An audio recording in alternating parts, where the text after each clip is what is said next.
Hi, everybody. Hello, hello, hello. Welcome you at React Global Online Summit 2022. Today we have Junior Daei, and together with me today we'll open this event. Nick, he's our director of events, and also Hey, everyone. Paul, he's our VP of product. Hi, guys. Hi, everyone.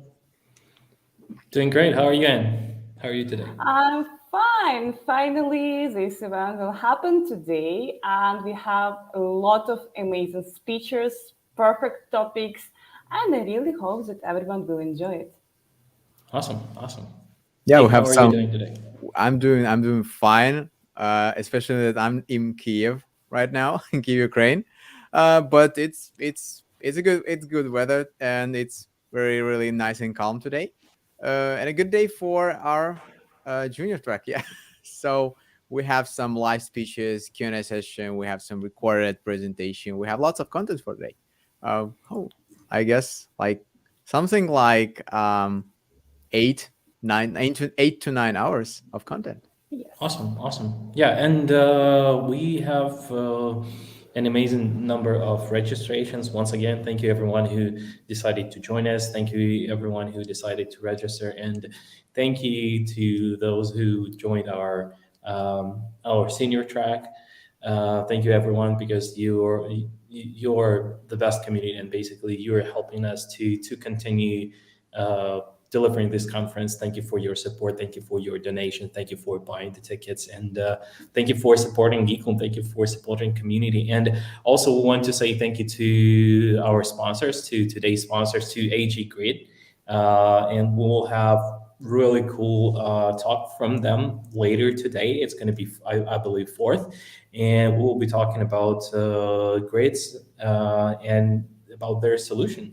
So yeah, and so what's in terms of preparation? How long did it take us? How many registrations we have? How many speakers we're gonna have? Yes, of course, I tell this. So last event we had November 3rd and 4th. So from the last moment of after last speech, I started preparation for this new upcoming event. And also I want to announce that we will have our next event also November 8th and 9th, if I'm not wrong. So please follow this event and follow upcoming event as well. So about numbers, we have 9,000 registration for this event. So it's really cool amount of people. And for now, we have 551 person who is watching us now. And it's just the beginning, so people are joining. And I really think that it's cool numbers for this conference. What do you think, guys? Good numbers for opening. Yeah. Good Yes. So also I want to give some huge thank you to our program committee members.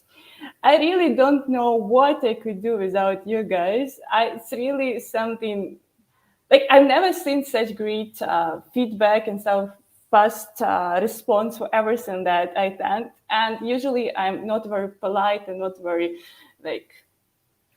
patient, and I'm asking to check, please, I sent something, I need it now. So thank you so much for your support. And even when I asked, I'm promising it last one, it was not last one. Also, thank you so much for helping me. And also we'll have Matthias now, he will moderate first block, and he's our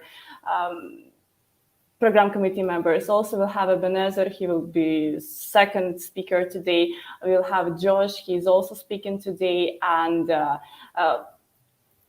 others, and Andrei from Facebook, also huge thank to you, Milad.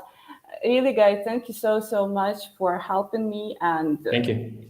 supporting me so much. Yeah, thanks a lot. Like you helped us create this conference. Awesome. In general. So what kind of topics do we have today? We have everything that related to last updates in React. Plus, we paid huge attention to use cases. So actually, when I was speaking to potential speakers, I told, I don't know what you plan to talk about, but I need to have last updates and use case. So this conference will be full of use cases, how really it works, and what you shouldn't do also we will have, because you know that it's not very easy to have something from first time, and we have cases when it's not like amazing variant how to do, but others are really so good and how you should do, and your project will be also cool. Awesome. So should we invite our first moderator to the stage? I think we can add Matthias. Hey, Marias.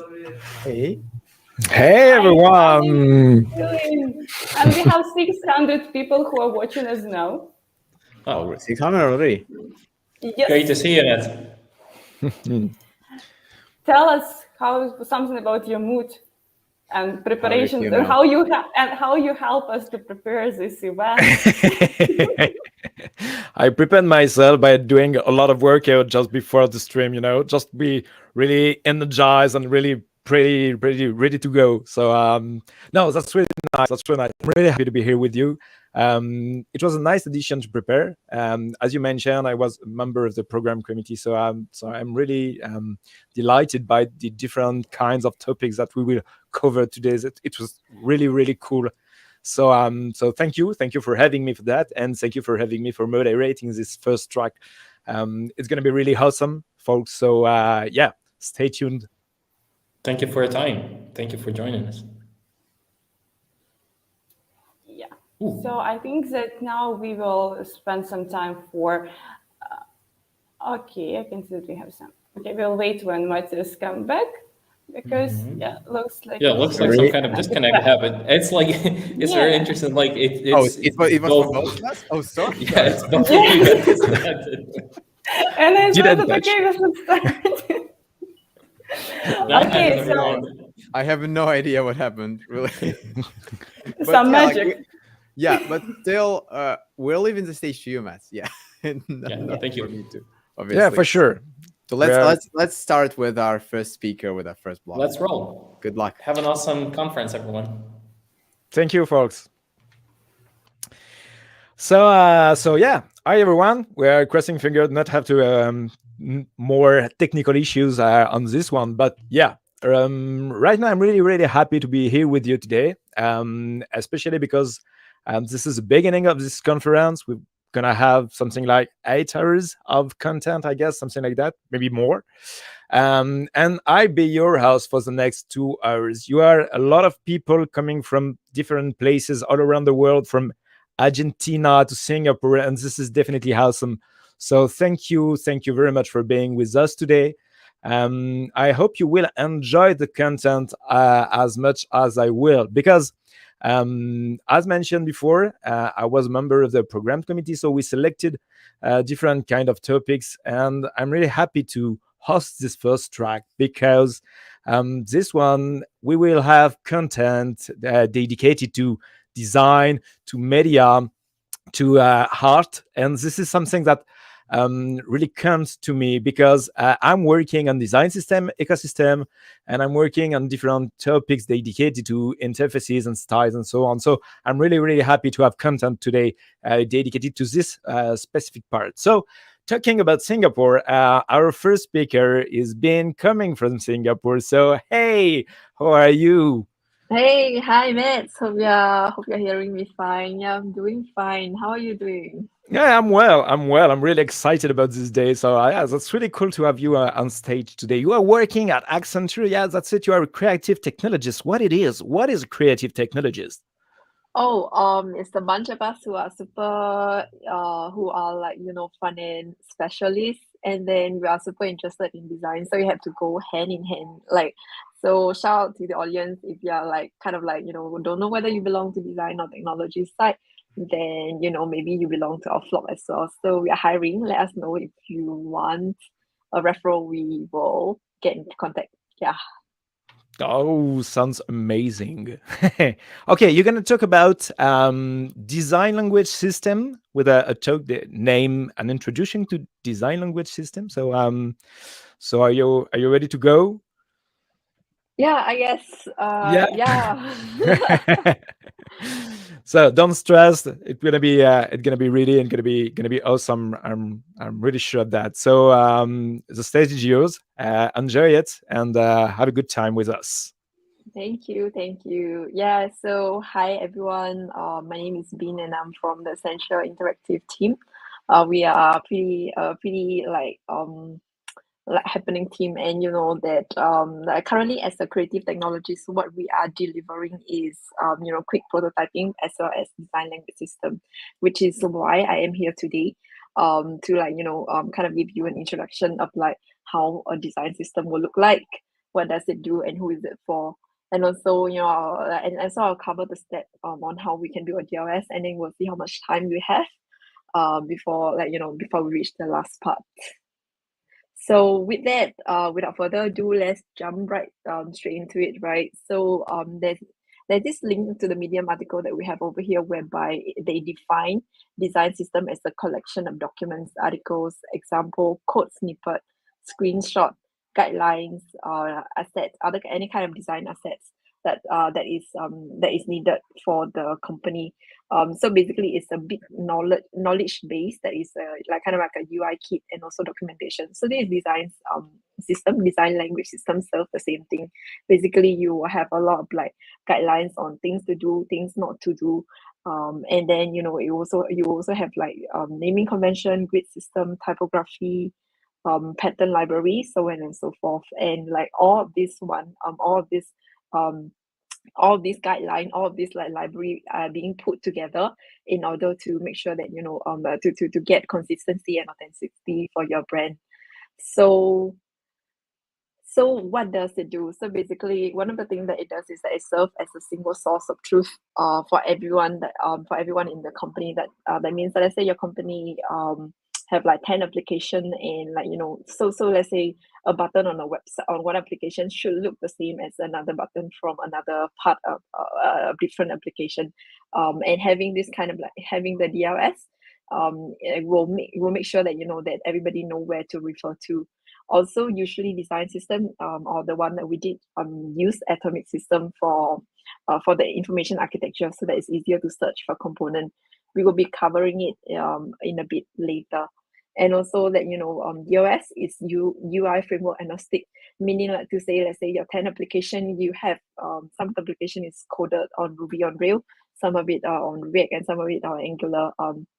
At the minimum of it, as a developer or designer, you will still be able to see the functional and behavioral reference of the components in order to implement it. There might be like code reference for you to refer, but as long as that you can see the functional and behavioral reference, then that should be what we are aiming at.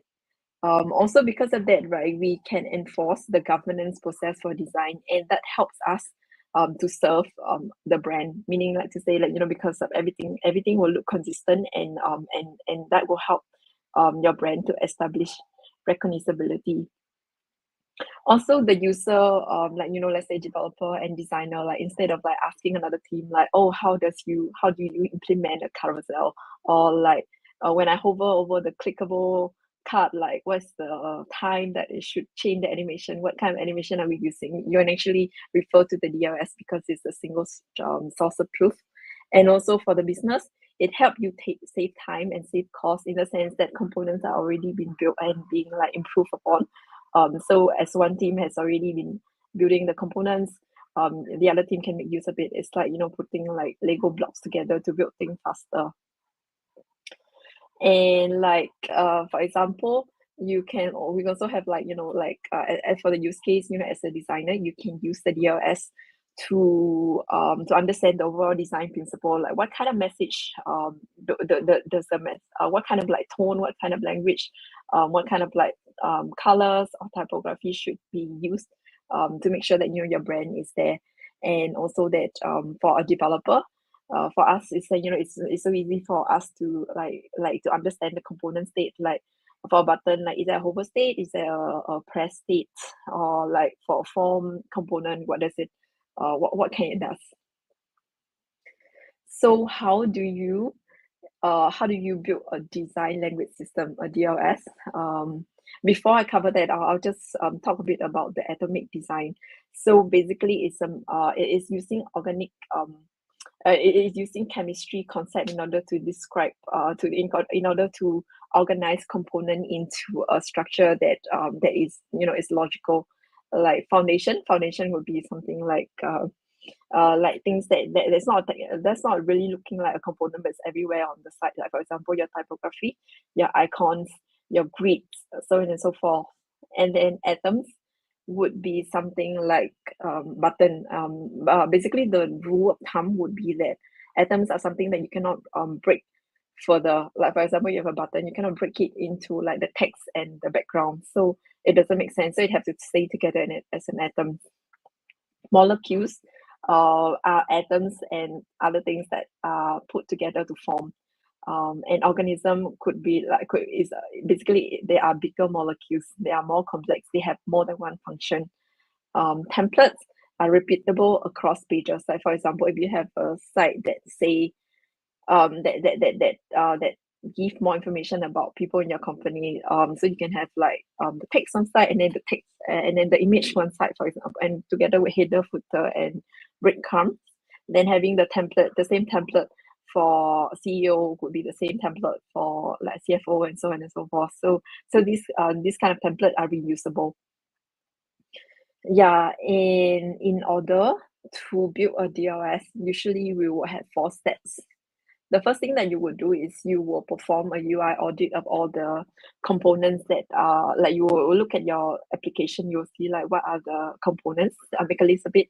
And then the next thing is to categorize it into using atomic design. And then after that, the designer will come in, make sure that that all the components are accounted for, like, what's the guideline that they can use to design it. Also, what are the different states, and then developer will come in and implement it. So for today, what we are trying to do is that we will try to identify some of the components that is on the Geekle website, and then we'll categorize them using the atomic designs And then after that, then we will skip this part because none of us are designer here. So we'll just put in like some text, and then we will implement it. So let's see on how much time we are left with. Yeah. So first thing to do, right, we will go through the Geekle website. So the first thing that you will see that there would be a header, and on top of the header, right, you can actually see that there's an announcement bar, the logo and the login button, and then you can see that there are two kind or three kind of like logo here, like this form of logo, this form, and this form. Like these are probably on white, on dark background. These are on white background kind of logo, and then you can see button. And you will probably like notice like this kind of text, which is like they are like usually called information snippet, for example. And then this is a group of information snippet group being like the information snippet being put together using a grid. So this could be a component on its own as well. You have a different kind of typography, and across it you also see that there's a different kind of shade of black as well, like this hex code and this hex code probably be a different, and then you have a carousel where the logos are being shown, and you have a really big components over here for the events calendar, where on the left side you can see that there are like month and year, and then on the right side you can see that it's a list of different event card together with a button below. And then same carousel, but then in this case they are using card instead of so it's a different variation in this sense. It's a card within the carousel, and then you can see like buttons and different cards. Yeah. So as we are going through that, then as we go through that, we will be like listing them down. So I've already pre-do the work into breaking out the components. Basically what we can have is the color, as we mentioned, there are different kind of shade of like the black that is being used, and different shade of green as well. So as you are doing the UI auditing, you could be asking questions like these seafoam green are quite similar, so like when do you use it? As a designer, you probably as a designer, as they go in, they probably like need to write guideline on like how are these being used in different places. So we have logos, we have typography. So there are quite a number of fonts. There are 4 fonts that are being used on Geekle website. We see a lot of Lato, and we also see this font called Chost, and the weight that is accompanied with it also. There's also like Roboto, the caption in the Roboto. So make sure that like if there's a lot of fonts, so sometimes like designer, you can ask yourself like, okay, do you need that many fonts on the site? Yeah, and then we'll go through the button links. So of course, list it out in like the different state, normal state, hover state, and if the press state is different from the hover state, there should be a state on its own as well, and categorize like based on like primary button, secondary, and the sizes. Now you can categorize as a team together, and yeah. So the other part, I listed the other part as well. So as you can see, molecules, information snippet atom, made up information snippet group.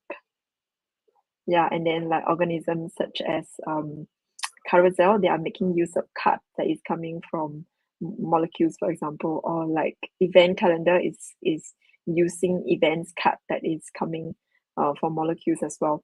So yeah, with that, right, I think what we can do next is we can try to create some foundation a DLS with the foundation component for at least for color and typography. So yes, we did we audit it, we categorize it, and it's time for us to build some stuff. So I'll give you like about 1 minute to if you want to check out the repo first. Meanwhile, I'll just drink some water and like making sure that you have a bit of time to look at it.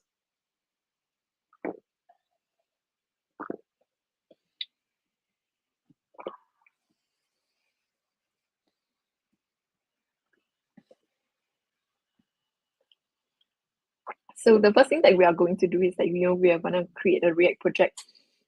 And the command that I'm using is npx create React app together with the application name, and I'm using TypeScript template.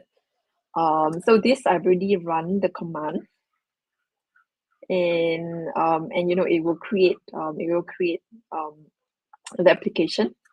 And then after that, I add in like some VS Code just to make sure that that the linting is there. Also, that the next step is actually adding Storybook to our application. To run it, right, we will run npx sv init builder, and because I want to use over here the create React application using like the very updated version, so I have to use Webpack here. But if it's not, then you can remove, and you can if it doesn't work, then you can try to lower the version of React as well. Yeah, so that command has already been run here.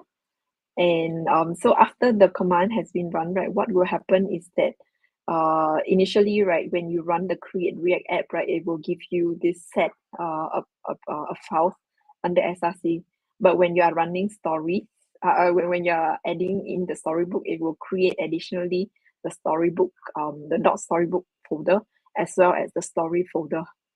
And the command to run the storybook would be npm run storybook, which I run in advance.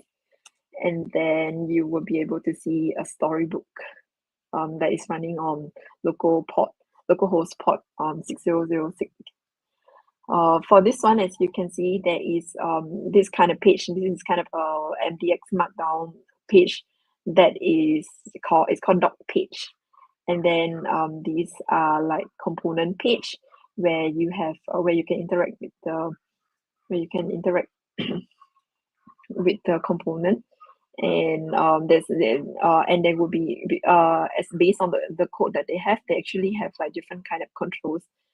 If you toggle the button, then it will show you whether it's like primary button or secondary button.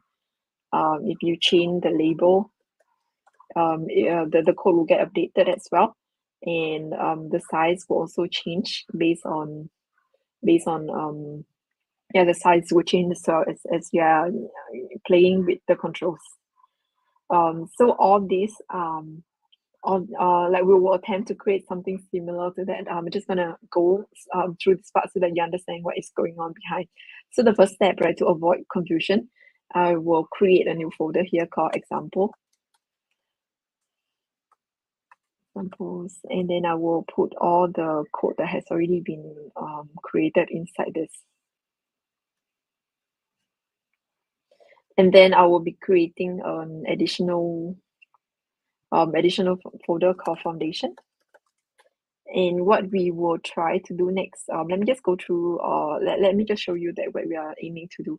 So what we, example, so we are moving everything here, and then we want it to run as like some kind of like either SASS or less, in order to make sure that, so we want to run this in order to make sure that the application is easier to handle in terms of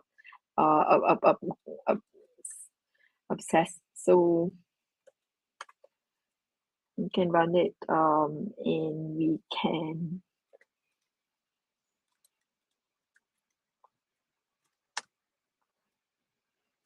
so once you run that command, you actually have to open up main, and then you have to change the add-on from create React app to run the process.css instead. Yeah, and then we will be so now, right, what we are going to do is that we are going to create a color docs page. How we are going to do it is that we will create a folder name here. We will call it foundation.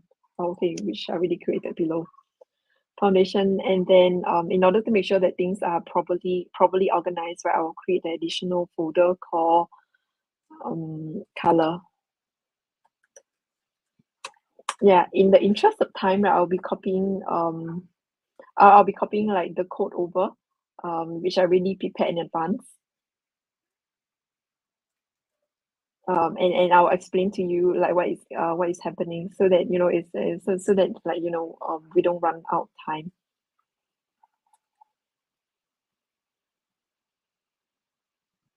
So what we actually created, right, is the first thing that we want to create is something like this. Basically, we are creating the color block where there's a box and there's also some text, and then there's a row of them that should be displayed. So in order to create that, right, we create the color block .txt file where we declare that there's a color block, and then the class name would be color block, and then you have a box, and you have a box of color where it's taking in the background color from the props, and it's if there's a border, it will take in the border as well, but if not, then it will not show. And then you display the name as well as the hex code for the code. So if we navigate back to Storybook, we do a refresh. Okay, hang on.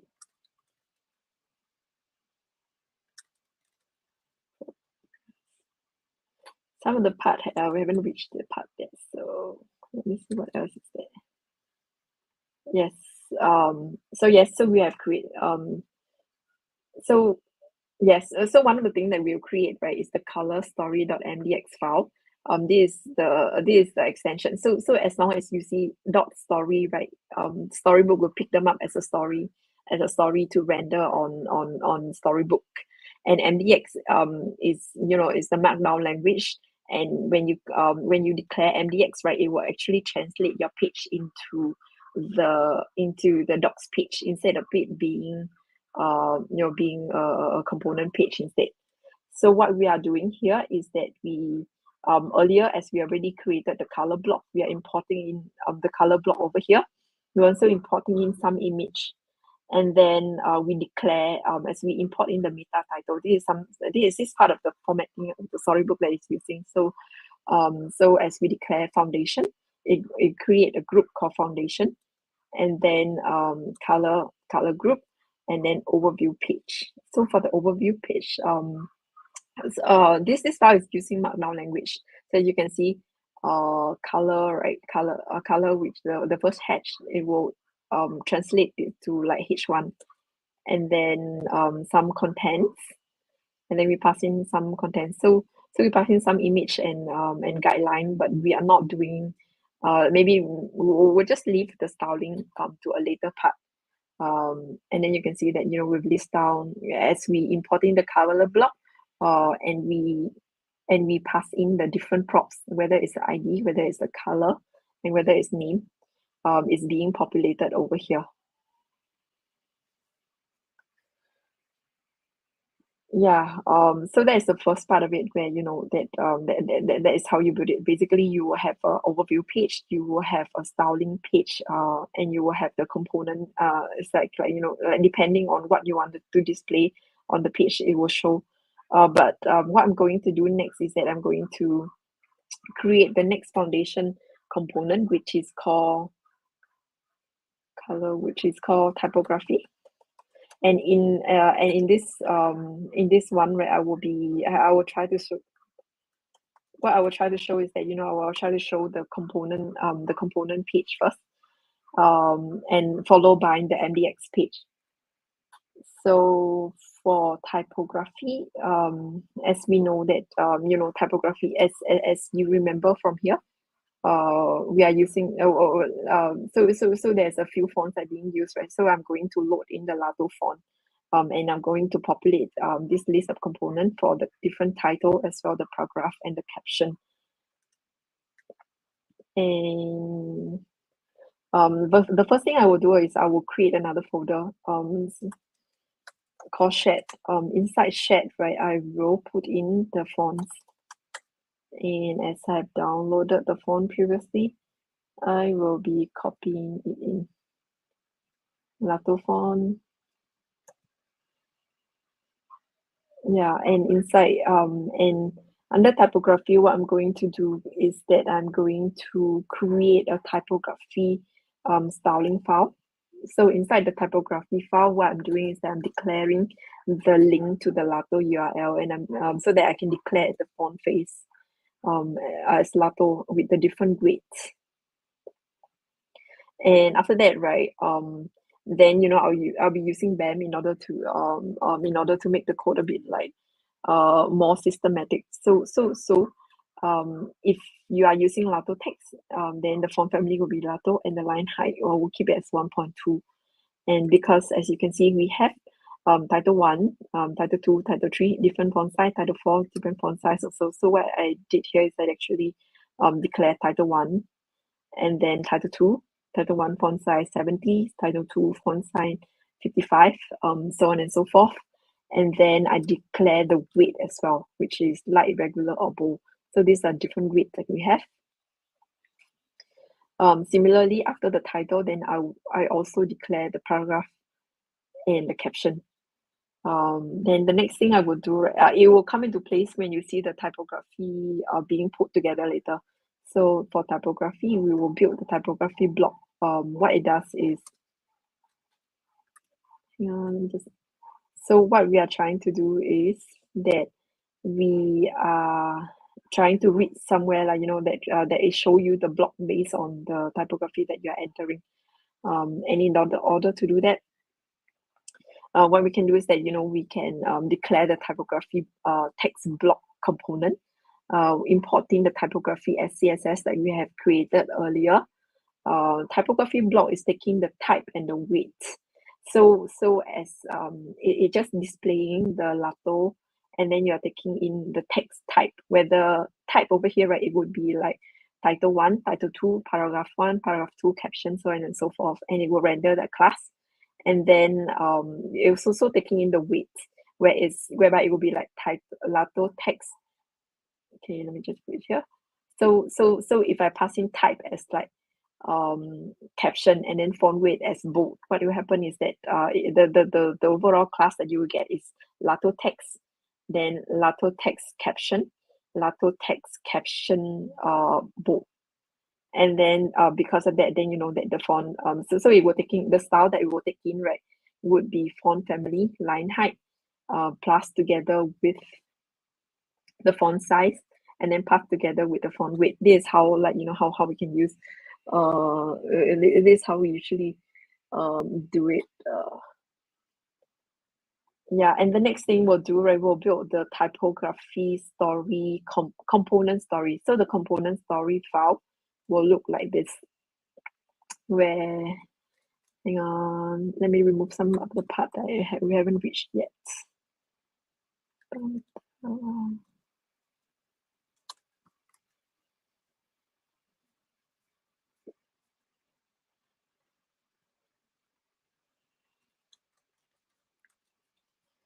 So what we are doing here is that we are declaring, so typography, earlier we have foundation / color, right now we have foundation / typography, so that it create a different story that is like different away from the color overview page.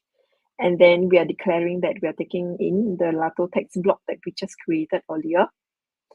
We declare the different the argument type as option. So we are, okay, this one I will explain a bit later. And what we are doing is we are creating a component, a template that is basically as the story is created, it will take in whatever arguments that is being passed into the story. And the story that we declare, this is the story that we declare is called Lato title. And then the arguments that we started with would be like Title 1 and weight bold. So what happened here is that it will create a typography story, and then as you can see, it's passing as we declare Title 1, it's passing in Title 1, and then the weight is bold. And as you can see, like this, as we choose on a different title and different weight, the value is being rendered differently. So what happened here is that over here under the argument type, we declare that for type, the control would be a select type, and then the option for the select would be this, and then for the weight, it would be select, and yeah, it's also select, and then the option are light, regular, bold. The other way, if we do not declare something like that, it is possible also. So what will happen is that storybook, right, will take in the value as a string. So you will have to key in like bow in order for it to change to bow. Yeah, I hope you're clear on that. Yeah, so and other than that, right, what is happening is so when you already create a story, right, what can happen next is that you can continue creating different template for paragraph and then for caption as well. The reason for it is so that it can show up here as it's a bit slower. So it can show up here as like different variation rather than like that the person have to go in and explore like the different option for caption and typography. So yeah, that is the typography. And then the next step that we are going to do is that we are going to create an overview page similar to what we have over here for typography as well.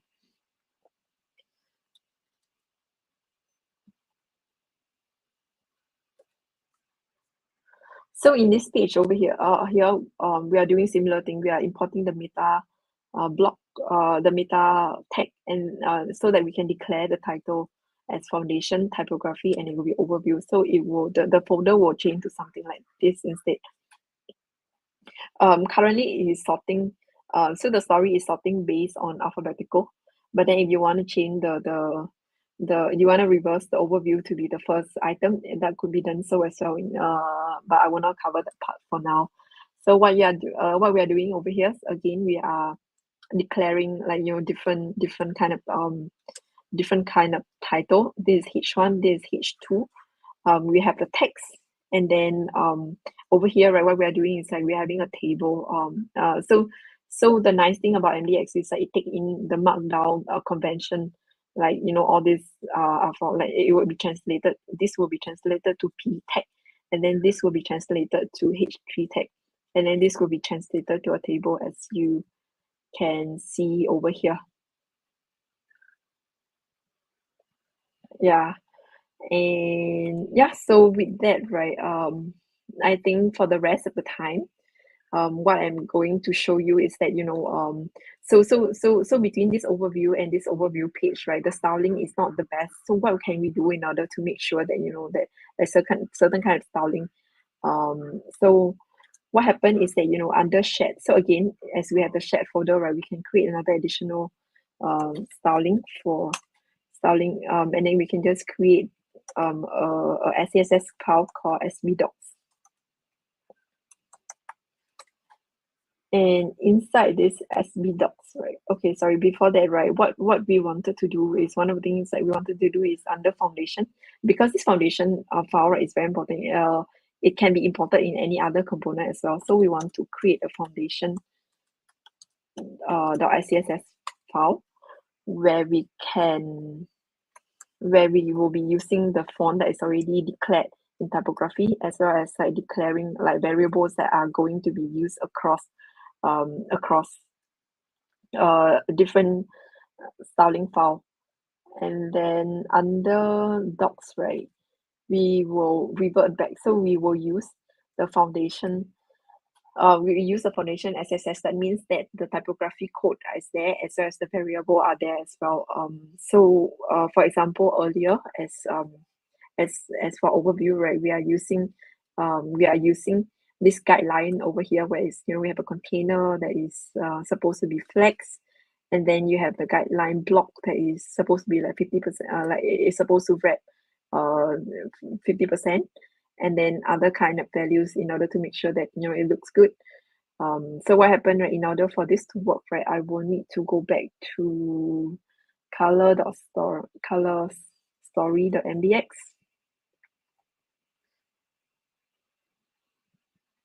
And I will import the file in.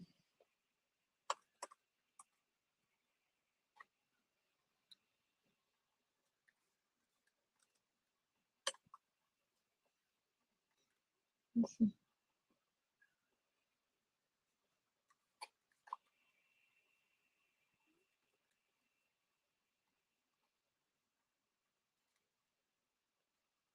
Let's just check whether the spelling is correct. And then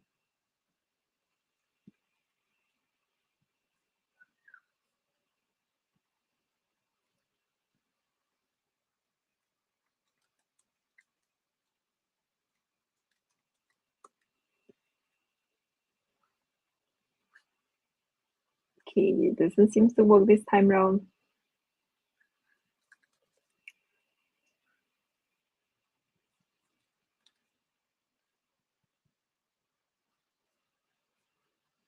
Oh yes, because I didn't save.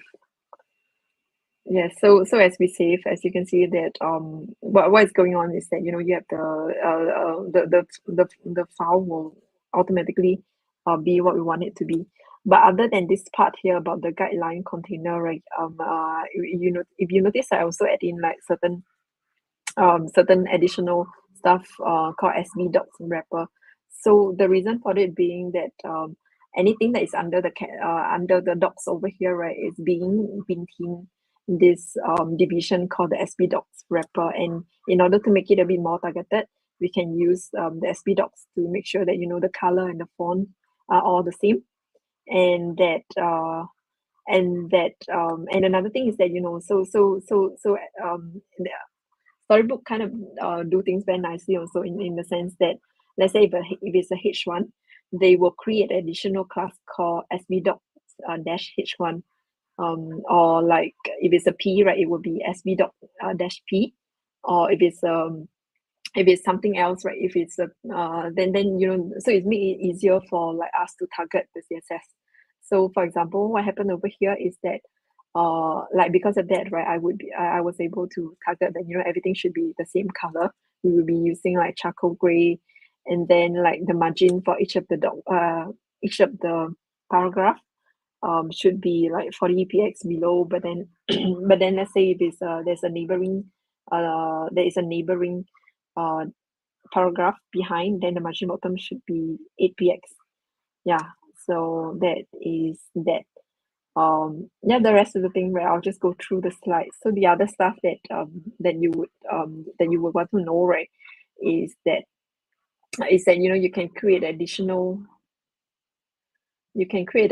common styling just to use in Storybook as well. So same method, you create an additional SCSS file, but then, right, you will import it into the preview.js file instead. So the preview.js file would be somewhere, it will be under the Storybook file. So that means, right, anytime that Storybook is going to preview any page, right, it will load in your styling first, and it's only specific to Storybook. Also that we have it's for Storybook, and it makes it in order for you to target certain things, like for example, right, if I want to just to make the typography. So for example, if I want to make like all the text align in the middle, and I don't want to read one by one, what I can do is that I can go back to so all of the component within this file, right, is actually under this division called root. Root. So in order to target it, right, what you can do is you declare root, and then after that, then you just press and then just target the neighboring component to be as Lato text. Yeah, so I understand that that time is going to be running out soon. So what happened is that the other stuff that you can look up on is that the different add-on that we have. For example, to display the HTML text, so that like, let's say if you have another website and you want to copy the code, this is how you can do so. You can also like install some additional add-ons so that similar to that, it can show you the SCSS code as well as the TSS code as well. Yeah. Then I guess I won't have time to cover the rest of the components. But what I'm gonna leave with you is that DRS is the product that can really help you optimize the design's operations. Yeah. And the important thing.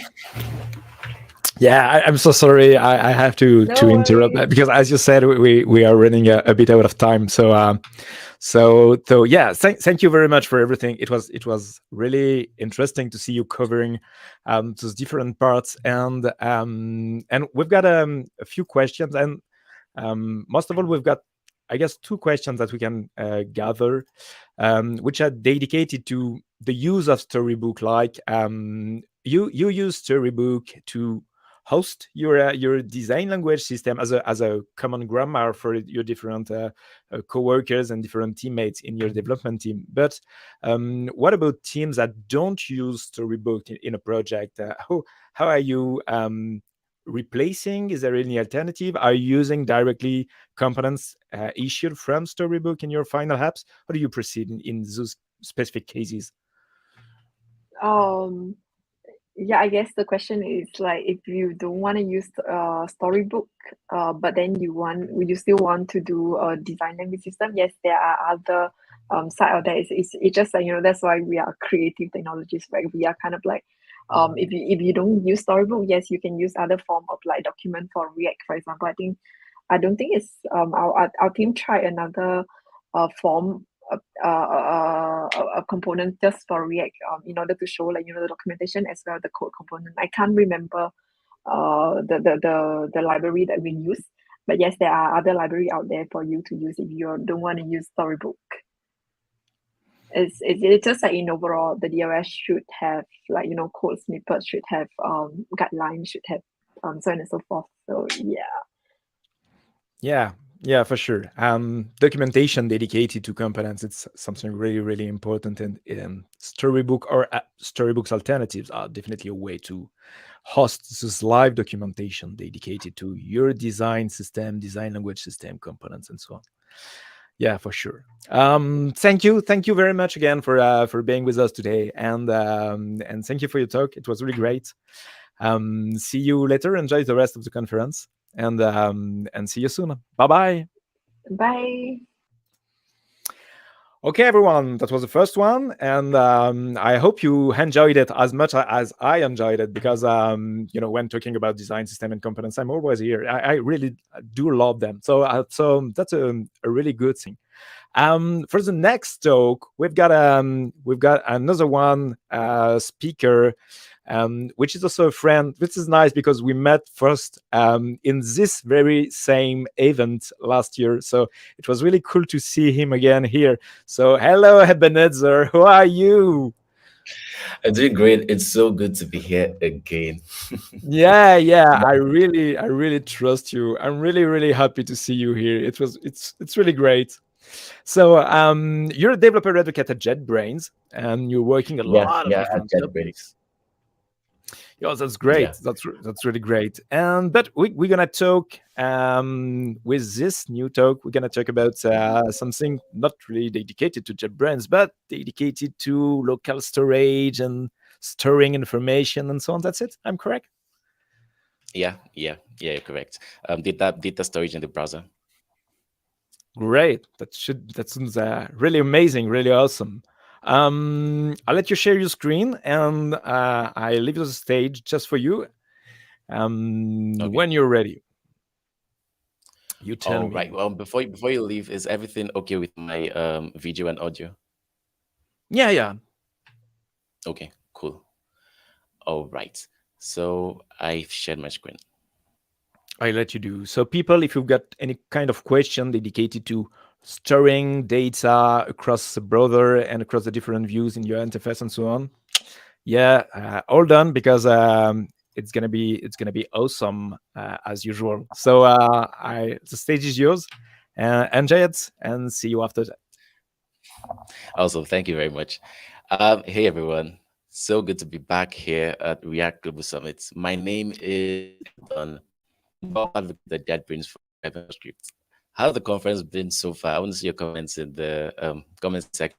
Let me know how the summit has been so far. So today I'm going to talk about Dexie.js for offline storage, offline data storage. So for offline storage in React applications, you probably have offline data storage. Maybe Dexie.js is what's foreign here, and that's why I'm here. So I'm going to be doing giving you an introduction to Dexie.js today, along with an introduction to IndexedDB, a database in the browser.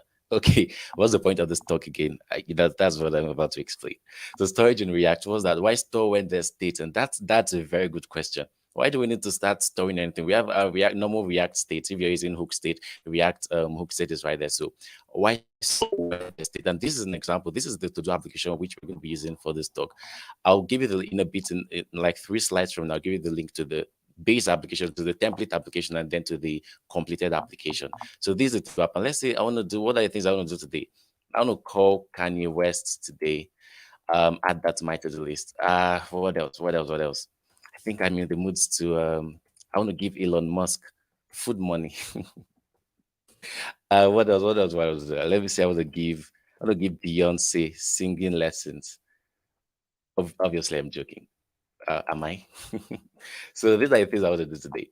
And I decided that this morning I was able to successfully give Beyonce single lessons. I mark this as checked, or give Elon Musk money. And these are the to-do tasks. And I come back at by 12 p.m. today, or midday. If I started in the morning, I come back midday. I'm like, what am I to-do application? And maybe I shut down my computer, I've opened it up again, or I've reloaded my browser. Look at that. It's lost. But I used React State. It was all fine.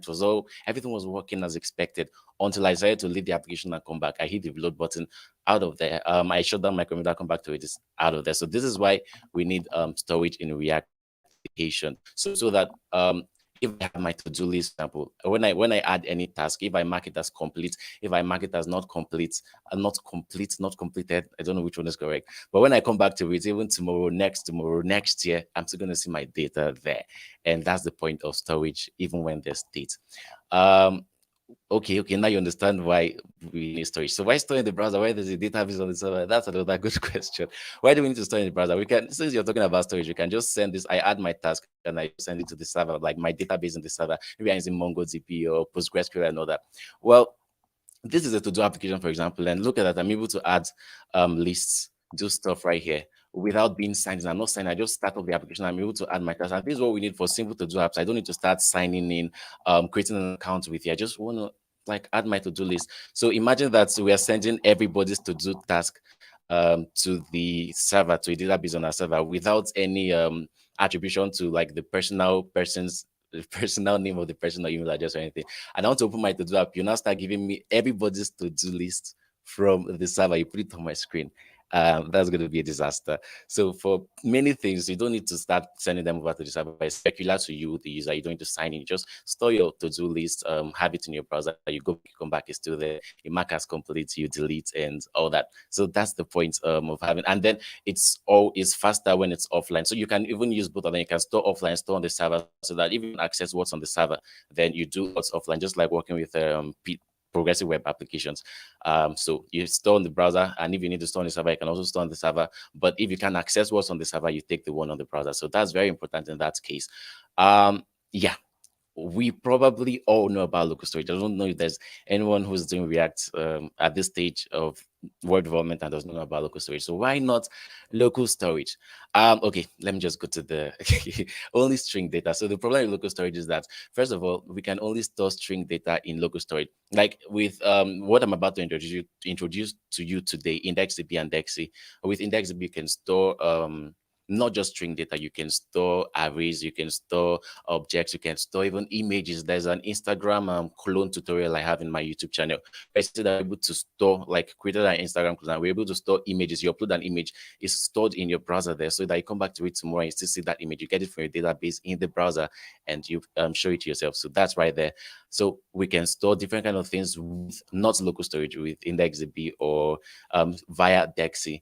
And okay, 5 MB limit across major browsers. So that's also a problem. Imagine you want to start storing something more than text data. You want to store a large amount of data. 5 MB limit for local storage. That's not so fun. Vulnerable to XSS attacks too. So anyone with JavaScript, any JavaScript on your site can access the data in your local storage, and that's that's not good. It's also synchronous. So if your application is a large application, that's going to be a problem also, because it's synchronous. So that means that only one thing can happen at a time with local storage. So you can't have multiple tasks running at a time with local storage. You have to do this first of all, and then after this is done, you do the next, and after that is done, you do the next, you do the next, you do the next. But you can't have asynchronous operations with local storage. So that introduces us to IndexedDB. What's IndexedDB? I know I don't understand why, but I know that a lot of people don't know about IndexedDB. Even when everyone is supposed to know about IndexedDB, because this is having a database in a browser right there. And I'm just going to show you the demo of can I do that IndexedDB in a browser. First of all, let me go to my code base right here. I'm using WebMyDE In case you're wondering, like a lot of people ask me, what are you using? What IJ are you using? Yeah, this is WebStorm. So I have this branch. I'm going to share it with you in a few slides from now. And so the GitHub repository rather. Let me go to the main branch where I have everything implemented. And I'm just going to make this bigger so you see it. And this is running already. So it means I can come here and start adding tasks. This is the one with IndexedDB implementation. This is a to-do application which saves on the browser. So do something and go to the market. So this is it. Eat food. Yeah, I shouldn't forget to eat. I'm hungry. So let's inspect this. And I should take you step by step through this process. First of all, to access, I want to see what's in my IndexedDB.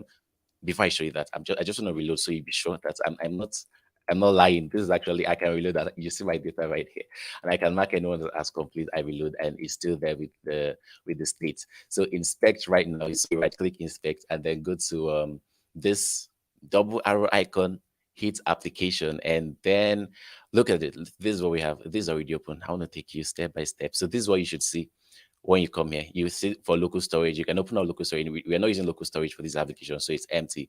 And then to index it, there's also this called WebSQL. WebSQL is also a data storage in the browser, but it's updated by like not a lot of people use it anymore. So, but IndexedDB is the one. So back to do application. And this is the data we just added right now. We have the value right here. Do something. Completed state is false. Idea for go to the market, completed false, eat foods. This is what we just added. And let's say I want to complete one task. Let me do something right here. So hit do something, see that there's now a message here, data may be still, so we can just refresh our database. And you see that do something completed is now true. So no matter how many times we load, close this tab, come back to it later on. We have do something there completed. Go to the market, eat food, not completed. We can also delete. I'm going to show you how to implement this in a bit. I just want to show you IndexedDB so you see, you have an idea of what I'm talking about. So it's asynchronous. Advantages why IndexedDB is asynchronous. Unlike local storage, IndexedDB, you can have asynchronous processes. You can have multiple processes, multiple tasks at the same time running. Storage limit depends on users' disk space. So you can have more than 5 MB, 10 MB, 100 MB, and above. It depends on your disk space. You can store multiple data types. Remember, I talked about storing arrays, objects. There's array buffer which you can use for images, music, and different data type. It's structured also. So you can enjoy the structure of my database right here. You just see everything. It means you can, do I have that data can be queried? Yeah. So it's structured. Look at this right here. And data, unlike local storage, you just get the string, but this is structured. Data can be queried and filtered. Excuse me. That means I can decide to query my database to get only the completed tasks or only the not completed tasks directly from IndexedDB. So give me all the data that has completed as true. Give me all the data that has completed as false. Yeah. What else? Why not IndexedDB? Yeah, so like everything has good sides and bad sides too. So not supported on some legacy browsers. Are mostly outdated. Not outdated version, old versions like Internet Explorer, for example, is not supported on the old versions of Internet Explorer and partially supported on the new versions. But Internet Explorer, it can be complex to use. Yeah, IndexedDB can be complex to use, which is why I'm here, which is why I want to show you Dexie.js. So Dexie is what makes, we'll get to that, IndexedDB easy to use, but IndexedDB on its own can be complex to use. And I have an IndexedDB, a 3-hour IndexedDB tutorial in case you want to learn about IndexedDB from scratch, like every single thing about IndexedDB. I have a 3-hour IndexedDB tutorial on my YouTube channel. So poor queries, yeah. So this is one of the problems that Dex is here to fix. And oh, okay. This is the supports. What's this called? Supports chats. I don't think chat is the right word, but you can see right here, supported on Safari. Opera Mini not supported. Android browser. You can see that the latest versions are supported, but 4.2 down, not supported. BlackBerry, 10 BlackBerry, Opera Mobile, Android, and yeah. So we have Chrome, Firefox, Edge, Opera, and all that. And what else? Let's see. Object stores. I was going to explain object stores with IndexedDB. And object stores simply the object stores is like a bucket of the data. So this in an application where we have this to choose an object store, for example. But I'll get to that. I'll get to that when I go to the code base. I don't want go to that. IndexedDB can be complex. I want to explain Dexie first of all, introduce Dexie first of all. And this is the problem. This is why we need Dexie. IndexedDB on its own can be complex. The implementation can be complex. Like if you watch my tutorial, like check out my just IndexedDB application, you see that it can be complex. It's not so easy to understand. You're handling a lot of things on your own, and oh well. That's why we have Dexie.js. And Dexie is so cool. Dexie is a minimalistic wrapper for IndexedDB library, and that makes IndexedDB smooth, really easy to use. I really like Dexie. I started using Dexie, I think, about 2 years ago, or maybe last year. But it's been really cool, and that's what I've been using for my IndexedDB applications. So this is Dexie here. I just wanted to show you the Dexie website, Dexie.org. You access Dexie. Dexie.org, and I should also check the time. Okay, I still have time.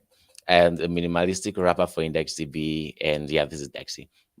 Now this is the link to the code base. So in case you want to access this, just gonna pretend like I'm talking, so that in case you want to put this in your browser, you can put it. You have enough time to copy it and put it on your browser. So leave code base right now.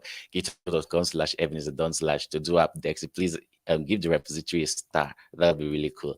And then there's the base app template. So in case you want to build it on your own, excuse me, I have the base application template, which has just the design. So just the React, what's this called? React setup and design, without the Dexie implementation or IndexedDB implementation. So you can get that, the base app template, and then you can start doing your Dexie implementation yourself. And yeah, so setting up Dexie. Now I can't, like, there's not enough time to start doing this step by step. So I'm just going to use my code base. And the process is straightforward for setting up Dexie, right? It looks straightforward. This like creating the database right now, that's in like 1, 2, 3, 4, 4 so takes like a lot if you're using just IndexedDB. Like it's much more complex if you're using just IndexedDB. And that's one really cool thing about Dexie. Straightforward. So right here, you first of all install Dexie in your React application, and line 2 in a bit. And this is to create line 5 to line 8. Let me zoom in. Yeah, this is to create a new database to do application. That's why when we come here right now, let's come to application, and what was I just forgot what I wanted to say just now. Let's see. Oh, to do. Yeah, I was going to check the name of the database and then the object store. So this is the name of the database right here, to do app. So you come to Dexie, you see to do app, name of the database, and this is where we created. Excuse me, let me just take this out of it. And this is where we created a database. So DB equal to new Dexie, which we imported from Dexie, and then the name of our database to do app. And now the next thing we do after creating our database, we want to create an object store, which I explained to you. Just like you have the bucket of data, this is where you want to put data in. So db.version and 1.stores, and then you have to do that. So this confuses many people when they see me using WebStorm. This schema you're seeing right here, I didn't write this. It's just WebStorm like describing the data inside of this curly brace. So the parenthesis, the argument that this method stores is expecting. Schema, I did not write schema. So a lot of people, some people did write schema and they're confused. Like, why is this there? Look at this. Like, I didn't write schema. So that's just WebStorm. It's actually the opening parenthesis and then curly brace. And then you have this. So schema is just describing what's inside of it. Then we have to do. So these are object store to do's. And then plus ID. This is like, do you want your, if you worked with any database before, you want the primary key, to be auto provided, auto incremented. This is plus ID. So you have the primary key right there for you. That's created. This is what you have in your object store. I wanted to explain the version number. So same thing, the version number, you see Weston is just describing it to me, but I did not really write the version number text myself. So that should not confuse you. And then version number 1, and we have version number so that we can update our data. So if you want to update the structure of our database, let's say it's to do's now, and maybe I have task completed, and maybe I have what else can I have in my to do application? Maybe dates. Maybe I have dates right here, and I add this. So this is the initial state of my application. I create my application first of all with just ID task completed, and later on I decide that I should add dates after I've already created the database. When I add dates, right, this is not going to take effect until I increase the version number. So I make this 2. So you can only go up to all in numerical 1, 2, 3, 4, 5, 6, 7, 8. So I add, I change the structure. I have to increase the version number to 3. I change it. I have to increase the version number to 4, and so on and so forth. And that's it for that. And then we have use live query here. So use live queries from Dexie reactors. If you worked with reactors for, let's say normal React state management, you know that if you're working with just variables in React, if you're using just variables and then you update the value of the variable, nothing's going to happen in your application if it's just variables. So that's why you use state, so that when you update the value of the state, your component is going to be rendered and just give you the new value right there. And the thing we have for all items, we're using use live queries so that when we update the value, when we update data in our database, so let's add else to our application and hit enter. Now that adds to the database. Whatever we're doing is just between us and the database. But use live query is going to help our application to render, our component to render whenever the data in the database changes. So if we mark as complete or mark as not complete, once that change happens in the database, it's also going to reflect in our application because of use live query. So this React hook that's going to help render a component, get the new data from the database, put it in the application. So you delete, it's gone immediately. But we're not really touching the application, the React component itself. We are dealing with the database, but then that's reflecting in the React component. I should check the time again. I think I have like 6 minutes left. Okay, so and then we have so this is where we have use live query. And right here on line 11, excuse me, db.todos.toArray. So this is where we're getting the data from our database. So use live query, we call it. And then this expects a function as its argument. And then db.todos.toArray. So db.todos gets it, and then .toArray gives us the data in our database in an array format. So if we log this to the console, let's log this to the console, log all items. So ALL items, and then let's see what we have here. Console, look at that. So this is it. We have our data in an array format.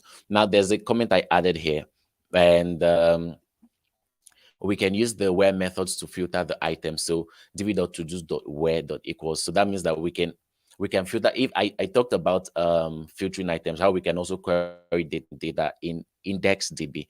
So we want to get just the completed data, we want to get just the not completed data, we want to get all of the data. So we can use .where, and this is an example right here. So db.todos.where. Let me take this out of the comments so that you see it more clearly. db.todos.where completed equals true, and then to array, you get that in an array format. So that's what we can use the .where to do. And you find other, I think I have the Dexie doc is also really cool. So like you can find everything you need right here, where you can use all the other queries, where. So this is the Dexie documentation. Go to dexie.org, you get to the documentation, and you see all the implementation of or the examples on how you can query. But then there's also something else I added. Now, but booleans, null, undefined, and objects are not valid keys in IndexedDB. So we can either use strings or numbers for the completed status, or in our case, use the array of filter method. So what that means is that right here, if you want to fetch just the completed or not completed, and right now we have completed as either true or false, it's a boolean, and then boolean is not a valid key in IndexedDB. So we can't really use .where to query just the completed data if it's boolean. Now, we can string, so we can decide to say as again true, or string as false, or string as is completed, string as not completed. If we use that, then we can use that to query, use strings or numbers for the completed status.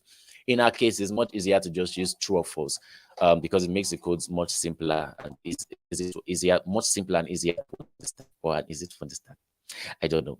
And yeah, so in our case, we just use the array of filter method to filter completed / not completed, and that's not really that's not difficult to do right here. So completed items, all items.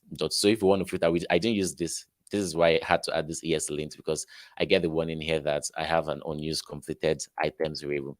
Time is almost up. All items, and then we have item right here, and then we're just filtering getting item not completed, whichever one is true, and that's for completed items. Now for add task, this is how we add data to our database. So first of all, I have this online 27 event of prevent defaults for preventing, has nothing to do with IndexedDB. It's just to prevent our application from reloading whenever we click on the submit button. And we have this task field is equal to document or query selector. So we get the task field first of all, task input, which is right here. So this input field right here, task input. We get that task field, and then we want to add this. So you remember I said is async to await as in an async function. Then I will dot add, and this is specs and objects. So db, this database we created on line 5. Dot to do's. This is the object store to do's which we want to add data to, and then dot add. So this is specs and objects, and then task right here, task field value. So this is just this same thing as saying task field dot value. But if you're using like ESLint, and you don't, ESLint might complain that there's no TypeScript rather might complain that there's no value, and this has nothing to do with Dexie or indexable, by the way. It's just your normal query selector that there's no value in the task field element. So, but then this just works for all. So task field value is same thing as task field dot value, and then you have completed right here as false. When you're adding to your database, is false by default. And then on line 35, task fields value. So this is where so that when we add to a database, hey, I add this to a database, it clears the input field. So that's why I have line 35 here, equal to an empty string. Once you add to a database, clear the input field. And for delete task, async. So look, the add task, delete task, toggle status. Remember, I said it's just we are just updating the database. But once we update the database, use live query is going to help re-render our components to give us the new data, to reflect the new data there. And delete task db. So simple for delete task. You have the ID, and then db.todos.delete that particular task. Toggle status. So this is what we're doing here. For toggle, we want to either mark it as complete or not complete. So await db.todos.update. So update is to update the value of your database. So I've shown you create, I've shown you read, I've shown you update, I've shown you delete right now, and that's CRUD. So update right here. You have the ID and then the new data. So completed is either. So this just means that if it's true right now, make it false, and if it's make it true, that's why not event or target or check. So this is that true or false. Just give us the opposite of what it is right now, and that's it. Well, right on time. I'm good. All right, so that's it. Do I have anything more? Let me see if I have anything more in my slides. Okay, no. So that's for setting up Dexie.js, using Dexie.js in React applications. It's really cool. And you can also use this in non-React applications and like Angular. I think Angular, but I've not used it in Angular, but I've used it in just HTML and JavaScript applications. Use Dexie.js. There's a progressive web app tutorial I have on my YouTube also, which we use just Dexie.js, and then we didn't use npm to install it since it was a progressive web app of just HTML, CSS, and JavaScript applications. What I did was I had to download Dexie.js, the Dexie.js.min file, and then I put that in my project, and that's all we used. And yeah, that's it. Let's keep in touch. youtube.com/Ebenezer if you want to check out the videos I've been talking about. linkedin.com/in/Ebenezer for my LinkedIn. Github.com. I would appreciate a follow on top, and then Twitter right there, Ebenezer DN. And yeah, I'm done. I'm done. So any questions, I'm happy to answer them. Wow, super fast. Thanks a lot. It was amazing. Thank you, Ebenezer. We've got a lot of questions, so let's dig into it. The first one is, it was a great talk. So you mentioned that local storage may have some kind of vulnerability to XSS. So the question is Dexie, because we are still seeing in the dev tools the content of your data. So is Dexie protecting from XSS vulnerability in the IndexedDB use cases particularly? And the second one, which is definitely related, say how does it protect against XSS and security hole like that? Yeah, so with Dexie, it's not as easy. With local storage, it's just easy to have JavaScript in your application accessing all the items in your local storage. But with IndexedDB, I want to make the distinction. Dexie is the library is into access IndexedDB. With IndexedDB, it's not as easy to just have like someone else just have to inject JavaScript into your website and access your data there. I think I don't know exactly how else to elaborate that, but yeah, maybe I should even have like specific information on that. But I know that it's not as easy with IndexedDB as it is with local storage. Okay, nice. Another question is, does Dexie implement a fallback for browsers that don't support IndexedDB, or is it only dedicated to IndexedDB? For Dexie specifically, I've not tried that yet. But then I think you can do that yet. You can do that on you. You can do it yourself if the browser does not support, or you can check the browser that the user is using. You know the browser the user is using, or if the browser does not support Dexie.js, then do something. You have to implement that yourself. Then use local storage instead, or use some other browser instead, or inform the user that their browser doesn't support your storage. Okay, great. Another question is about the persistency, and does Dexie manage persistency? What about browser refresh or restarting the application? Yeah. So Dex's job is just to help us add stuff to IndexedDB. So we have data in IndexedDB. Now what's left is the browser and IndexedDB. So whenever we refresh, reload, the data is always in IndexedDB, the database in the browser. So that's what's like the just as it is in local storage in IndexedDB, and then the browser can access data in IndexedDB. Okay. And do you have any kind of use cases for the real world app? What do we want to store in a local storage or in IndexedDB, like, I don't know, personalization config or so on? Yeah, so for local storage, I work with Dexie, and sometimes it's just easier to use local storage for certain things. Like there's an application I have where we just did a quick dark theme implementation where you click on the button and it changes to dark theme or light theme. And we just use local storage for that. It's just easy to do local storage or set item, dark theme, local storage or get item, dark theme. So that's for something as simple as that. You can just simply use local storage. You don't have to start creating a new database, IndexedDB database, installing a new library application or anything, but there are simple use cases where it's just easier to use local storage. But when you need structured data, when you need to store something more than strings, then Dex is cool for you. IndexedDB is cool for you. And also, Dexie with IndexedDB is cool for you.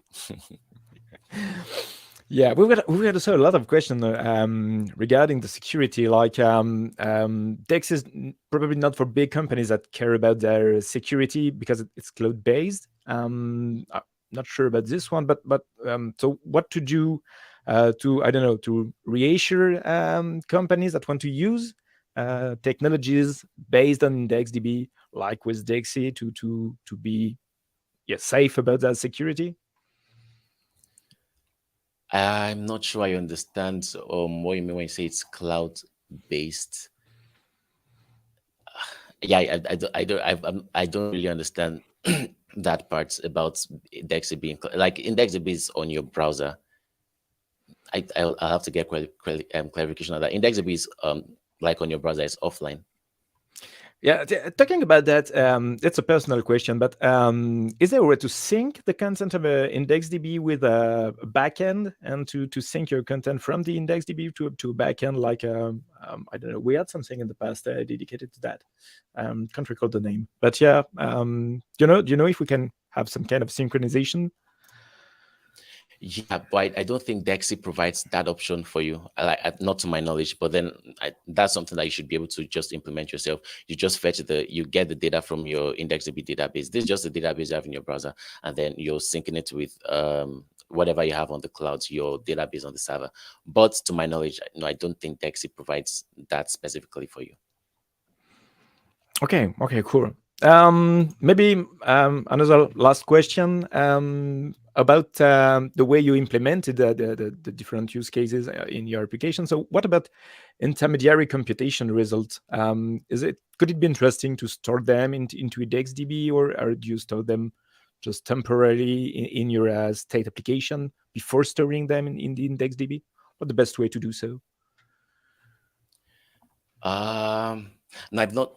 If it's about performance, I've not noticed any performance difference. I've worked on at least medium-sized applications with Dexie and then with just states. I've not noticed any performance performance issue with just storing directly to IndexedDB.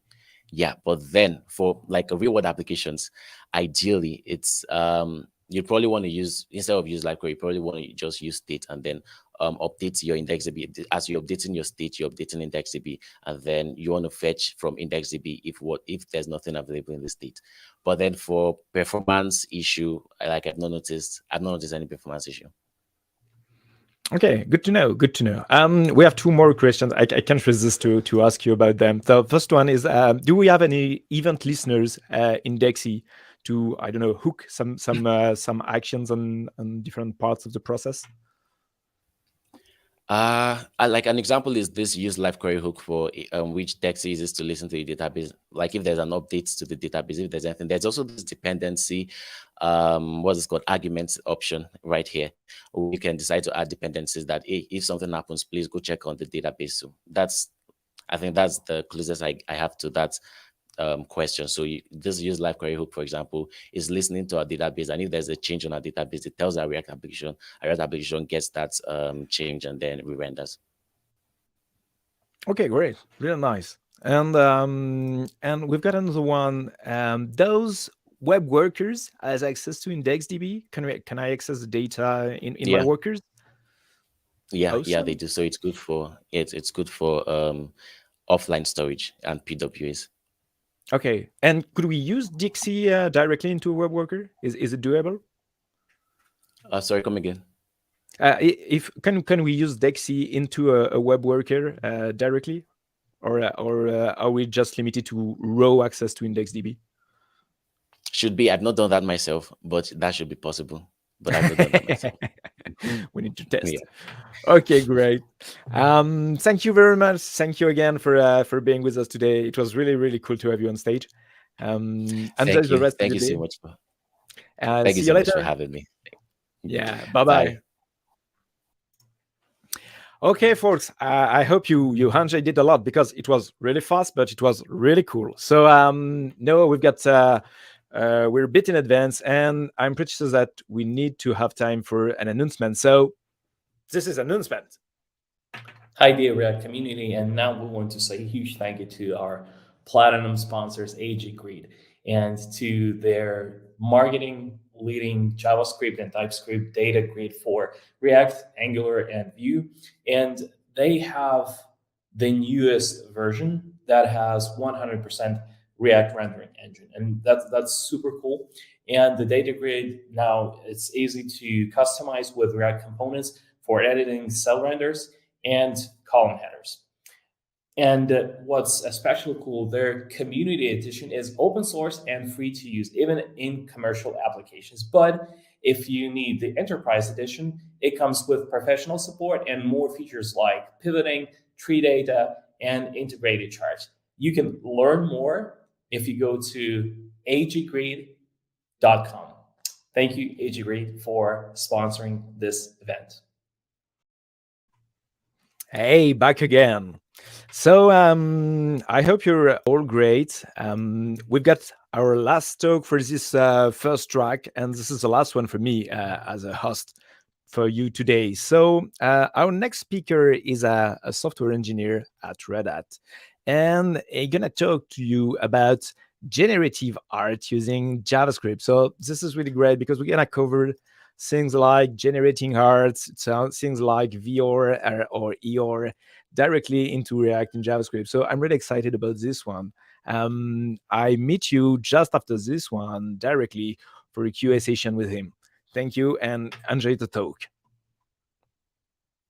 Hello, everyone. My name is Sumit Ridhal. I'm a senior software engineer at Red Hat. And today I'll be talking about generative arts. So in this session, we'll talk about what is generative art. We'll explore a little bit of history about the generative art. We'll talk about the different artists who has contributed to the foundation of generative art and the art genres. In the end, we'll discuss about different fundamental of generative arts. What are the building blocks of generative art, and what are the common element they are to be found in generative art. And in the end of each fundamental, we'll walk through some code to generate artwork using these simple methods.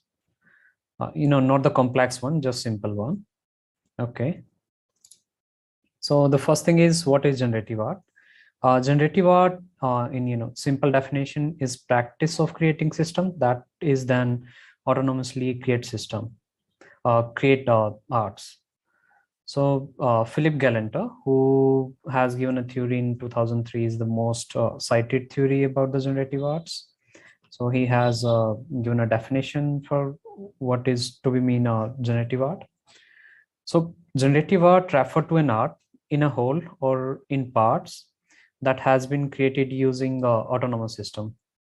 So autonomous system in this context is generally the one that is non-human and can independently determine the feature of artwork that would otherwise require a decision to be made by the artist itself.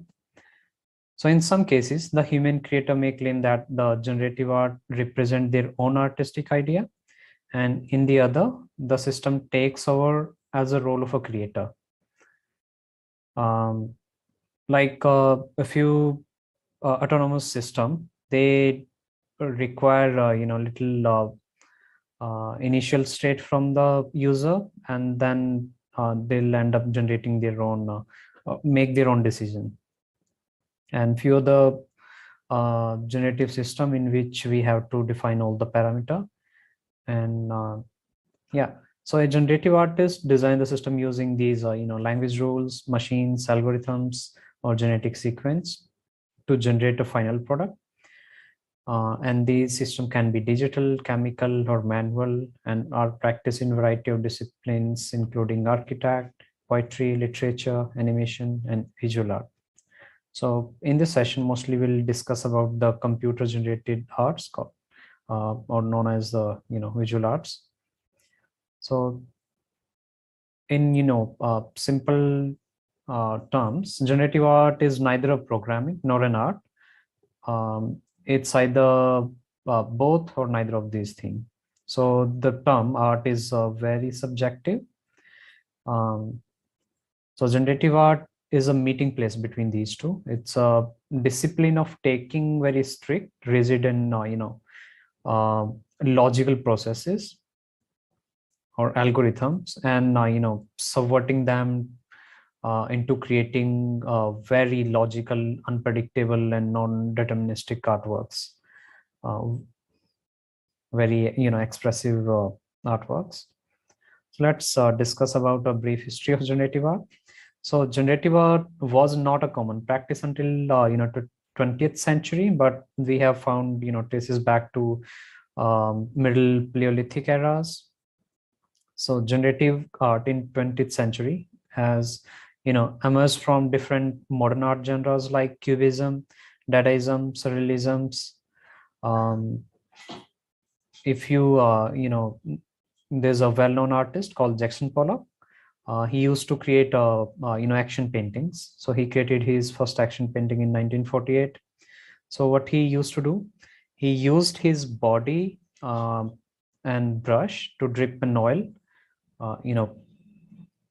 paint on the canvas. So he used a pulley system. Kind of he hang a bucket of oil with that rope to that pulley, and he simulate randomness and movements using of unsystematic repetitions, or called intentional accidents. So this is the very early example of using generative methods to find a approach to generate more organic patterns. So this process was not entirely under the artist control, and final artwork was more conceptually and visually natural. So another artist is Harold Cohen, who's first practitioner of generative art. He used computer-controlled robot to generate paintings in late 1960s. So despite generative art roots in Dadaism or Cubism, so it was the pioneering artist Harold Cohen who brought it into being in the late 1960s. So talking about the Dadaism or Cubist principles, so another artist called Paul Sezney, who laid the foundation for the Cubist principle. And the Cubist and Dadaism, these genres played a very important role in laying the foundation for the generative artist. There are other artists who help also lay the foundation for different types of generative arts. So George Ness was considered to be one of the pioneer of generative art, and his piece in 1965 he called Gravels, which is shown in the presentation here. So it's a grid. It's a grid of 12 by 22 squares. And if you see, the squares on the tops are uniform, they are perfectly aligned. And if you move from top to bottom, so you see the bottom, the squares at the bottom, they are in disarray. They are disoriented. And Joseph's use different variation, or increase the variation until the square at the bottom are in complete out of order, or in complete disarray. Another artist, Vera Molla, she was a Hungarian artist, and she was a trailblazer for the woman artist looking to explore the generative art in that era. So her piece, such as Des or Des, defied critics, claim that the work has been made by computer. Let's talk about another artist, John Conway. Not an artist. George Conway was a British mathematician who devised a theory using cellular automation called Game of Life, also known as Life. So basically, it's a zero-player game, meaning that the evolution determined by the initial state and require no further input from the user. So in the universe of Game of Life, it's an infinite two-diagonal orthogonal grid of squares.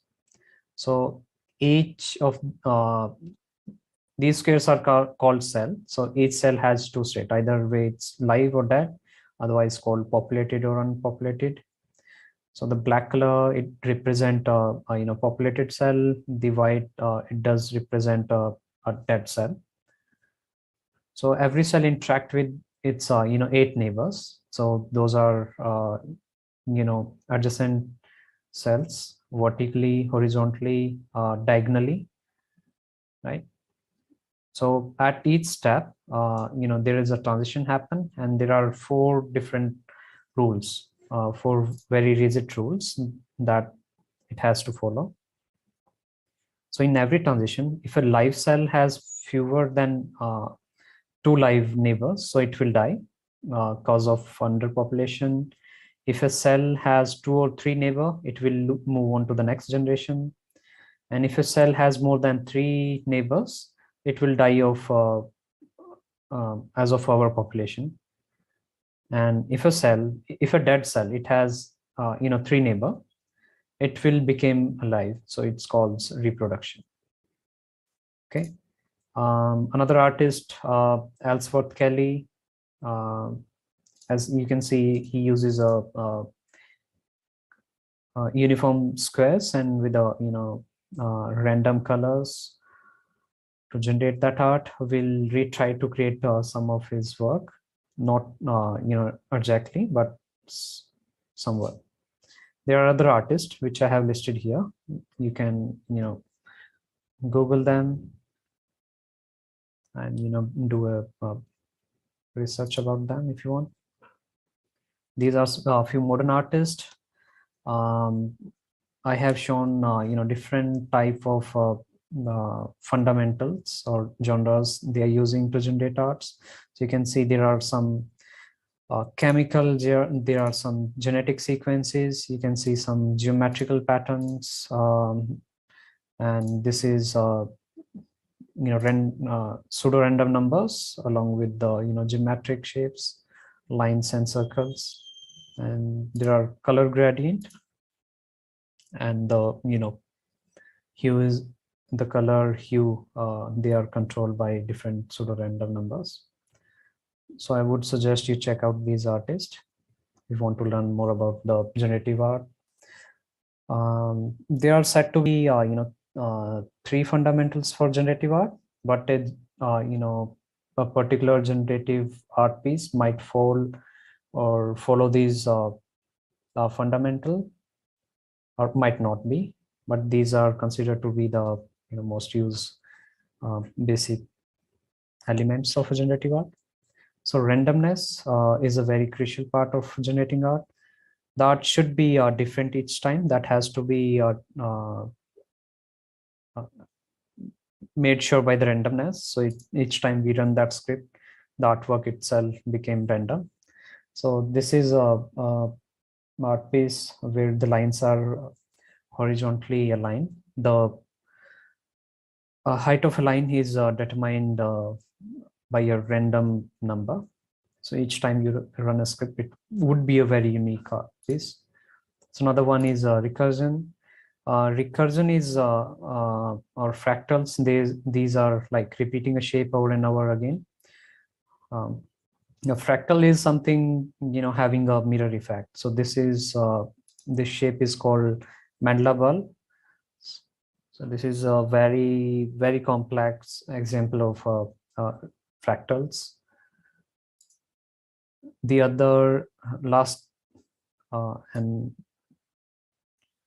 most important fundamental are the shapes. So these are basic geometrical shapes which we have learned in high school geometry. Okay, let's talk about randomness. Yeah, so as you see this template from Moon Knight, they summarize the whole concept. Yeah, not entirely. Let's go through a few examples just to understand this concept. So here we have created a grid of squares, and in the next artwork we have changed that color. So we have lightened the color or use the different gradient of the same color, and these gradients are generated very randomly. There's no order to it. And in the last piece, you can feel that there are like smoothness to it. So these are also generated using a random algorithm called Perley noise. It's a pseudo-random algorithm. So this is a very crucial part to it, randomness, because each time the artwork has to be very unpredictable. So the randomness is highly that part which makes sure of it. So let's go over a few examples. Yeah, this is how you create a rectangle in the JavaScript. This syntax is for P5JS library. You can use a P5JS renderer directly into the React application. There are other libraries called React Fiber. So React Fiber is a 3D canvas library. But in these examples, for the fundamentals, we are just using a 2D canvas, 2D shapes. So the X and Y are the coordinates of left top corner, the width and height of or the dimension of this square. And this is how you generate a grid of square. You can run for loop. One is to render the column, one is to render the rows. And I added a factor to change the color. So rather than using a entirely random color, I have only choose to vary the gradient of the same color. So from RGB, only the red value has been changed. The rest those are static. And in the next piece, you see a very smooth texture-like appearance. This is used, generated using a pseudo-random numbers called Perley noise. So Perley noise is, more organic in appearance because it uses ordered sequence, very smooth sequence. So this is simplex 2D. There are simplex 3D also. You can explore Perley noise, simplex 2D noise, simplex 3D noises.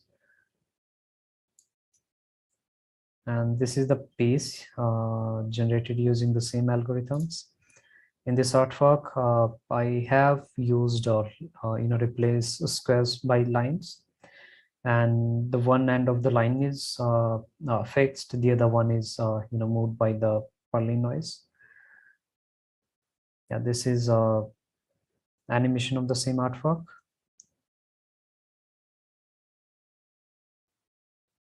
Okay, that explore the other uses of Perlin noise. Perlin noise is invented for application which require very semi-random variation of continuous and smooth trajectories, and it used in all sorts of applications such as creating terrains, realistic looking textures, mostly more game engines. They use these noises and algorithms to generate terrains, skin textures, creating textures for the buildings, all the tiles. There's one article by the Steven. You can explore it. He's using 3JS library and Perlin noise to generate terrains, and he added a tree-like structure to it. So as you see, placed randomly. The another concept is repetition and structure. So repetition goes along with randomness. So these concept goes hand in hand. As a structure and repetition without a random factor yields very dull effect, and randomness without any order, it will yield chaos. So if we don't control the randomness, it will be very chaotic. We have to provide some parameter. So as you see this piece, this is the different circle, those are repeated all over the radian, but the distance and the size of circles remain same for one size. And then we generate another shape, we repeat that over and over again, and so that's how you can generate very unique art pieces. The other one is, this one is called kaleidoscope. So basically kaleidoscope was a mechanical thing in which you place an image and there are different mirror. You can rotate those mirror to generate very unique patterns. So similarly, we have used a pattern here, this triangle shape, and then we have repeated that shape over here, and the whole object has been repeated over and over again to generate such effect.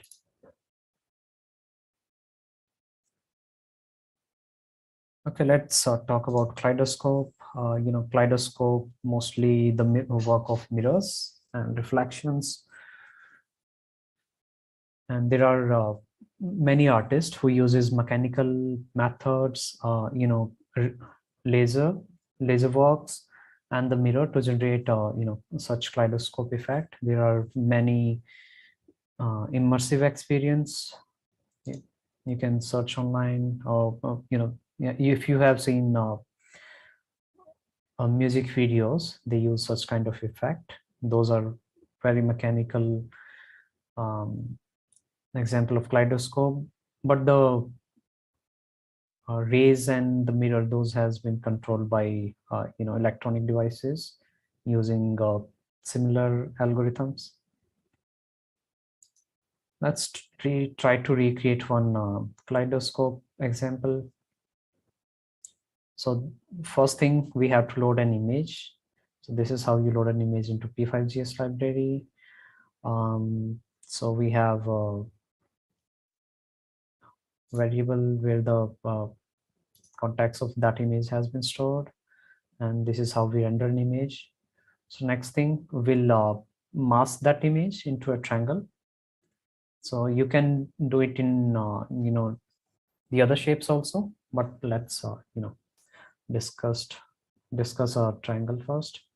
So we'll try to recreate a hexagon using different triangles. So first we'll create one part of it, then we'll mirror that part over. Now we'll combine the tip of both these triangle, and this will create a corner for a hexagon. Yeah, like this one. And this is one corner where we have used one regular shape and one is mirror shape. And if we repeat that shape 3 times, this is how we generate a hexagon, where we have used regular and mirror images. And once we have this shape, we can repeat that shape over and over again to generate such effect. So to achieve an actual kaleidoscope effect, what we have to do, we have to change that position of that mask back and forth. So that would give more realistic natural look. Such as this one. So this is a WebGL kaleidoscope created by Jason K. Smith. You can check out Jason K. Smith library portfolio. He created this effect as part of experience with Google. So he used a similar algorithm. He uses different shapes. So here the shape is moving inward. Here the shapes, those are moving outward.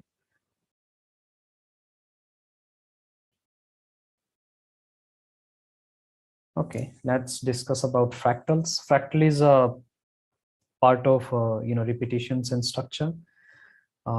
If you might have known this game, the Space Invaders. So the invader fractal is a region of space filled by 15-bit combination objects. So these are called aliens in that game. So we have to kill those aliens. And these aliens in shapes are very unique. Not unique in the game, but we can generate very unique.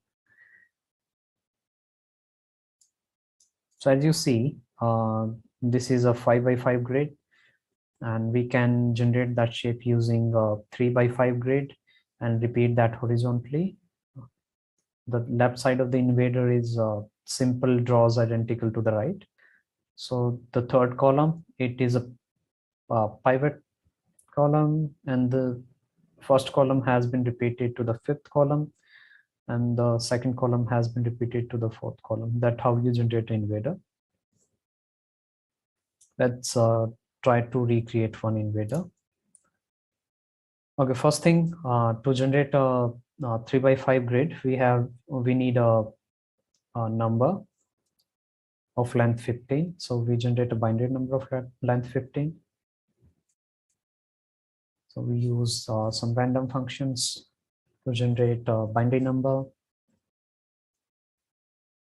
and then we'll place those binary number on that grid starting from left bottom corner. So the sequence is 10 10 11. This is 10 10 11 and 0 1 0 1 0 1, and we have 1 1 1 in the end. Yeah.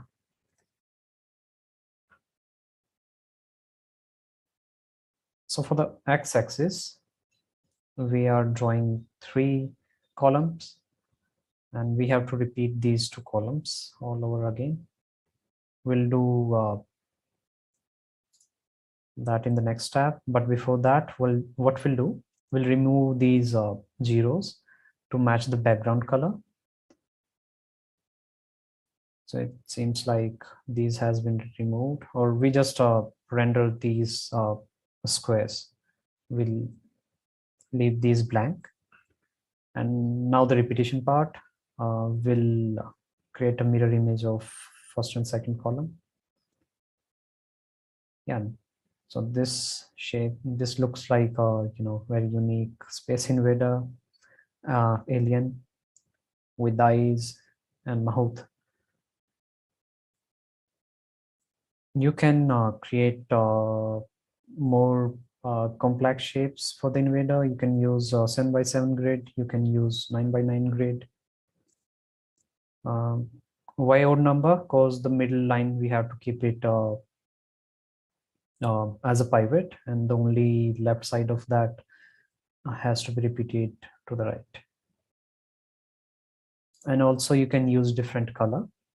So I have used the same algorithm and added a very random colors using a single color palette.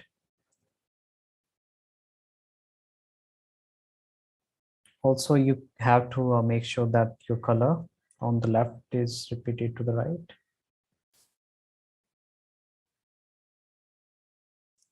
Okay, the next concept, it's Rorschach. Okay, you might have known this character from a comic called Watchmen by Alan Moore. We are here not going to discuss about the character itself. So we are talking about the images which are used in Rorschach test. So Rorschach test is a projective psychological test. And yeah, we are just only going to talk about this part. So yeah, this is a shape which has been reflected on the x-axis as you see it, and with the variations, different ink blots. It looks very unique and resembles different type of object. And the psychologist, he will ask you to guess the shape and determine like your personality, something like that. I'm not sure how the Rorschach test works. Okay, I'm using artist Jeremy concept here. He used generated Rorschach shape, ink blots, and then draw them on this image. So he has created a flat Rorschach image, then wrap it around this image. Okay, to make a pattern roughly symmetrical, he coordinate the origin on the middle of the canvas and use a absolute value of X component. He uses a Perlin noise, and he added some hue variation to it to generate something like this.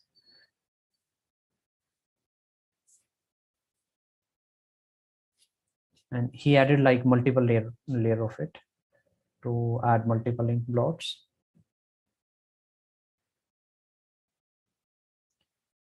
Okay, so what next? You might have understand few basic fundamentals of generative art. You can explore different topic, and there might be the other topic which you have in mind. Please let me know.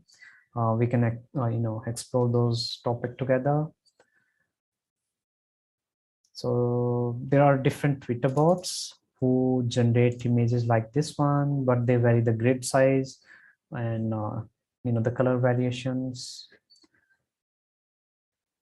And the other thing you can do is you can generate your art pieces using random algorithms, and you can mint them as NFT, and you can sell them on OpenSea or the other market. There are different website which takes generative art as a NFT. You can, if you're a game developer, you can create different 3D element for your game. You can design buildings, terrains, planes, textures. And this is another way of practicing algorithms. You can learn about the basic and very complex algorithm. There are different 3D immersive experiences out there. Van Gogh exhibition is one of them. There are different artists who uses a mechanical method to generate such immersive experiences.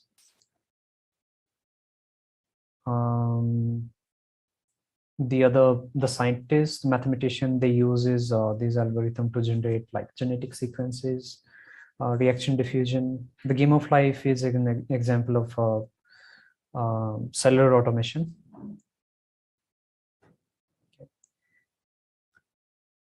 Yeah, there are different topics which you can explore to learn about the generative art itself. Otherwise, you can understand the different fundamentals.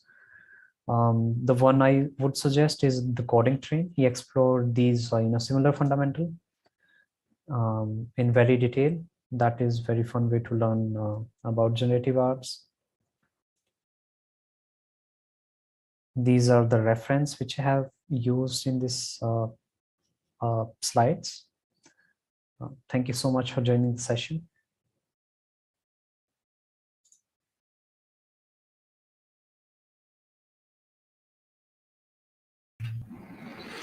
Okay, great. Thanks for this talk, and I hope, folks, that it gave you some insights on how to use generative art and generative content. So let me introduce to you Sumit on stage. Hey, Sumit, how are you? Hello, hi. So Yeah, I'm thank good. you. Okay, thank you very much for this talk. It was really insightful, and we've got a few questions on it. The first one for you is, are there any real life client use case that you would know, and where this generative art could be useful to? Yeah, there are, like I said in the second last slide, you can mint your generative art, you can sell them on OpenSeas. There's another site called FX Hash Rate. You can make money out of it. And it's just a fun way to, explore different algorithm. It's a fun learning curve. You should try it. Yeah, okay, I see. I see. We have attendees that mention generating backgrounds, like in video games or maybe in VR or something like that. Yeah. Like I said, there are different type of pseudo random algorithms which used to generate very smooth textures, and they are used by artists who create element for the games, who create different type of textures, terrains, biomes. Those all use these kind of algorithm. They use it in a control manner. Here what we are exploring, we give it a little bit of randomness to it, so the every artwork became very unique. Okay, I see. So Yeah. there's I guess a game. It uses it generate a very unique biomes, and each biome is very random, like seeds. So I think the mine. I haven't played the game called Minecraft. I guess he uses the similar kind of algorithm. Yeah, exactly. We've got a question which is a bit specific, but more largely, the question is: do the grids need to be square? Can it be rectangular too? But more largely, is there any restriction or No, any limitation? there are no rule to when it comes to generative art. But I think we are talking about fractals. Yeah, the fractal in Space Invader, those fractals are very rectangle shapes. Those are basically 15 grid, 5 by 25 grid, 5 by 5, and 3 by 5 grid is just symmetric. Left is symmetric to the right. So that's an example. But if you want to play it, you can. I would suggest there's a Twitter bot called Spirit Generator. He uses the same algorithm, but he uses different sizes of fractals. If you go to the large scale, instead of a Space Invader alien, it become like a more complex artwork.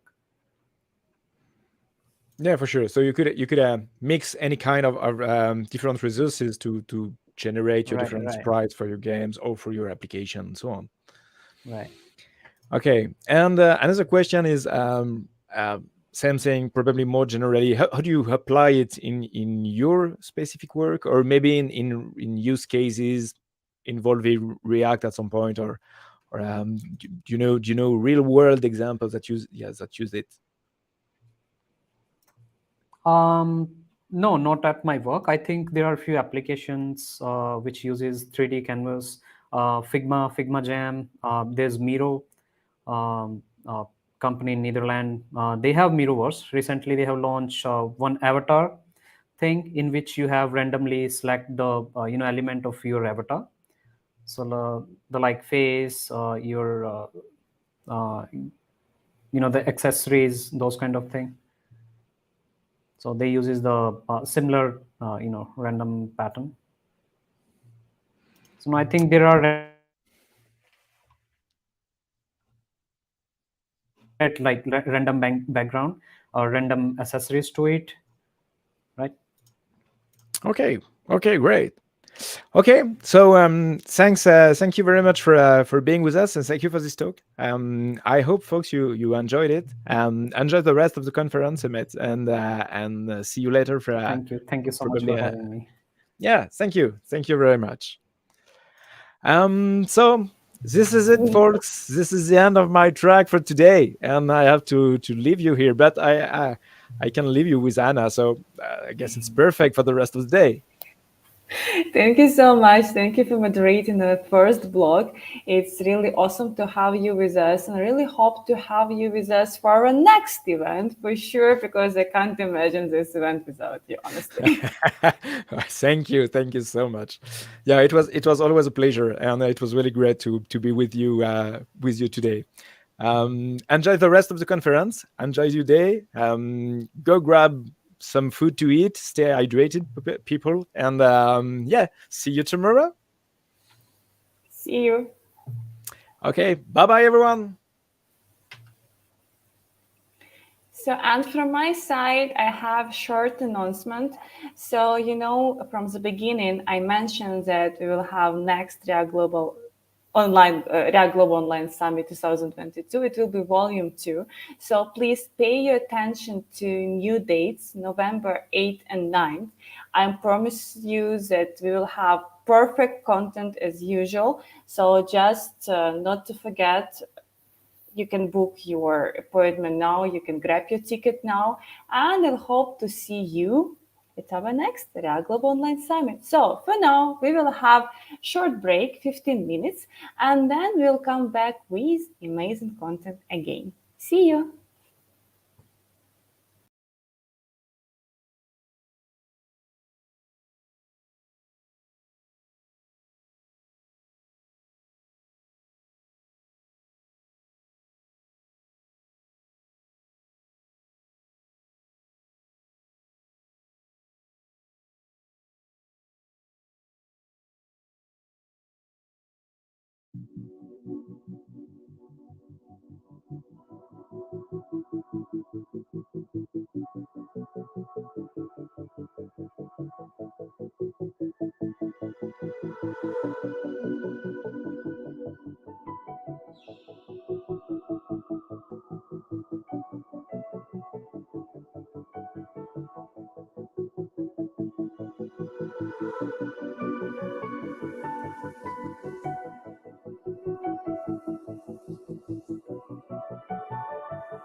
And hello, everybody. Welcome back to the React Global Online Summit 2022.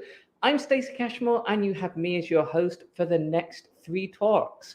So we're going to get started, first of all, with a video from Niall Crosby. Niall is the CEO and founder of AG Grid, and he's going to be telling us a little bit about AG Grid's new React rendering engine.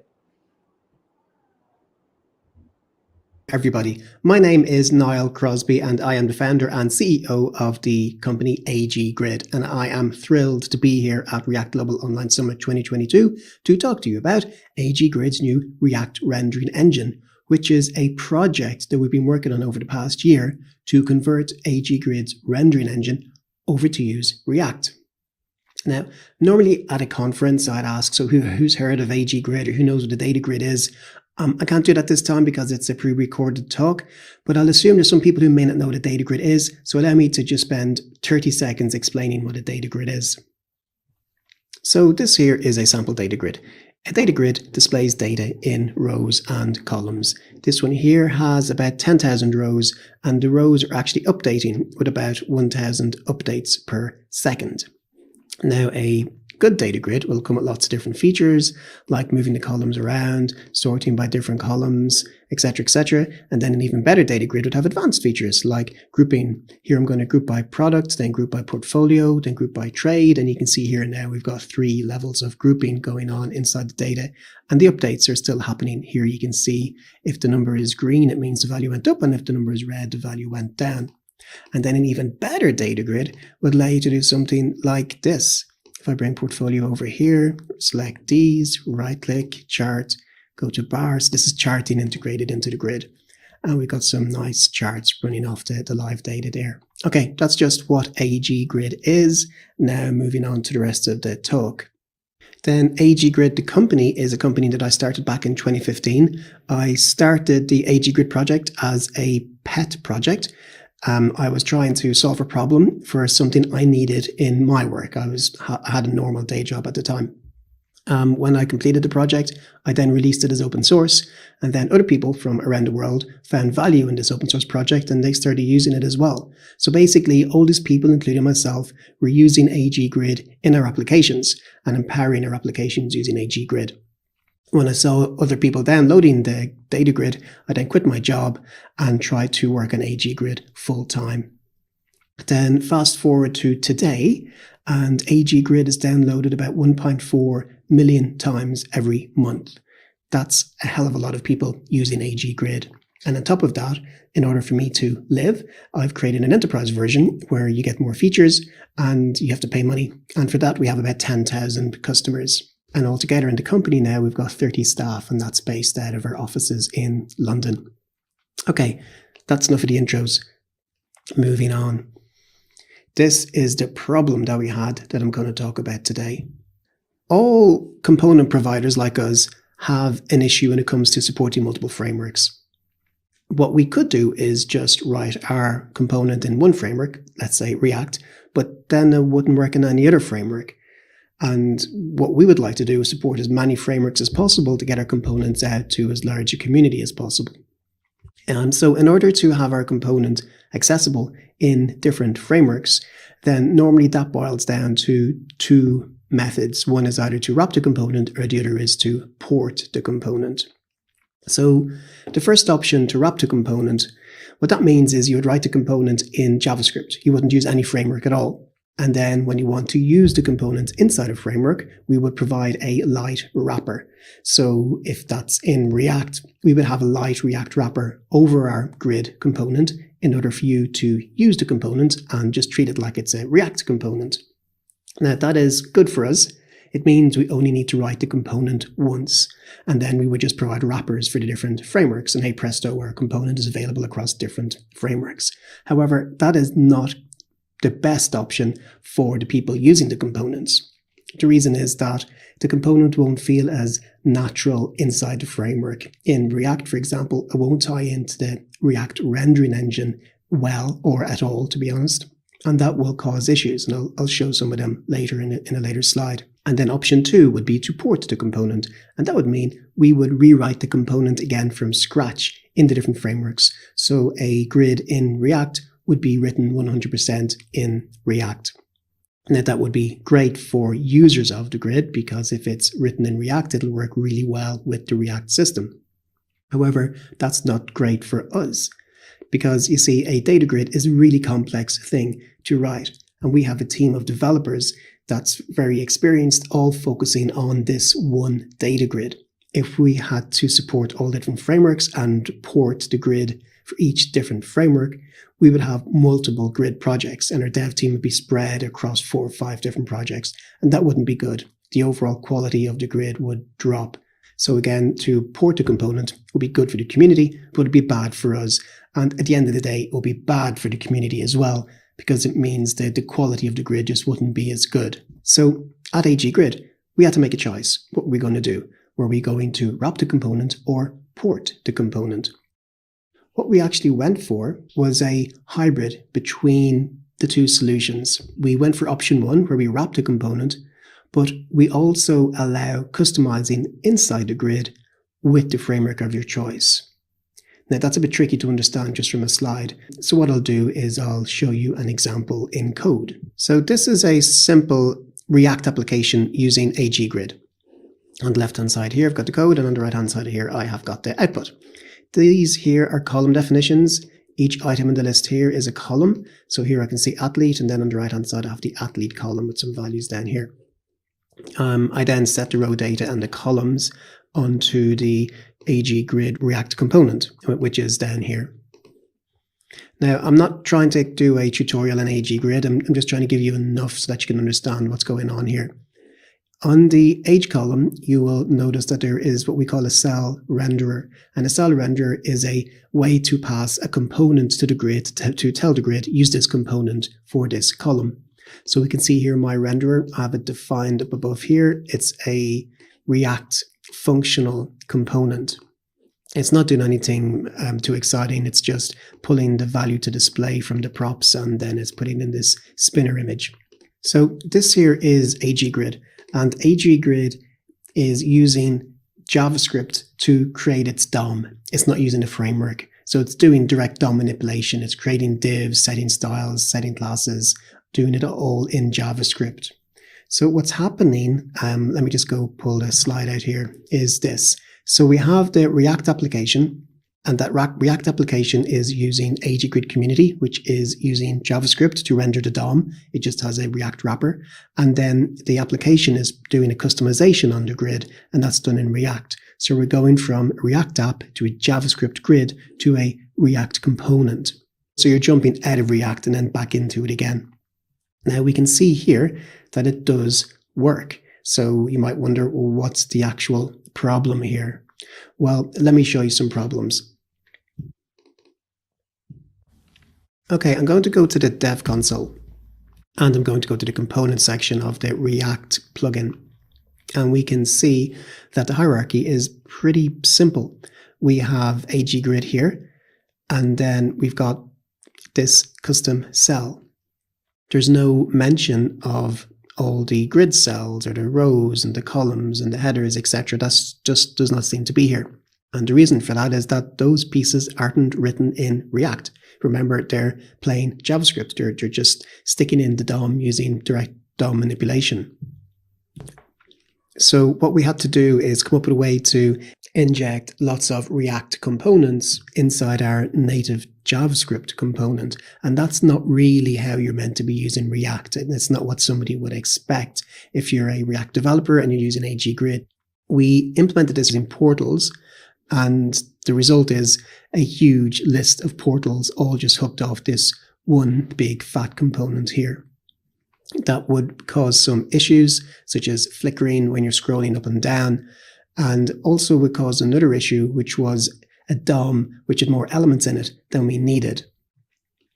So for example, I'll inspect one of these cells. Let me make this a bit bigger. Okay, so this is the grid cell. You can see it being highlighted at the top there. And here's my renderer, class my renderer. If I go back to my code for 1 sec, you'll see class my renderer. So that's the top level element of the custom component. So I've got the top level element of my custom component, this thing in the middle, and then the cell. This thing in the middle is the DOM element we needed to host the portal, the React portal. It's acting as the parent div for the React portal. And that's only necessary because we're using React portals. Ideally, we would want this renderer to appear directly inside the comp. So again, if you're customizing AG Grid using React, then you're going to have these extra divs all over the place because of us using portals. So overall, it doesn't really build up for a good React experience. In our language, what we say is the grid didn't behave very Reacty. So we wanted to change this. We wanted to come up with a new way that would allow us to use AG Grid across lots of frameworks, but yet use React as the rendering engine if you're using React. And how we did that is we changed AG Grid to allow the React engine to be plugged in. Now, I was thinking about all these different frameworks, React, Vue, and Angular, about a year ago, and I was trying to work out what was the best way to support them all. And I had this eureka moment. Something just occurred to me, which was the output of all of these frameworks is identical. And it has to be identical. It all has to result in DOM and CSS, which is compatible with the browsers. So all the frameworks, they're all different ways of achieving the same thing. Now, this would be different to other libraries or frameworks that do similar things. For example, if you think of Webpack and its competitors, Browserify or other things like that, they all pack the code, but the end result can be different. But that's not the case with the UI frameworks. The end result has to be the same. So that made me think, well, if the end result has to be the same, could we boil down the UI layer of AG Grid and just have it as simple as possible, where its only responsibility is changing the DOM? And then we'll take all of the functionality out and put that someplace else, which can then be reused across all of the different framework versions of AG Grid. Okay, that's a bit confusing again, so let's look at some code. So let's take the example of a cell inside the grid, which is a cell that we write, not a customization. So each cell has a width. And to change the width, well, first of all, we have to do some calculations to work out, well, what that width is. And that was done inside the cell comp. So we had width, this that is called spanning, do something else. And then at the end, we would set the width on this style directly onto the DOM element. Now, with this piece of code here, there's only one line which is updating the DOM, and that's the last line. So what we decided to do was extract out the rest of the logic from the component and only have the component as simple as possible or as stupid as possible. So it's just setting width, and it doesn't know why, it's just following commands. So in the new way of doing things, these commands come from what we call a controller. So for a cell comp, we split that out into a cell comp and a cell controller. And the cell controller is the big class. That's the one with all the brains. And here is the code in front of what you would see inside the cell controller when the width changes. It would do the same calculations, but then when it gets to the bit where it needs to update the DOM, it wouldn't do it itself. It would delegate that to a framework layer inside the grid. And then we would provide two framework layers. The first is what we would have done always, which was the pure JavaScript implementation of the grid. And there we can see it would just set the width using direct DOM manipulation and setting it on the style for the element. Then for the React implementation, we would do it using React, which means set it onto a state item and then use that inside the JSX. And then we did this for all of the UI components inside the grid. It's not just the cells, but the rows, the columns, the headers, the grid itself, everything. So all the components from the top level of the grid, which is the component you'd use in your app, all the way down to the cells and the customizations will be all rendered using React. So with our 100% React rendering engine, we went from an AG Grid component rendered in JavaScript to an AG Grid component rendered in React. So when you've got AG Grid in a React app, there's no switching in and out of React. It stays in React, and React is used to render the application, the grid, and all of the customizations. Now, we believe this is the perfect system because for the community, the grid now works natively in React. It feels very Reacty. It doesn't just participate in the render cycle of React, it's part of the render cycle in React. So the community is very, very happy. And then us as a company, we're actually really happy as well because we've achieved something that we haven't been able to do up until now. What we have achieved is we're still only writing one grid component. So whether you use AG Grid in React or Angular or Vue, it's still the same component with the same features and most of the same code. About 98% of the code in AG Grid is not doing that last piece of the DOM hit. So let's go back to that example and see how it behaves when everything is rendered in React. I need to just change the code slightly to make sure we're using the latest version. So I had this property here, suppress React UI. I'm going to take that away so we're not suppressing React UI. What that means is use the latest rendering that AG Grid has to offer. So I'll save that and go back to the browser and just do a refresh. So here is the grid again, looking pretty much identical. The only difference is we're now rendering using React instead of plain JavaScript, but all the features that were there before are still here. We can see this age column still has the React customization where we've got a React comp inside. Now, it gets interesting when we peel back the covers. So let's bring up our dev console and go to the React Components tab again. And so here, this is now a rich tree of components, which is composing the grid. So if I scroll down a bit, I can see all the different rows and the cells. So these are cells here. The cells belong inside a row. I can see here as well my renderer, which is the customization, and that's fitting inside the hierarchy of AG Grid, directly inside this cell. So that's one of the problems solved, where we're now no longer using portals, and the entire grid is being rendered inside the same React context as the rest of the application. And then, just like I did before, I'm going to inspect one of these cells with the cell renderer. And here I can see that the cell renderer, the top level item, is directly inside the grids cell. We don't have an extra div, which we needed the last time because we're using portals to host the cell renderer, but now we're not. The cell renderer is hosted directly inside the grid cell because the grid cell is now React comp. It can do that. So we don't have these extra divs inside all of the cells whenever a cell renderer is being used. And for a lot of our customers, that meant a lot because it meant the DOM was as lean as possible when they were putting in their customizations. So back to my slides. In a nutshell, what we did is we had this really complex component called the data grid that we've been working on for years, for about 7 years, had lots and lots and lots of features. But instead of rewriting the entire grid again from scratch, our project for the last year was we refactored out the rendering engine, and now we've been able to plug in a React rendering engine. So it's the same grid with all those features, except it's now rendered 100% in React. Now, comparing those two options I mentioned earlier in the talk, when a company like us wants to provide a component in different frameworks. So the first option is you would wrap it, but then that doesn't give the native framework experience. And then the second object is to port it, but then we're spreading our dev team. That's far more difficult. What we've done is we've kind of taken the best of both worlds from them. We're not wrapping, so the experience is native for React.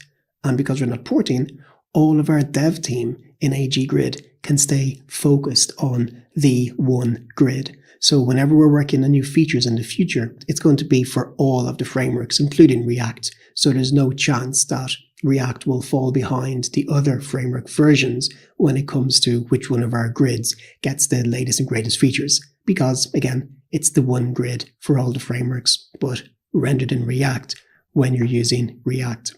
Now, you might kind of think, is that really good? Is that abusing React? It's actually not. It's using React in exactly the way that React intended you to use it. And if you look at the React website, there's this statement that I have on the slide here, which is learn once, write anywhere. We don't make any assumptions about the rest of your technology stack, so you can develop new features in React without rewriting existing code. So that pretty much means React is the rendering layer only, and it should work with the rest of your app, regardless of how that's written. And in the case for AG Grid, our AG Grid app is using our in-house libraries for calculating all of the stuff. But then when it comes to the rendering bit, we push that out to React, and then React takes over and does the rendering of the DOM for us. So there were some challenges along the way. One of the biggest challenges we had was when we were doing something inside our AG Grid, which didn't have a corresponding way of doing it in React. one example of that would be a performance improvement we made for doing batch DOM inserts. And when we were inserting cells in AG Grid, we wouldn't create each cell individually and put it into the DOM. What we were doing was we were creating a big piece of HTML in a string. So every time that we'd create a cell, we'd create HTML in a string, and then we'd join all these strings together. So we had one big string of HTML, and then we would use set inner HTML on one DOM element, and all of those cells would be created with one DOM touch. Now, that was a great performance improvement we made about 5 or 6 years ago, and it made a really big difference for IE9. It didn't make that much of a difference at all with Chrome. Today, IE9 is no longer a target browser for us. IE is on its way out. Now we have Edge, and Edge is using Chromium anyway. So today's browsers don't need these sorts of performance tweaks that we had put in. So as part of our migration to allow React rendering, we took these performance tweaks out, but they were no longer needed. And as a result, we have AG Grid, which has gotten some cleaning up. And then lastly, I would have to mention speed comparison. So we have AG Grid. It's very DOM intensive, and we have it working identically. Each feature is identical, but it's rendered in JavaScript and it's also rendered in React. So which one is faster? Well, you see, I know AG Grid, and AG Grid is very customizable. So the speed of AG Grid will be dependent on how many columns you have, how many rows you have, what's inside the cells, are you customizing those cells? There's a lot of factors. I know that I could contrive an example to make the React version look faster, and I know I could contrive an example to make the JavaScript version run faster. So really, there's no benefit of me providing 2 examples and doing a speed test against them. What I can say is that they're both the same ballpark. They're both really, really fast, and the community of AG Grid users, nobody's complaining about speed. And that is the end of my talk. It was great to be here. I hope you found the talk useful. And if you're an AG Grid user, I really hope you find it a useful library to use. Thank you. Well, that was a really interesting talk. We have Niall here with us. He's going to be answering some questions. So I guess the next thing to do is to bring Niall into the stream. Niall, good afternoon. Welcome. Hello, Stace. Good afternoon. Great to be here. Thanks for having me on. Yeah, no, it's that was a really interesting talk. It's something that I've never considered myself. I've always used tools which are really tailored to the framework I'm using.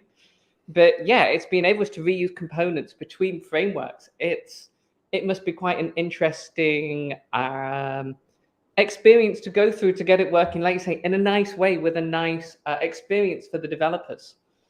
Yeah, it's mind-boggling. Like, I've been doing AG Grid now for 7 years, and supporting all the different frameworks, that's a huge challenge. It's a massive challenge. And up until now, we've been trying to share the same code base between all the different frameworks, but especially for React, as we're saying in the talk, it just caused problems. People were complaining, there was flickers, and one thing a React developer wishes is that every component they use is written in React. So that's kind of what we went through over the last year, where we just reskinned AG Grid, and now it's 100% React, and we're really proud of it and excited about how that's going to change things for us, and I hope the React community really like it. Yeah, I think the grid itself looks awesome. I love how easily you can move stuff about, get graphs and everything. That was always a stunning demo to do. We have some questions from the audience here. I'm going to bring in the first one. Is the same concept adapted to other frameworks? No. Short answer. The reason for it is that how React works with its what people call the virtual DOM and the render cycle is quite different and bespoke to React. And when you try and use React with normal JavaScript libraries, it causes more friction that you don't see in the other libraries. So basically, if you're an Angular or a Vue user and you're using AG Grid, you don't have any issues because it's not written in that framework. But in React, you did. So it was for that reason why we had to, fix it for React to give the fluid experience. So no, but we didn't need to for the other frameworks. Okay. This is one of the ones that I wrote down for myself as well. It's as a day-to-day Angular developer, it was like, whoa, does that work for other stuff? But thank you. Can this be used in React Native? No. My understanding of React Native, and I might be wrong here, is that is for generating the server on the server side. I beg your pardon, generating the web page on the server side, and then you bring the data or the web page back to the client with it already been rendered, which doesn't really fit the use case for a rich data grid. A data grid is about manipulating the data on the server side, so it doesn't really have a place in the React Native world. Okay. So, is there a, yeah, how would you compare React Table versus AG Grid? In the words of Tanner Lindsay, React Table does not come with batteries. So basically, React Table, no, he does actually say that. It's on his Twitter feed.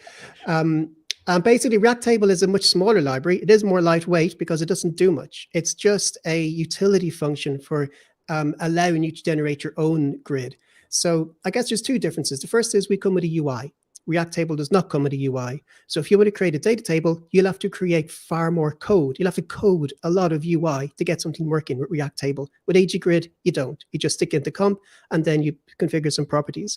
And then the second thing, which is with AG Grid and all other competitors, is the range of features that we have, and the quality is just far ahead of everything else. So for example, in AG Grid, you can select a range of cells, right-click, send to a chart, choose between pie chart, line chart, etc.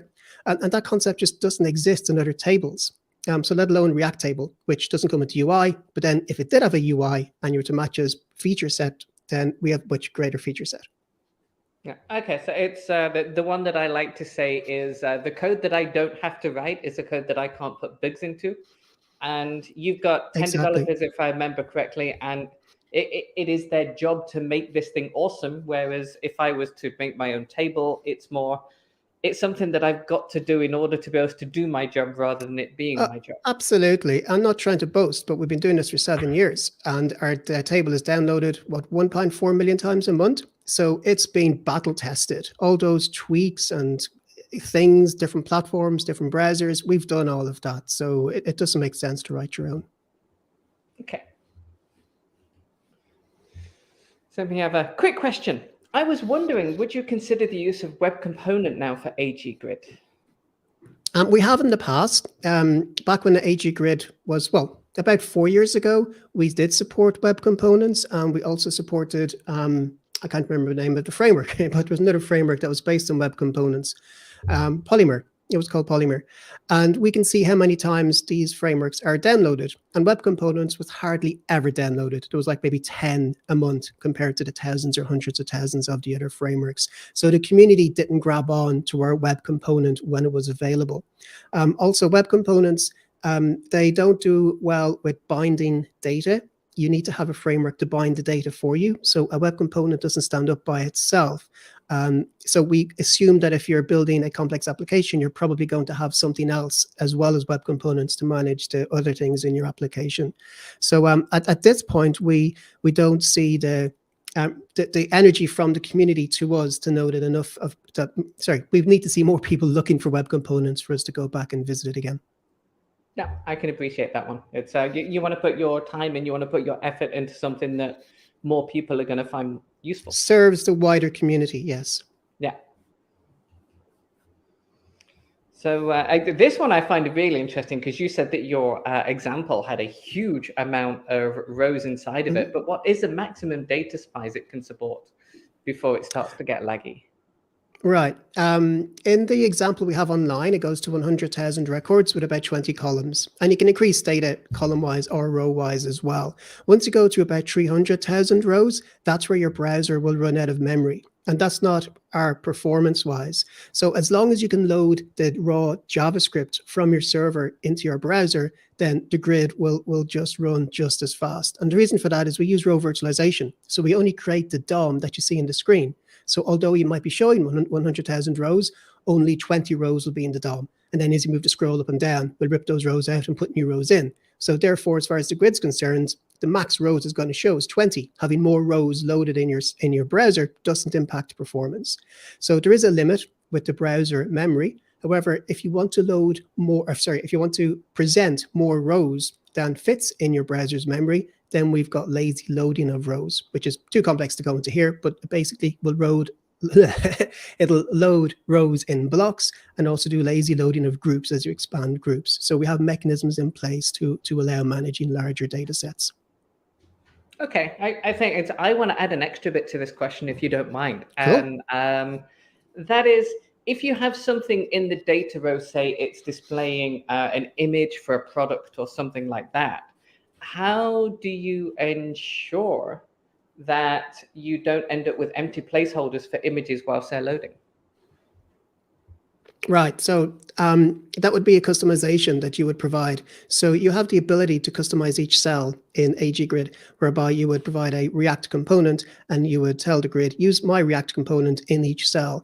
And then how you display the image, including what you just said, the loading mechanism, that would be something that your application would provide. Okay.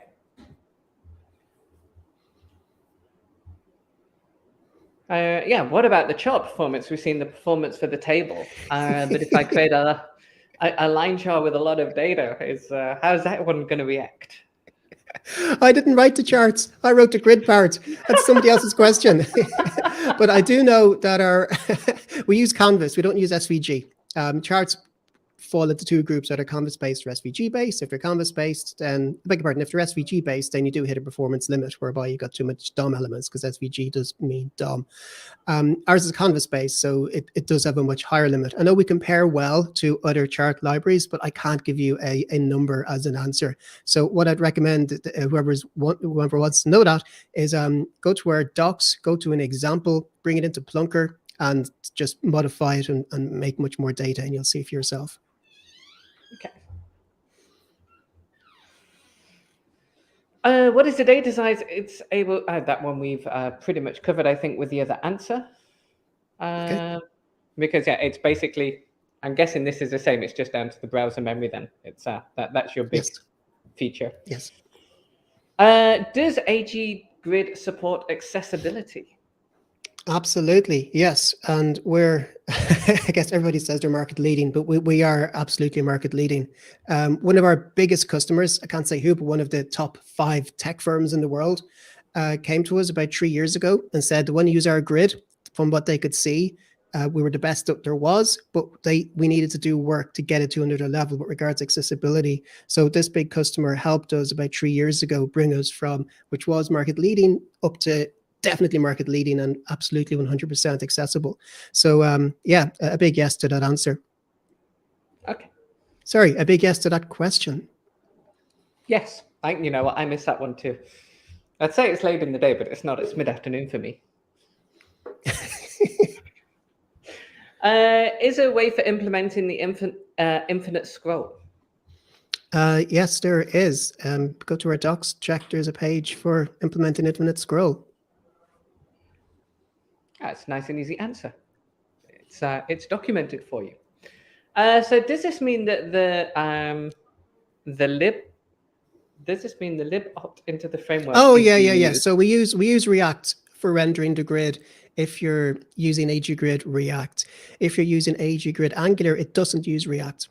It'll use our own internal library. So we have AG Grid Vanilla, which is using AG Grid without any framework, and that has 0 dependencies. Then if you use AG Grid React, it'll bring in the React rendering engine piece, which is a separate NPM download. And then likewise for Vue and Angular, if you're using them, it'll just bring down that other small bit just to use that other framework. So you're not going to pollute your code base with a framework you don't want if you're using AG Grid. Yeah. I think we've answered this one. And yeah, I was going to say, I think we've answered that one. And the last one that I have on my list is, what are the main features that it offers in comparison with the other frameworks? So for example, Material UI or Bootstrap? There is lots, but I think the difference you're going to see with us versus these other guys is these guys aren't grid experts. They are library experts. They provide a wide set of components.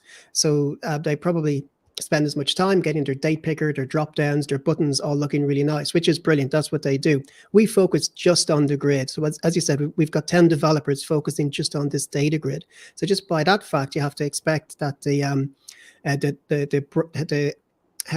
breadth of features that we have They would not be comparable to these other ones. So if you want a lightweight grid that doesn't do as much, go for one of these guys. If you want a grid that does far more and far more enterprise ready, then you would go with AG Grid. And then, yeah, features that we would have that they just don't have. Charting is one massive one. To be able to chart directly from the grid, that whole concept just doesn't really come with the other grids. Another one is how we manage server-side data, how to do row grouping and load groups lazily. Again, those kind of concepts just don't exist.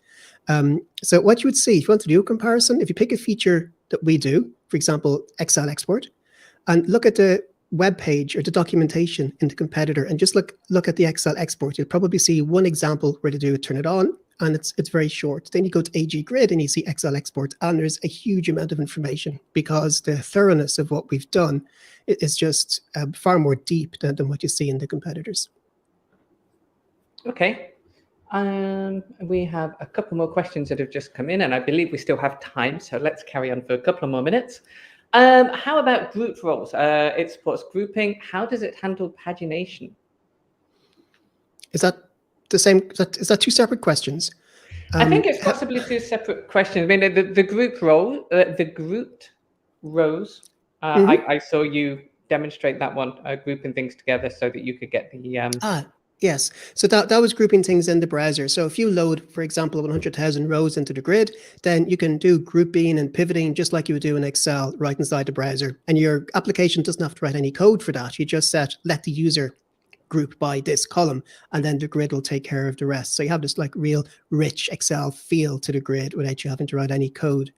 Regards pagination, it's a property. You set pagination on and it just works. So there's two ways you can do it, I guess. The first is you can give your data to the grid, for example, 100,000 rows, and you can tell the grid paginate, and then it'll present that 100,000 20 rows at a time. And again, your application doesn't have to worry about that. We'll do all the paginating for you.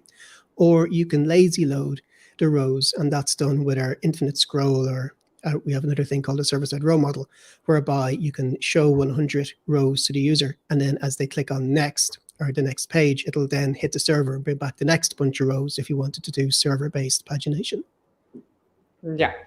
Okay, we have one last question. If we can answer this quickly, then I hope I'm not going to annoy you. The answer is yes. By answering this. The answer is yes to this? Awesome. Well, you can put whatever you want inside the cells. The cells are your comps, so you provide your React component, and if you want to use Bootstrap or material components inside that cell, we call it a cell render, then yes, you can do whatever you want. It accepts all types of HTML. Right. Okay. I can see that we do have another question, but I think I'm going to really annoy Nick if I carry on for too much longer. So I'm going to stop it there. Do you maybe have a couple of minutes to go into the chat, maybe, and answer the last couple of questions if people ask their questions there in the chat? Yeah, sure. I'll stick around for another 5 or 10, 15 minutes. No problem. Stace, thank you very much. It was a pleasure to be here. Thank you for having me. And yeah, have a good afternoon. Bye. Okay, so that's the first talk of my session out of the way. I'm going to disappear for a few minutes now. We've just got a quick message to bring to you, and then I will be back with Joon Park.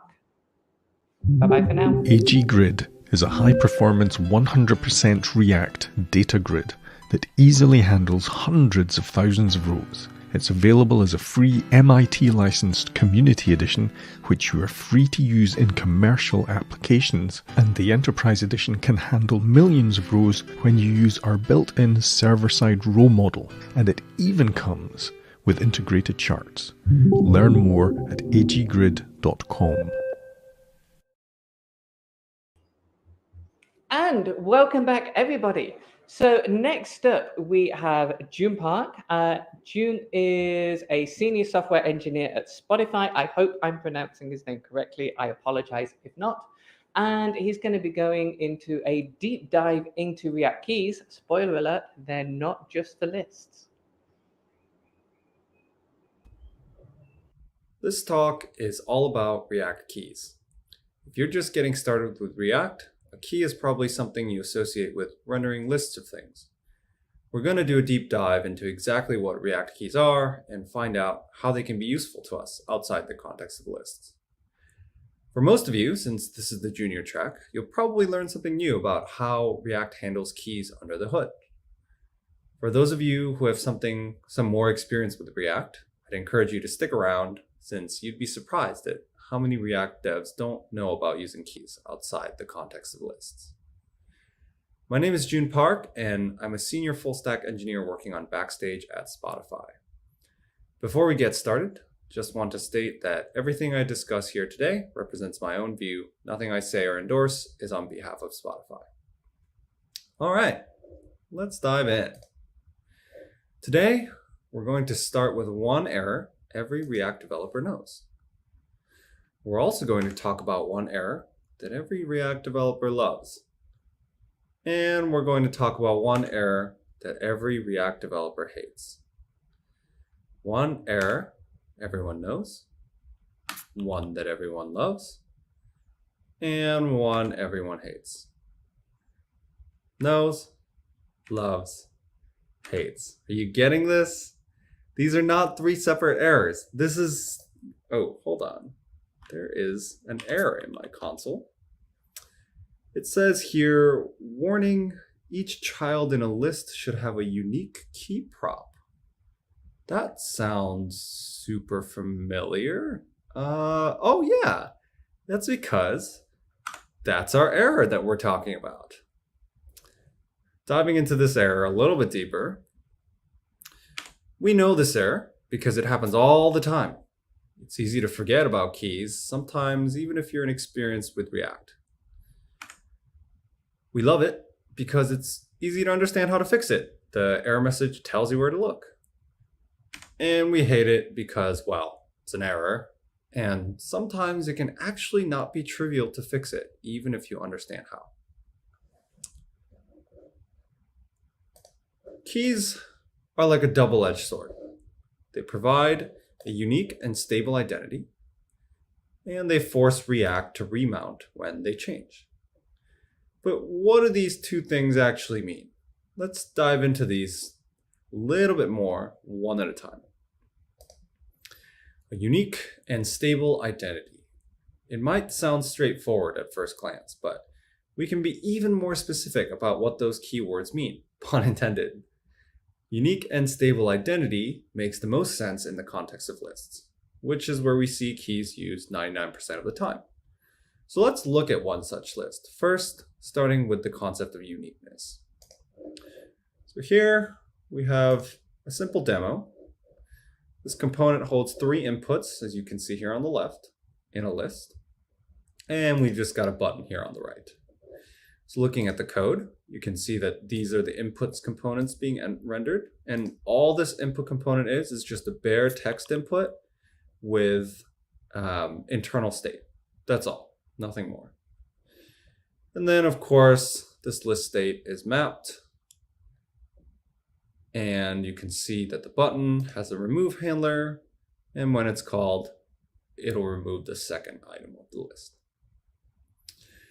So you'll notice that our list items don't have a key on them, but upon first glance, it looks like everything's kind of working as it should, right? I can write, I can delete, so on and so forth. So what's actually wrong here? Well, it becomes evident when we remove the middle item.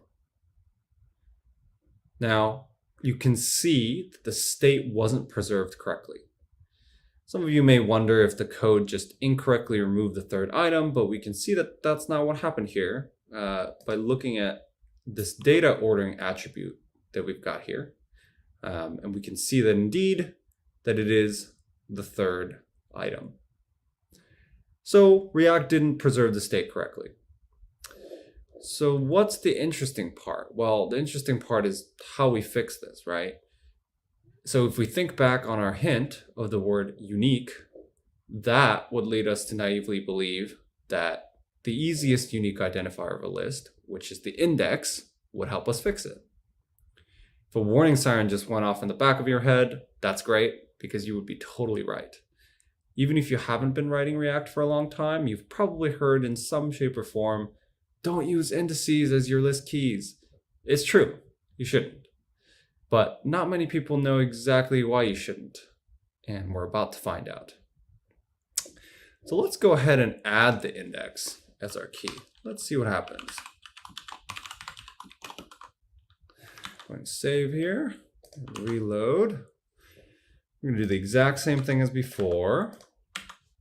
And if we hit click to remove middle item, you can see that nothing really changed. We still have the exact same bug, right? You can confirm once again through this data ordering attribute that the third input did get preserved, but React rendered the wrong state. So as an interesting aside here, I've seen some people try to get around this by doing something like this.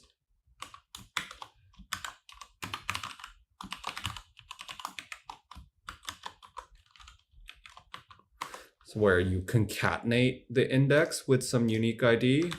And if we try this, we actually do fix the bug that we were trying to fix, but we introduce a new one where the third input state gets wiped.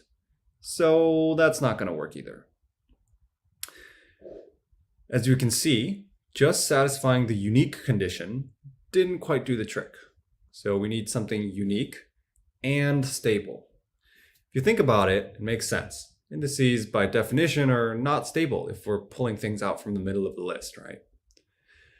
So how do we satisfy both the unique and stable conditions? We all know what the correct solution is. Just use the actual ID that we're provided, right?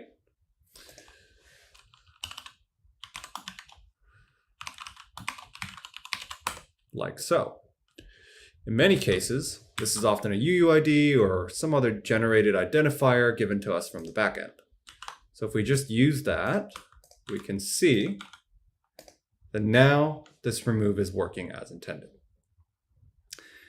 So let's go back. Let's look more on why these inputs were not re-rendering as they should.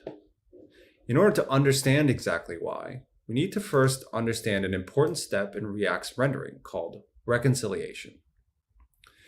We won't go super in depth into each and every step of React's rendering process right now, since that would take way too long, and there's also already a lot of good resources online if you're interested in that topic. That said, we do need to understand what happens when a re-render occurs. As we know, the DOM is a tree of nodes that comprise the various UI elements we see on screen. You can think of how React works in the same way, as a tree of React elements. So when you write some JSX in React, you're telling React to render a specific tree of elements.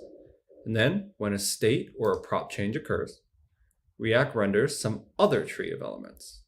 This process right here is what we call reconciliation. It's the process in which React updates the DOM. One of the reasons that React is so fast is that when re-render occurs, it doesn't wipe away the entire tree and write the new one. It diffs the previous tree with the new tree and then re-renders only the elements that have changes. This should sound familiar to most of you since it's one of the main selling points of React and why it's so fast.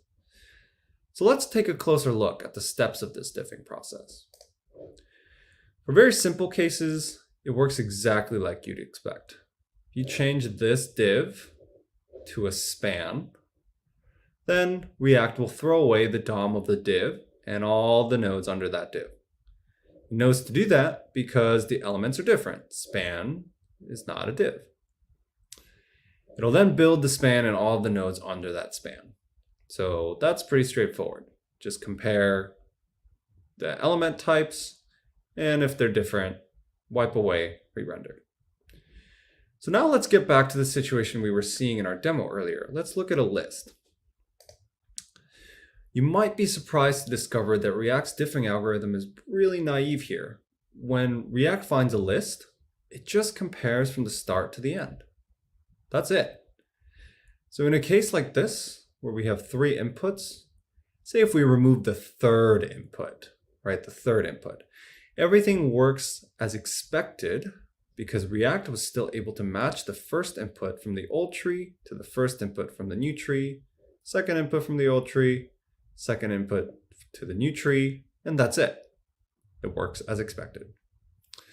But if you look at the case from our demo, where we're removing the second item, well, now React can't tell the difference between the second input from the old tree and the third input that we actually want to be rendered. As we said before, if the element itself didn't change, React doesn't care. So this is why we get our bug. To React, us removing the third input and us removing the second input, well, it doesn't know any better. So it renders the same thing, which is an input with the value 1, an input with the value 2. And that's the bug we saw. So as you can probably guess, keys allow us to tell React which item is which. So between renders, it knows which item was removed, like so. And we can do stuff like this even, where with keys, you can shuffle around the order of the items and React will still know which item was removed and which DOM to keep where. So now, knowing this, we should be able to reason out why the second bug occurred. If you remember back where the third input state got wiped, that bug, in the interest of time, I'm going to pull a textbook author and leave the reasoning as an exercise to the reader. But if you can't figure it out, ping me after and we'll be happy to talk about it. All right, cool.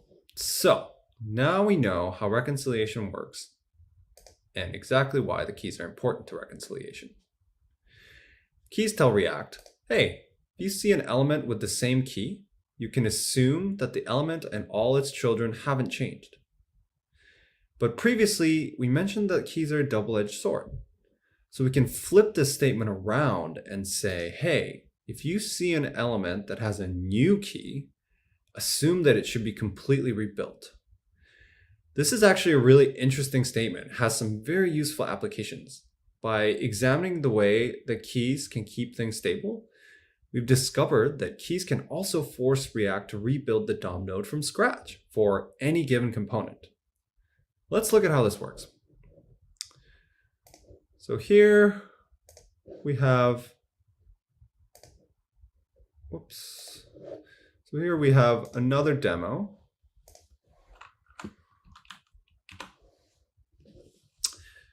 So now we've got something really simple. All we have is the same input from before. So this input component, again, all it is just a bare text input with internal state, nothing more. And we've got a button wired up to this change key handler. So here in the code, we can see what this change key handler does. It increments this counter state that we've initialized here in line 6. So again, when the user clicks the button, it'll increment this counter state. And the key information here is that we've set the input component's key value to this counter. To some of you, this might look a little bit weird. We're using a key, but there's no mapped array. There's no list of nodes we're rendering. And that's perfectly fine. Keys do not have to be only used in lists. So, remembering what it means for React to change the key of a given component, can you guess what will happen now when I click this button? That's right, the state gets reset. As we expect, React has thrown away the input component and rebuilt it from scratch, meaning its internal state got wiped away and it got remounted. But of course, this is a bit of a contrived example, just for the purpose of understanding how this works. Let's look at something a little bit more complex, something you might find in your code base.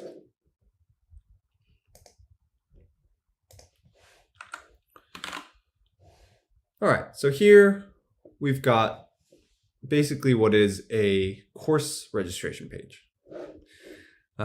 Pretty simple. You can see, the number of people that are signed up to attend.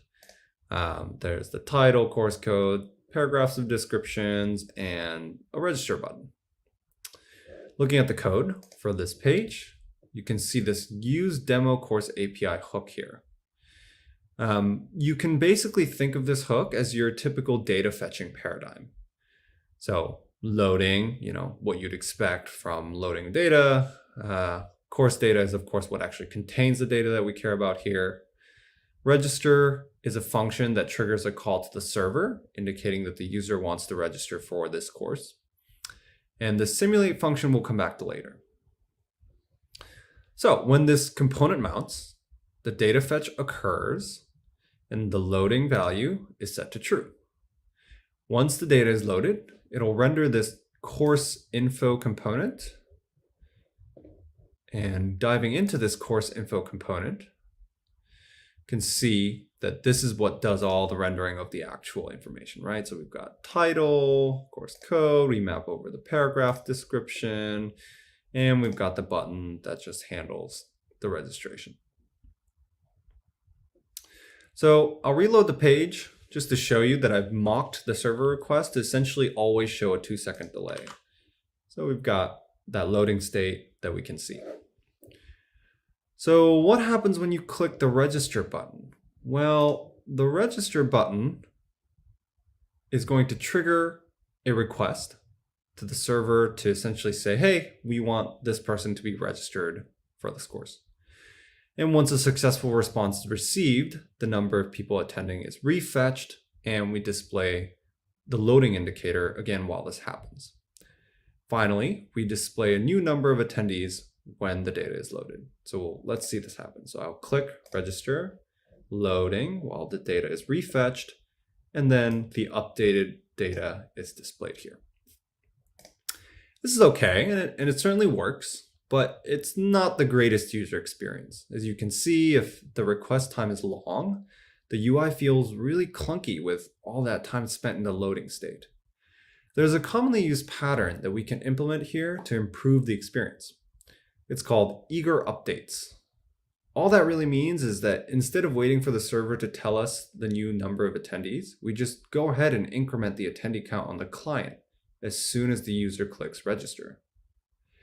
Apps like Facebook use this when the user writes a comment, for example, to make the app feel super responsive. So let's try implementing this. In order to eagerly update some value that we're currently getting from the server, we need to store it in some client state. So let's go ahead and do that. So we'll call this state value attendees.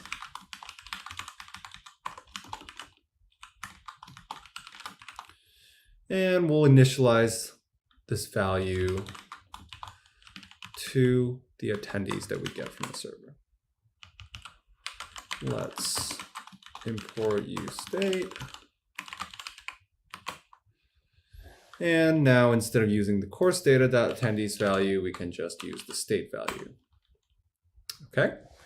And now on click, we need to set the attendees value to increment. This is the line that actually does the eager updating, right? So we'll save this.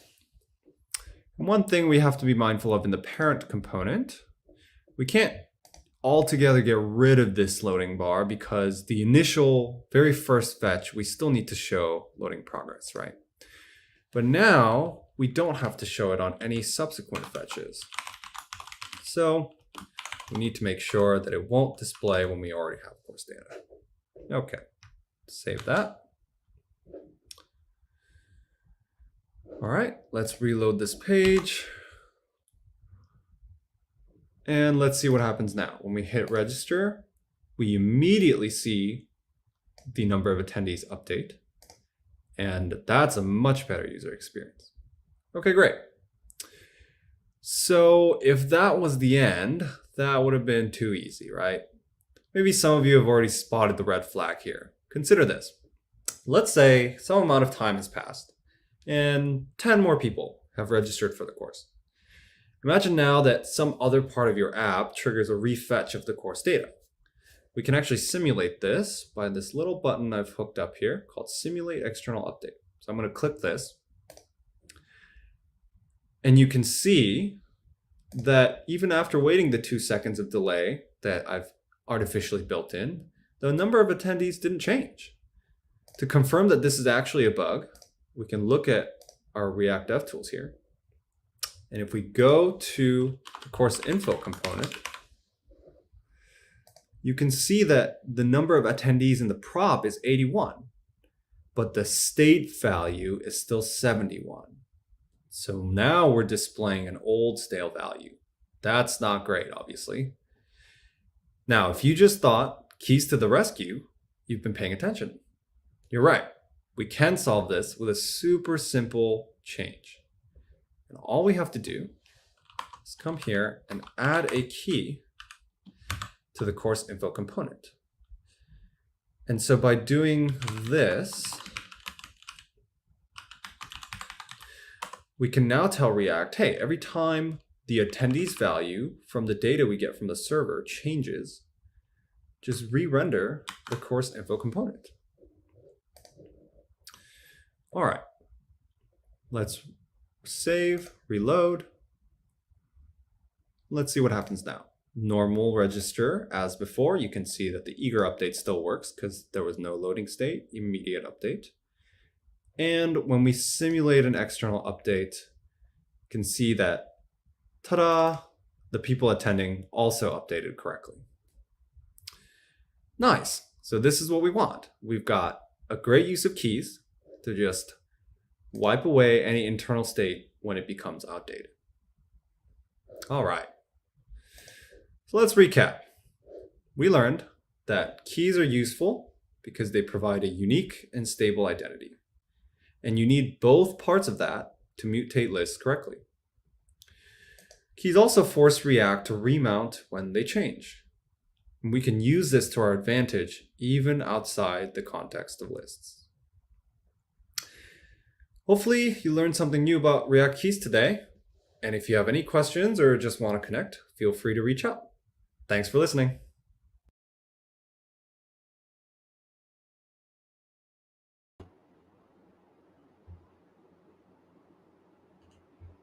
And welcome back, everybody.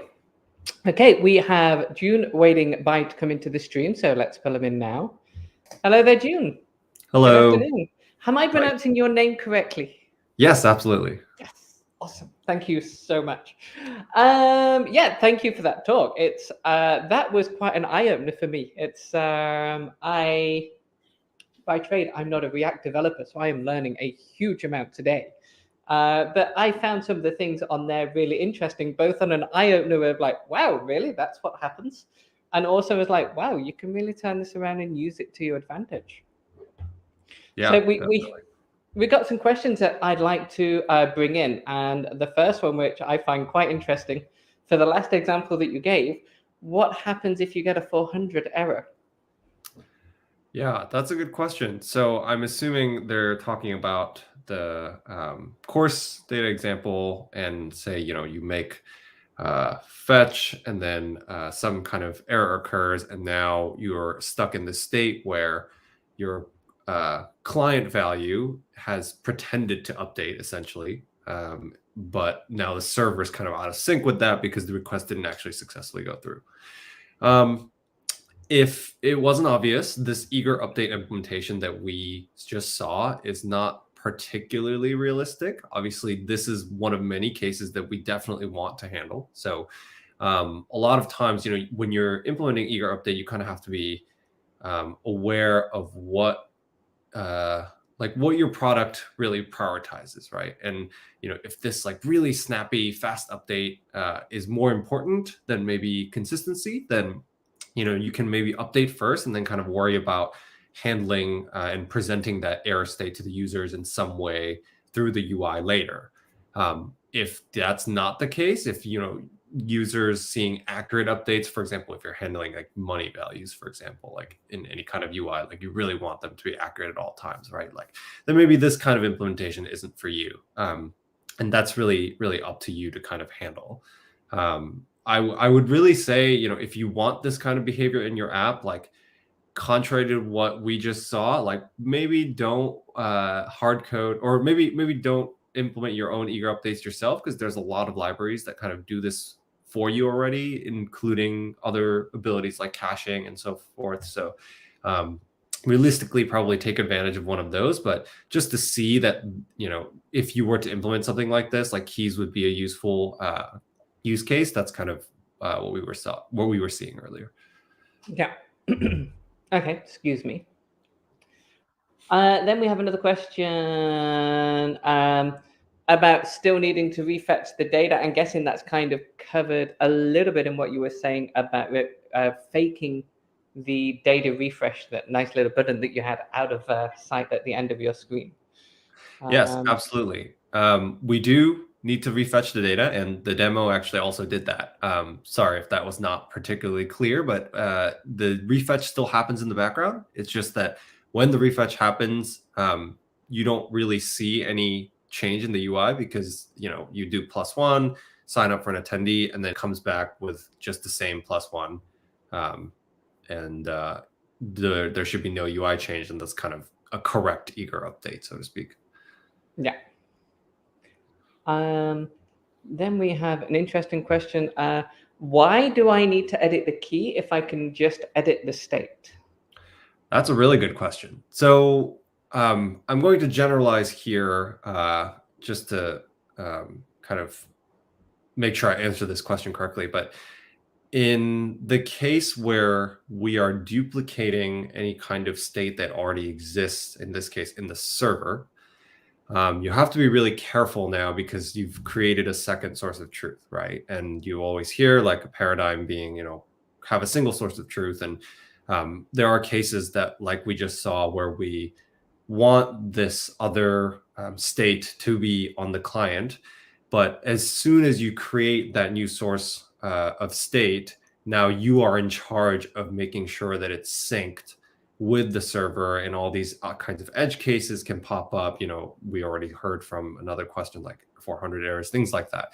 So when you bring in other state, yes, you can absolutely edit it, but then you also have to make sure you're editing it correctly for every single edge case, and like make sure you cover all the variations. And that's ripe for where bugs come in.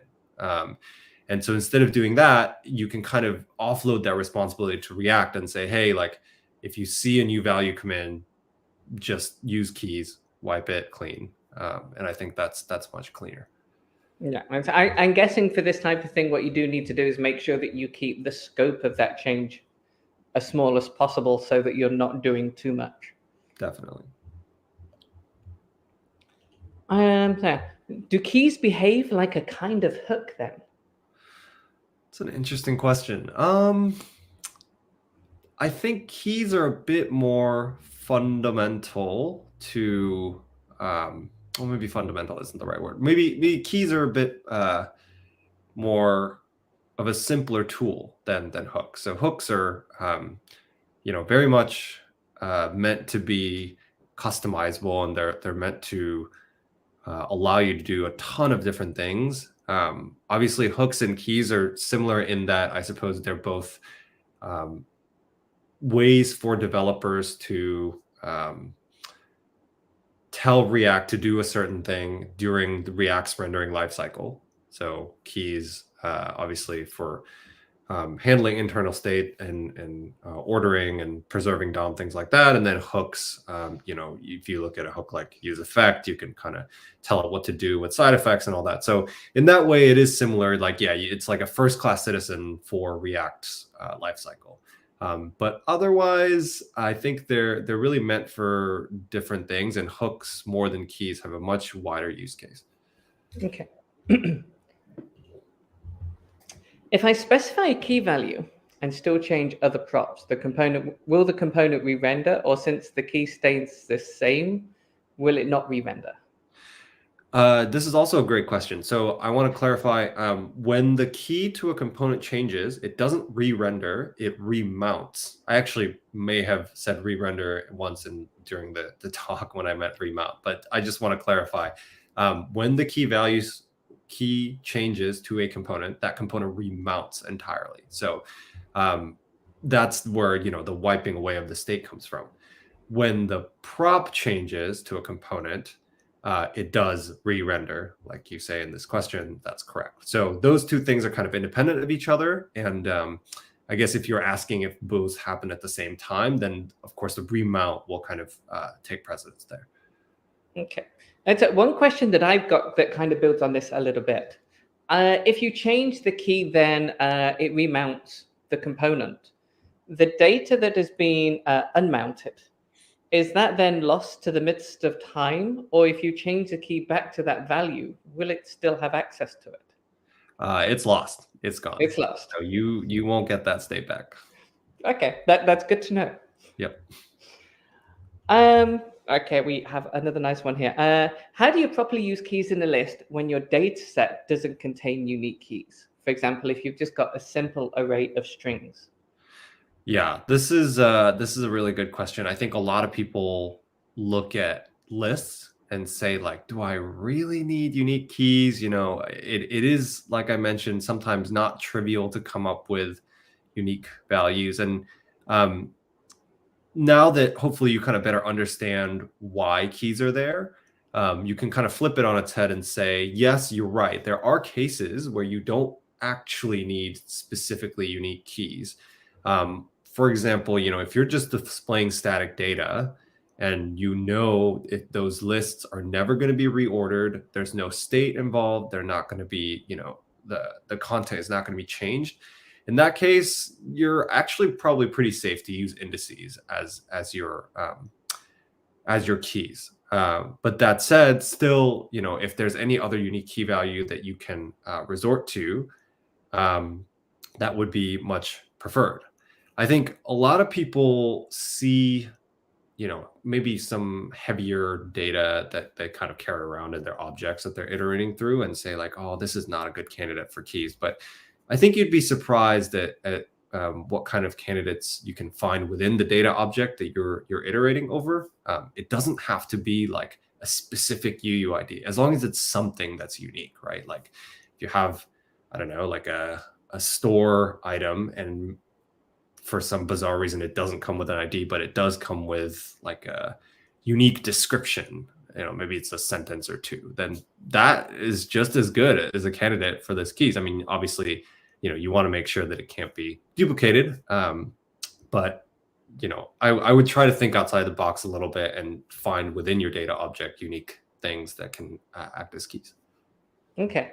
Another one for me to build onto that one a little bit. If you do have just a simple list of strings, so you really don't have any other properties at all that you can use, you've just got the string, it's not guaranteed to be unique. Is there a way to suppress the error, or are you always going to get this back in your console? If you're in dev mode, you're going to get the error. And as with all errors that React includes, you probably shouldn't ignore them. You should probably follow and figure, say what it does and make it disappear. That's what I'll say about that. Fair enough. Good answer. I think this one's going back to your demo at the end there, and it's why exactly does React not do a re-render when the attendee values changed? If a prop changes, shouldn't it automatically re-render? Yeah, I'm not quite sure which step it's pointing to. When the attendee value changes, it should and does do a re-render. And that does happen when you for example, like fetch from the server and the prop value changes. If you're talking about the eager update step, you can kind of consider it that like, yeah, it re-rendered, but the re-render resulted in the exact same visual output. So maybe you didn't think it was a re-render. I'm hoping I'm nailing that question correctly, depending on what it's referring to. Yeah, it's I'm guessing the one that I'm thinking here is when you introduce the internal state that you're taking from the prop, then that internal state never gets updated again after that happens, I assume. Again, coming from a completely outsider point of view here, tell me I'm being an idiot if you wish, that's fine. But then, yeah, at some point, I guess for me, looking from the outside in, I can see it. It's, if I am setting that state for my component via a property, if that property then changes in the future, should it not automatically run that first step again, or does that only get ran when it first put on the screen? And you really do have to do that full re-render in order to get that initialization to fire off. I see. Yeah, that's a good point. So the use state, that's like a detail of the use state hook. So if you're familiar with how the use state hook works, the initial value that you provide as the argument to the use state function call, that is truly an initial value, and React does not take that value into account ever again when re-renders occur. So the reason this whole thing works is because when you remount a component, the initial value gets taken into account, and that's kind of what the use state hook starts with. When you re-render, that value no longer matters, and React won't take that into account anymore. Okay. If I've understood the question correctly, I think that answers it. I think that too. I guess with that one is answered with the same answer. It's why did no re-render happen? And that's because it was just that initial state. We have a couple more questions. We're almost out of time, but I think we can get a couple more questions in. What are some of the other use cases for keys outside of the lists? Yeah, this is a great one. So one really big one that you see, I would say, is forms. There are, like tons and tons of forms out there. I mean, if you're a front-end developer working a real production app, you kind of know like tons of forms you need to build for many, many user-facing applications. And a lot of those forms can get really complicated really quickly, especially if you're handling a lot of that form state yourself. So that's like a common case in which you sometimes need, to duplicate state and then kind of wipe it away. That's one case that I've seen. Yeah, I would say that's probably the biggest, most common one that you see. Okay. And a couple more to go here. Are there any gotchas or issues that we should be aware of when using the keys in this way?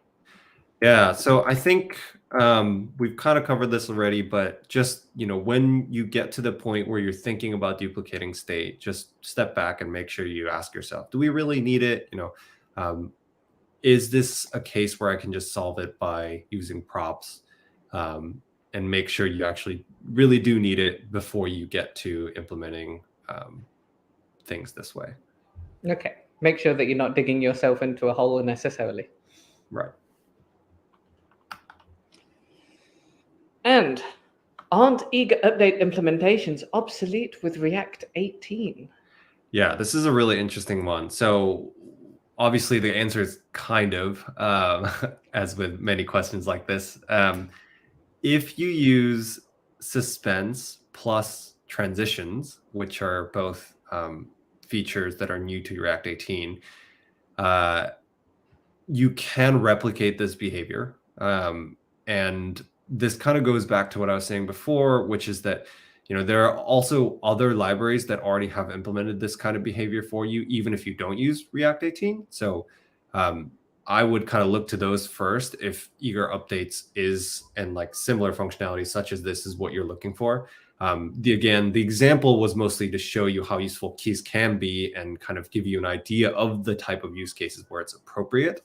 But that doesn't necessarily mean like now go implement all your eager updates exactly with the way you saw it here with keys and so forth. Okay, and then we have one final question before we need to move on, and that would be, couldn't we use a use effect, I guess that's what you just said, to update the state and avoid the remounting by updating the key? Yeah, you absolutely could. And I will answer this question the same way about that updating the state thing. You absolutely can. But you're probably going to be more bug prone this way because now you're responsible for handling all the correct, syncing of the new state to the old state and updates and so forth.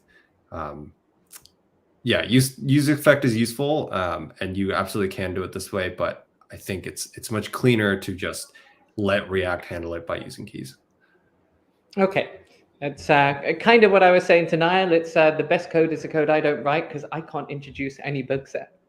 That's right. Let's have a look. We do have a little bit more time in this one to just come in, so we'll just bring this one in. Hi, June. In the exercise you left unsolved for us to think about, why would you lose the state of the third element if you use proper IDs of the objects in that array? Yeah, this is a good question. So just to clarify, the example that I showed where you lost the state in the third element, I didn't use proper IDs. I used a combination of unique IDs and a concatenated index. And I just wanted to bring that up because I've seen developers do this, and I wanted to recommend against it. The reason is, if you think about it, if you remove the second item, the indices will change, right? And so that still changes the value of the key, even though it's concatenated with something unique. And as we learned that if the key changes value, then the component is going to be wiped away, and then we lose that internal state. So that's what happened there. Okay.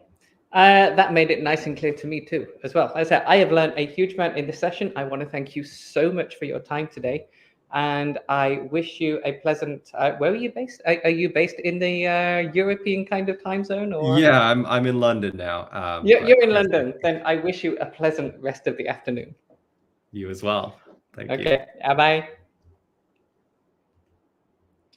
So that is the second of the 3 sessions that I get the pleasure and the honor of hosting today. Our next session is from Mehri Daei. If I pronounced her name correctly, hopefully she's going to be online and she can correct me in a few minutes. And she is going to be talking, again, this is a recorded talk, about high performance PWAs. Hi everyone, my name is Mehri and I'm glad to be here. And today we're going to talk about high performance PWAs. In other words, how we can improve the performance of our PWAs. Today, let's check it. Today, we're gonna see actually what is PWA, and then we talk about PWA issues and find solutions for them, and at the end, we're gonna see tools that we can use to measure the performance of our PWAs. Let's not skip the basics and quickly go over the heart of PWAs. Progressive web apps are built and enhanced with modern APIs to deliver a usable app while reaching anyone, anywhere, and on any device with a single code base. In other words, PWAs are websites that users can use as standalone applications. They are different from native apps mainly because the PWAs don't require installation and can be used with various devices, while native apps are built for mobile devices. Building with PWAs with React enables engineering teams to develop, deploy, and publish progressive web apps for billions of devices using technologies that they are familiar with. Existing React apps can be also converted to a PWA too. PWAs are fun to build, easy to ship, and add a lot of value to customers by providing native live experience, better engagement with via features such as add to home screen, publish notification, and more without any installation. An installation process. Let's talk about how PWAs works.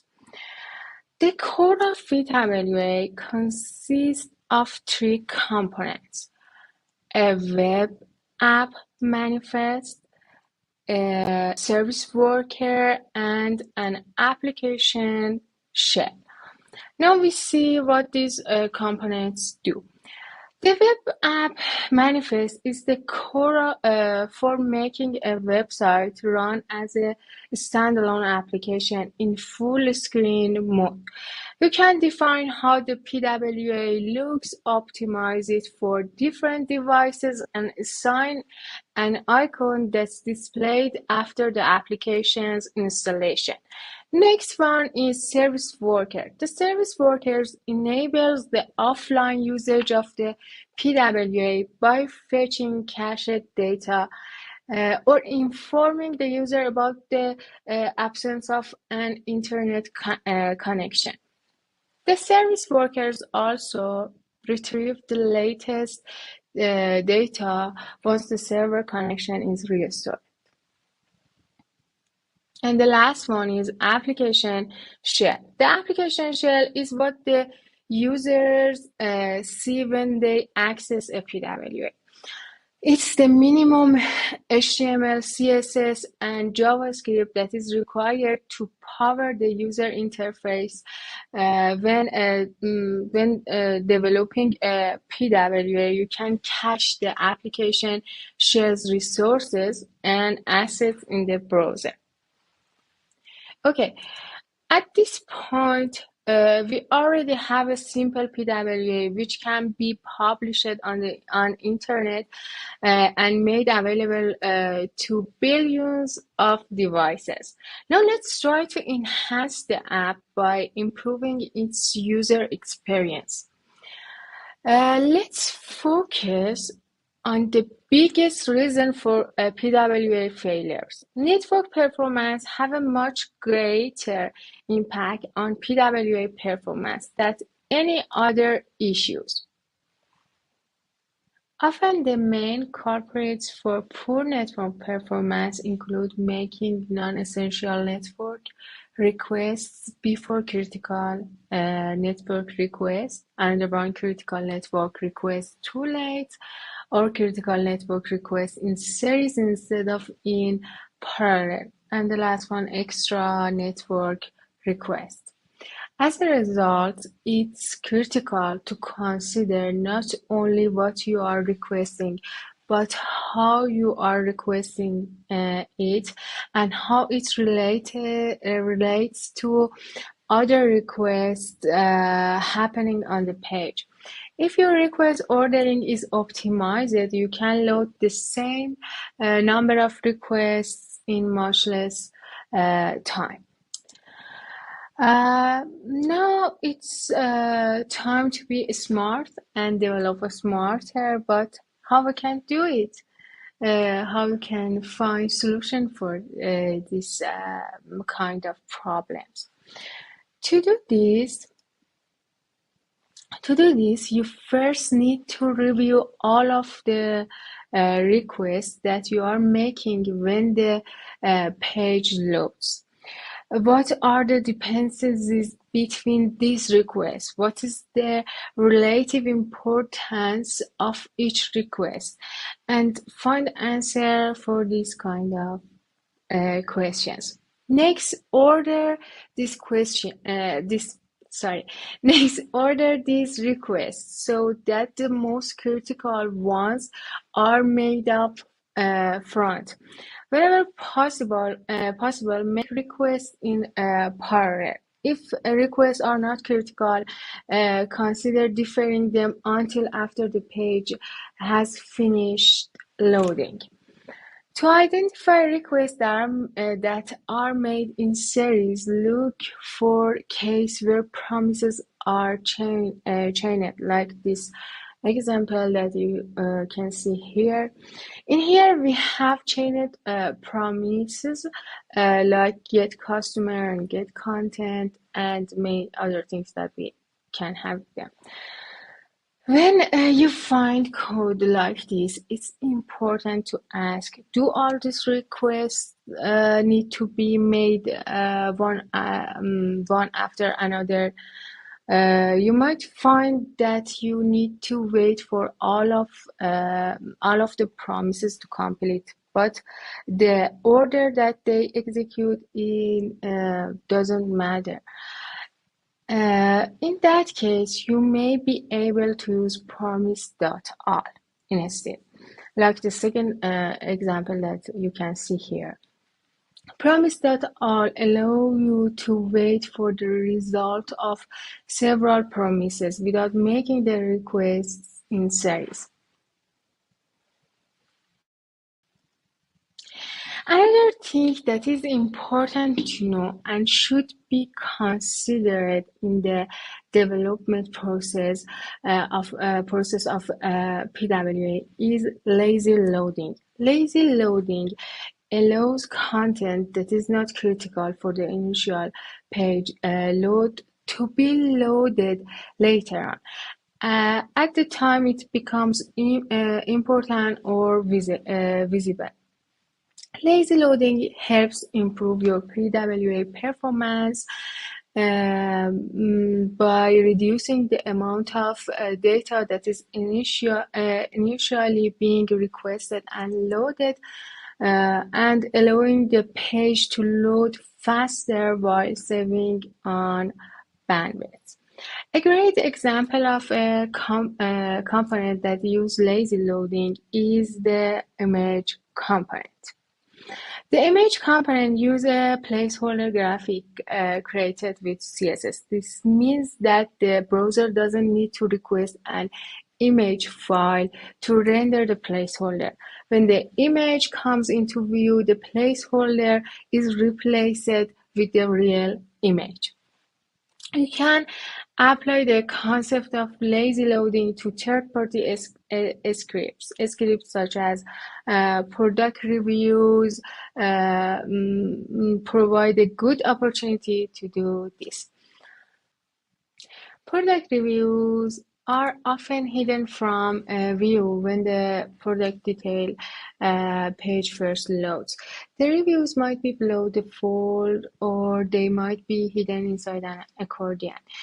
In either case, you can delay downloading and executing product reviews scripts until the reviews would be visible.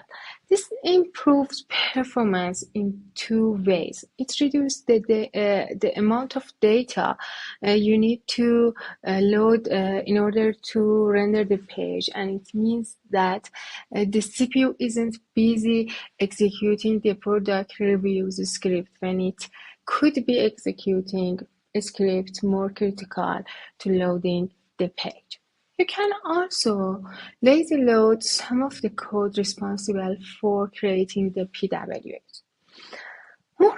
Most PWAs will use code splitting to spread the code from each page into a spread JavaScript file. These files are called chunks.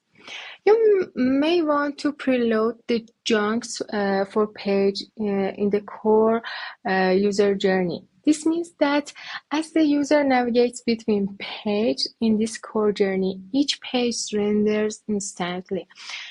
Your PWAs does not need to wait for the chunks to load in order to render the page. However, only a small subset of chunks should be preloaded. This helps prevent users from downloading chunks that may not need it. Okay, let's see another things that help us to optimize the loading speed of our PWAs and actually improve our PWA performance. Let's look at how we can develop them. Cache first, then network. Using the cached content first enables your PWA to function offline and provide the way for users to access the content even on low network coverage. You can do so by creating a service worker to cache the content and then fetching it. We have an event listener, as you can see here, that helps us to decide whether to use cached data or downloading data. Here is an example that you can check it, and it's using service workers. Next one is set priority for our resources. By default, PWAs have a greater performance over similar native apps due to their simple nature. Since PWAs use the browser's cache, it's possible to indicate which resources take priority and need to be rendered even before they are used. They mainly works with static elements as the dynamic content needs updating before it's fetched.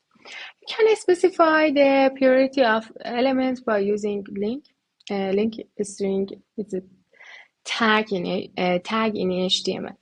And you can also specify third-party server file by using rel as a preconnect and rel as a DNS prefetch.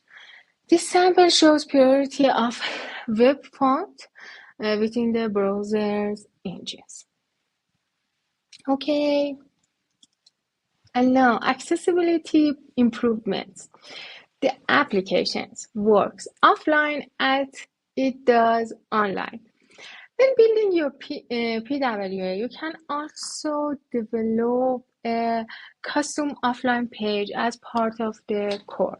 However, it's much more user-friendly if your PWA continues to function even without an internet connection up to a certain point when the connection becomes necessary.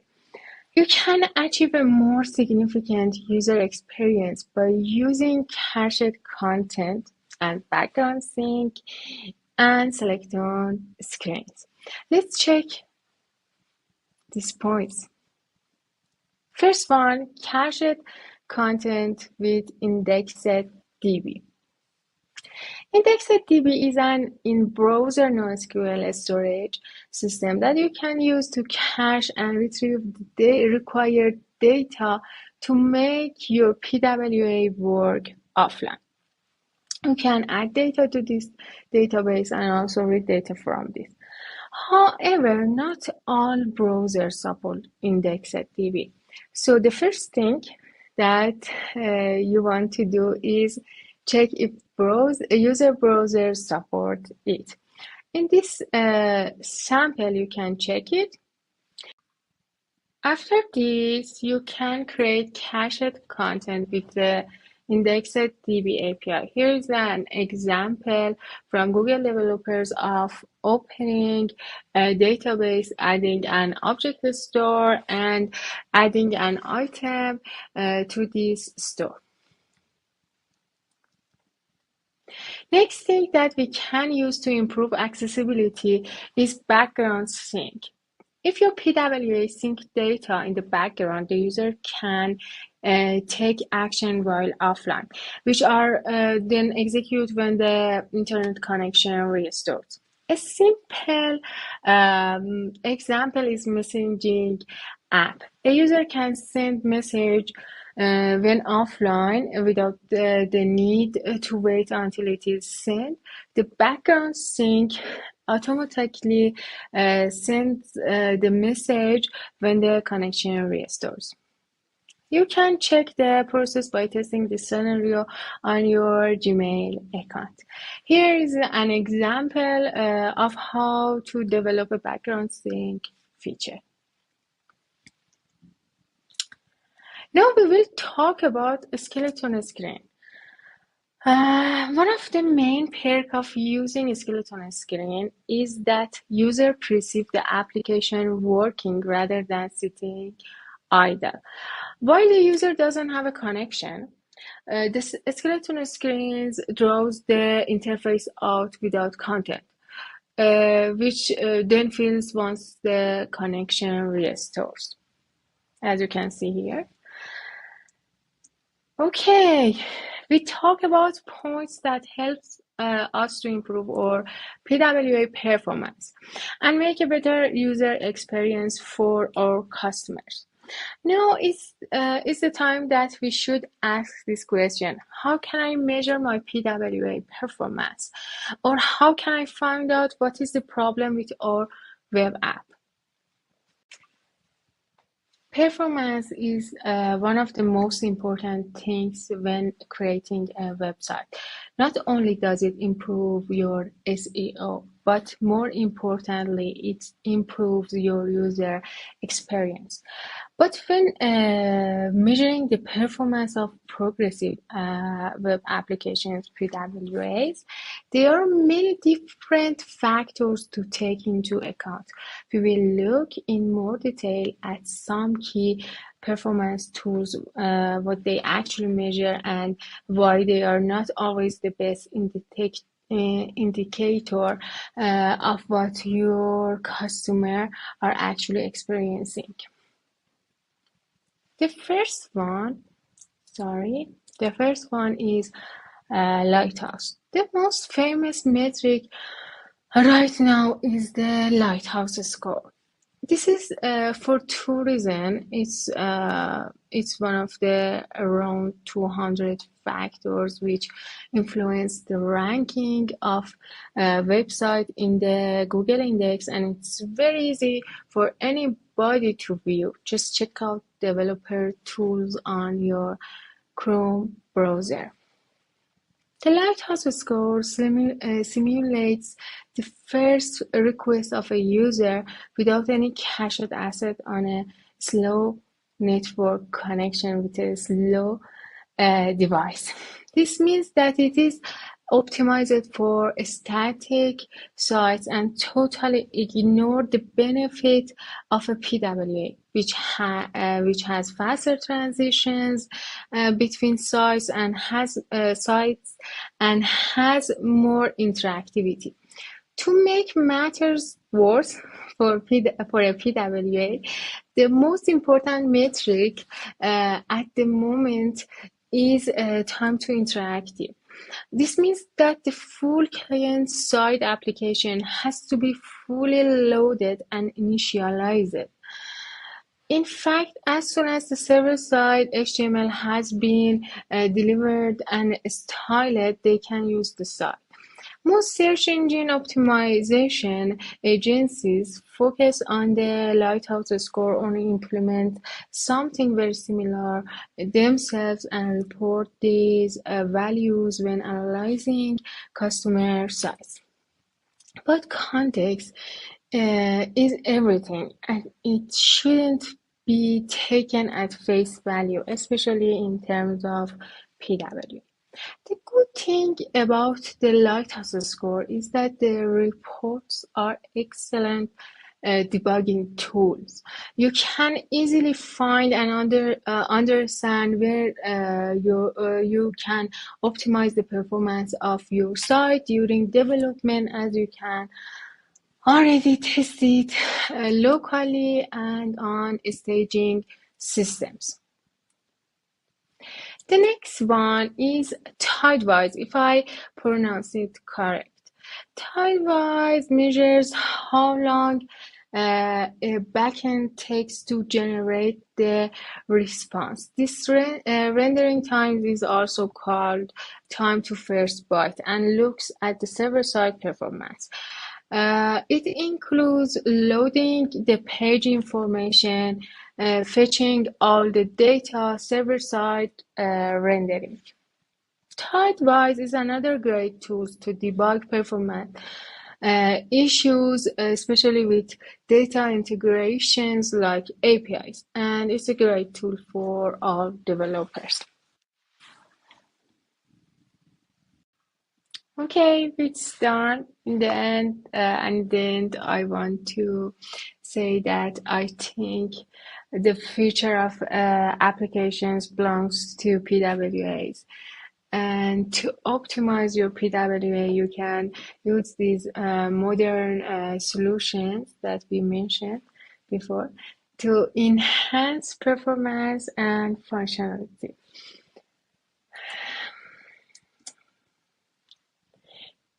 I hope you enjoyed this presentation and it was useful for you, and I hope you can use them.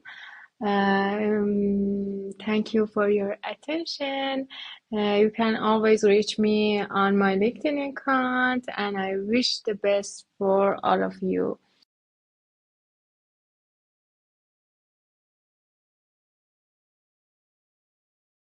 Let's unmute myself, shall I? That makes life so much easier. I'd like to invite to the stage now Mehri. Okay, Mehri, you're in the stream with audio only. Is it possible to turn on your camera at all? Okay, I think we have a couple of connection issues with Mehri to get her into the stream. Can you hear me? I can hear you. Yes, thank you. Thanks for joining us. First of all, am I pronouncing your name correctly? No, I think we've lost Mehri again. Yes, I can't start my cam. I don't know why. Okay. Well, so we have you in audio at least. Hey, there we go. Yes, no, maybe. Well, No, we can it's hear you. just my voice. Sorry. That's okay. I don't know what. Technology, isn't it wonderful? It's needs Can to I? access. It needs to access me to start cam. Yeah, maybe it's need access. Yeah, I know that StreamYard always requests access for the camera when you join. No, I think admin should me give this access to have cam. Hey, I think picture. you'll need to reconnect quickly if you can. Yeah, do this very briefly. We'll have time. We'll take some time for break, but I think that will help. Just Okay. reconnect to give the access to a camera, and if it's not working, then no problems. I Just- give this access from my browser. I said hello to camera, and I don't know what's happened. Okay, Yeah, we can. can you just refresh the page? It should work. If not, then we'll just continue with the Q&A as it is. Okay. Let me check it. Let me check it for 1 second, and I will back. Yes, we will speak to you in a second. So let's wait a couple of seconds for Mehri to come back. While we're waiting for Mehri, there's one thing that I did want to say, and that is a big thank you to Joe Haindels, if I pronounced your name correctly. Thank you. I love this dress. It's spring outside, and it's kind of time to get some red back into my life. So thank you for that comment at the beginning of my time hosting the stream. As I said, we're still waiting for Mehri to come back. We'll give her another few seconds and see what happens. Yeah, well, I hope that you're all enjoying this first day. Like I said, it's, as I said in one of the Q&A sessions, I am not a React developer by trade, but it's something I've been interested in for a while, and I've learned a huge amount today. So this is a perfect day for me today in the junior track. I hope that you're all having an excellent day as well. Okay, and while we're waiting, because we're still waiting for Mehri, we are going to play an announcement. So I will be back in a couple of minutes. Bye-bye. Hi, dear React community. And now we want to say a huge thank you to our platinum sponsors, AG Grid, and to their marketing leading JavaScript and TypeScript data grid for React, Angular, and Vue. And they have the newest version that has 100% React rendering engine. And that's super cool. And the data grid now, it's easy to customize with React components for editing cell renders and column headers. And what's especially cool, their community edition is open source and free to use, even in commercial applications. But if you need the enterprise edition, it comes with professional support and more features like pivoting, tree data, and integrated charts. You can learn more if you go to aggrade.com. Thank you, AGGrade, for sponsoring this event. And we are back, and we have Mehri again. I think we still have an issue with video, but hey, we can see you. Hey. Awesome. Hello. Hi, everyone. I'm sorry for this issue. I don't know what happened, but it's fixed now.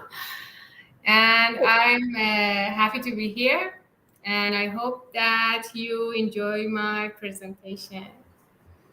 Yeah, well, we have some questions. Like I said, the first one for me, am I pronouncing your name correctly? Oh, my name is Mehri. Like your Mehri. Always they called me Mehri.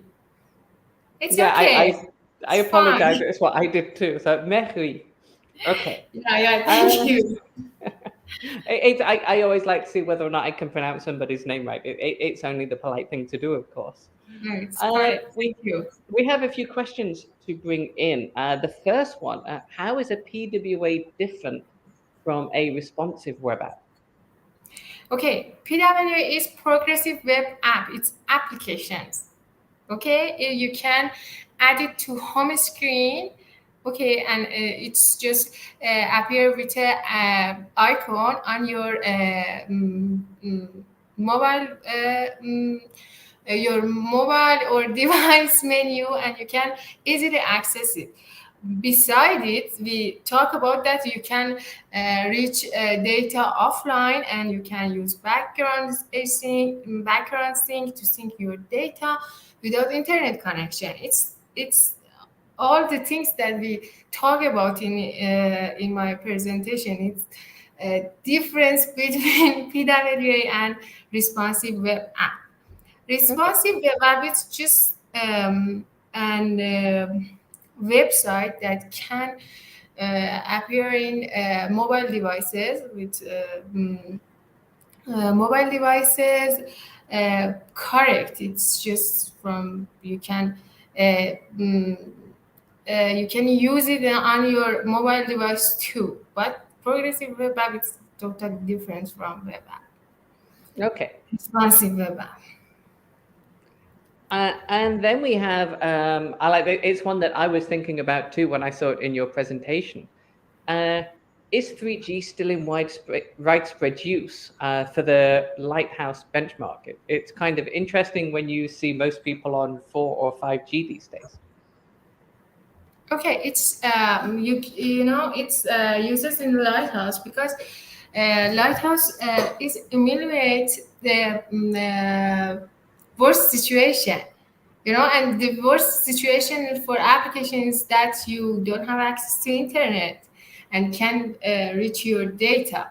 Because of that, I think Lighthouse use this. And I said that with SLO devices too, because Lighthouse want to consider the worst case for your application. Yeah. I think it's always good if you can make your application work in the worst case, then you've got a really, truly awesome app when you get to your best case situation. Yeah. And then Mehri, you mentioned New Relic. Which other tools can you use to test performance on PWAs? What are the metrics that you consider the most useful or the most valuable for that testing? I say I think most of companies use Lighthouse because it's provide a great metrics for you. You can easily check it, and it's on your computer. Everyone have a Chrome and can use it, and it's a lot of metrics that you want to that is useful for you. I can choose one and say that is the best metric that you want to consider it, and it's a lot of metrics that you should consider, and you also you should consider your application service. What's the application service? What's your application works for? What is your service, and what you need to for your customers? You should consider these metrics too, and then decide that what is the most useful testing application for you.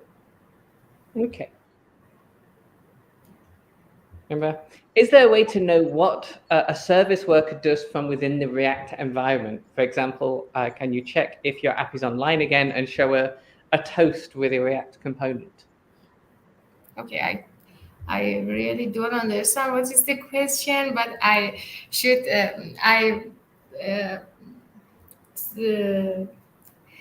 I should say that when you have service worker, if I'm wrong, and I don't understand correctly your question, please say it again, and I will answer it. But I think you mentioned that how can we find out that we have service worker in our React app? Am I right? If I understand the question, it's can we interact with that service worker? And for example, if we start our application offline, but then we get that connection to the server, is there a way to to interact with your React components? So, for example, you can have a pop-up saying, "Hey, you're online now. You can do stuff again." Okay, I see he's coming too. Thank you. And when you have service worker, you can check it on dev tools on your Chrome, and you can access to service worker, and you can stop it and start it, like your project with like npm run start. You can do it. Just check dev tools. You can find awesome tools from this. Okay, and can you do that programmatically from within your application as well? Yeah, you can do it. You run your application on your local and check it, and you can see your service worker, your data, and everything you want to see. Okay. And yeah, what is the up limit for PWAs? At what point should we consider moving from a PWA React app to something like a React Native app? Okay, I should say that I like PWAs, and I should say that I think when your work is done with PWA, why you want to make it harder and use React Native? You know, sometimes I think PWA. I added in my at the end of my presentation that I said that I think the future of applications belongs to PWAs because it's much have great performance for your users, and everyone can use it without an installation. You just can reach your website, add it to home screen, and easily use it. Because of this, it's my opinion, and I can say what is the best thing about PWA. Consider React Native. I can say it. Okay. I think PWA is best for everything. You love PWAs. Yeah. Because okay. Right now I have a service, a healthcare service that is on PWA, and people easily use it. We have chat, we have video calls, and we have shopping center on this, and easily everyone use it without installation. Just open the app and use it. Beside it, you just sometimes don't need internet connection. It's very important. Yeah, to be able to be that online, offline, and be able to just use it. Yeah. Okay. Well, it's. I think we're out of time. Unfortunately, I want to thank you very much for joining us today for this live Q&A. Thank you very much for the recording this session. It was fantastic to watch, and I wish you a pleasant rest of the day. Thank you. I wish you all best. And I want to say just one thing. If you are a junior front-end developer, don't be scared. If I can do it, you can do it too. Start working, start doing everything that you like. And I wish best for you. Okay. Thank you very much. Bye-bye. Bye-bye. And that is the last of my sessions for today. So thank you very much for having me here. Hello, Anna. Thank you so much for allowing me to spend this time here with those speakers. I've learned so much. It's been fantastic. In this case, I have to tell you huge thank you for joining us and for helping us to host this part of the event. And you were amazing, like always. And it's a pleasure to have you with at all our events. Yeah, well, thank you. It's been an absolute pleasure. I love doing this. I love seeing the talks, talking to the speakers, seeing what the people watching at home are saying. It's a nice way to spend an afternoon. Thank you very much. Great. Thank you so enjoy much. the rest of the conference. Good luck. See you. Bye-bye. Bye. And as usual, I have a small announcement. We have one more event that is upcoming and it will be very soon. And now I'm talking about Node.js Global Summit. So for everybody who is interested in Node as well, who is a full stack developer, please pay attention to this event. It will be May 18th and 19th. We have almost all list of speakers already on our website. Please go and check it. I really hope you would love it. And yes, it's time for a short break. We will have like 6-7 minutes of break, and I will see you very, very soon.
AG Grid is a high-performance 100% React data grid that easily handles hundreds of thousands of rows. It's available as a free MIT-licensed Community Edition, which you are free to use in commercial applications, and the Enterprise Edition can handle millions of rows when you use our built-in server-side row model, and it even comes with integrated charts. Learn more at aggrid.com.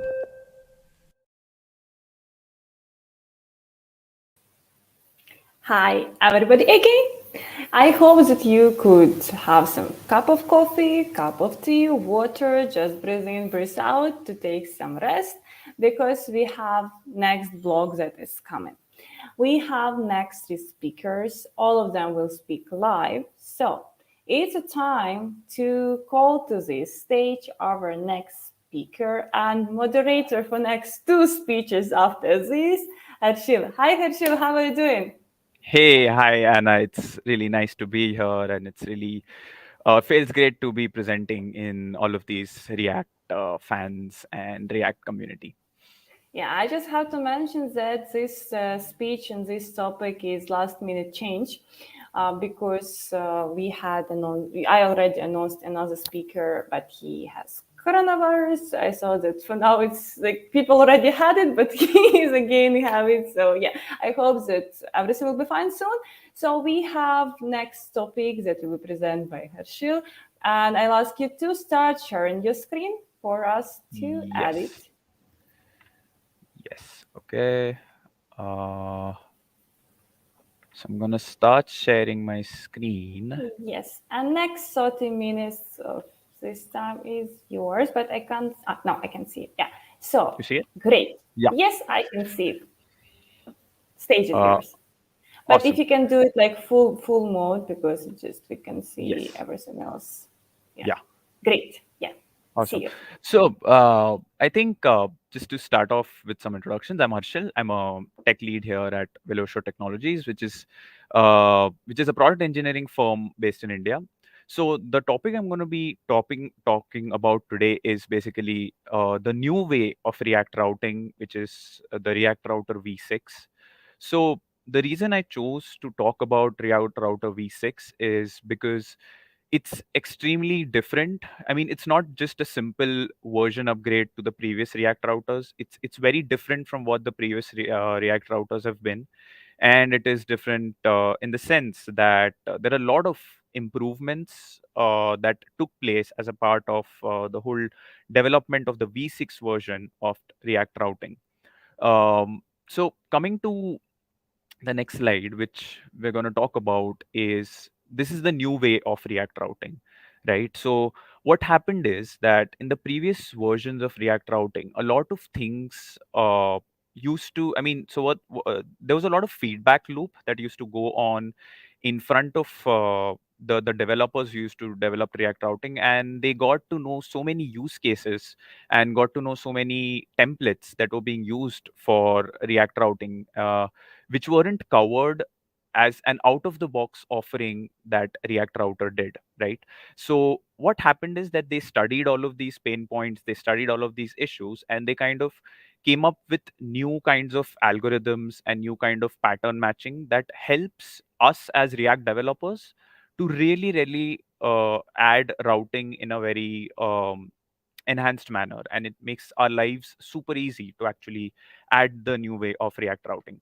So the things that actually changed were, what happened is that the couple of things that changed is they came up with an enhanced path matching algorithm.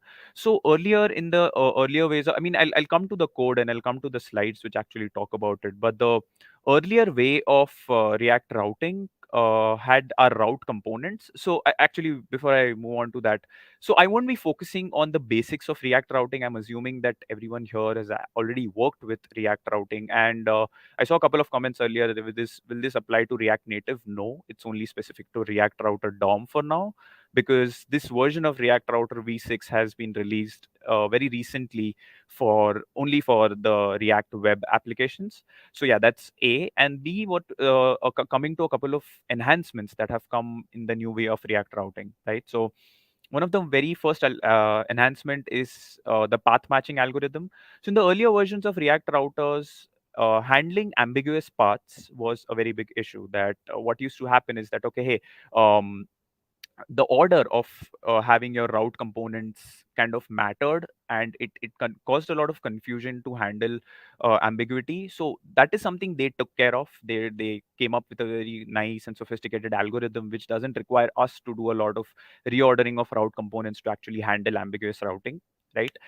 Second thing that is huge bundler size enhancements.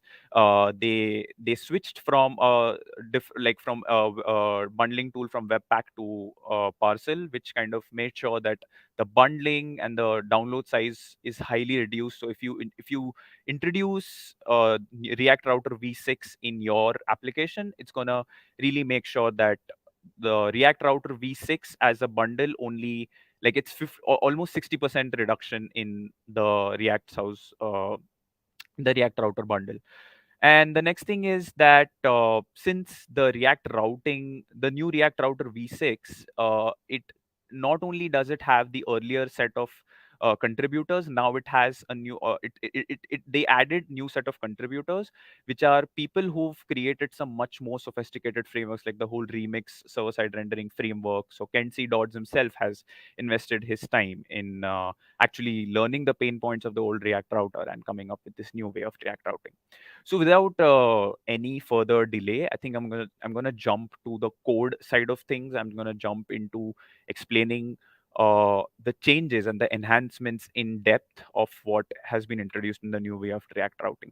So one of the very first thing, this is a minor thing that I'm starting with, it is that earlier what used to happen is that React router is something which I mean, for the routings to work, we had to surround all of our React router code within a context, within a React context, which is kind of a router offering, and there are different types of routers: browser router, hash router. So I'm not getting into that because that has not changed. That's consistent.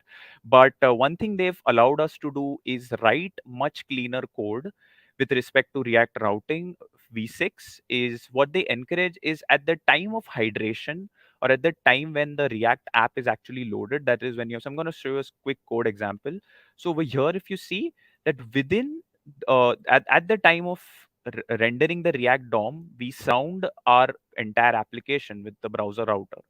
In contrast to what it was earlier we had to surround we had to, so this is v6, I'm going to do v5. Yeah, so earlier what we had to do is we needed an index.js file that's going to render our app, and within that app that is rendered, we had to surround the whole thing with the router, and then the whole concept of handling layouts and having your switch components and handling your routes within the app function. So having it on a top layer kind of makes sure that there is some kind of switch, and there's some kind of neatness or cleanliness in the code that is involved in the router. So that's one minor change, one top level change that has been introduced in React router. So coming to the next point is there are some syntactical changes, very small syntactical changes which have been introduced. So this is just for information. The enhancements part of it, we'll come to that in a while.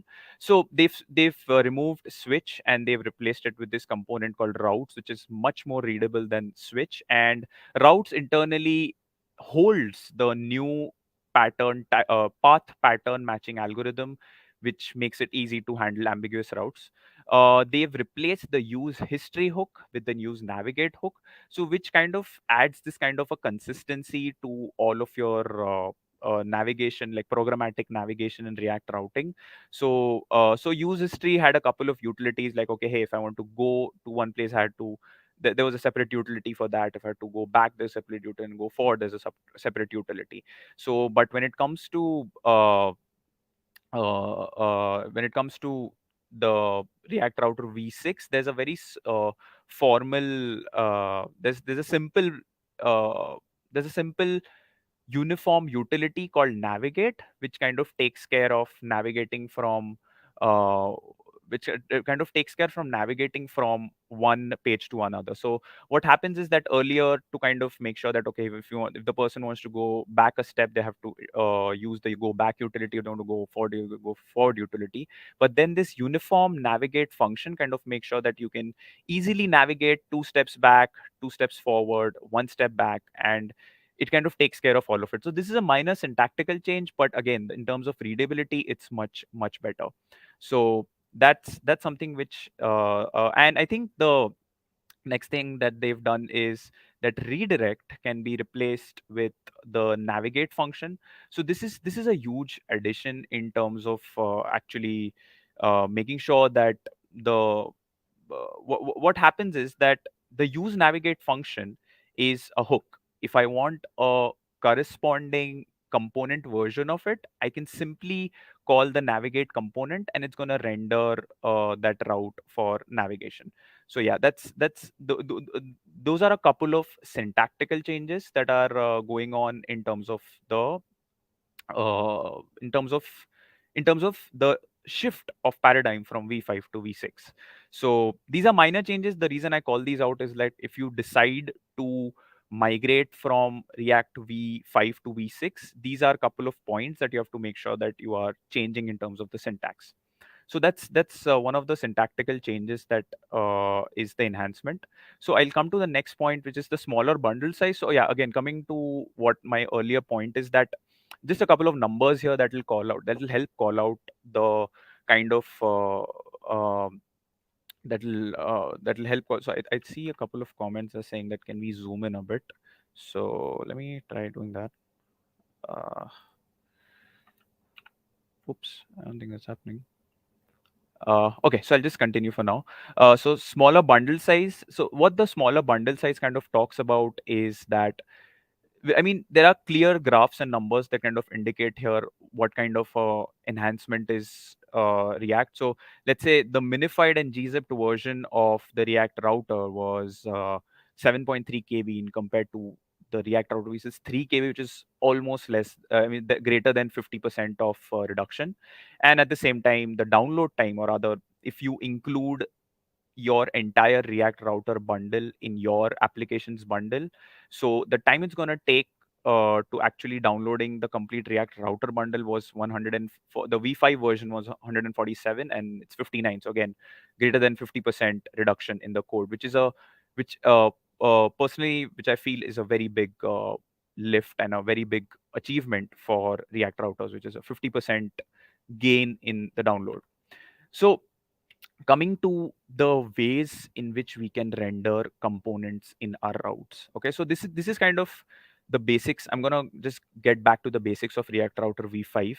So let me go to React Router v5 docs, and I'm gonna talk about how it was handled for React Router v5.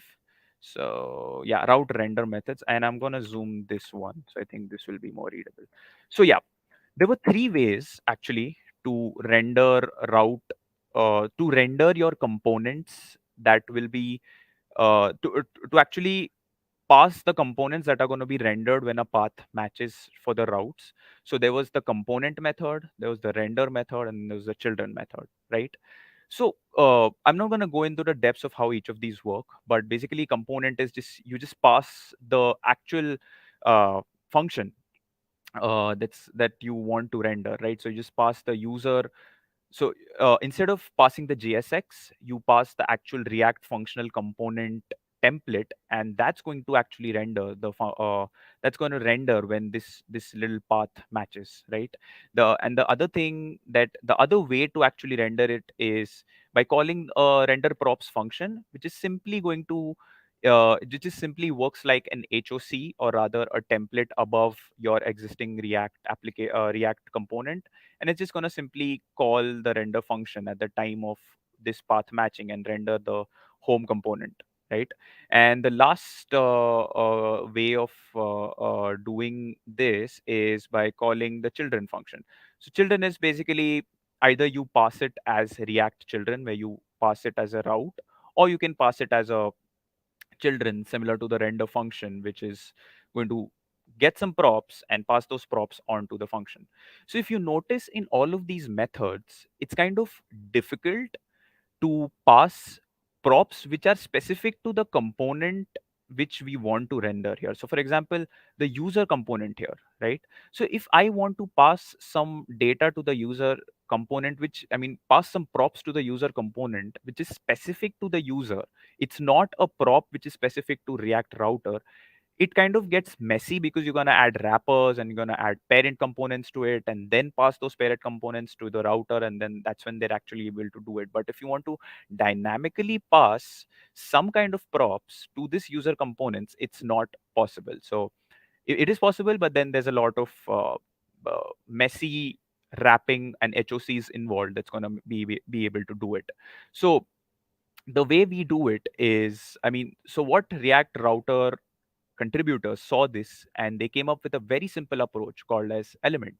So element is a very straightforward approach to actually doing this. So I'm going to give you an example here. So if you see, I can simply pass this component, this JSX as an element, and at the same time I can pass some props to it. So I can just say like, hey, test prop, and I can pass some value to it. Or let's say if I want to pass something like active, and I can pass false or true or something that reads from an API maybe.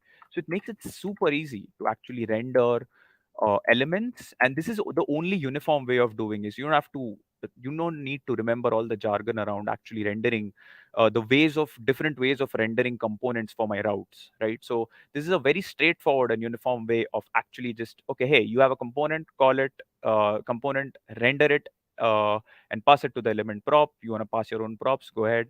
And by default to this component, for example, public page is going to get all the props necessary to actually interact with the routing utils that is provided by React Router. So pretty straightforward way of actually handling all of this. So just coming back to this, the three ways of rendering components and routes, which is super messy, lots of things to remember, lots of wrappers, lots of HOCs that are needed for this. And at the same time, a simple V6, a simple element, a simple uniform way of actually rendering elements in your React router. So the next component that like the next enhancement that I'm going to talking about is the smart route component here, right?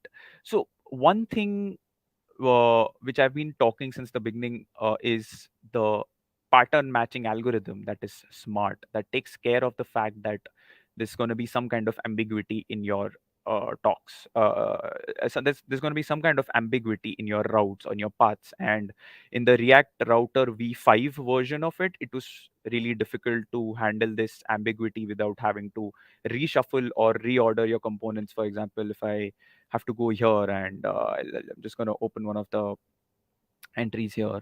So if you see these routes, the order of these routes, these parameters like exact or not, or all of these were really messy in terms of, okay, if this is rendering before, so if I change the order of this and it goes up here, right? So it's gonna cause some kind of ambiguity and confusion with respect to rendering of the routes or pattern matching or path matching that is done by React Router. So what React Router V6 came up with was the smart way of actually handling this kind of ambiguity. So if I go back to the example that I've prepared, so we have invoices, we have a path for invoices, which is going to be something like path, and again, it's going to be invoices slash new. Okay, so I'm going to remove this index for now. It's going to be slash invoices slash new, right? So in the previous case, what used to happen is, so just for the sake of this example, I'm going to do something like this. Okay, so in the previous case, what used to happen is these two used to cause an ambiguity. React Router didn't know, okay, so if this was placed first, this used to be matched. This used to be matched with the path. So if the user goes to, hey, I want to go to slash invoices and slash, let me zoom this in a bit. So I'm gonna go. I want to go to slash invoices slash new, right? And let's say uh, this one was at the top. Okay, so wait, what happened? Oh, oops. Yeah, so let's say this one was at the top, right? So what used to happen is that it used to consider this one as the first matched one, even though the right one to render would be this route, the sent invoices. So now that kind of ambiguity is removed. Now what React Router does is that, okay, hey, the user is asking for invoices slash new, right? That doesn't match with this parameterized approach. You have to render this one because this is the most smarter way to render, right? So I think that is one thing which has been very critical in kind of handling uh, yeah, that's been very critical in handling the ambiguity of routes in React Router v5, right? The other thing is the exact prop. Uh, the exact prop, I think, am I talking about later? No. Okay. So the other thing is the exact prop. So earlier we had to pass all of these exact props to make sure that uh, only if the user is trying to match, like only if the user wants to go to just the forward slash page, like just the index page, only then render the home. If I remove this from here, it's just gonna cause some kind of ambiguity and confusion for all of these, right? So if I go to dashboard, it's not gonna render the dashboard because the first match was actually this one, right? And until and unless I don't pass an exact uh, prop to it, that is when it actually enter the dashboards and about and home, right? So that was a that was kind of ambiguous and that was kind of confusing. So what React Router v6 did was they just simply made sure that, okay, hey, if you're rendering routes, they're all going to be exact. They're all going to be exact. If you don't want them to be exact, that's when you introduce your nesting, right? That's when you introduce some kind of nesting to handle it. And I'll come to the nesting part as well. So they've added a very, very fabulous way of nesting the routes, which was going to make sure that uh, a, the ambiguity is handled, B, that the exactness is maintained. So that's going to be super helpful. So coming back to this one, so yeah, I hope this smart route component is clear, and it's going to be a great addition to. I mean, it's going to be make it super easy for you to actually start with your React routing.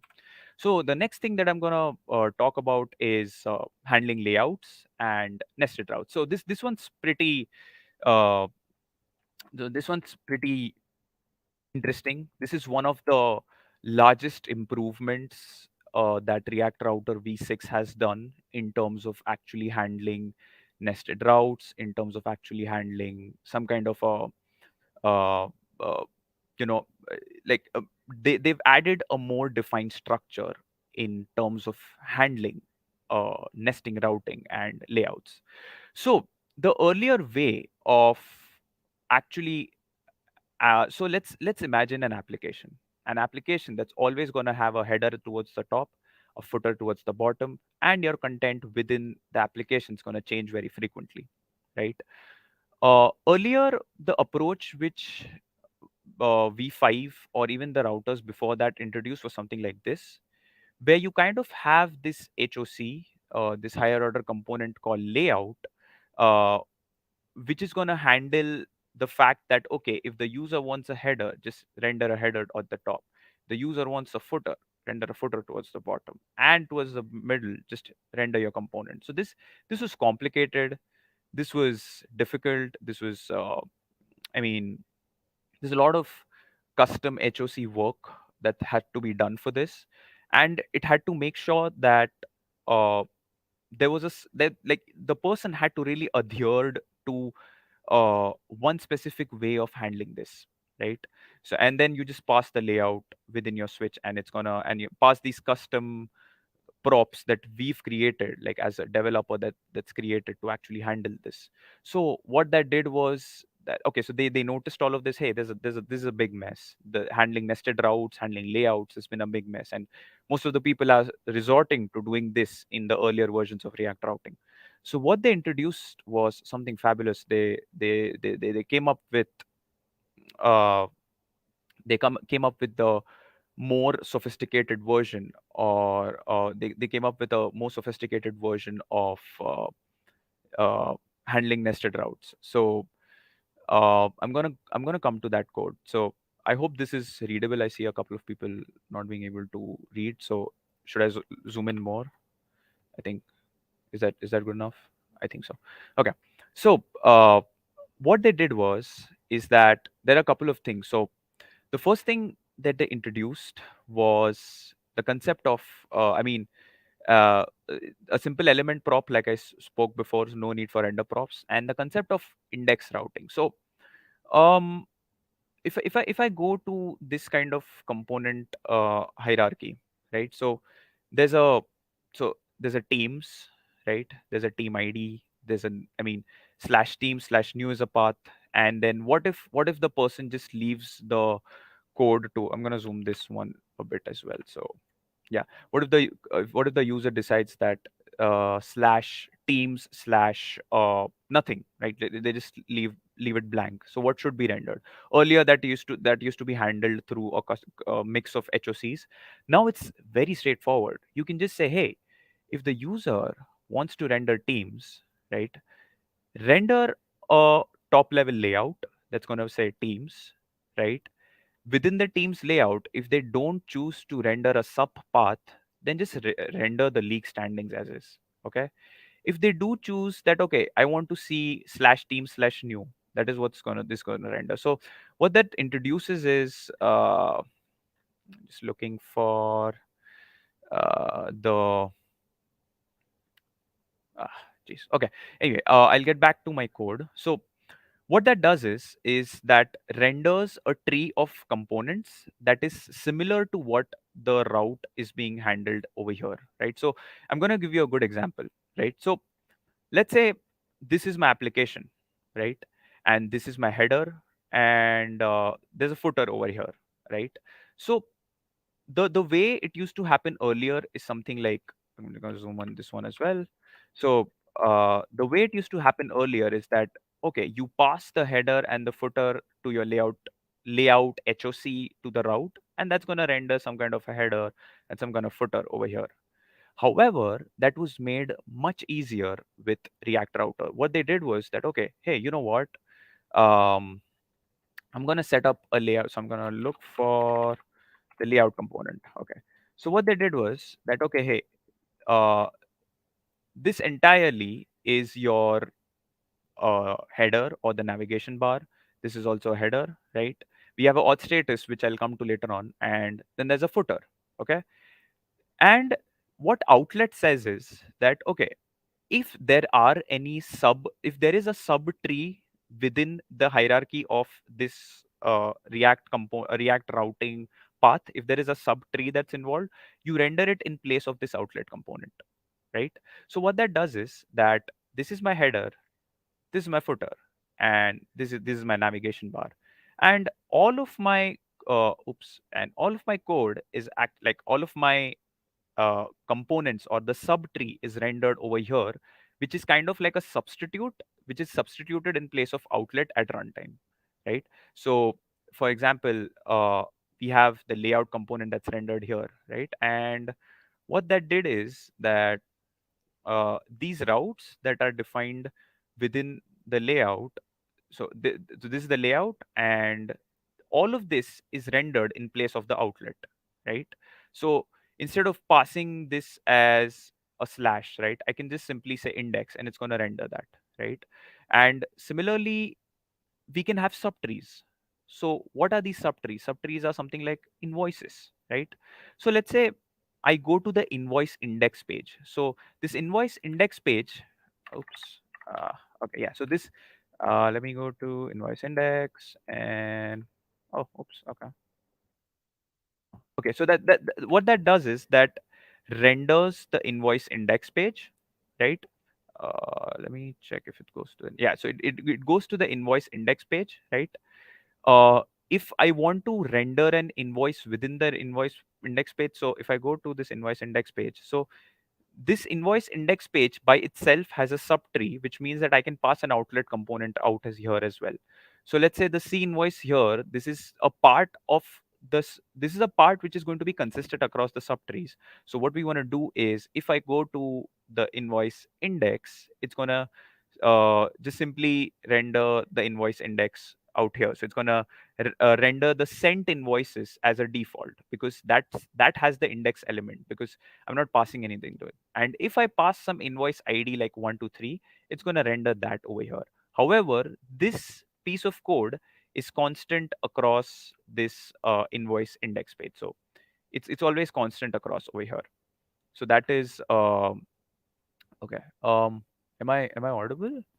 I see some people are saying that they can't hear it, but yeah, okay.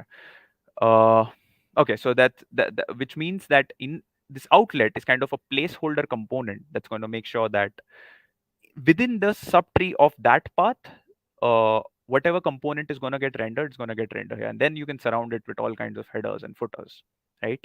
So that is something. This is something which was super amazing that they introduced, of handling, of a fantastic way of handling uh, nested routes between super amazing way of handling nested routes within your components. So yeah, this was with respect to the nested routes. Now coming to uh, I hope that was clear. I'm gonna encourage Q&A in a while. So I'm gonna actually, this is the last bit that I want to cover. I know we're almost at time here, so I'm gonna just quickly talk about handling protected routes. So the way we handle protected routes earlier was something similar to what I showed over here, right? That okay, you get the authentication status from a hook if the user is if the the the the route demands that this component should only be rendered if the user is authenticated, then you check that if but if there is no authentication that's done, then you just push the user back to the login page, right? So this was kind of messy, and a couple of edge cases always used to slip, right?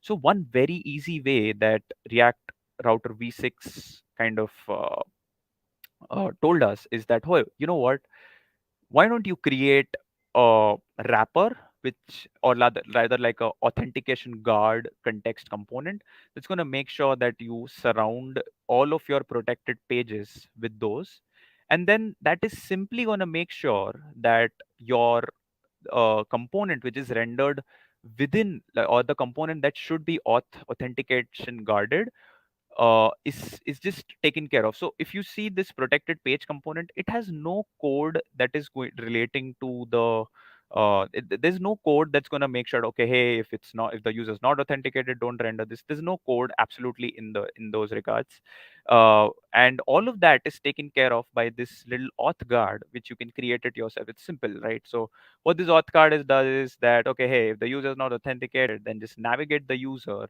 to the login page, and also make sure that in the state you tell them that, okay, the person came from this location, so that when they re-log in, they're taken back to the page that they requested for. So I'm going to quickly give a demo. So if I go to one of the protected pages, it tells me, hey, you know what, why don't you log in? So I'm going to say Harshil Show, and I'm going to click on login, and that's going to render my protected page. And at the same time, because of my layout component, or because of the whole new way of nested routing, I can simply include something called as auth status, and it's going to always render the auth status over here. And I can just simply sign out, and it's going to say you're not logged in, you must log in. So yeah, that was how to handle React router. That is simply how to handle, in a much sophisticated and much easier manner, how to handle protected routes, which I feel is a use case for every developer out there, right? Every React developer out there. So that was it. I think a couple of I mean, handling route configs earlier you had to call this library called React Router config. Now I think it's simple. Use routes is a simple utility provided by v6. You provide you provide data driven or a JSON of your entire configuration, and it's going to render all of these elements as is. So this is done out of the box.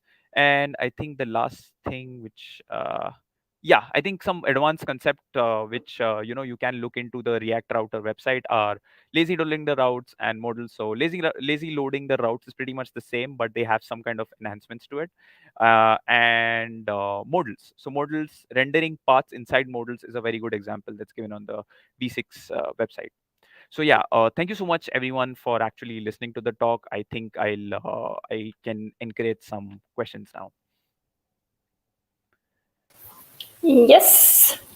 Thank you so much for your presentation. We really love it, especially that you had only 20 hours, including that you had to sleep for preparing it. So yeah, it was me who asked to do it that urgently, and it was really well. Thank you so much.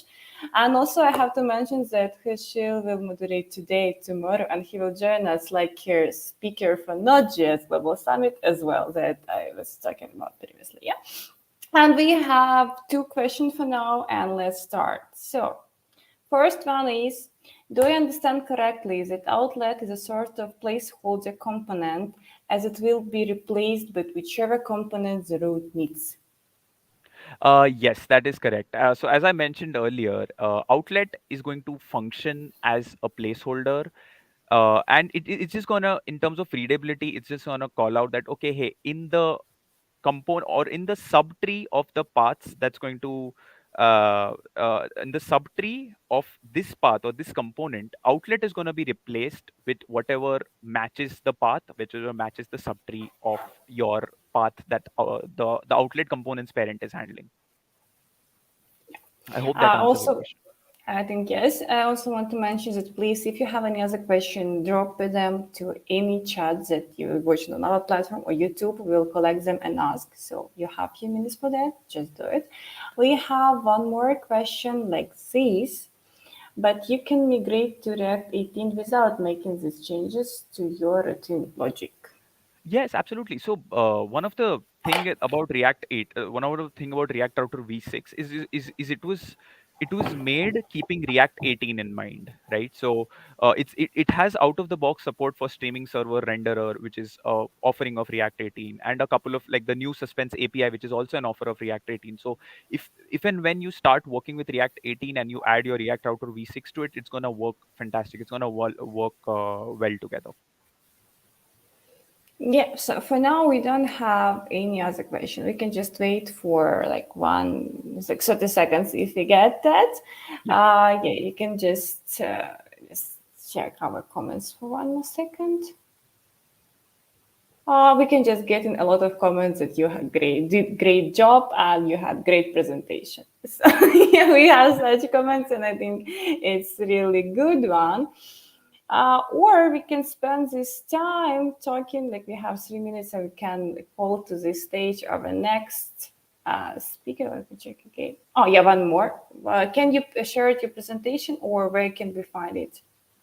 So what I will do is And your GitHub account also. yeah, okay, yeah. I think I'll share. I'll upload the whole presentation as a link on a GitHub repository, and I will share the link with you guys.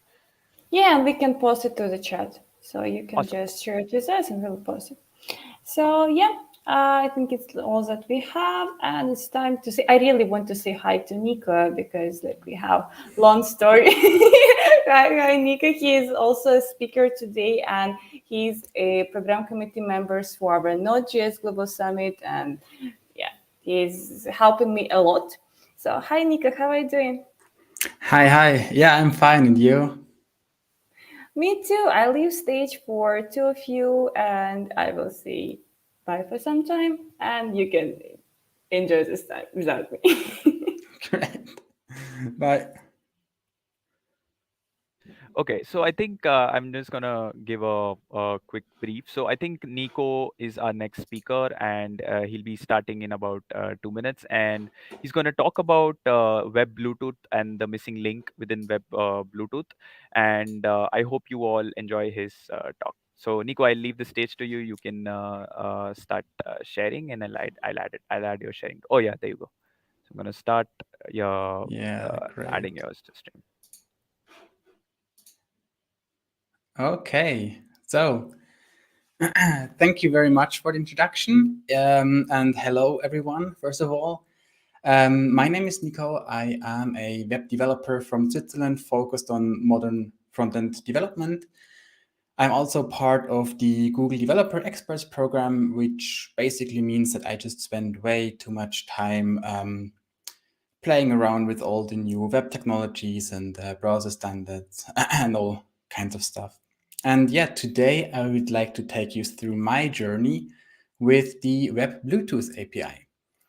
So the web platform as an idea was built around the idea that you would have a browser, that browser accesses a server and renders document. That was the original intention of Sir Berners-Lee and his friends. Now, the browser has always been great at communicating with servers that are hundreds of kilometers away, but it has always been quite challenging to interact with devices that were right next to our browser.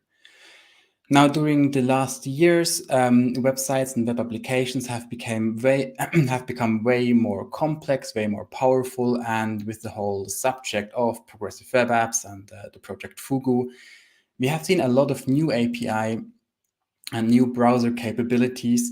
And right now we have, for example, the Web USB, we have the Web NFC, Web HDMI, and so on and so forth. And of course, also the Web Bluetooth API. And all of them, they try to fill this gap between the browser and the peripheral devices. So, but let's start with some basics. Bluetooth is a wireless technology standard to exchange data that uses the same frequency as wireless LAN, but it was designed for very small bits of data over a rather short distance. And if you now think about this buggy and frustrating thing we used with our first cell phones, I have very good news for you, because that was the old Bluetooth, the Bluetooth Classic. Now we have Bluetooth 4.0, also referred to as Bluetooth Low Energy or Bluetooth Smart. And that Bluetooth 4.0 wasn't only an upgrade, it was a completely new technology, especially designed for IoT devices, so that it's very energy efficient and it runs over a quite long distance. I've seen examples with over 100 meters or so. And also with Web Bluetooth, we always talk about this new Bluetooth Low Energy because that's the standard that was implemented into the web platform. Now, the way Bluetooth works is mostly like this. You would have one central device, a very capable device, and then you would have multiple peripheral devices, in general, simpler devices, let's say. And you also refer to them as the central, the client, and the server as the peripheral device. And it is possible for a central device to connect to multiple peripheral devices, but one peripheral device can only be connected to one central device. That's why you can, for example, connect your smartwatch and your headphones with the same cell phone, but you can't connect your headphones, for example, to two cell phones at the same time. That's just not possible by design. Now, it's very important that BLE is not yet the perfect choice for all devices. So BLE is very energy efficient, and that means it only sends very small commands when needed. When you need a constant, sometimes bidirectional data stream, it still makes sense to use a Bluetooth Classic, although they are working on on Bluetooth 5.0, where they have streaming possibilities with Bluetooth Low Energy.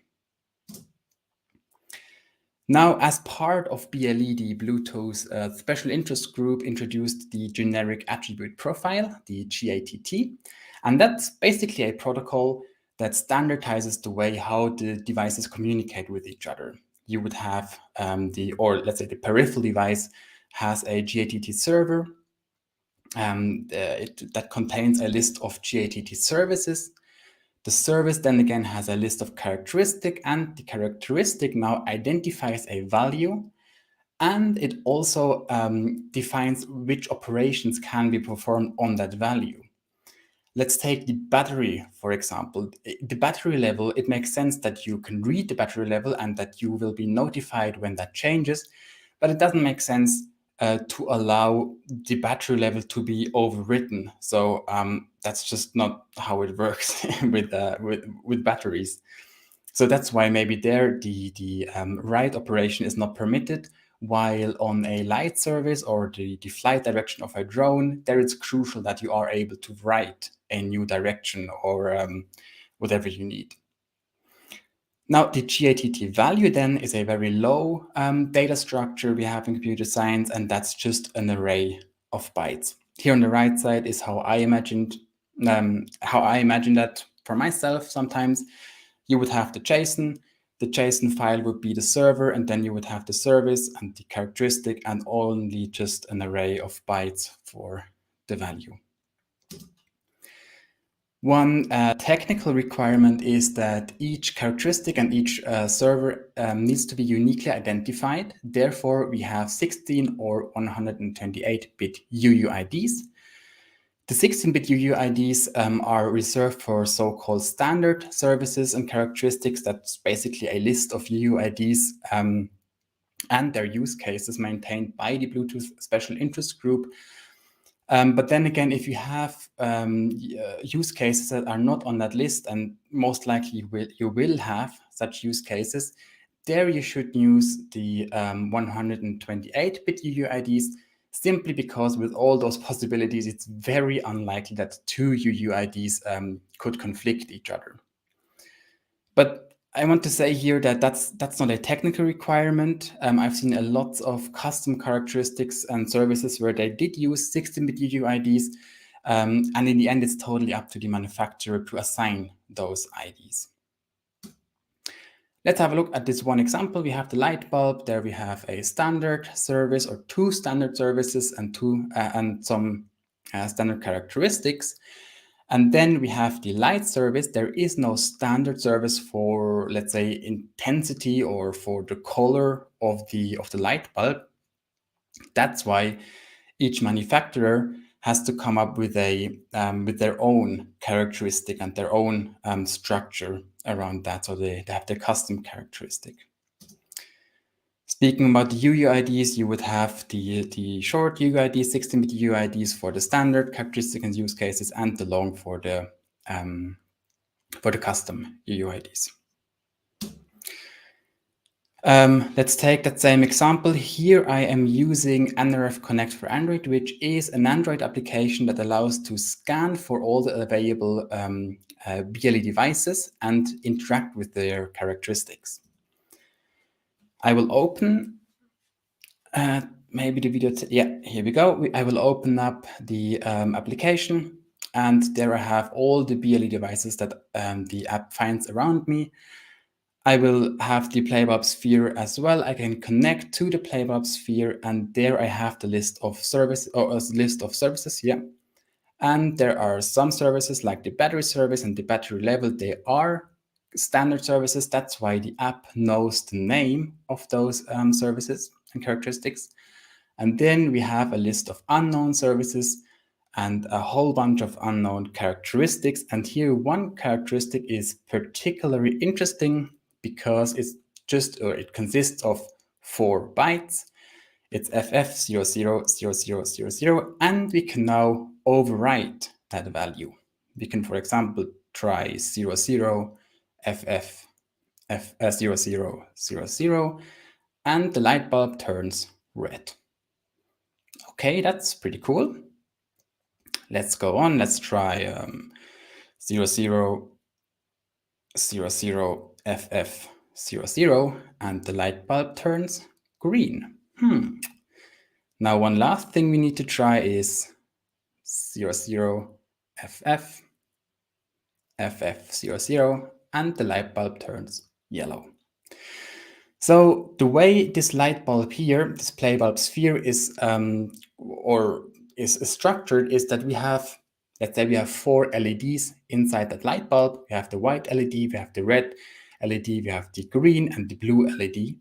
And each of those 4 bytes represents the intensity of one of those LEDs. So in our case, where the first byte is 255, just the maximum value of a byte, it's just red. But with the mixture of those 3 bytes, we can basically create any color that we have in the hex or in the RGB space. So that's pretty cool, I think. Now let's move on. That we have the basics, we can finally dig into the web API. And that's actually quite straightforward. First of all, we want to connect to a device. So on the navigator, we have this new Bluetooth object where we can call request device. Here we can either filter all the available devices around us, or we can define accept all devices true, which would show all the BLE devices around us. And as a second argument, we also have to define what services we expect and we will use later on. Now, when this code is executed, the user will see the prompt here on the left. Because I am using the filter by name playbulb sphere, I only see the playbulb sphere. And the user can then just click on the playbulb sphere and connect or pair to that device. And after that, we have the device and we can connect to the GATT server. Once we have the server, we can first, as an example, we can connect to the battery service. On the battery service, we can connect to the battery characteristic. And on that battery characteristic, we can now read the value using characteristic.read value. I really like when browser APIs do exactly what you expect them to do, because that's not always the case. But in that case, we will receive a data view. So we can then call the getUint8 method to get, in that case, the first element of the data view, which is the battery level, in the case of the battery characteristic.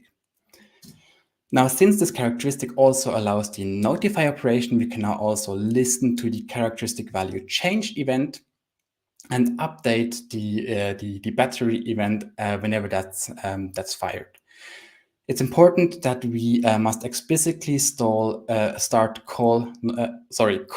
start notifications, as for the sake of energy efficiency, these events are not sent by default. Another example is the light characteristic. Here again, we are connecting to the light service with the UUID and to the light characteristic. And on that characteristic, we can now read the value as before. In that case, we are interested in the R, G, and B values, which are the second, the third, and the fourth element of the data view. And then we can also write a new value. In that case, we can call write characteristic.write without response or write with response. And that's just a matter of how the manufacturer implemented the service. But in both ways, they just accept a new data view. In our case, we will set a new data view with the 0 for the white LED and then R, G, and B values. And to verify, we will then read the value again. And that's already everything you need to know about the WebBluetooth API. It's really just a couple of new methods. I'm also working on a set of React hooks that allow us, or that simplify the way we interact with GATT characteristics using a React application. The thing is, that package is not yet ready, so it's already published on NPM as a first beta, and it's also on GitHub. So I'm really looking forward if anyone wants to contribute to that. But for the moment, I will just leave the links here. My slides will be online after the talk, so we'll have the links and everything there. And also the examples I'm using in the next part are mostly using the useBLE library. Now, browser support looks quite experimental. It's no surprise that Google and Microsoft are pushing the new API while the others are waiting for a more established state of the spec, let's say. But at least for iOS, there is a workaround. There is a iOS application, WebBLE, that you can use to play with it. And speaking about playing around, let's start with the fun part of my presentation. So I've said we only have a couple of new methods, and I want to prove that I'm not just making something up. So I have a couple of methods here, and I have my playbulb sphere. And what I'm doing now is I will open the console, I will clear it here, and then I will just, here we go, copy some commands. So first of all, we want to connect to our light bulb. We will see the picker. And here we go. We have the playbulb sphere. We can connect to it. Once we have the device, we can now connect to the server. On the server, let's try that again. Here we go.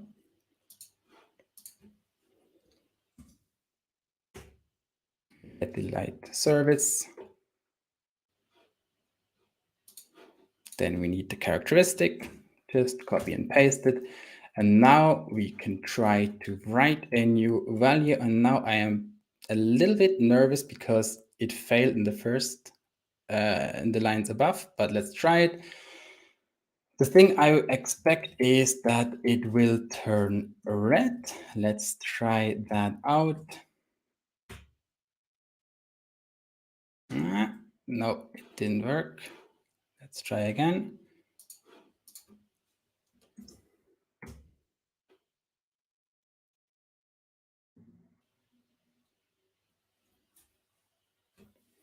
That's the best part when you have, here we go, when you have a hardware demos and a conference talk, waiting if something doesn't work the way you expected it to work.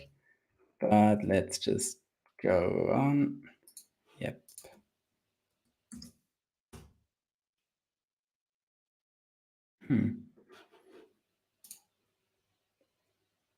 Okay, somehow it doesn't work right now, but it's not that big of a problem because I have a web application that does the same thing for me. It is in fact a React application and the code is also online. Let's hope it works right now. And here we can then connect to the playbulb sphere.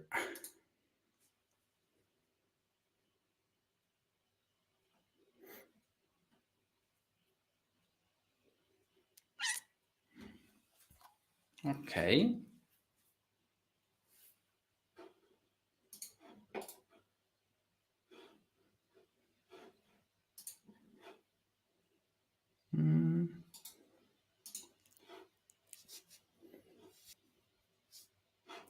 Okay, I'll just try it one more time. If it doesn't work, I will go on because we're running out of time, and that's not, or that's the most boring example I have to show you, or I want to show you right now.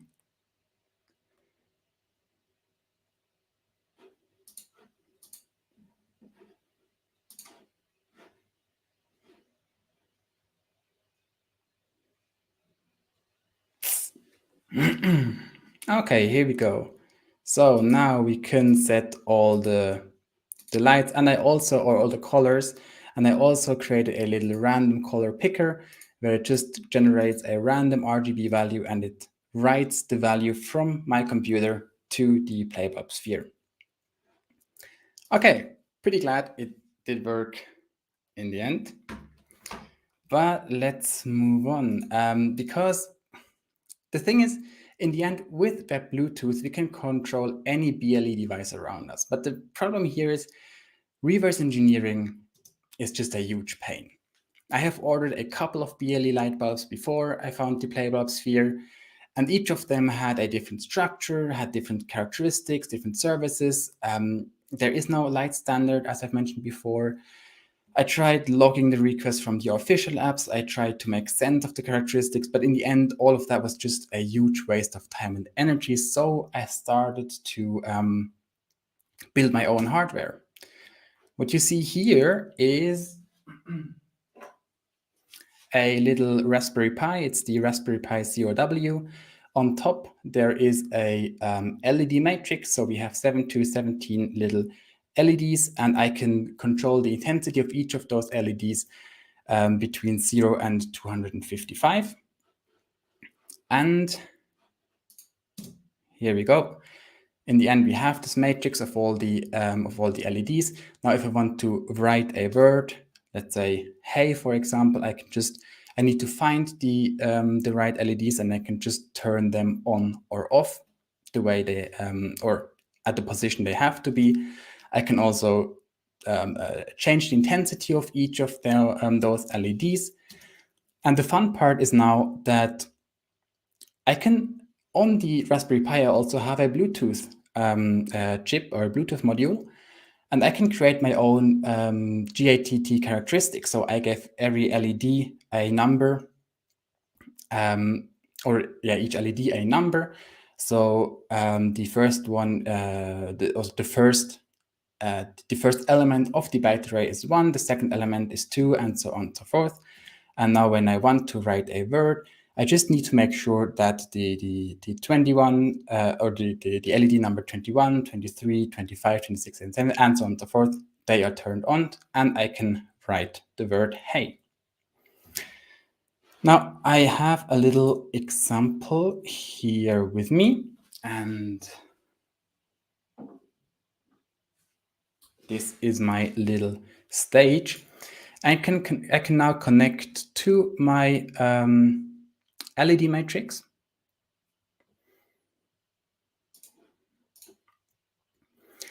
And what this web application does is it has basically an array of all the 119 values, or all of the... Okay, maybe my hardware doesn't like presentations.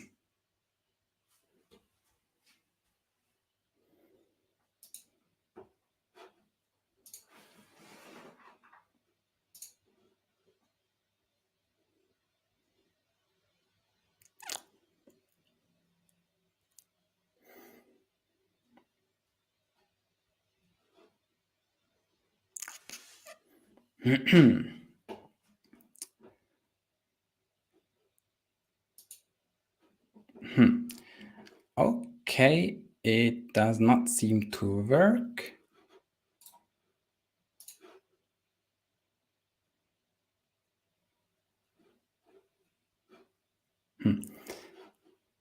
Well, you need to believe me, just before the presentation, it did work, and I have no idea why it doesn't work right now. But let's try it just one more time.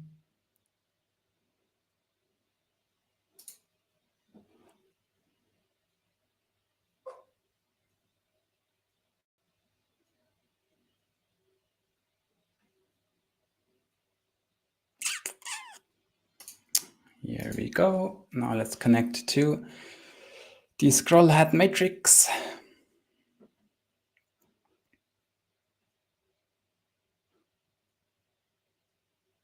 Nope, it does not work. Okay, let's move on.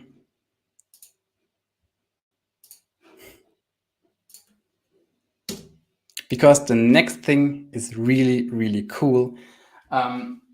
I would like to introduce Speed Wheels on stage. Speed Wheels, supposed to be a Raspberry Pi connected to those two wheels and the LED matrix. But just last week, I decided that I will rebuild the whole thing using an Arduino, a little microcontroller board. It's the Arduino Nano RP2040. And it has 2 little motor drivers attached to it, and it has an LED ring where I programmed it a way that it can it has a couple of modes that I can set using the BLE characteristic in the end. I have the whole process documented on a Twitter thread, and also the software is on GitHub. And you can have a look there if you're interested in that. And of course, I also created a web application. The thing here is the Arduino in the end had 3 tasks. First of all, it had to control the motors. There I made it in a way that I would have the two values between -100, which would be full speed backward, and +100, full speed forward, for both wheels. I have the light service, where I have just a couple of different modes that I can set. So it is spinning blue dot is one mode that I can use on my Arduino.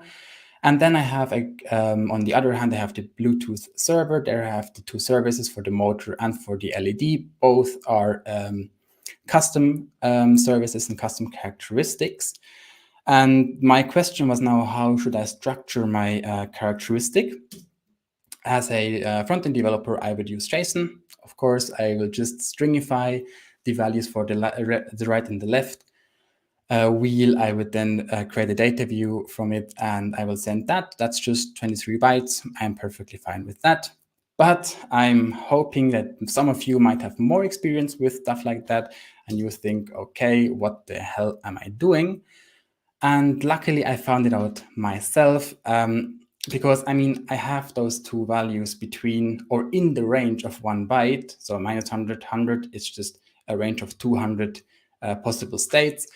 And 255 is the states that the 1 byte can have. So what I did is I refactored it. So I would just have one characteristic that consists of 2 bytes. And there I will have the 0, which would be full speed backward, and 200 full speed forward. And in between that, it has multiple steps. And I mean, for me as a front-end developer, I don't care whether it's just 2 or 20 bytes, but in a low bandwidth environment, as we have with Bluetooth, it actually does make a huge difference when we are sending a lot of commands in a second. So that's very important, that you try to make very energy efficient characteristics. So let's check the demo. And now I really hope that this last demo at least will work. Here again, I need to connect to my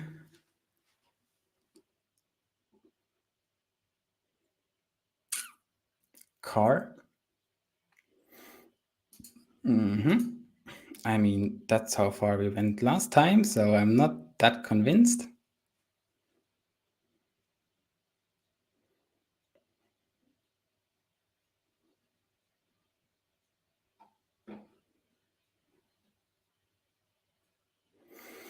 Maybe something is not working with my browser. Let me just check really quick.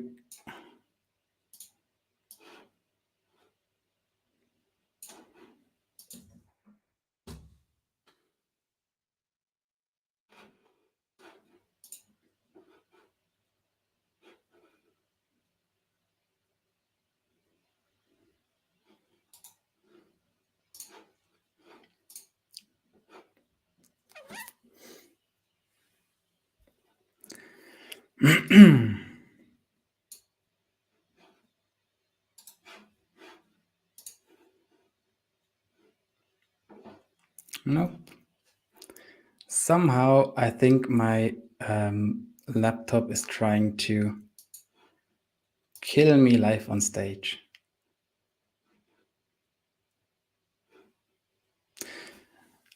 Okay, that's pretty bad. Let's try it one more time on a different Chrome version. No, it's not working right now, and I have no idea why. But I don't want to let you go without any demo. So what I have created, here we go, is, or let's say to sum it all up, we have this very powerful new API to communicate with devices around us. And most of the time, I'm sure most of the time it works. Just right now, it does not. That's just how it is. And the question I asked myself was, how far can we go with that new technology? And also, I mean, there are no limits. In the beginning, I said that we can connect multiple peripheral devices with one central device, but can we also connect multiple peripheral devices with one web application? And if so, how many could we connect? So to try it out, I created a little project called the Bluetooth Party, where I have a couple of Bluetooth devices and that are connected to one web application. And there I'm using the Web Audio API. The Web Audio API allows us to analyze a audio input, and then we can in that analyzing process, I tried to create a performance where each of the devices receives different Bluetooth characteristics or different Bluetooth values, and it would then create a performance. I'll just try to share this right now from a video file. Maybe someone else has to share it. I have it here, but I can't share it from the sharing tool. Maybe Anna, or who's responsible for the sharing setup?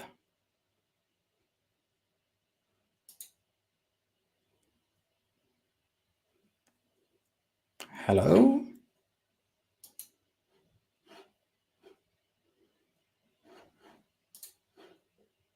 Yep. Yeah. We are here.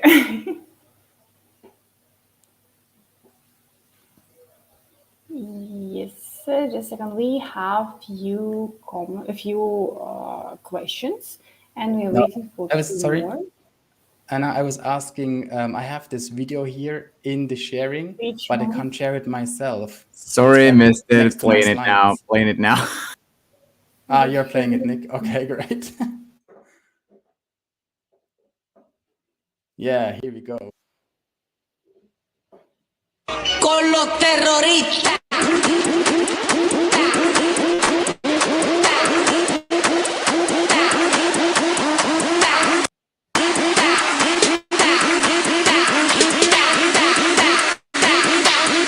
And do the Harlem Shake.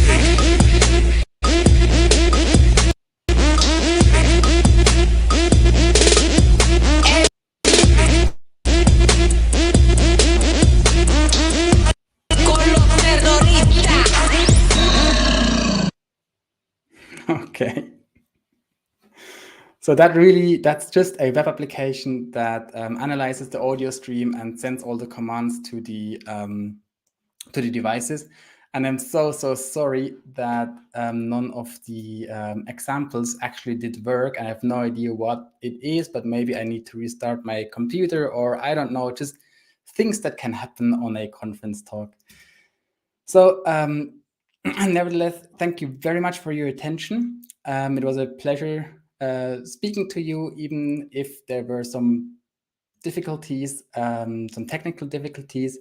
If you have any questions, I think we still have some minutes left, but I'm also quite active on Twitter, and I'm very happy to connect over there. Well, in the end, thanks again for your attention. Thank you, Nico, for an amazing talk. And I think these things happen. You can always, it's absolutely fine. I mean, the video did kind of most of the talking for you, so it's fine. So there are a couple of questions. I think I can start with this one, where can you give a name to unknown services and characteristics, or will they always be unknown? I think they will always be unknown, because the thing you have seen is just the NRF Connect, the Android application that just scans for the UUIDs, and it will only see UUIDs. It won't see any name or anything else. It will just see the UUID, and then it will say, okay, that's not in the list of standard UUIDs that I have saved there somewhere in the application, so I will just say unknown service. It's not technically unknown service. It's technically just a UUID, but the app knows how to map some standard services and some standard characteristics to a name. Okay. I hope that answers the question. And I think must the device be compliant to some standard? No, I mean, you could, if you take this little LED matrix, the way I structured my characteristic is completely up to me. I could say, well, there are just one byte, and if that byte is set to 1, it will show a 1. If it's set to 2, it's just, I will send a command and I will handle the command myself. So I am completely free how to structure that command. Of course, it needs to follow the Bluetooth standard. And as I said also before, that I could also just use standard UIDs, random UIDs. No one cares as long as my application and my device know what to do with the information side, with the commands. Awesome. I think that should help. And one last question. I'm not sure if this is relevant or maybe just relevant during the stream, but does it help to turn off the camera until the connection is established to your device? I don't think so. One thing that is sometimes a problem is that it uses the same frequency as wireless LAN. So if there are if there is a lot of, let's say, noise, it can be a problem. But here I am alone in my office, so I don't think it's like wireless LAN noise or frequency noise. Maybe it's just that I need to restart my my Chrome or my computer. I don't know. It's just somehow the browser didn't want to connect to any Bluetooth servers. So the camera, I mean, it could be a memory problem, could be, but I actually had the talk a couple of times also on online conferences, and normally it should work even if you have the camera on. Okay. Awesome. And I think one last request is there a link to the Bluetooth party video? No, there is not, but I can share it if you want to.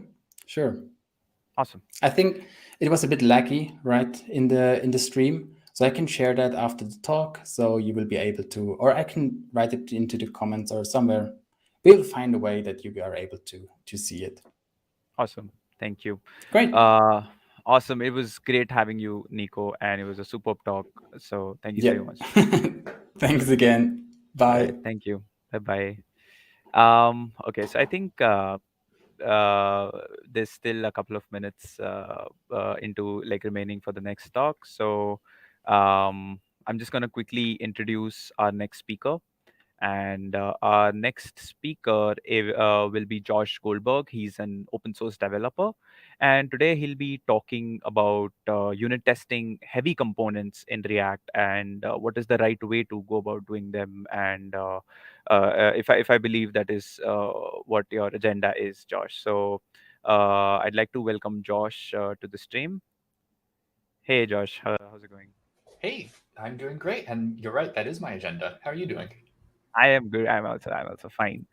Okay, Josh. So I'm just gonna leave it to you to start with your presentation then. Super. Well, thank you very much. And hello, everyone. I must admit this is 3 minutes early for me, so I need to correct a link in my slides. And in about 10 seconds, I will start presenting. Life is hard. Yeah, sure. No worries. All right, here we go.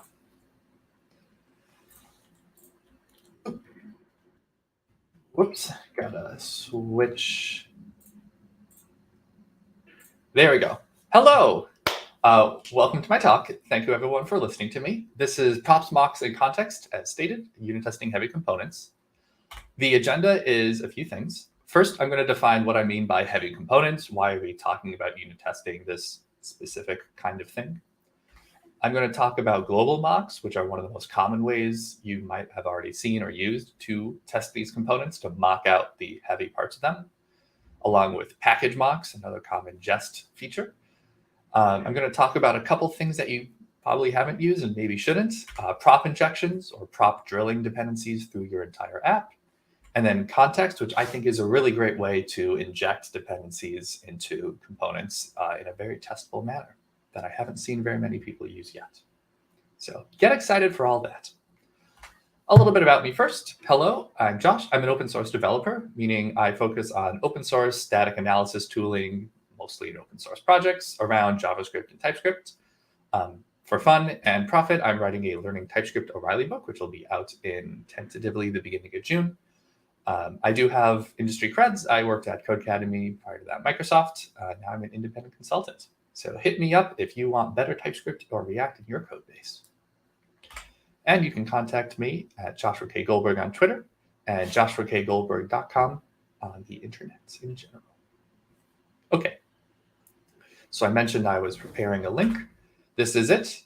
Please let me know in the chat if this doesn't work and I will fix permissions. But you don't have to follow this repo if you don't want. I recommend if you're interested in what I have to say, maybe either follow along in real time or get this locally on your computer afterwards.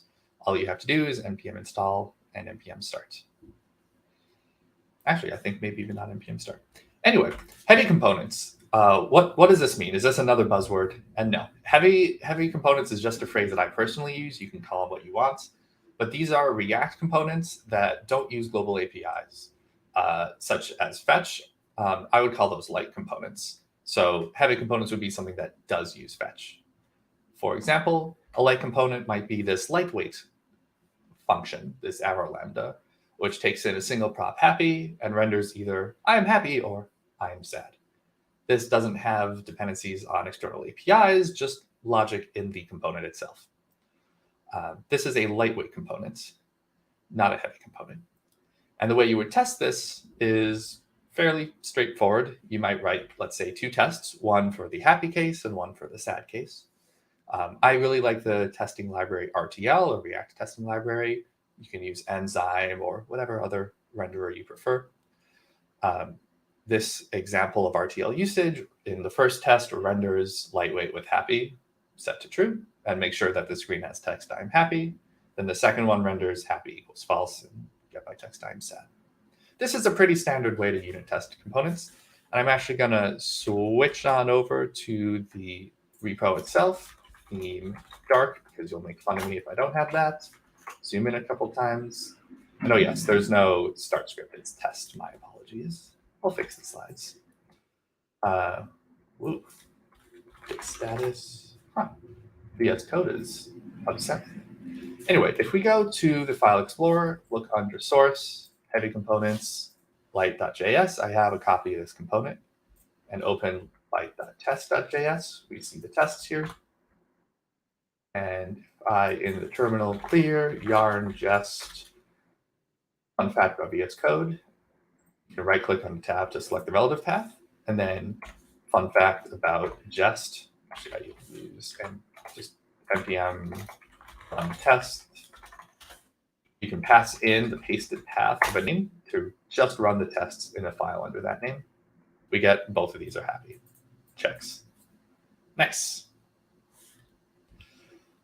On the other hand, a heavy component, as I mentioned earlier, is one that does use something like fetch or set timeout. For me, the concept of a heavy component is that it is weighted down by a dependency on an external API. For example, this heavy component depends on the fetch API, which is how you now do browser network requests. Fun fact, Node.js is also getting a fetch built in. So in this component, there are 4 blocks of logic. The first is that we set up a piece of state called data with a set state function set data. We then have an effect that runs once on mount. We fetch to whatever endpoint is passed as a prop, and then set data as the response.json. In theory, you should have some kind of error handling, some kind of .catch, but succinctness for the sake of presentation. And then lastly, we render done with the data if we have it, and loading prior to that. And a test for this component looks pretty similar to the other one. Let's say that we again have 2 cases of logic. We render a loading message when the data hasn't loaded yet, and we render a done message when the data has loaded. Note that I, again, am omitting the unhappy cases of error handling because it's a presentation. I don't want to take 20 minutes to set this up. But there is an issue here. And I want to call out that this is why I call heavy components, why I refer to them as weighted down. because this unit test has a dependency on https://www.google.com working. That's a heavy dependency. We can only load the data and say done if google.com is working and available to us when we're running the test. Which doesn't seem like too big of an issue if you haven't experienced flaky tests before, meaning tests that sometimes work, sometimes don't. And Google is a pretty reputable website and a reliable source. So if we go to the repo, which has 01 heavy.js, same component from the slides, and then go to this component's corresponding test file. I do yarn just because it's faster, even though this is an NPM project. It still works. NPM use 14, pardon me. Then use 16.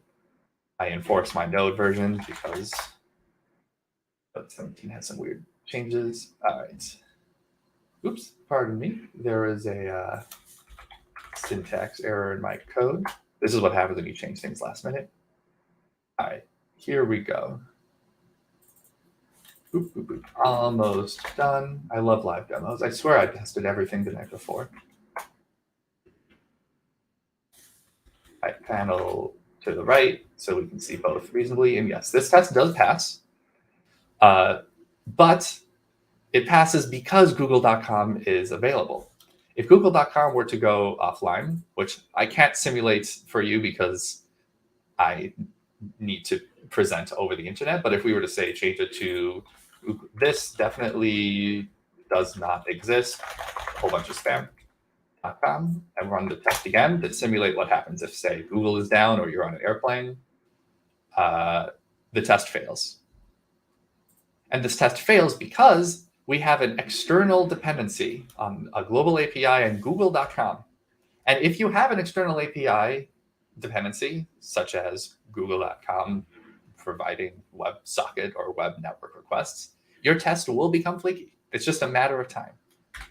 So you might see this and think, oh, great, my test works. And then one in, say, 100 tests, or maybe once a year for a period of 20 minutes, your test will fail. So that's misery. This is why we need mocks. We need to be able to mock out things like our fetch request, because fetching to Google is not something you really want to do in your test, or fetching to any network request. The definition of a good unit test is that it tests an isolated piece of functionality, and you don't want a unit test to also test that your entire network stack and website happen to work. That's an integration or end-to-end test. So the rest of this presentation is going to be me talking about different ways that we can mock things out, starting with global mocks. I do want to note that this isn't the entire exhaustive list of ways to mock things out. There are plenty of other strategies, some of which are very important, but this is a 30 to 40 minute talk at most, so I will not be going over everything. At the end, I will plug my workshop that does go over many more things. So one common solution for flaky globals is to just.fn, or just mock them out for all tests. For example, you can mock out global values such as fetch. In both Node and browsers now, there is a global this object. Previously, we had to use window or global in browsers and Node, respectively. So you can say make fetch mock of variable, which is a just.fn, so a mock function, which is something that can have commands such as mock resolved value on it. Another way of writing this would be const fetch mock equals an async arrow function that returns high. And then when we define property global this fetch value fetch mock, we define that the global fetch value is this function. Or we could have said global this dot fetch equals fetch mock. Now, I do have this in the repo, which will be a common theme through this presentation. Let me actually commit the change that I did just now. Wow, VS Code is really not feeling it. Funny. Switch back to Google, get that all, that will fix. Cool. So 02 heavy, we still have the heavy component, 02 and fetch mock. Oops, pardon me, 02 fetch mock. 02 just mock, yes. All right. Pardon me, I've had too much caffeine. Okay, So here we have the same thing from the slides. Const fetch mock equals this thing, which is a fancy way that gives us more features of writing this.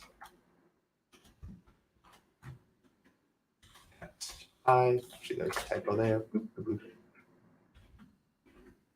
Oh, that's right, async. Text is an async function that returns a string. There we go. And then ultimately, we could also write global this.fetch equals fetch mock. So these are different ways of doing the same thing. And then notice how our heavy component calls the global fetch. We can say yarn just heavy. This will work even if Google is down or /my endpoint is down. Cool. So the idea here is you have a dependency in your component, say a global fetch value. In your test, you can mock it out. You can replace the global value. That's one very common way of doing things in tests. Now, I will note that it's so common that many people have made dedicated packages for it. For example, one of my favorite ones is fetchmock, which does all the things I just showed you. It swaps out the global value and makes it a just.fn under the hood. And it gives you a really nice API to modify what that fetch mock gives you back. I will note the reason why just.fn is great is because it can call to mock resolve value and other APIs. It can also tell users of your tests what has been called so far. So if we go to the equivalent code in heavy.fetchmock, we see that their package uses those features for us to simplify our setup a little bit. And then we can even define the specific my endpoint response. So if our test were to run using fetchmock, clear, I can run test, it should pass. And interestingly, one of the nice things about using this dedicated package is that if you mess it up, let's say you use the wrong endpoint, it'll give you these angry errors saying, hey, you called to my endpoint, but we don't have any response for that. Love it. And let me just fix that mistake. Also, fun, actually, before I fix that, fun little thing about Jest, you pass --watch on the command line, it will set up the test and watch mode so that as you save your source or test files, it'll rerun change tests. Very lovely. So that's one common way to mock out globals. You mock out the global directly. Another common way is package mocks. If you're using global values, that's great. You can mock those directly. But a lot of folks use packages like crossfetch or nodefetch, for example, for fetch. And if you import dependencies from a package, you might not know what global APIs it uses. It might, under the hood, switch between them and use them in weird and different ways. So Jest gives you a just.mock API, which lets you mock that package. For example, if your component imports from crossfetch, the library, instead of using the fetch global, you can mock out just.mock crossfetch so that its exported fetch variable in your test becomes this mock fetch. Let me just quickly go back to my tests. 03 package mocks with just mock. Here we go. So instead of saying object.define property or global this.fetch equals mock fetch, we now say the result of importing crossfetch is this fetch thing. And here we have a slightly different heavy component that does, in fact, import fetch from crossfetch. So during tests, this just.mock crossfetch means that that fetch variable is going to be what we defined here, this mock fetch. Cool. This is a very common thing for folks to do in code because a lot of folks use packages for things like fetch and other heavy APIs. And you'll notice if I were to switch between 02's heavy just mock and 03's, if I make them about the same, you'll see that the tests look pretty much the same. And in fact, the mocking implementation is almost the same code and the same number of lines. I love that kind of symmetry in code. Anyway, This just.mock API is very crucial, and we'll go into it a little deeper soon. Another thing that you can do with packages is hook them up to your test-specific packages. For example, the fetch mock package gives you a mock fetch that you can use in places. This is a little bit of an oversimplification in the slides, but if we look at the code, 03 fetch mock, we run the test again. Oops. Let's say we just.mock cross fetch. Just.mock takes in a function that creates the contents of it. Then we give it fetch mock. And yarn just 03 global mocks heavy dot fetch mock watch. I believe the slides example is, oh boy, I mistyped that. Yarn just this thing watch. Here we go. I believe the slides example is actually correct because const fetch equals fetch mock dot sandbox is required. So let me just replace those out quickly. Mock fetch. So you're noticing here that I'm getting this odd jest error about how I am not allowed to access the fetch variable in my mocker. I'll explain that in a moment. Oh boy. Well, this is getting complicated, so I'm going to abort. And the reason why it's getting complicated, and I have yet to figure out the exact precise thing I need to do in this slide, is because Jest does something weird and unusual and surprisingly useful. Jest moves calls to just.mock and variables whose names start with mock to the start of their test file. It's very odd, but the reason why they do it is because Jest is able to mock out imports for your code. If your code, say, imports fetch from crossfetch, the test written with Jest needs to be able to mock out crossfetch before your code imports from crossfetch.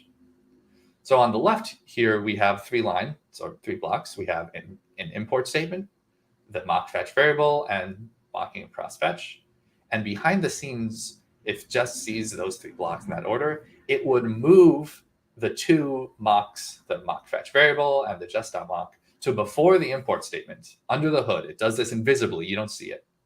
So that by the time you import the heavy component, and then the heavy component imports crossfetch, Jest has already set up the imports for you. Now this is really cool, I think. Very few other tools so directly move things around for you so quickly the way Jest does for your test. It's also kind of confusing. I've found many developers get stuck understanding this. There are some weird strategies you have to do to get around it. For example, if it's giving you a cannot access before initialization complaint, it means that the reordering is getting weird. So you might have to do something like make a getter, which is a way to make a value or property run a function to retrieve its value. So now your test will pass. Some bizarre stuff. So I will note that's one downside of using just.mock, that it's actually conceptually kind of complex and a lot of people don't understand it. Also, it's kind of a heavy-handed approach. It can be hard to know when mocks are newly needed or no longer needed. And that's the crux of the issue that I wanted to bring up for this talk. That when you call just.mock in your test, there's very little that indicates to you whether that mock is necessary beyond your test passing or failing. If we go back to our component here and we did, let's say, just.mock, let's say OS and FS and path, and we gave all these some arbitrary value, doesn't matter, and we run the test. This test passes, but reading through the test, there's no way you as a person, a human being reading this code, could easily understand whether these mocks are still necessary. Maybe in some previous version of the heavy component, we did like a require os dots DOL and console logged it or something like this. Like there's nothing that stops you from leaving these just mocks in after you no longer need the things, or for adding it, not realizing you don't need it. So that's a downside of just.mock. Not a huge fan of that. And I've been trying through my career to figure out good ways of getting around this. How do we make it so that we can mock the things we need in our tests so that our production code is testable without having tests that have hundreds even of lines of unnecessary code, which is something I've seen before and is a misery to work with. And the first idea that came to me a while ago, and many other people, and is common in other languages and frameworks that are better suited for it, is prop drilling, providing your APIs as props to components, or as I call it here, prop injections. And when I say prop drilling, I'm referring to the common React approach of having a high-level component pass a prop to its child, which passes a prop to its child, and so on and so forth, until finally the prop is used. So we could modify our heavy component. We could say that heavy takes in addition to the endpoint, fetch, so that in production, we pass fetch as a prop, which would just be the global fetch, or the fetch from cross-fetch. And then in tests, we can create whatever fetch prop we want and pass that as a different prop to our component. I will show you a quick little code snippet. So 0.04 heavy, prop injections. Here we have fetch as a prop. So this component doesn't know what fetch is. It could be the global fetch. It could be a function that does some asynchronous shenanigan. As long as fetch takes in an endpoint and returns a promise, it's happy. And then in the prop injection test, we pass in a fetch, which happens to be fetch mock sandbox. That's just the API the package uses. So just to make sure that I'm giving you good information, copy route to path, npm run test this thing, and it passes. Cool. Unfortunately, developers really don't like this. I tried suggesting it at Teams, and we don't do that here is the response I typically get. And I agree with it, because if you were to try to prop inject or to prop drill every single important API in your entire app,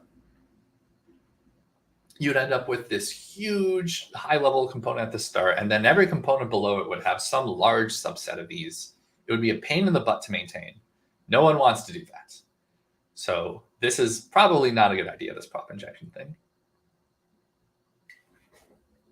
But there is a commonly used, sometimes used API that React gives, which helps you bypass prop drilling when you have some stable set of stuff that doesn't change often or even ever, and you'd like it to be available on all your components. React has context, which is an alternative to global mocks and prop injections that lets you do what I just showed with the prop injections without all the prop drilling. So this is another alternative. You can provide the APIs via a React context to your heavy components. So here's an example of code. You might have a native context, which is a React create context. And then in your component, you const fetch equals use context. You retrieve whatever members of that native context you want, be it fetch, set timeout, navigator, whatever. In your source code, you might set up that whole shebang once as your value for the native context. And then in your tests, you might have, let's say, a context provider that takes in a value specific to each component as it's used. Or you might have, say, a general purpose context provider for all your tests. So just quickly going over the test code here.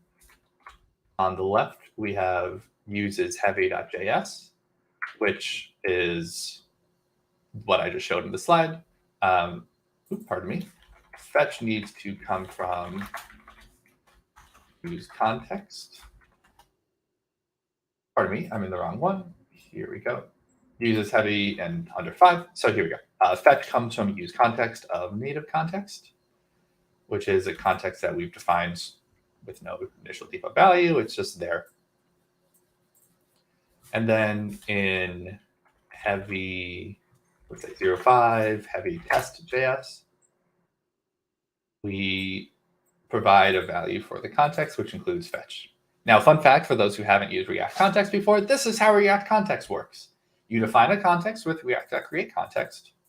that thing has a provider property whose value is what will be made available to its children. And then its children can use context to retrieve the provided value from the context. So in this test, renders a loading message when data hasn't loaded yet. Fetch, which is retrieved on line 7 of Harshil.js, is going to be my fetch mock.sandbox. Cool. And to make sure I'm not full of crap, let's test this. Voila. And one of the nice things about this is that if you forget to provide your context, it'll break. Because when use context is called with a context that hasn't been provided to the current component, it'll give back either null or undefined. I always thought it was null, but I guess it's undefined. Unfortunately, this error message is pretty terrible. So what a lot of people will do is write something like export const use native context, which will act as a nicer error message. I'm just going to write here, native context. So you have the value and you return the value. And then if there is no value, throw new error. Oh no, you forgot to provide a native context. So when we run our test, and update our component to use the new API. Error. Oh no, you forgot to provide a native context. Much better error message. Still with this gigantic stack though. So as you see, this works. The error messaging isn't great. So setting up a giant native context.provider at the beginning of your component may or may not be a good idea. I honestly don't know. I have never tried this in a production app. I've only used it in little side projects and enjoyed it. In Node apps, I make an equivalent and have enjoyed it before. The reason why it's called injections is because there's a very common pattern in other more server-oriented languages and frameworks, such as the .NET framework with C# the language, called dependency injection, where instead of having components directly call to heavy APIs such as fetch, they can be provided them as, say, constructor or function parameters. And that's great because it makes things a little more testable. And it's always irked me that we don't have a great dependency injection framework for React. There is a wonderful framework called Inversify. That's a general use JavaScript IOC container, which is inversion of control, one common way to set up dependency injection. But React itself doesn't have a common DI framework. And I think part of the reason for that is jest.mock is pretty great. So if you come away from this talk loving the first half of it, loving jest.mock or jest.fn, and absolutely hating the prop injections and almost as much hating context, that's okay. Jest.fn and jest.mock are great. But I would love to see people try out context as a solution for their test needs. Honestly, I think it's not bad. And I'd love to see the community work towards it. Good stuff. So let's recap a little bit. What have we talked about today and what are some good resources to learn more about them? To start, we talked about heavy components, which is a term that I personally use to define components that have a dependency on something heavy, like fetch or set timeout. And this is opposed to light components, which have no such dependencies. And then I talked about a bunch of ways to test them. Global mocks, mocking out, let's say, the global this.fetch, or just global this.fetch equals.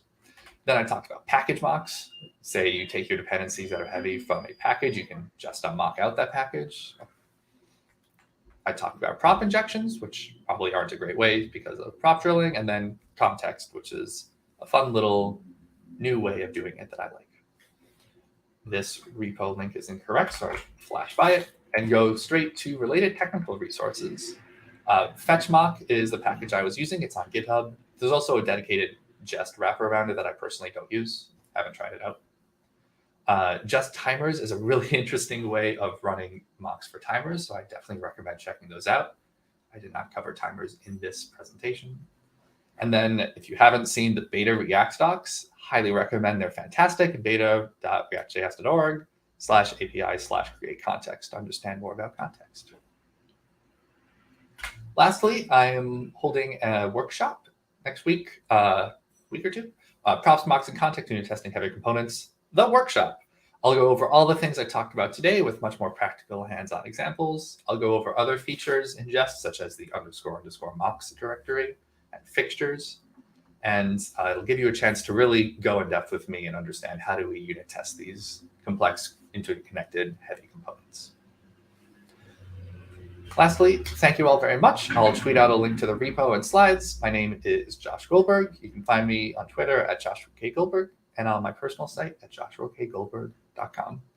Thanks so much to the organizers for the summit. You can reach me on these things, and I look forward to the rest of the conference. Cheers, bye. We still have Q&A session. Yeah, here. So Yes, we do. we have few questions, but first of all, I want to mention that Josh helped us a lot, like a program committee member. He spent a lot of time checking all possible topics, telling me what is better, what we have to take, who we for sure have to listen to. So yeah, I want just to say a huge thank you from my side and to be so patient. To me, I know that's not that easy, but still thank you. But like, please, no, and what do you think about that? And what do you think about that? So really, thank you so much for that. We got few, and just also, if you want to attend Josh's workshop, please check events website. You can find more information about the workshop there. So please join. I promise it will be a lot of fun. I remember previous workshops and it was really so good. We got perfect feedbacks, and yeah, I really wish I could understand something and could be there as well. So we have few questions, and let's start. First one, what might be a risk of using the context approach? Ooh. First of all, it was a pleasure working with you, Anna. Thank you very much. Thank you. Always fun. Second of all, great question. And I'm going through the comments in the chat now. Thank you all. I don't know of risks. I guess we can define risk in generally two ways. One is like production bugs or making the code worse risk, and the other is development time experience risk. I don't see any production bugs being likely to come of this, the way that like prop injections might cause bugs if you forget to inject the prop, especially as one or two comments suggested if you use TypeScript to make sure everything is well typed. I will say though that it might be confusing to developers to see this pattern, as it's not common in React lands, although it is common to use DI, dependency injection, in Angular. So maybe it'll help those types of devs. And it might just make your code worse if you have 100 lines at the top of your main component. But no, I don't think it's a very risky approach. I just think it's something that most folks haven't prioritized and haven't really invested too much time into. Okay, great. Thank you for your answer. We are going to our next question, and it is, looks like the React Context API has similarities with Redux. How would you pick which to use, React Context API or Redux? That's a great question. Thank you. The maintainers of Redux have spent a lot of time trying to figure out how to explain to people that the two are actually very different and very separate. Context is a very singular idea. It's making props available to components without having to prop drill them. Context is not performance optimized the way Redux is for constant data updates. So I would not recommend putting your app state into context. That's not what it's for. It's for things that are relatively less often changed. Things that are basically almost constants, like are you in dark mode or light mode, which might change very rarely, or the network fetch API, which never changes at production, but is different in tests. Redux, on the other hand, is made for your application state, which might change very frequently. Things like, what is the current page the user on? How far have they scrolled in that page using your fancy scroll library? So I think you can use either or both of them in an app, and they wouldn't overlap with each other. They're not made for the same things. Okay, next question is, what do you think of using constant to mock access or similar? I think it's reasonable. I personally have found a lot less use for the Axios library since fetch was standardized, but it does have some nice things, especially around form posting. Yeah, I think it's a natural application of what was gone over in this talk. If you think of Axios as a better featured cross-fetch, then I basically gave you the code snippet for it, and it works. So yeah, I'd recommend it. Try it out. Okay. One more question is, to me, using injection is a good idea and somehow makes components more pure, easier to maintain as well. Do you agree? I do agree. Yes. Thank you. Great. Very, very, very fast answer and clear. Would adding TypeScript help with keeping track of active imports when using Jest so as to avoid the situation you mentioned before? TypeScript is a fantastic tool, especially if you're having trouble with figuring out dependencies for components. Highly recommend TypeScript. It's my favorite thing, writing a book, etc. That being said, it does not catch incorrect jest.mocks very actively. If you have extra jest.mocks, TypeScript won't complain because you're calling the API properly and TypeScript doesn't know whether it's needed. In fact, you might not even know whether it's needed until the test runs. It might be practically almost impossible to determine it. So if in order to, just going through the logic, how would we statically determine, meaning without running the code, whether a mock is needed? We would have to look at all the code that's run by your test, all the code run by that code, and so on and so forth, until we've analyzed every single file, including React itself. So it's actually an extremely difficult, nearly unsolvable problem to figure out whether a jest.mock call is needed or not. Oh, well. Next question. Have you ever used Mirage.js to mock requests for React testing? I use it in Ember, but not in React. I have not used it, but thank you for the reference. I will look into it after this. Nice name. Okay. How would you apply it for a tool like, please Redux look at toolkit query, I'm guessing, and yeah, mock service and worker. so Those ones. I don't actually use either of those things very much myself, but like both of them very much. Redux toolkit is fantastic. Highly recommend. Anyone who can just listen to Mark Erickson would. It's a good time. Mock service worker, MSW, I'm guessing that's what you mean, is great too. I just haven't had a need for it.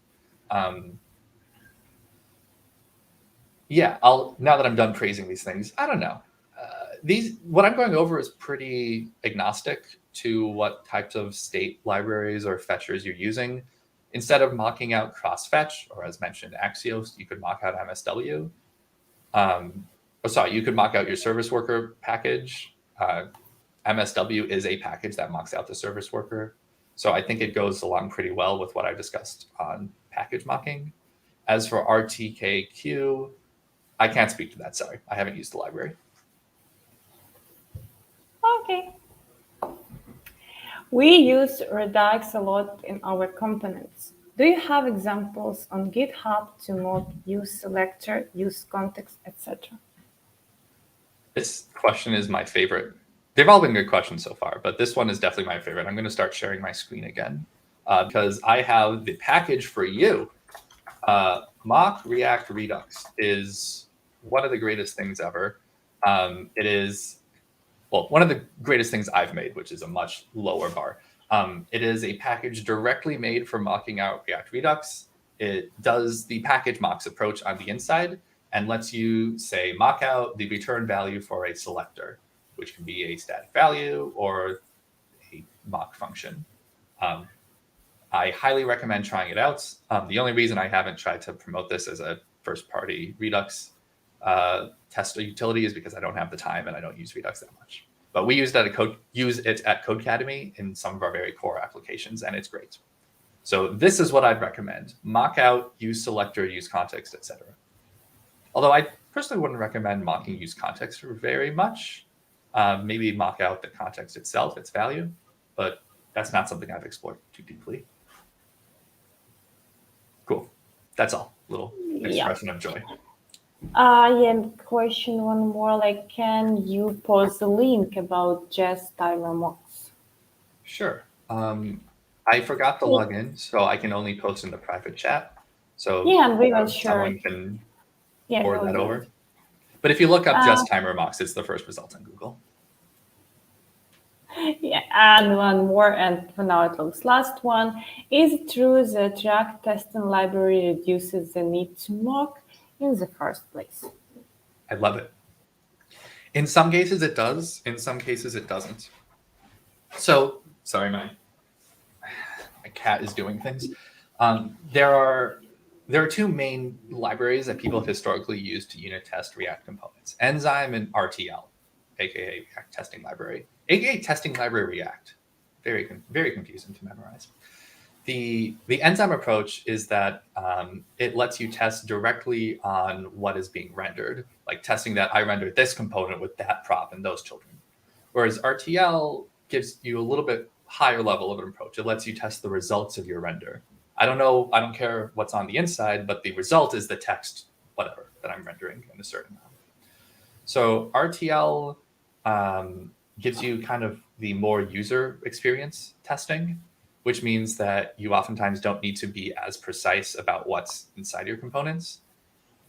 But Enzyme lets you mock out components more directly. So I'd say it's not that RTL means you need to mock more or less, it's that you need to mock different things. I will also say, though, that after switching many test files to RTL, I tend to write just.mock more in them, found myself needing to. So maybe the answer is no, you need to mock more. I don't know.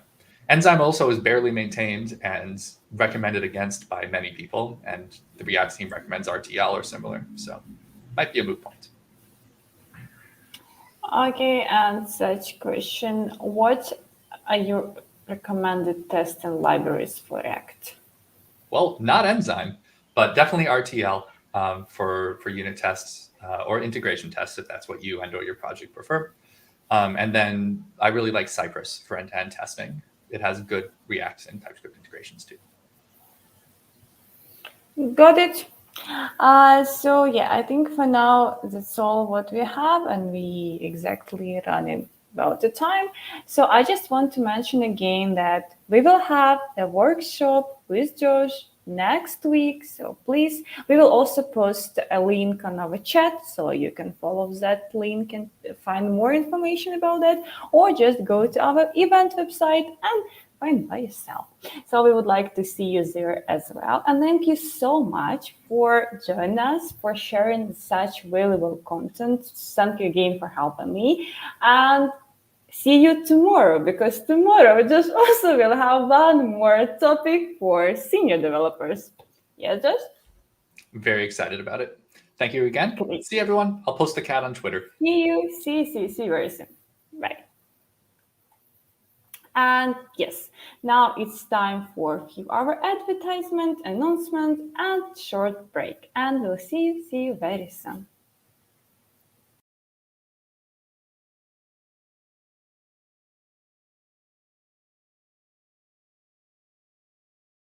Hi everyone, my name is Madina. I'm a community manager of Vue.js Global Summit 2022. Vue is known for its flexible technology that you can use to develop modern applications fast. Vue has seen a large growth as it becomes popular among the web development industry. During this summit, we are going to talk about success cases of transition to Vue 3, Next and Vue, micro frontends, API developments, and many other exciting topics from the top experts. So come and join us.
Hi everyone, my name is Agustina and I'm from Uruguay. I'll be the next moderator for this next block of talks. A bit about me, I'm a tech lead at a company called Bootstrap and I work with React and React Native.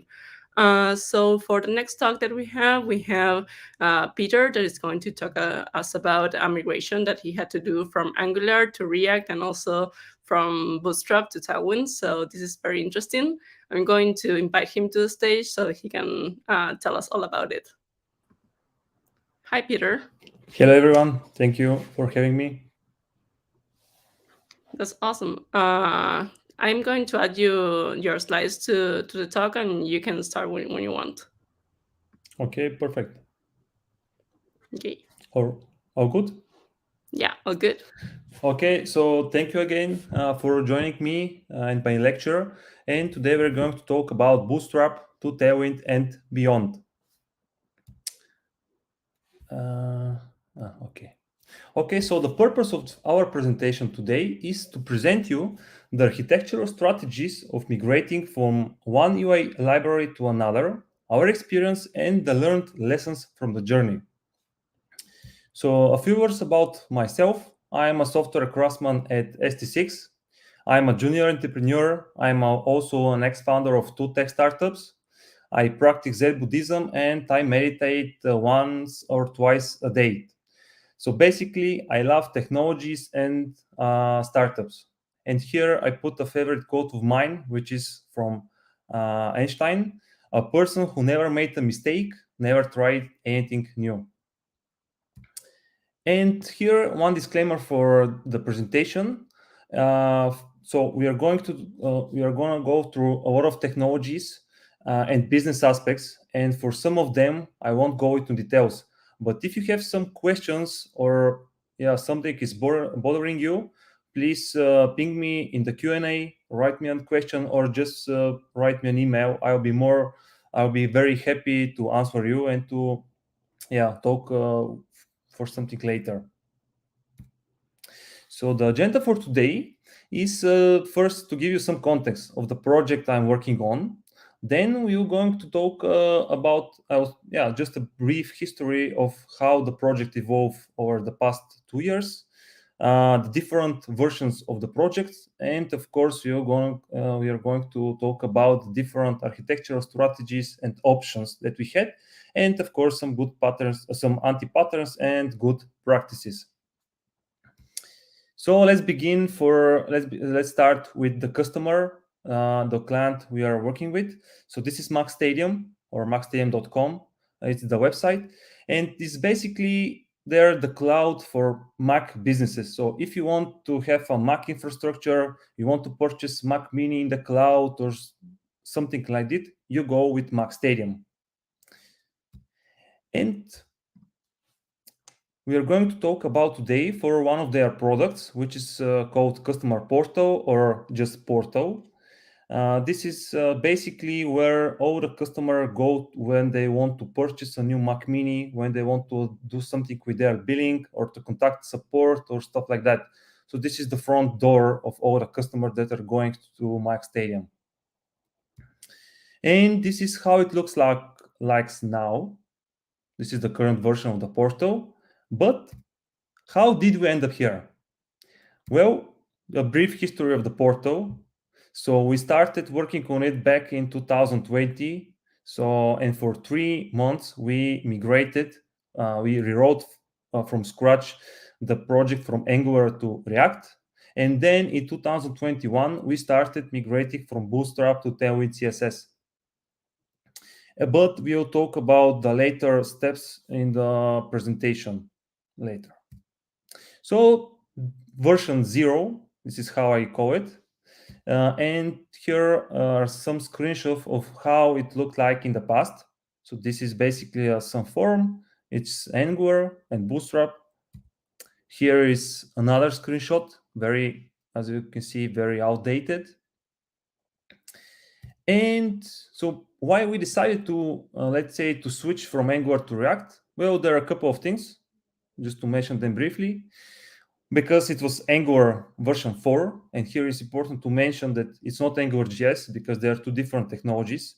And version 4 it was outdated, and we had to either upgrade to another technology or to upgrade the current version from version 4 or version 6. I'm not sure. I don't remember the exact version because there were some security issues, and from migrating from version 4 to version 6, there were some breaking changes. So it was a lot of work. Also, we don't have expertise with Angular. And from switching to Angular to React, and by having the new project in React, it's very easy to find new people to work with because it's very popular and one of the most popular frameworks out there. Of course, React gives us the opportunity to have a modular and reusable code components and all that. And another very useful thing is the concept of unidirectional data flow. And here is a screenshot of what does it mean. So, and now we are moving to the first version, of the portal. This is the React one. And here are some screenshots from the first version. To give you some perspective how it evolved over time, this is, I'm pretty sure it was the same, almost the same form as the previous one. But as you can see, it's a little bit more freshy, more a new one. It's with React and Bootstrap. Here is another screenshot. Here my emoji is not appearing, but anyhow. So this is the first version of the portal. It looks like this, but uglier because the colors are not the same. And here are some of the technologies that we are using. So it was React 16, Bootstrap, React Bootstrap, which is basically React components styled with Bootstrap classes. Then we have some helper, let's say, packages like class name, polish, and all that. And for style components, we're using Emotion. There are some components, some libraries like React Query, Axios, and of course for testing, we're using React Testing Library and Jest. And there are some more packages as well that we are using. And now I'm pretty sure that you're aware of Bootstrap. So here, I think I can skip this slide, but it's just the most popular HTML, CSS, and JS framework. But going under the hood, because most of the time we don't go under the hood of when we are using one library, for example, Bootstrap, because we just use the classes and then we forget about what's behind the scene. And here is a screenshot of how it looks like in the code base when we have Bootstrap. So this, you can think of this like a bunch of different files. And for example, here is a file for the button classes, and this is actually the button class. And what does it include? So there are different variables, different if-else statements, different loops, and all that. So this is because we will need this for later. That's why I'm reminding you about it. And here we're moving to the first structure of our project. And it's very simple, as you can see. We have only two, let's say, levels of structure. So we have components, which are the component that can be reused throughout the different pages. And then we have the pages and the upper routes, where we map the page, which is basically a combination of different components with the current route with the current route. And now we are moving to the interesting thing to the presentation. This was just to give you some context, some perspective. And then we come to the new business needs. So Max Stadium had a very outdated website, very outdated brand. So they decided that it's time to rebrand themselves, to have new look and feel, to be freshy, to be new. And that's how we came up with a new design language system. So this is just a combination of different styles, of different colors, different components. Like here is an example of button and different version of this component. And there's another more complex component, like here to filter the different, to select one of the possible locations. And here is a screenshot of one of the mockups that we had. So this is the page where a customer can purchase their new Mac Mini and the different configurations that they can select.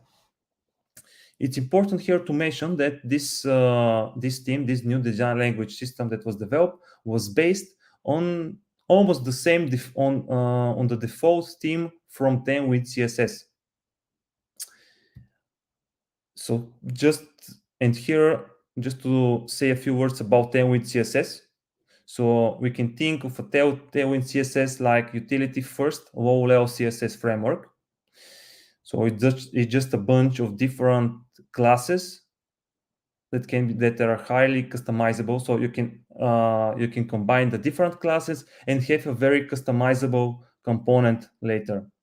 So in this way, we can build very custom user interfaces. So it's very, very powerful. Here is a screenshot of I got it from the homepage of Tailwind CSS. For example, you can see here that if you want to have a rounded picture, there is a specific class for this. for example, Radon Hexel. And yeah, if you want to have a hover effect, you have to specify it. You have to include this class. And now you can think of what's the difference between Bootstrap and Tailwind CSS. Well, obviously they are two different technologies, but here it's important to distinguish them, because they are used for different use cases. They have two different ideologies. For example, Bootstrap. So you can there are a lot of UI components ready to be used. On the other hand, Tailwind CSS doesn't have such components. You have different, very small, low-level utility functions, utility classes. So with Bootstrap, it's very hard to have, let's say, customizable components to update your design system because you're using the Bootstrap default theme. On the other hand, we have Tailwind CSS, where you can build very customizable different components. And here we can build another design language system that can suit our needs. So there are two different technologies and solving two different problems in two different use cases. And here is the most, I think, in my opinion, the biggest difference between those two. And now, looking back in the screenshot of the mockup, how can we implement that? How can we introduce Tailwind CSS? How we can introduce the new fonts, the new spacing, the new colors? Well, we came up with 4 different strategies and options. And it's important here to mention that for every strategy, we did like a POC, a proof of concept, to see is it feasible. So now we will start with the first one, which is to completely rewrite portal from Bootstrap to Tailwind CSS. Okay, but what are the cons and the pros of this approach? Well, the disadvantage here is that for some period of time, you will stop developing new features, we will stop fixing bugs, which will lead to no value for the customer. So we can't provide any value for the customer, which is very, very important for the business. And of course, this will cost us a lot of time and money to implement. On the other hand, after this complete rewrite, we will have very nice, sweet and clean new code base. There will be no Bootstrap and only Tailwind CSS. So from then, it will be very, very good. But as you can think, we didn't go with this strategy. Okay, the second one is to update Bootstrap's variables or theme to resonate with a Tailwind CSS default theme. That sounds reasonable, yeah. But again, let's see what are the cons and the pros. Okay, the cons. There will be some class and style mismatches. So it's possible to have some collisions with the Bootstrap's classes and theme. Also, it will be very hard to update the whole Bootstrap theme on 100%, which can lead to potential, which can lead to a big risk for potential issues. And last but not least, it will be very hard to replace Bootstrap later. On the other hand, we have some advantages of this approach, like we won't stop developing new features, so we'll be providing customer value over time, which is very good. And here I put to save time and money because it depends. So if there are some issues, well, we will not save any time. But yeah, if you manage to do it to update the whole team on 100%, then we will save. But again, as you can think, we didn't go with this approach as well. Okay, third one. The third one is very interesting as well. So it's to create a completely new design language system with Tailwind CSS and to be used throughout the different projects.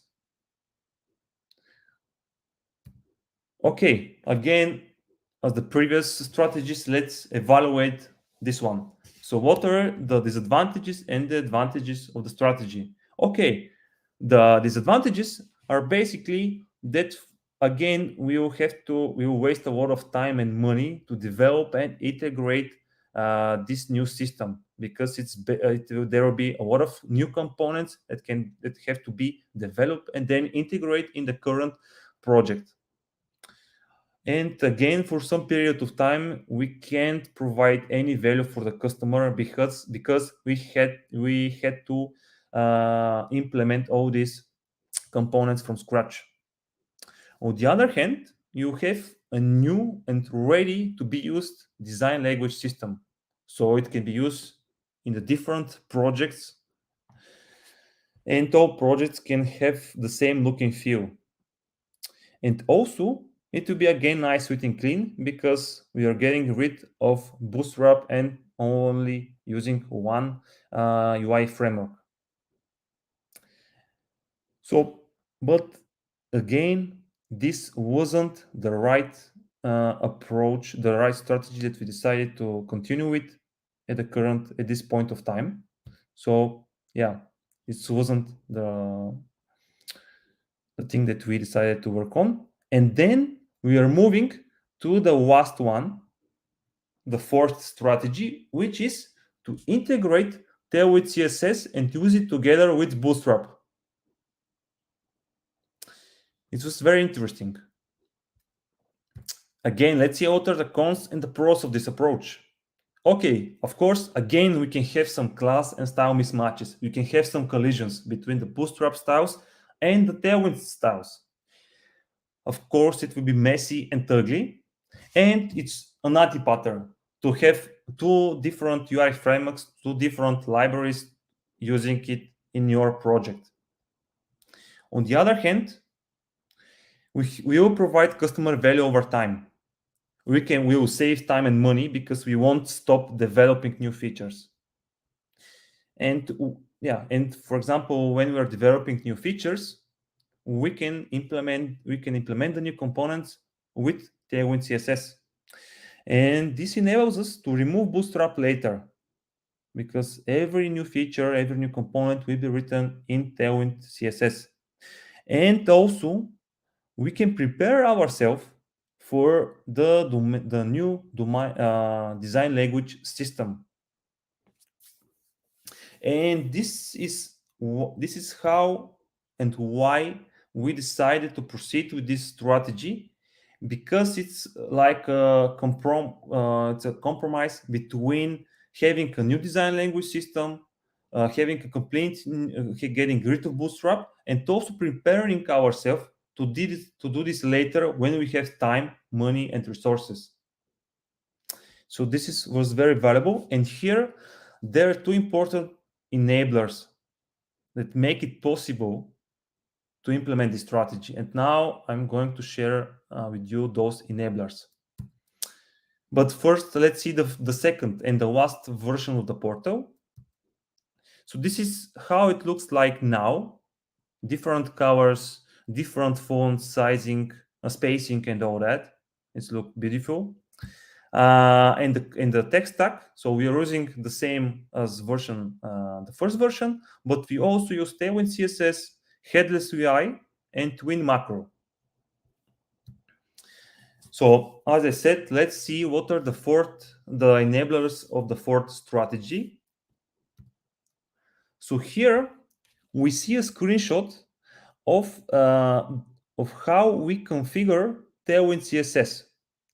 And here in the first square, not square, but the first square, we see two things: prefix, which is basically what does it mean? That for every class that we write from Tailwind CSS, we can have a prefix. For example, here we decided to prefix every single class with ms dash. So in this way, we prevent any collisions with Bootstrap. Nice. Okay, but what about the current components that we have and that are written in Bootstrap? Okay, so they decided that we don't want to have those Tailwind classes throughout the whole project. We only want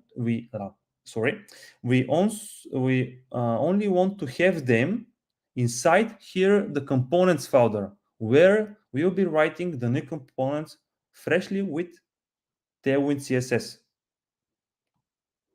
Okay, and now we are moving to the here at the bottom, which is the configuration for the pre-flight, which we disabled it by default. And this means that by default, we won't include Tailwind CSS default theme. And in this way, we again we prevent ourselves to have any collisions with the current theme from Bootstrap and the classes from Bootstrap. And this is the first enabler that made it possible to implement the fourth strategy. And now we are moving to the, and here is an example of how it looks like in the in our code base. Here at the bottom, this is a screenshot from Storybook. It's this is the different badges that we have in our project. And as you can see, here we have different classes so we make this badge appear as in the screenshot. And here, as you can see, we have ms dash and the class from Tailwind CSS, and etc. and etc. And maybe you can see the TW, and now we are moving to it, which is twin macro. It's a macro. So basically, what does it do? When Babel compiles our JavaScript files, to this macro from, let's say, from it's reading the classes from Tailwind CSS, then it creates CSS objects, and all the CSS objects are passed to the emotion component. So if you go back to the previous screenshot, we have here twin and then the different classes which are prefixed with ms dash, and this is translated to the CSS object, and then this is passed to the styled component. And this way, we have the different Tailwind classes in our component. Okay, now we're moving to the second structure. So the second project structure of the project. It's basically the same. I mean, in the first one, so we have only, again, two levels, components and pages. But the interesting thing goes in the components folder, where we decided to have another separate folder called UI, which contains only generic components. And this is the folder where we put all components, preparing ourselves to have this to have a separate package, to have a separate design language system for different components. And all these components are written in Tailwind CSS. And here we can see, let's say, look at those generic components, like it's generic, so it can be used through different projects, different pages. But then we have domain objects, which are specifically tailored to the needs of the current project or the current page or the business needs of the project, let's say. In an example is like generic button and domain button. So a more concrete example is, for example, on the left side, we have the generic button, which is located in our UI folder, which is prepared to go in another package and to have to be used in our design language system. Here is a screenshot of the different buttons, generic buttons. And on the right side, we have a loading button. And this is a domain button, because we only needed this type of button for, I don't remember, but for, let's say, for 2 or 3 pages. It's not necessary to be used in the different products or different projects. So this is like to think of generic buttons or generic components and domain components. And now we are moving to, let's say, the last part of the presentation. I don't have a lot of time, but for a couple of minutes, let's see the anti-patterns that we went through in the migration journey. The first one, a very painful one, is to isolate the dependencies. When we started developing the first version of the portal and migrating from Angular to React, we didn't think of this. So in the different files, different components, we directly imported React Bootstrap's components in our files. And then later, when we wanted to replace React Bootstrap with headless UI or to replace Bootstrap with Tailwind CSS, we had a lot of problems because we had to go through all these files. And basically, that's, I think, the right approach. So you have, for example, the components somewhere else, and you import the library that you're using only there, and then you export them and you use them in your code base. So later, if you want to change the engine, so you want to change the React Bootstrap with headless UI or vice versa, you're going to only change one single file, for example, the button or the row or etc. Then we have unexpected defaults. This is not in the beginning of the project, but when we started switching from Bootstrap to Tailwind CSS. So yeah, unexpected defaults. And here the right approach, the right thing to do is just to be very careful, because as I'm not sure that you saw, but in the previous screenshot, we decided the default tag for the button will be A, which is basically not right, because the default tag for the button is a button, not an A tag. And here we just remove this because it's very, very surprising for the user of this component. So be very careful when picking defaults. And by default, the default is false inactive. And also don't be afraid to change or add a default later. And now some good practices. If you never heard of atomic design, go check it out. It's very, very valuable. So, and here is one very interesting quote, which says, "We are not designing pages, we are designing systems of components." And as you can see here, for example, we have generic components, then we combine different generic components, and we have another component which is more complex. Then we combine different complex components, and etc., etc. And that's how we come up with the different pages.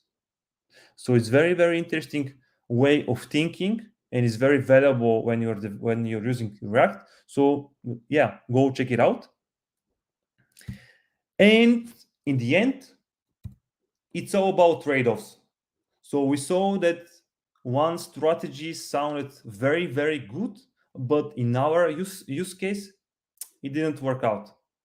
It wasn't very valuable at this point in time.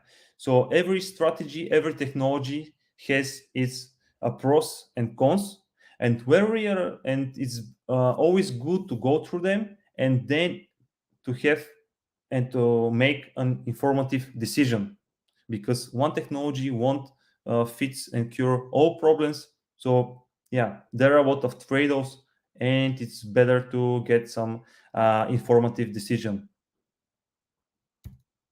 So thank you a lot for your time. And as I said, if you have any questions or if you want to get the slides, just write me an email or at petar@htsig.io. I'll be more than happy to share more information, to discuss something later. So yeah, thank you for your time. Awesome. Thank you for your talk. It was really good. I have a couple of questions. First of all, I totally agree with what you said about the trade-offs and having to choose the best path. Like one path is the best for engineers and developers, but we also need to have the product into account and also the clients, because it's like the users are the most important part. So yeah, completely agree. My first question is, here we have one from the people, so let's add this one. Can we use Tailwind CSS with Material UI? Oh, well, to be honest, I never used Tailwind together with Material UI. I have used Material UI in different projects, but as using Bootstrap together with Material UI, I'm pretty sure we can do this because as you saw the different enablers, the different let's say configurations and mini packages that you used, I'm pretty sure we can configure it to work together. Great. Let's see. Maybe I'm gonna ask one of my questions. When you were migrating from Angular to React, you said that it took more or less about 3 months. Was that like the amount of time that you had estimated it would take, or did it take longer or shorter time? Well, I think we were on time. So we started around September, October, November, and in the beginning of December we released the first version of the new React project. Yeah. Of course, we had some bugs because in the rush, but it was working. So yeah. Great. So yeah, it was like as you expected the effort. Did any of the team had experience on React before you started the migration? Any experience with React? Yeah. Yeah, me and my colleague. So we were 2 people starting this project from scratch. So yeah, we had Nice. experience with React. Nice. And for the part of the topic of the talk about Bootstrap and Tailwind, had you used Tailwind before? No. This was my first How time did you using find it. the learning curve? Well, in the beginning, it was very, very steep because, as you remember from the presentation, Tailwind CSS is a bunch of different classes, utility functions. So I had some learning curve to learn the different classes and how I can combine them, so I can create a more customizable component. But after, let's say, a couple of components, going through the docs and playing around with it, it was very, very funny because, yeah. Great. I saw that you were using Bootstrap with React like as components, and then you switched to using Tailwind with Headless UI. I know that Headless UI is quite a new library and probably doesn't have some of the components that the React library has. Did you have like any issues with that? For the moment, we didn't manage to completely write every, let's say, component from React Bootstrap to Headless UI and Tailwind CSS. But for some of the components I don't think we had some major issues. We just played around a lot with the CSS. So just to make it more, let's say, sticky and yeah. Mm-hmm. Okay, let's see this one.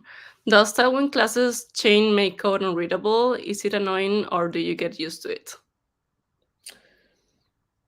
Well, I think you get used to it. I mean, at the end, you're using the different components, the different generic components. So most of the time, you don't go and through all the different styles.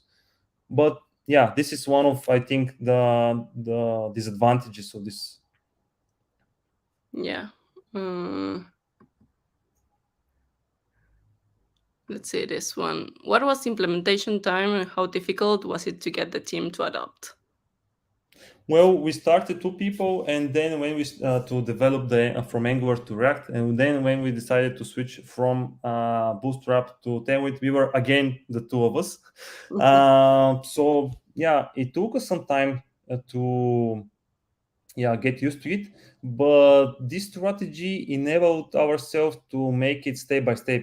So we started from one component, then we changed the different colors, the different fonts. So yeah, making it step by step make us to adapt ourselves, and yeah, it was very, very useful. And this is one of the pros of this approach, and that's why we decided to proceed with it. Yeah, great. Okay, let's see this one.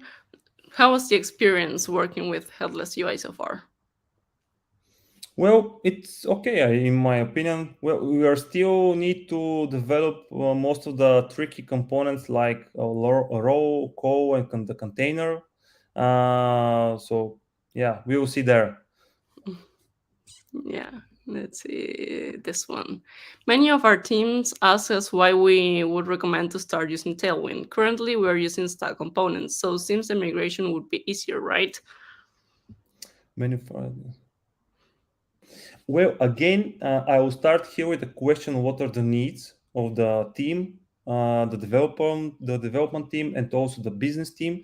So, yeah, if you want to have a new design language system, so you want to have, like, for example, different components that you want to integrate in different projects, so all projects have the same look and feel. Well, maybe it's valuable to use Tailwind CSS. So invest some time to create these components in this library. Otherwise, I don't see any point of going to Tailwind and switching from Bootstrap to Tailwind, because you have a complete successful project, you're using Bootstrap, so I don't see any point. So yeah, again, it depends on the development and the business needs. Okay, one last question because we are almost on time. This one. Can you suggest some good resources for experienced devs who wants to migrate to React.js? Well, yes. So I'll start first with a trivial, let's say, resource, which is React Docs. So nothing very amazing here. But then there is some guy, which I'm really favor of, is Can't See Dots. I'm not sure you know him, but he has very good articles on his website, and also some open source project like Bookshelf. I think that's the name of the project, and going through the code base will help you a lot. So there are some good practices if you dig deeper why he decided to do it this way, it will advance you more. So this is what I did when I started working with React, going through docs, playing around, and of course very good articles from different professionals. Great. Okay, I think that we are almost on time. We have time for some announcements before the next talk. So thanks a lot for the talk, and it was a pleasure to meet you. Thank you. It was a pleasure for me as well. And yeah, if you have any questions, just write me an email at petar@st6.io, and I'll be very happy to help you. Great. Thank you. Okay. I'm not sure if now it's time for some announcements. If not, I will go right to announce the next speaker. See, we have John already here. So John is going to be talking to us about something that we have to deal with every day, that is bugs. So yeah, he's going to tell us how to catch them so we can fix them. Let's invite him to the stage. Hi, John. Hey, everyone. All right, I will share my screen and we can get started. Yeah, for sure. Yeah, let's do this. Okay, I'll leave you to it. Sounds good. Thank you. Bye. Good day to you all. This is React Bug Catcher, tools and strategies for debugging React applications. And I am Sean McPherson, or Sean McP. I'm a software engineer at Khan Academy from Pittsburgh, Pennsylvania in the United States. And in the next 30 minutes, the goal is to understand what debugging is and know tools and strategies to debug React applications. To accomplish that, we're going to explore 3 topics. The first is debugging, what it is, why it's important, and how to approach it. Then we'll move on to general debugging steps that will be applicable in any debugging scenario. And then we'll dive into tools specifically for debugging React applications, the browser dev tools and the React dev tools. All right, let's start with debugging. We can define debugging as the process of identifying and fixing failures in a system. And typically we think of this in a programming context, but in reality, you encounter failing systems in all aspects of your life. And some of the principles that we cover here will apply to those offline scenarios as well. But for our sake, and for the sake of this talk, let's define debugging as finding and fixing problems in our code. And these problems in our code are called bugs. In academia, there's some helpful distinctions made between different types of failures. But to keep things simple here, I'm going to refer to everything as a bug. And now it can be tempting to think of bugs as living creatures that kind of like find their way into our code. But the reality is bugs are introduced by developers. And that means you and me. And since all code is written by developers, that means that bugs exist at every level of your code, from assembly to operating systems, programs, libraries, and application code that we author. Bugs are everywhere. And as a result, debugging is a crucial part of every developer's work. It's not something that you can avoid and still progress in your career. It's part and parcel of the work of a developer. So it's worth your time and then some to get better at debugging. Sarah Drasner, Director of Engineering at Google, puts it this way: writing code is only one small piece of being a developer. In order to be efficient and capable at our jobs, you must also excel at debugging. However, debugging is challenging. And from personal experience, I can say that the most challenging problems I have faced as a developer have been identifying and fixing bugs. Diomedes Pinellas, the author of Essential Debugging, explains why. Debugging is a very demanding activity, more complex than programming, because it requires you to maintain in your brain both the program's logic and its underlying effects, often at a low level. As we discussed earlier, there are multiple layers of programs where the bug could be occurring. In order to effectively debug, we need to dive into the languages, systems, and environments that we use to write React applications. But before we move forward with basic debugging steps, let's take some time to discuss an important prerequisite: the debugging mindset. This is how you think about debugging and debugging problems. And this is important because how you approach a problem has a huge impact on your ability to solve it. And for whatever reason, debugging tends to put people into a negative mindset, one that holds them back from solving it. And as a result, we need to fight against the tendency to think of bugs as insurmountable challenges and reframe them as opportunities to learn and grow as professionals. This means replacing thoughts like, this bug makes no sense, with, let's find the logic behind this. And how can this even be happening? With, I need to investigate the scenario further, and so on. Now, this may sound silly, but everything on the left will only hurt you while debugging. And these are all things that I've caught myself saying before. So I'm not speaking as someone who hasn't been there too. We can use the statements on the right to train your brain to think of debugging as a challenge where you get to learn and grow. And to do that, it might be helpful to reflect on some debugging axioms. And the first is, computers behave logically. If there's anything illogical in the equation, it's probably you. And we can count on computers to act logically because that's how they were designed. As a result, we can say that bugs happen for logical reasons. Unexpected reasons, sure, but still logical. And even the craziest bugs have some logical reason for occurring, which means that all bugs can be debugged. And that isn't to say that you will solve every bug that you encounter, but there will always be limitations in time, resources, and other factors. But they're not impossible. You can reason through the logic.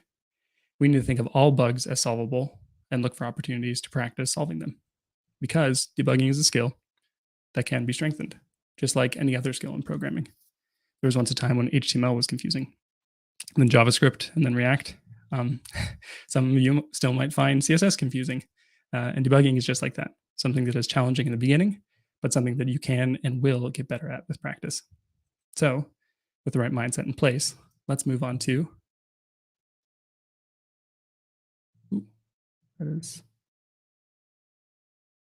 sorry, I'm all mixed up here.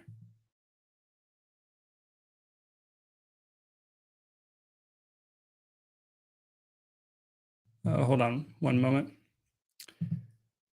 Yikes.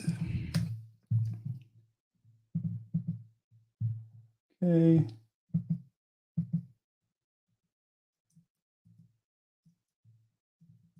Oh, geez, I lost a lot. Oof. All right. We'll figure it out.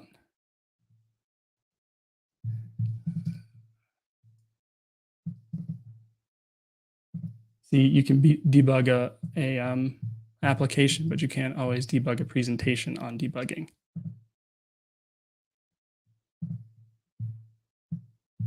All right, let's go back here, go full screen. And okay, we've been through here.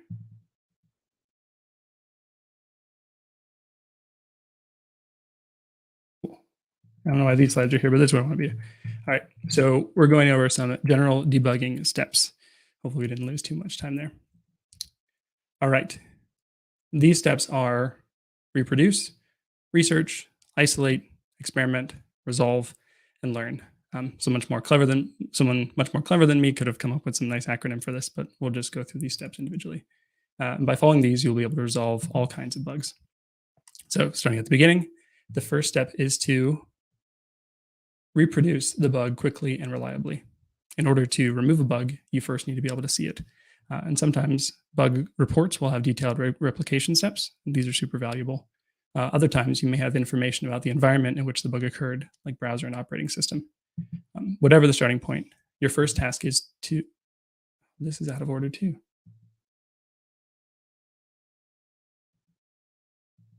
Oh man, ooh, this is going all wrong.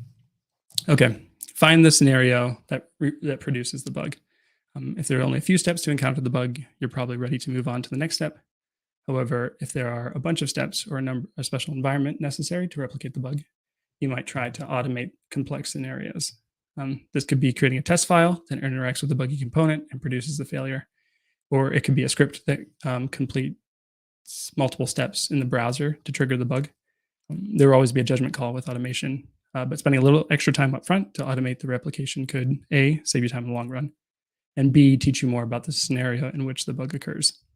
Once that bug is reliably replicated, you should move on to research.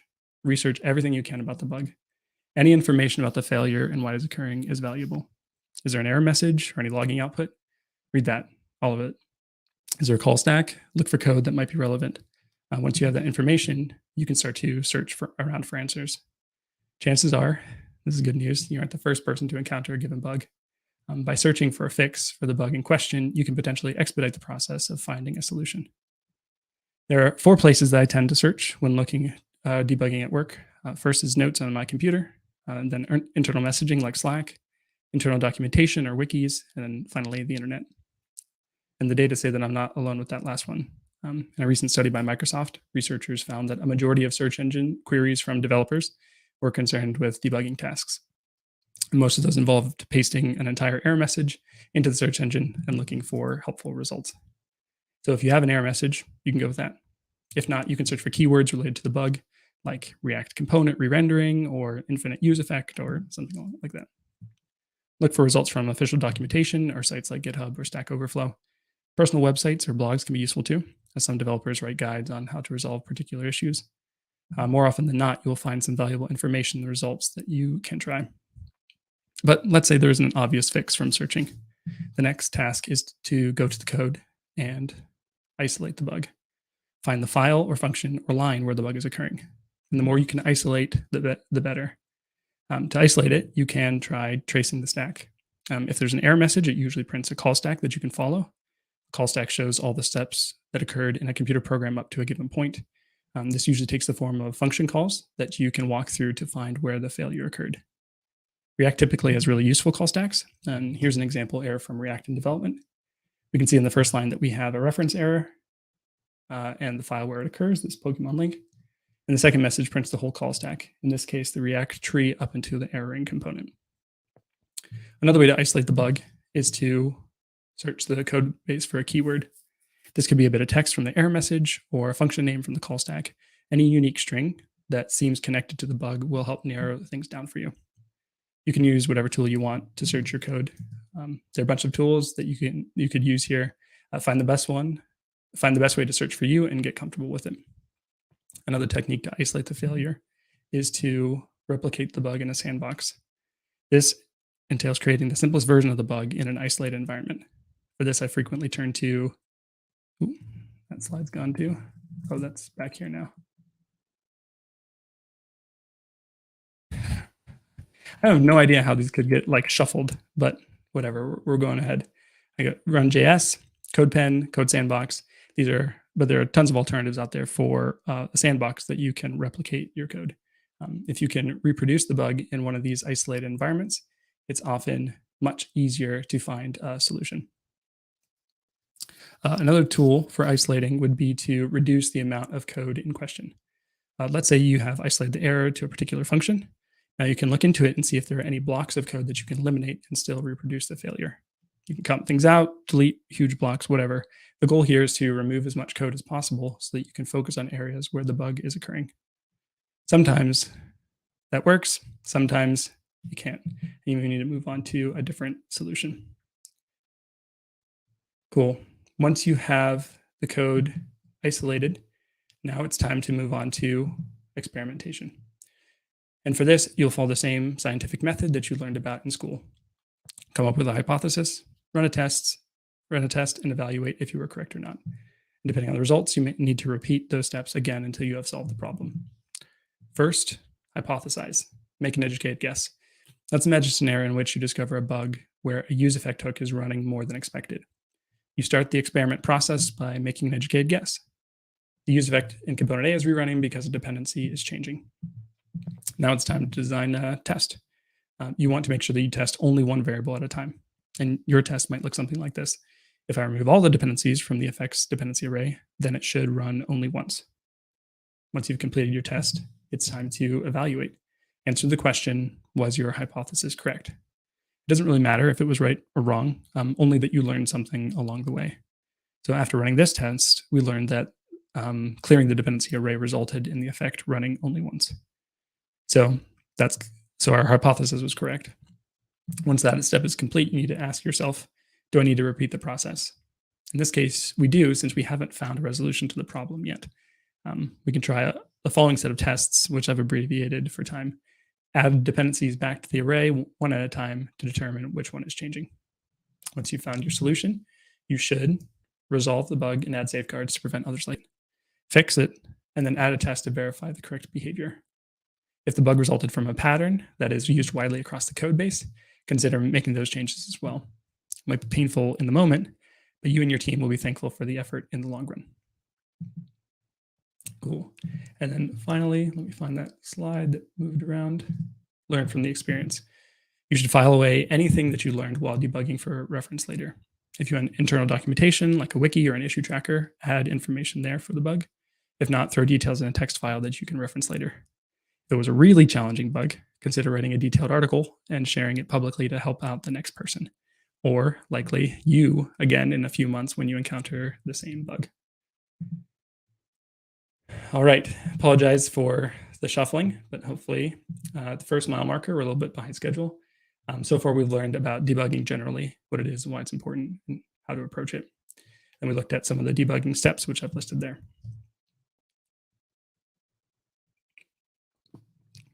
All right, next we'll look at the tools every React developer has to help them debug problems.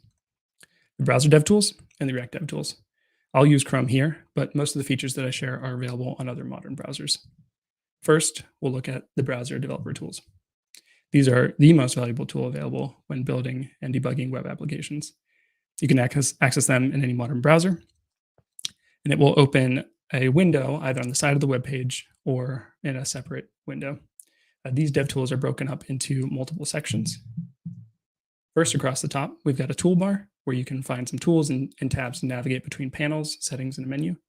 Next is the panel in yellow over here, which can be divided into a number of panes. This is like the main feature of that particular section.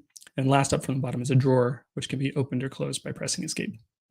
Within each of these sections, there are similar UI features that you will use. You've got tabs across the top. In blue, we've got this 3-dot or kebab menu for options, and also in green, a settings icon to configure the region. To illustrate these tools, we'll be debugging a little app I created called React Bug Catcher. This URL will take you to the app on Netlify, and there's a link at the bottom of the app to GitHub where you can get the source code. I'll be using the development version of the app, but I have turned on source maps in production, so you should be able to follow along without cloning. It just might take a little bit longer. In the app, you play the role of a bug catcher and try to collect and catalog all the bug Pokemon from the original game. So we can go to this Explore view where you can attract bugs by tossing raspberries. And then when one appears, you can try and catch it by tossing a netball. Nice, caught a Caterpie. Once you've caught a Pokemon, you'll see the count in your Pokédex. And then if you look at an individual entry, you can favorite a Pokemon, and you can add some notes. Little Spermy boy. Cool. It's a little silly, but it should work for our purposes. with our app up and running, let's look at the first panel, the Elements panel. This is the default panel, and it shows you all the markup for the page that you're currently viewing. There are two features that I want to highlight that I find useful when debugging. And the first is find by string or selector. It's nice to be able to explore the DOM by opening things up, but as the tree gets larger, it can be difficult to find the elements that you're looking for. If they're visible on the screen, you can use the element selector to find them. But if they're invisible, or you're not sure if they've rendered or not, you won't be able to do that. So what we can do instead is search by selecting the pane and typing Command or Control F. This will bring up a little input at the bottom where you can search the DOM for a string or selector. So I can type the text of a link like pincer. This will show me if there are any matches. And here there are two. First for the image, and the next for this bold tag within the link. It's pretty handy. You can also type CSS selectors for more powerful queries. So I can search for an anchor tag with an href that ends with the string 10. And I identified that as well. That's really handy. So searching for elements is useful when you're trying to connect components to their associated DOM elements or see if a component has rendered on the page. The next thing I want to highlight in the Elements panel are the accessibility features. These provide us information about our application to help us create inclusive experiences for everybody. First, the element selector. If I select this over here and then go over the title, you can see in the bottom half of the popover some accessibility information, namely contrast, name, role, and whether the item is keyboard focusable or not. This is super valuable. You don't have to go digging through menus to get some of this important information. But when you do want some additional information, you can select an element, and then over here in the secondary pane, go over to accessibility, and that'll provide additional information to you, including where the name comes from. You can see the source order and other things like that. So this provides additional information that you can use when you're debugging navigation on your app with screen readers or some components that manage focus, things like that. Cool. After the Elements panel, we have the Console panel. React and JavaScript developers are probably already familiar with this panel, but there are two features that I find useful when debugging. Some of the settings and live expressions. And first, the settings. We're going to go here to the settings and look at a few options. I find a few options that I find particularly valuable in debugging. First is preserve log. When you have this selected, it will keep all of these logs even after you navigate or refresh the page. So here I'm going to refresh the page.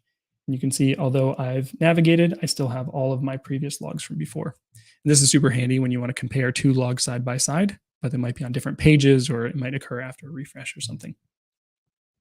And the next feature is log XML HTTP requests. And this is nice because you can get a little information. Here, let me just do a refresh again. You can get a little bit of information about a network request without having to move to the network panel. And so to see that the request was made and the line that occurred and everything can be a helpful bit of data for you, all here from within the console. These options are handy, and I find myself often toggling them on and off while debugging. The next feature we want to look at is live expressions. So let me clear this. This is a live readout of any value that is available in JavaScript, like a global variable or a computed value. So we're going to click this eyeball icon and then type our expression. Let's do date now. So we can see that on some interval, the browser is checking the computed value to make sure that it has something up to date to show to us. This is a bit of a silly example. My favorite is to add a live expression for document.active element. This will show you the element that is currently focused for the user. And as we interact through the page, we can see that this changes as we navigate around. Pretty handy. I use this all the time if ever I'm creating a React component that needs to manage focus, because I want to make sure that as I'm moving it around, I can see it. And that way, having a nice thing to watch in the console is super handy. Cool. After the console, the next panel is the sources panel. So this contains all of the source code for our program and allows us to step through execution. To introduce these features, we're going to go back to Explore, and we're going to open a file with Command P. And then I'm going to type the name of my component, which is Explore View. I'm going to select the whole path. This will get me the source code. Now, I want to know what happens when you toss a berry. So I'm going to add a breakpoint within the toss berry function. I'll just do it right here. Now, when I interact with my app and I toss a berry, we can see that the execution of the app pauses. We get this dark overlay with this little banner at the top letting us know that everything has stopped. With the code paused, I can look into the state of the application at this point. So I'll look over here, I can see within this closure section all of the variables that are available to my code. And this is so much easier than having to try and console log all of these values. Being able to use the debugger and see them all at once is helpful. Next, I can step through my code to see if any of those values change. And then when I'm all done, I can hit play. Nice. Let's add a new breakpoint here under encounter Pokemon. And we'll toss a few berries until we find one. Nice, we got one. Okay, so just like before, I have all of these variables available to me in Closure, but I also have this other section of local variables.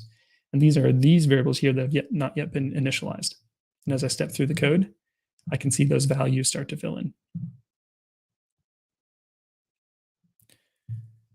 Nice. And the next section over here in the secondary pane is the call stack. So over here is all of the functions that were called up until this point in the application. Most of the stuff is internal React code. You can see React DOM development throughout here. But right here at the top, we have encounter Pokemon, which is where our breakpoint is. And then we can see that it was called by tossberry. And this is a helpful feature to reach for when you're isolating a bug that you encounter. There's a lot more to look at here, but for the sake of time, let's move on to the next tab, which is the network panel over here. Right, this shows all the requests made to load and run your application and is a go-to resource to make sure that your app is getting all the data that it needs to function. Now, there are two helpful debugging features that I want to highlight, and the first is verifying network requests and responses. So you can already see some valuable data just from this table here. You might look at name and status and initiator, or if you're doing some type of performance work, you might look into size, time, and waterfall. But when you want a little bit more information about the request, let me just do all requests here. Cool. You might check to see that the headers are set correctly here in this secondary pane. You might check that the payload is what you're expecting. You can view the raw response, or you can explore it in the preview, just so you can in other places in the dev tools. And then finally, you might use the initiator, which shows you the call stack for when this network request was made. So we can say it came from the allView component, and then it was a function call from API.js. This is really nice when you're trying to identify where network requests are happening and what might be going well or what might be going wrong with them. Cool. We can verify that code splitting is set up correctly if we first disable cache. Then we're going to filter to JS files. Let me play the execution here. Let's clear things. So when I navigate to a new page, I should see the bundle for that new page being loaded here in the Networks tab. So I go to Pokédex, and I can see, nice, I've got my new page and the code for Pokemon Link running as I navigate. So I can verify that these have been lazily loaded and they're available to me when I navigate. All right, the second feature that I want to highlight is screenshots. Now, sometimes there will be a bug that will only occur for a short period of time, and those are really easy to miss. And the Networks panel has a feature that will take screenshots of the page while it's loading, which can often identify those types of bugs. So if we click on the settings icon here, and then we click capture screenshot, and then I'm going to refresh the page. We have these little screenshots that pop up that show us our page as it was loading. We can double click on them to see a bigger preview, and then we can move through with the arrow keys to see the code. So as I'm going through these screenshots, I can see that as my Google font loads, there's a pretty big layout shift. And that's definitely a bug that I would want to address because that will have effect on Google search results and things like that. Cool. Now, the final browser dev tools that we want to look at is the application panel. This has a lot of information about a lot of things, but we're going to focus on just the storage features.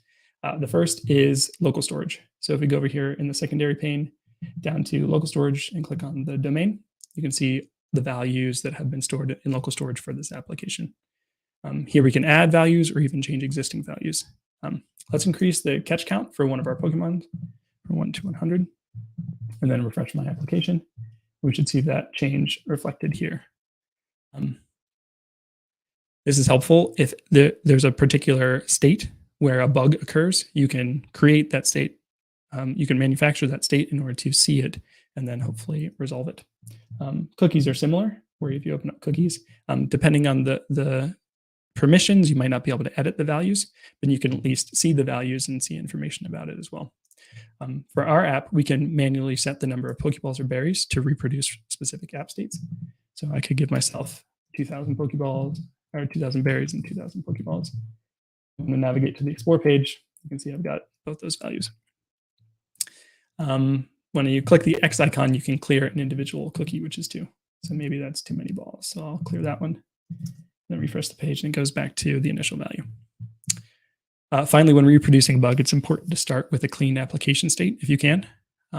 Here in the application panel, you can clear all of the stored data by selecting application, storage, and then clear site data. This clears local and social storage, cookies, cache, web workers, everything. It might mess up your authentication depending on how that's handled, but it can be helpful to try and reproduce a bug without any additional state that you may have left over from another action that you did. Let's clear that. Refresh the page. You can see that's back, and I've lost my catch count. Cool. So that brings us to mile marker number 2. We're behind, so I'm going to try and go quickly. In this section, we learned about the browser dev tools and 5 panels. Now, let's move on to the React dev tools.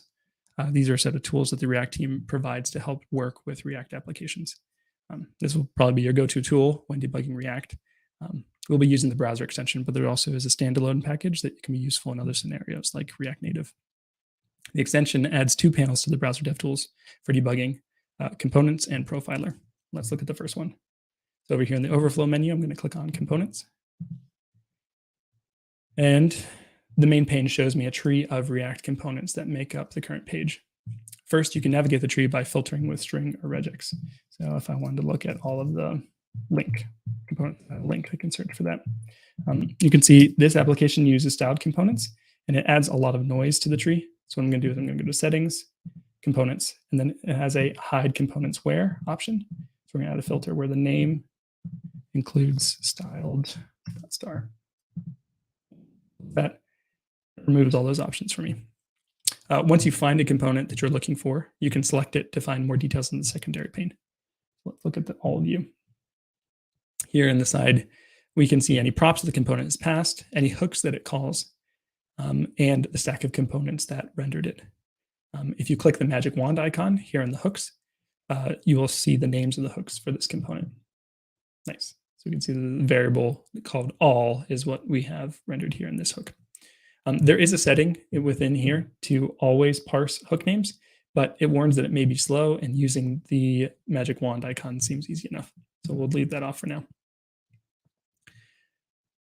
Cool. Some of the values can be edited. So if we dive here within state, and I can open up one of these Pokemon, and I can change a value here to React Global 2022. And as soon as I make that change, it updates in the DOM because the DevTools triggers a re-render for your component. So that's pretty handy. This will help you reproduce the application state for anything that you're debugging. You can also navigate from the secondary pane. Here, if you want to jump to the DOM element, you can click this eyeball icon. That'll actually take us back to the elements panel.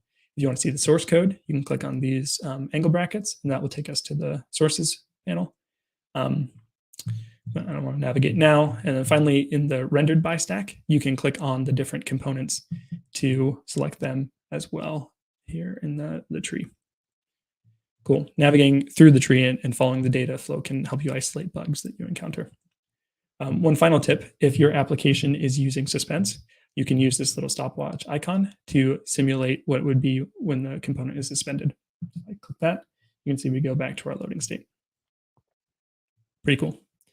All right. The second panel from the React DevTools is the profiler. Now, there's a lot you can do here to analyze the performance of the application, but we're going to focus on the features that will help you when debugging React applications. The first is highlighting component updates. Frequently, when working with React, you will encounter components that are rendering when you don't expect it. And the React DevTools have a feature that will help you visualize when a component is re-rendering and hopefully help you identify the issue faster.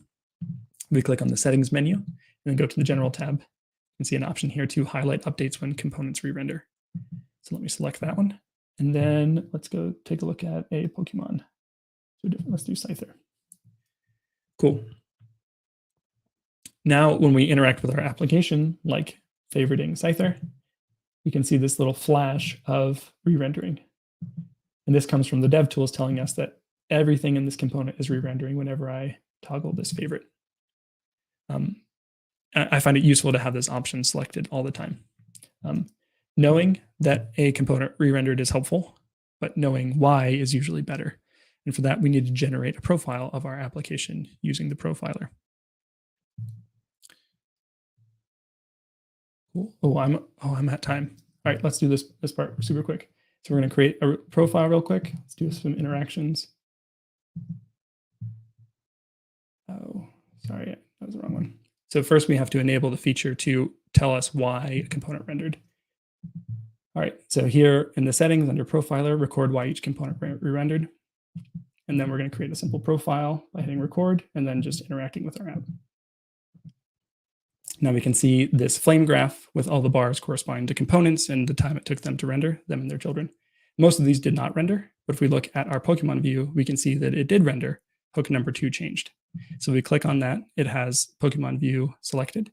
And I can go back over to components. It will have Pokemon view already selected and tell me that state number 2 changed. Using the magic wand, I can see that that is the isFavorite variable changed, causing a re-render. Cool. There's a lot more that could be said about the profiler panel, but I think this is a good place to stop for a talk on debugging. All right, that brings us to final mile marker. I'm actually a little bit over where we looked at this last section. We looked at React DevTools, including the components and the profiler panel. In this talk, our goal was to understand what debugging is and know the tools and strategies to debug React applications. We covered debugging, why it's important and how we approach it. We learned some general debugging steps before diving into tooling. We covered 5 of the browser's DevTools panels and 2 React DevTool panels, and saw some features that can help you debug your React app. Altogether, these provide a versatile and powerful tool set for debugging any React application. Thank you.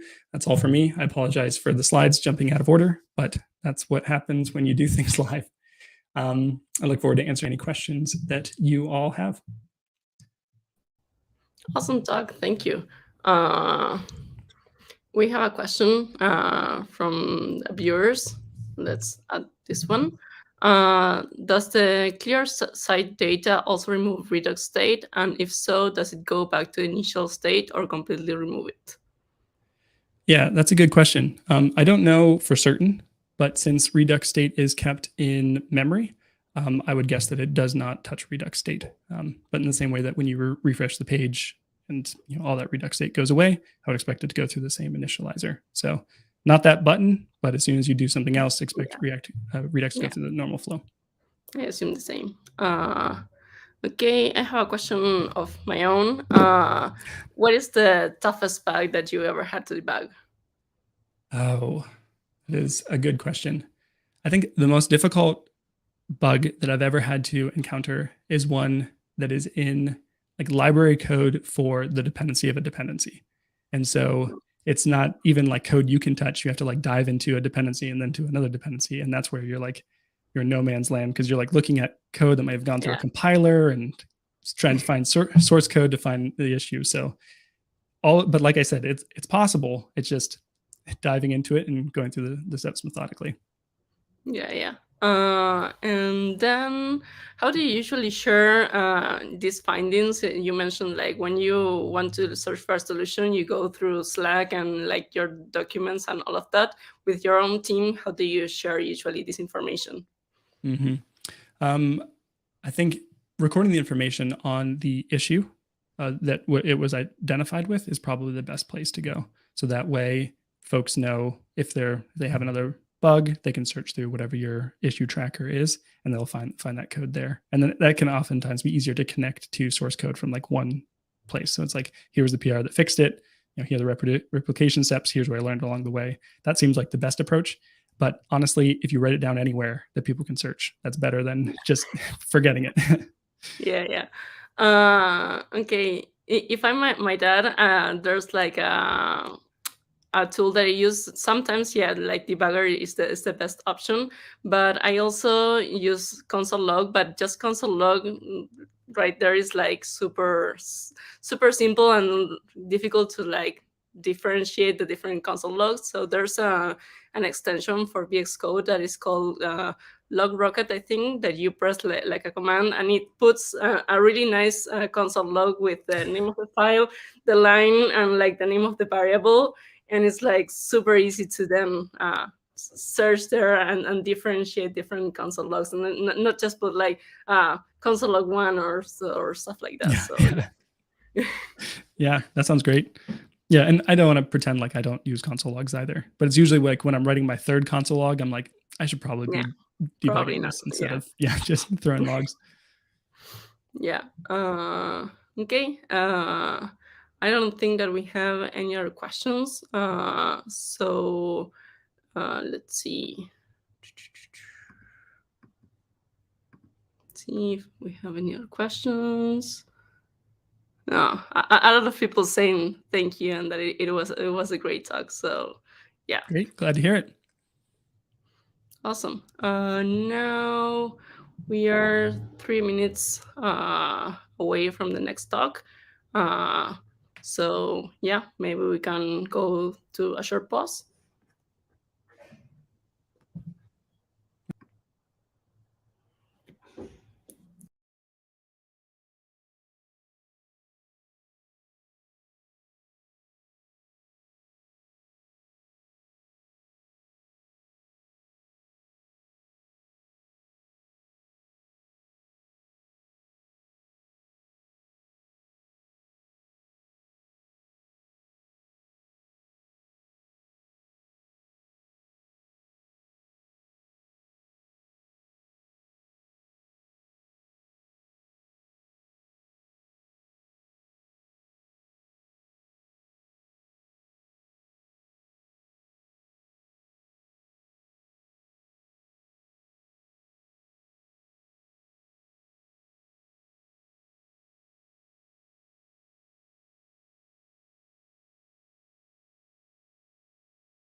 Okay, so now we have the last talk of this blog that it comes from Nick, and he's going to be talking about how to componentize the state in React. So yeah, this is a recorded talk, so we're going to watch the recording, and then we are going to have a Q&A session. Hello, and welcome to my talk, Componentizing Application State. My name is Nick Nisi, and I'm a staff engineer at C2FO, the organizer and MC of the former Nebraska JavaScript Conference, MC of TypeScript US, and a panelist on the JS Party podcast. I also really like JavaScript and TypeScript, and React is pretty cool too. So I'm here to tell you today that your application state is too complex. Now, of course, there are lots of different ways that you can do application state, or as a phrase that I learned in college, doing Perl, Timmy Toady, there's more than one way to do it. And we're going to explore some of those different ways, and I'm going to try and convince you of a pretty good way, in my opinion, of organizing your application state. We're going to look at an application called the Quiz Show, or on JS Party, what we call JS Danger, which is a Jeopardy-style game show that we play with our panelists and guests, and it's a really fun time. In this screenshot, we had the CSS Tricks edition, where we had Chris Coyer, Sarah Drasner, Jeff Graham, and Miriam Suzanne on to play, and it was a lot of fun. Now, the site was originally built with Dojo and uses Dojo stores, that's modern Dojo, and So it looks quite a bit like React, but let's go ahead and convert it to React, and we'll set up a new flow for the application state. So what should we use with React? To manage the state, we could just do, the context way, where we just define an object, keep it in a React context, and then access it through the use context hook and a provider. And that's a good idea, but it lacks any real structure for dealing with the state object and how we might change it. Another way that we could do this is with Redux. So we could create a reducer and, add a little more structure around how we actually make changes to the state by dispatching these events to it, and then having the reducer run and make changes to the state object and return a new state object for each instance. And that is a good way to do it. And there's lots of tools built up around Redux to make it a really nice and viable option. There are some drawbacks to it though. So while it is good structure, there's still a lot of ways that you can potentially hurt yourself. There's things like infinite states or impossible states. It can be really hard to visualize and understand everything that's going into the state of the object and how things are changed. And that just exponentially grows as the app gets bigger. Now, of course, like I said, there are a lot of frameworks and tools that can help make this easier. I'm not here to drag Redux or anything like that. I think that it's a great project. But we're going to look at another way to do that, and that is with something called XState. Now, XState lets you create a set of finite states in what they call a state machine. And those finite states represent just the finite areas of state that you can be in, or the state values that you can be in. And then of course you can have more infinite states, and those would be handled through its context or its way of storing data that would be infinite in scale. So if you think back to our Jeopardy style game machine, the number of questions could be infinite. So that can be stored in the context, and then we can have a machine to move through the different views of how we want to look at those different states. And the other nice thing is you just define everything in this object, and side effects are declarative and explicit. So you can say, when you're in a specific state, these are the specific actions that I can run on that state and nothing else. Some other benefits is it's framework agnostic, so you can take it anywhere. We don't have to convert this app from Dojo to React, but we will. And we just can create this declarative configuration that's really easy to follow along as you're coding it, but we'll see some other benefits to that as well. So when we're working with it, we define these transitions that work in very specific states only. And then those state machines can also invoke and send messages to other state machines. So we can break up our large application state into smaller machines that can handle those small pieces and then send messages back and forth to pass that state up or down the tree as we need to. We can break it up as it makes sense for us. So let's talk about React components for a second. One really nice thing about React is that it just makes it really easy for us to use declarative UIs and generate our code declaratively through JSX and then return that. So we can kind of create these pure functions that take in some parameters and then they output some markup, and that's what we want to use.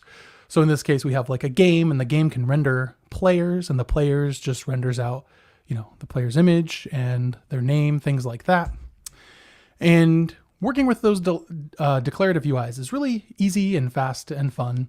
And it lets us work with those components as if they were just pure functions with simple inputs and outputs. And of course, we can add complexity to that. We can add complexity to anything. So we'll build out, now when we're building these, another cool thing is that we can build out the components on their own, or we can build them up as part of our application. And, obviously that is where we want to test everything as part of the application, but we can also build out a test harness page to test the components in isolation by themselves without needing to render the entire app, especially if we keep them pure and just have, specific props that we can pass in and just expect the output to be in a specific way. We can write tests and create a harness page to do that. Now, one simple way of creating a test harness or a UI harness page to look at those is through a tool like Storybook. Now, Storybook is just a tool that you can use to build components a bit faster. You can build those components outside of your app, so you don't have to spin up the entire app. You can set up the component in the exact state that you want, and then visually view it and test it, and have others like your design team sign off on whether or not the component looks correct or not. So you get to control the data that's passed into it and how they're rendered. And it really is instrumental in streamlining development and testing. Now here's a simple fuzzy GIF showing an example of rendering the contestant component for our game. And we can just create that component, render it out there, and we even have controls to where we can change the inputs on the fly and see how it reacts to things. So what if we could do this with our application state? That would be really cool.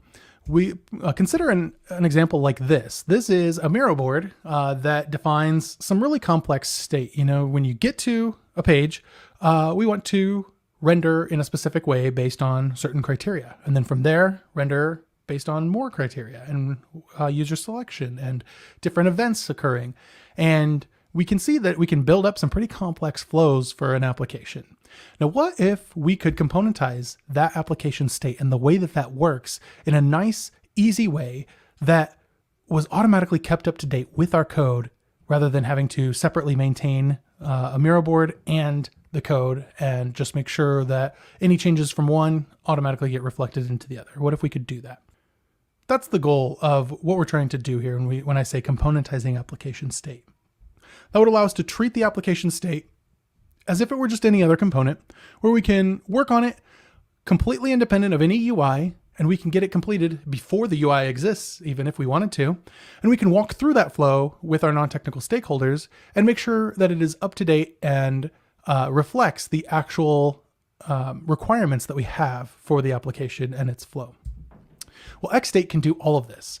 Through that state machine that you build, XState can render state charts directly from that, and then you can use that to walk through the application and use that as a visual way to depict what is actually happening in the application without having to rely on a separate third-party tool that has to be manually kept up to date.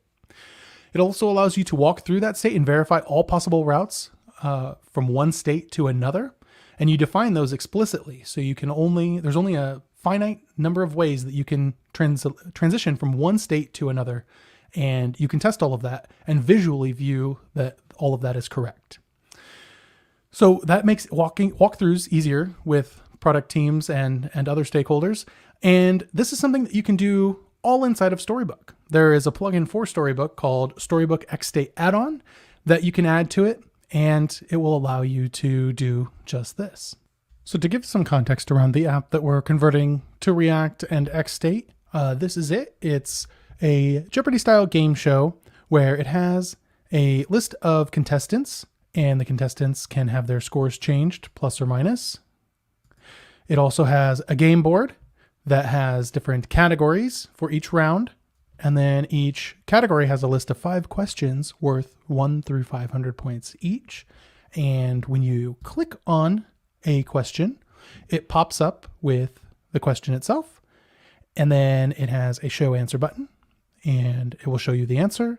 And then depending on whether they got it right, you can click that and it will automatically append the correct point value for the question if they correctly answered it.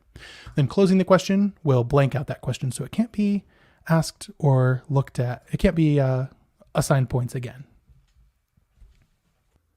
So let's take a look at how we could create a state machine that can run this game in the way that we want it to. So first off, we're going to create the Storybook story that can render this machine.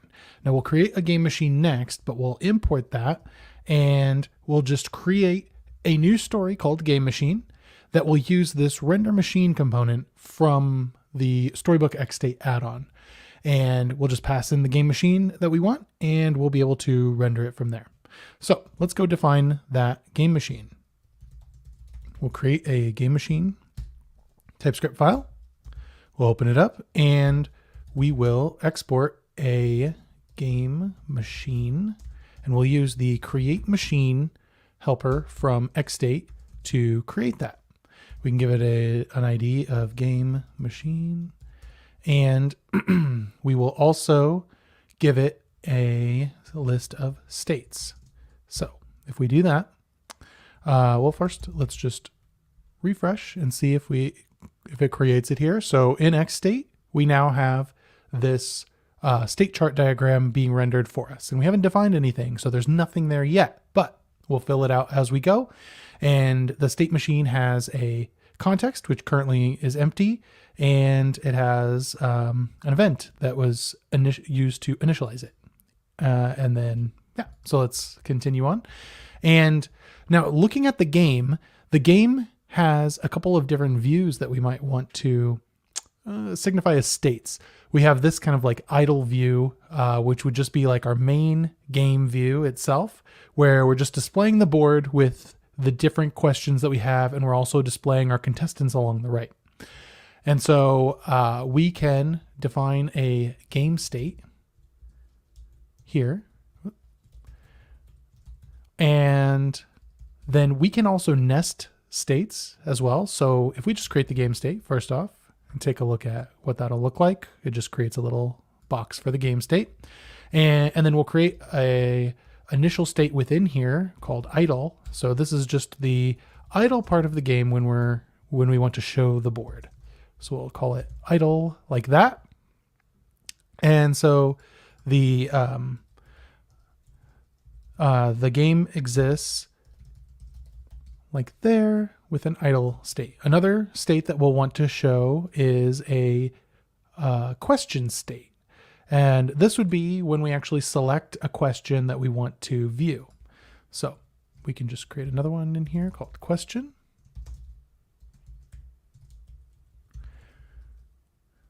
And now we have a game state, an idle state, and a question state, just like that. Nice and easy to read in the code, and also easy to look at and view on the actual state machine as well. But the question state has a couple of different states in it as well. So if we think about this is the idle state. Here would be the question state when we're actually showing the question, and then we also have a show the answer state. So we can add another nested state here, and in here we'll call it answer, or we'll call it show answer, like that. Okay, so now we have these states defined. Another state that we might want to define outside of the game state is a winner state. And this we will signify as a final state, meaning that the state machine is done when we get to this state. So it draws it with two outlines like so, and that would signify and trigger an on-done event if we define one. But it basically means the state machine is over and it will stop listening for events once it gets to that state. So now that we have these states defined, one thing that we'll want to do is define the transitions that can happen between the states, or explicitly define how you get from one state to the next. And when we define these are the only ways that you can make those transitions. You can't skip any steps, which is one of the big benefits of XState, is you explicitly define everything that you have, every transition that you have, and you can't deviate from that. So it is a finite number of steps to get from one state to another, and you completely control that, and you can see it in the diagram, the state chart, as we're rendering it. So we'll start from the idle state, which is, again, is where we're just viewing the game board. And from here, we'll say anytime an event comes in called select question, well, we want to target the question state. So when we re-render that, we will now go to the question state. And inside of question, we'll have two different states in here. We'll add a default state, which is just show the question, and then we'll have the show answer as well. And we'll make the default that we go to, or the initial state that we go to, be default. So once we select a question, we will go straight into it from there. We'll also define our initial state as game up here, just to get it going. And now we're in the idle state, we're in game state, we're in the idle state, and when we select a question, it will go to the question, and it'll immediately go to the initial state for that question, which is default. So then when we're in the default, we will want to be able to toggle between showing the answer and not showing the answer. And so when we're in the default state, we can add another on block here, and we can say on toggle answer. And from here, we'll go to show answer. So when this re-renders, we can select the question, and then we can toggle the answer. Now from show answer, there's nothing we can do. If we select toggle answer, nothing happens. But we could define toggle answer here again, and this time say that when we're in show answer, go back to default.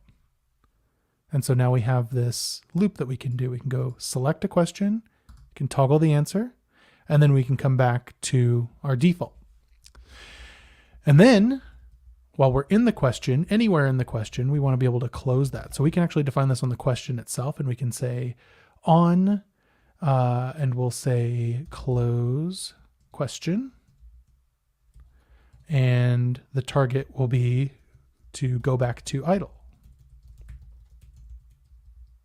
Oops.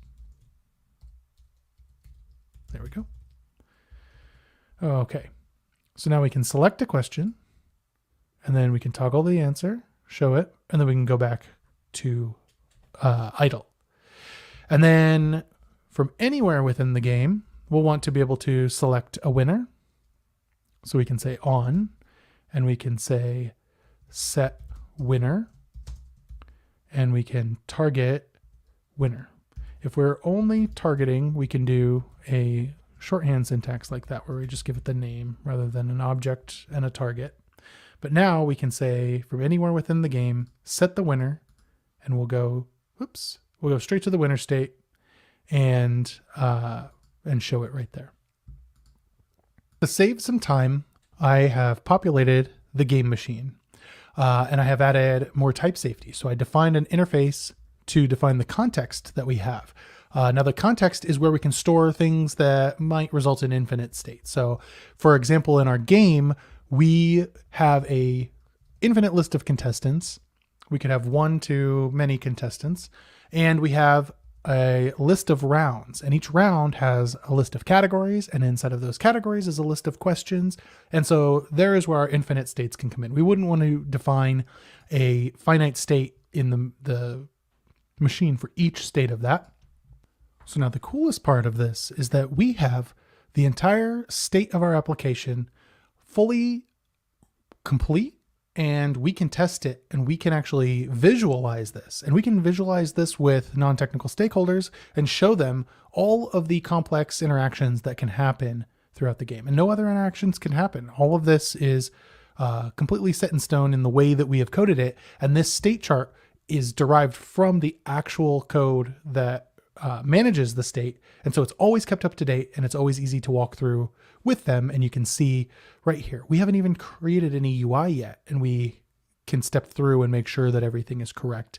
And that, you know, for example, you can get into, you can select a question, you can show the answer, and you can clear the board and continue on to new rounds and set a winner, all before we even have a game board designed or anything. So to actually use the state machine from React, something that we'll want to do is to create an instance of it by interpreting it. And Xstate React comes with a handy hook to do that called useInterpret, where we can just pass in the game machine that we defined and some options to it if we want to. In this case, I'm turning on DevTools. And then we get back this service. And so a nice place to put that would just be into a ordinary React context. So we can create a game context and set that, and then set the provider for that so that we can access it anywhere from within the children. So then from there, we can create a couple of hooks to be able to actually access that data. So the first hook is a use game service hook. And what this does is it would grab that game context off of the provider, and then it would just do a check to make sure that we're actually inside of there and throw an error if not. That way we know for sure that the service is actually defined off of the context, and we can return it right there. Then the next hook that we could create from there to kind of simplify grabbing things is this use game selector, which is just a wrapper around a use selector hook that XState comes with, which allows us to pass in the state and then provide a selector, which is just a callback that gets the state and then can return some value from that state that we can then work with.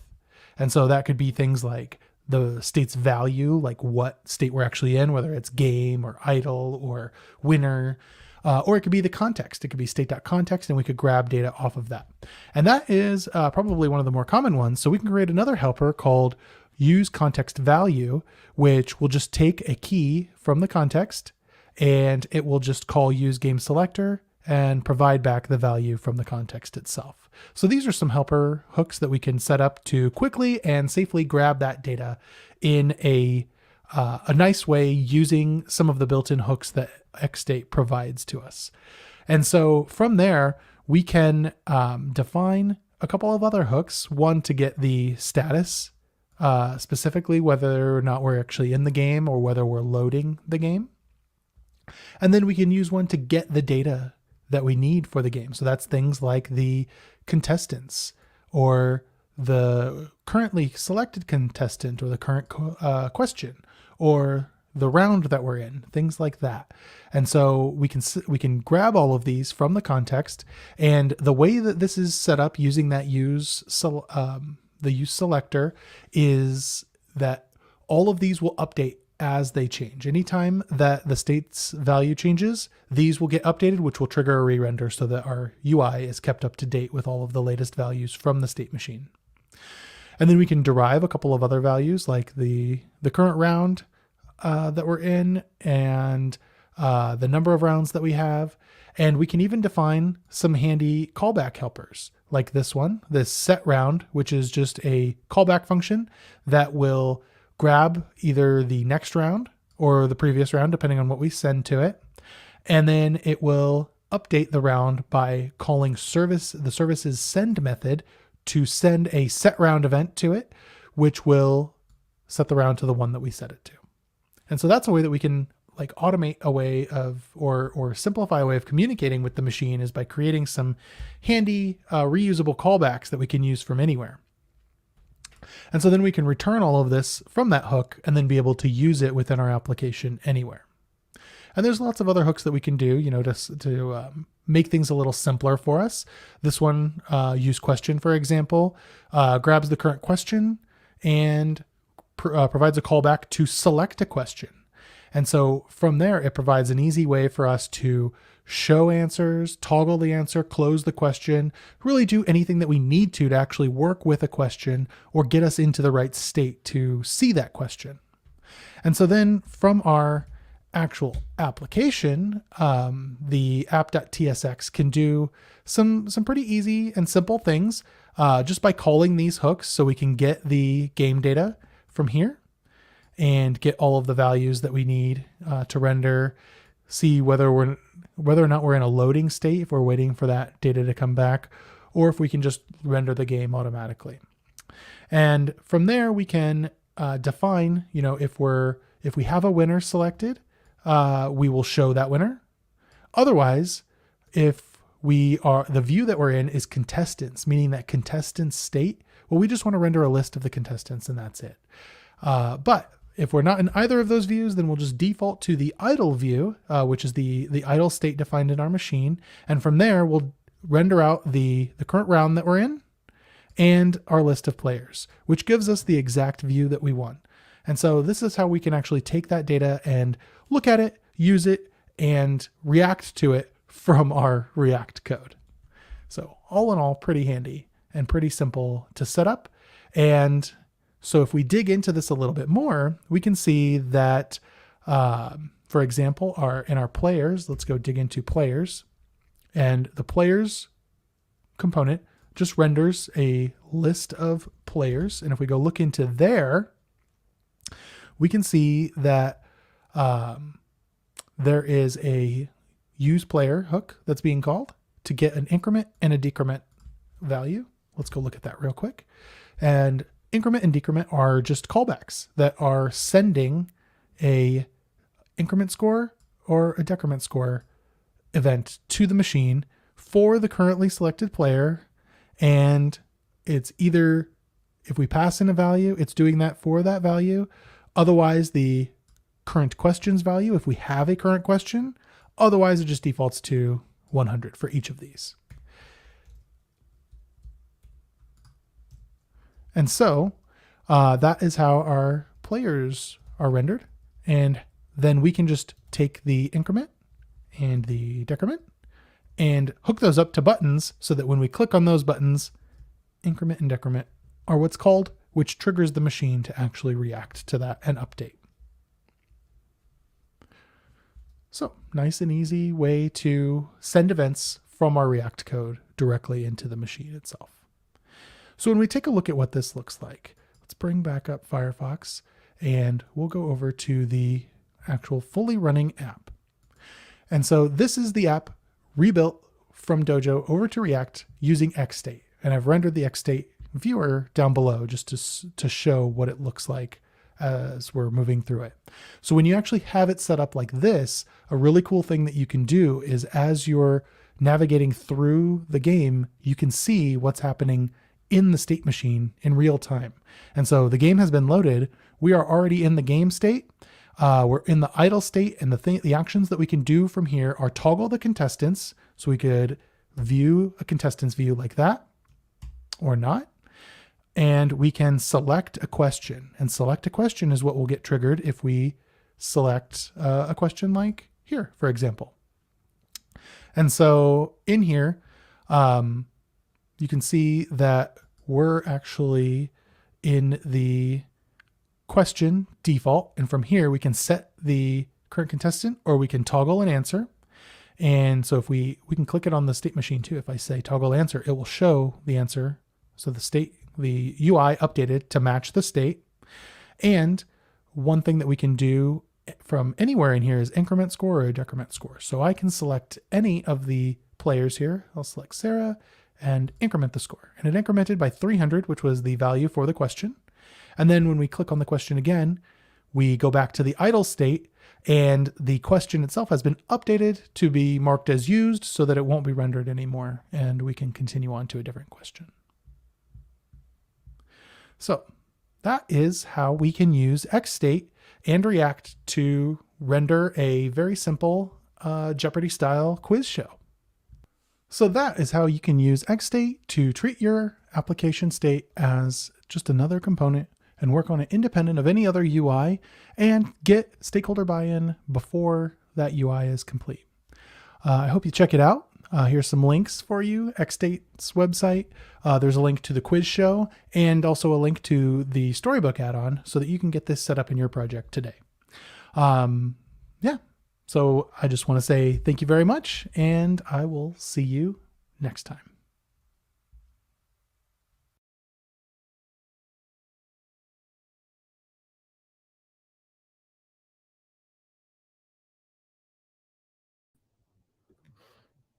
Okay, thank you very much, Nick, for the talk. I'm going to add you to the stage now for the Q&A. It was, first of all, it was very interesting. I have never used XState before, so I learned a lot. So yeah, really nice. We have already some questions, so maybe we can jump to those. By providing the game machine through the React context, wouldn't it cost to re-render in components unrelated to the state modified? That use interpret hook that XState provides should keep that from happening as long as that component is not taken out of the page and then re-rendered. It will just return you the same instance of the service every single time. Great. Now this one, if I'm correct, XState can be a replacement for Redux, but what would be the situation in which you would prefer Redux over XState? That is a good question. I have used Redux in the past, not too much success, but that was before things like Redux Toolkit and a lot of other pieces of tooling being built around it. And I just felt it to be overly verbose and kind of tough to follow along with. Again, I said in the talk, I'm not here to bash Redux at all. And I do think it's a great project. The thing I really like about XState in this case is being able to have that full control. And I kind of showed that example of like a Miro board with all of the different flows. That is actually what triggered us to look into XState in the beginning, because we were building that out. And I was like, hey, I just heard about this cool tool called XState that kind of builds these state charts that look just like this. What if we could just have this be backed by code? And so that's what really compelled us to dive into XState, and it's been very successful for us so far. Yeah, for state machines like this that you have like multiple flows and all of that, it like looks awesome. Like I would prefer, I would like choose to look into X state. Yeah. Yeah, absolutely. Let's see the next one. There are a bunch of similarities with Redux and Redux Chrome extension. What would be the main difference of one over the other? Ooh, I am not familiar with the Redux Chrome extension. I do think that I've heard that it works with XState though, potentially. Yeah, I have used that extension, and what I know is that like it shows you the logs of all the actions that have been triggered, for example, and you can go back in time and all of that, but you don't see like a map of the flows and like all the options that you can do and all of that. Yeah. Yeah, it looks really cool. And I will say that like there are some kind of growing pains I've experienced with XState. It's on version 4 right now. Version 5 looks to be looks like it's going to be an amazing upgrade, and I'm very excited about it. I know that the team behind it have been actively working on a lot of different things, including like a way to graphically create those state machines so that you don't have to type a big JavaScript object like I was doing there. And they've also done a lot to help out with like kind of automating the type creation for it too, so that you can have a perfectly type safe state machine and know exactly what events you can call at what time, etc., without having to do a lot of that manual work yourself. So there's a lot of good development going into it, and I really look forward to seeing what comes out in version 5. Great. Now we have this one. What are the weakest points of XState? And I'll add also, like, what is the biggest headache that you had working with XState? Yeah. Well, to be completely honest, it has been a headache at times. There are some pain points. It really took a lot of, kind of banging my head against my desk, trying to understand the different concepts that they're defining. Like they have this concept of, the machine itself, but then when you call it with the interpreter, you say you like use interpret and you get this service back. But if you look at the type, it's of type interpreter. And like, I guess I'm being pretty pedantic with things like that, but then you have actors and this whole actor model. It took a lot of like banging my head against the wall to do that.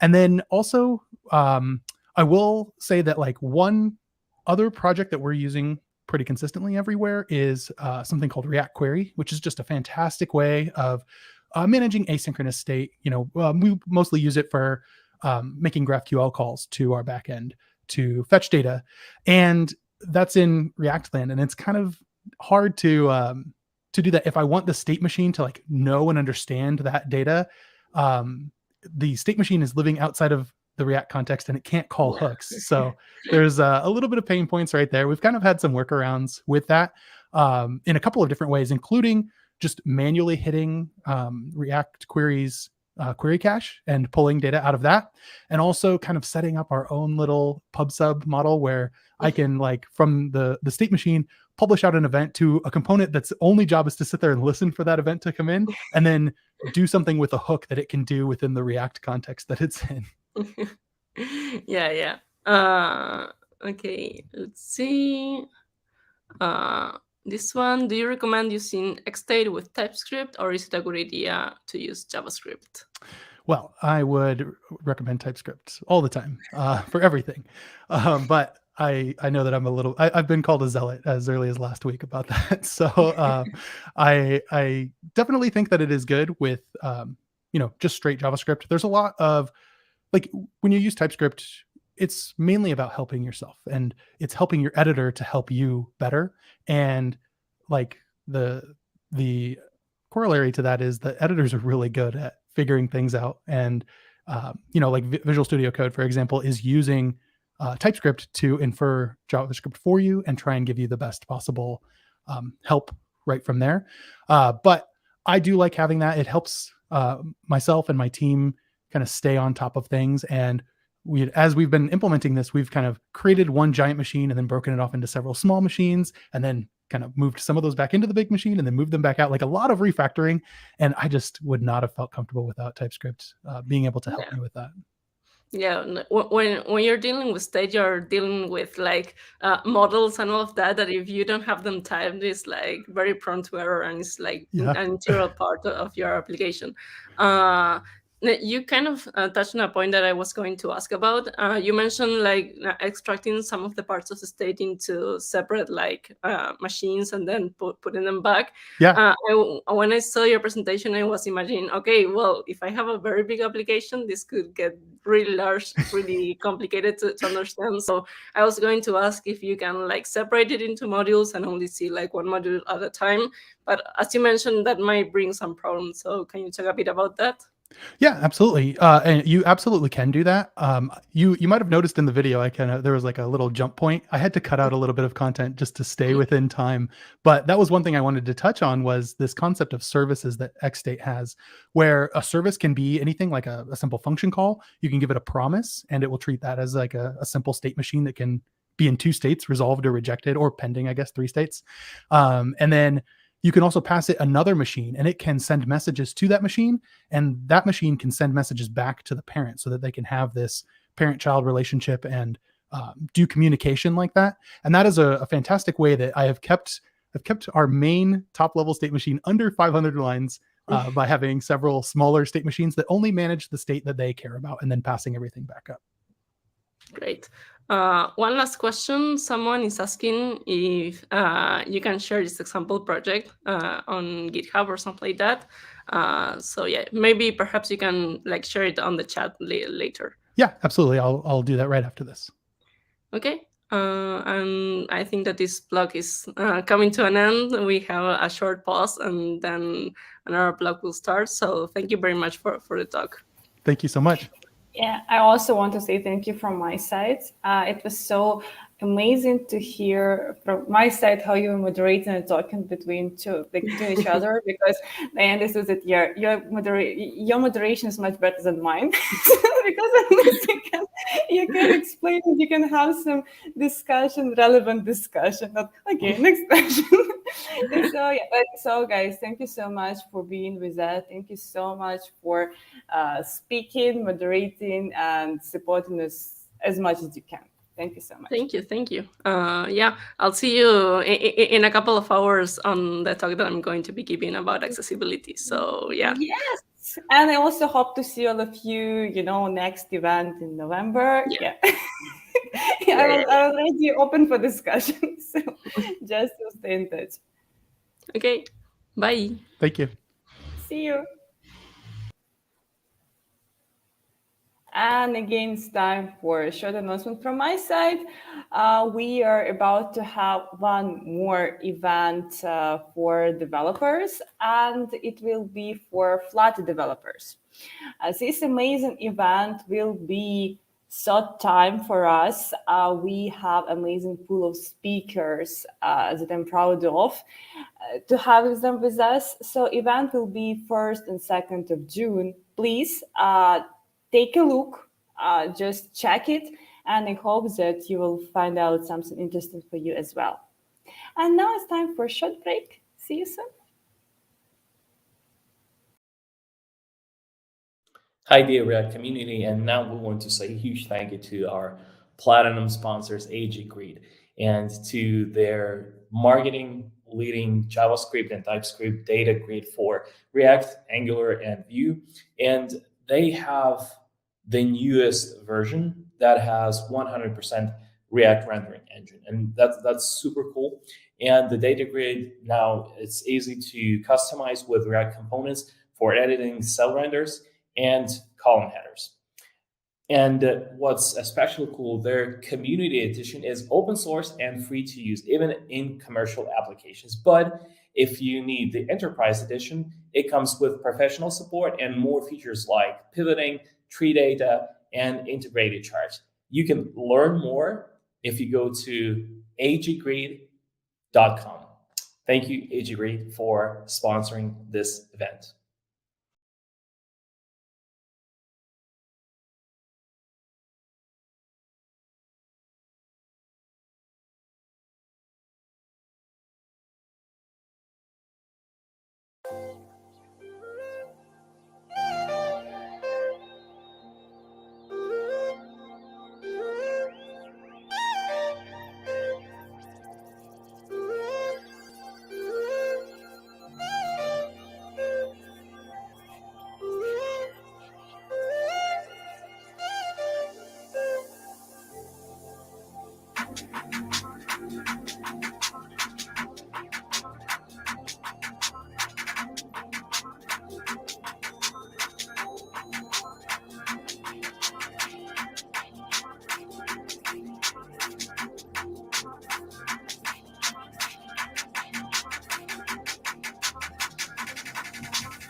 AGGrid is a high-performance 100% React data grid that easily handles hundreds of thousands of rows. It's available as a free MIT-licensed Community Edition, which you are free to use in commercial applications, and the Enterprise Edition can handle millions of rows when you use our built-in server-side row model, and it even comes with integrated charts. Learn more at aggrid.com.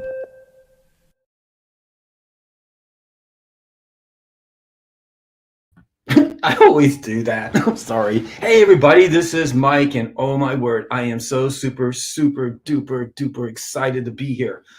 Oh my word, this is the React Summit, and I can't wait. I'm actually working on a project, so I am going to pay particular attention here. I can't wait for what these expert speakers are going to be talking about. I'm just so stoked here. Oh, by the way, I am in a super duper secret location, and I'll tell you, I'm close to Beethoven's grave. That's all I'm going to say. Anyway, so let's get going here. I can't wait, and I'm wondering if my first speaker, John, is here. Hey, man, how's it going? Oh, you're on mute. You're on mute. You're on mute. Okay, hello, Mike. So happy to be here. How are you? Oh, good, man. I do the same thing, man. I'm like, oh my gosh, I got it on mute and everything. Yeah. I always do that. Hey, man, so what's going on? Where are you at? Where are you located? I'm from Ecuador. Like, Oh, I'm from nice. the middle of the world, right? Yeah, definitely. That's crazy, man. So let's just get right into it. What do you got for us today? What are you gonna be talking about? Today, I'll be talking about how to use Solid project with React. That is a project that was proposed by Tim Berners-Lee. So we are going to explore a little bit about this new technology. You know what? That's super cool because, like I said right in my intro, I'm working on a React project, and I'll be paying particular attention for what you have for us. So what I'm gonna do, I'm gonna go ahead and bring in your slides if that looks cool. I'm gonna drop off stage here, and you got it. I'll see you in a bit. Have a good one. Okay. Hello, everyone. Hola a todos. Today, I'll be talking about Scala, Solid, and React, how to build your first decentralized application. Let me share you a little bit about who I am. I'm Jean Obando. I'm a software developer at Maestro, a platform that helps creators to make money through live experiences. So if you want to check it, you just need to say maestro.io. I'm from Ecuador. I'm from the middle of the world. I'm a lifelong learner. I enjoy learning new stuff every day. That is one of the main reasons because I am a developer, because we are always discovering new and funny things on our career. And at my free time, and I am an amateur singer. Okay, so let's start. A disclaimer here, a Solid project has no relationship with the Solid principles, and the kind of application we are going to create today is not related with blockchain or crypto stuff. The truth is, there are more ways to play with the Web3. In fact, this project was proposed by Tim Berners-Lee, the creator of the web. But the question here is, why? In the last years, we have seen spotlights in the press that said, web creator Tim Berners-Lee launches plan to fix the internet. Father of the web, Tim Berners-Lee prepares do-over. NHS sign-ups for Tim Berners-Lee pilot to reinvent the web. But what's wrong with the web? Because we love it. I love the internet. I love it. I love web. In fact, just imagine, what would teenagers do without TikTok? Have you imagined that a platform like Netflix, a digital platform, could be at the level of big companies like Disney or Warner Bros? And the classic joke, what will developers do without Google or Stack Overflow? The truth is, the internet and the web are great technologies. So, what's the problem with the web? The thing is, the web, and especially Web 2.0, is built using a client-server architecture. I know we have microservices, we have serverless, but at the end, in general terms, we have servers that process and store information, and clients, doesn't matter if there is a computer, a phone, a TV, a fridge, that doesn't matter, but that client consumes that information. And that produces two big issues related with the data ownership and the data interoperability. Let's talk a little bit about them. The first one is well known. Cambridge Analytica case make us think about how big platforms are using our information. And the most important question, who is the owner of the information? The truth is, platforms are the owner of the data, and we are just their most valuable product. This is not a new discussion. In fact, we created some rules for that. The most important, the GDPR. But the question here, that they work, or do they make our experience of browsing on the internet annoying? And I think the problem goes beyond that. Just think, what would happen if a day a platform like Twitter or Instagram leaves our country and decides they are going to delete all of our data? That is not good. Maybe that it could sound superficial, influencers losing followers, but that's not true. How many of us have built our career using these social platforms? How many hours we have spent trying to create content for those platforms? So I don't think that is fair that someone could, in an arbitrary way, just delete all our data. And the second issue is related with the data interoperability. Today, one example, today we have a lot of streaming services, but can we, using our movie preferences gathered on Netflix, search something on HBO Max or Disney Plus? That's not possible. Can we, based on our last purchases on Amazon, try to search something on eBay or AliExpress? We can't do that right now. And that's bad because most of who we are is spread on the internet, on different applications, but that information is incompatible between them. So, how we address these issues? Drums, please. Here comes the solution. That is the Solid project. So, what Solid? Solid is a project proposed by Tim Berners-Lee that at the end is a set of rules that allow us to create an environment where users have total control over their data, and apps just can consume information that are enabled to use. How we achieve this? We need to, Solid has three components. We have pods.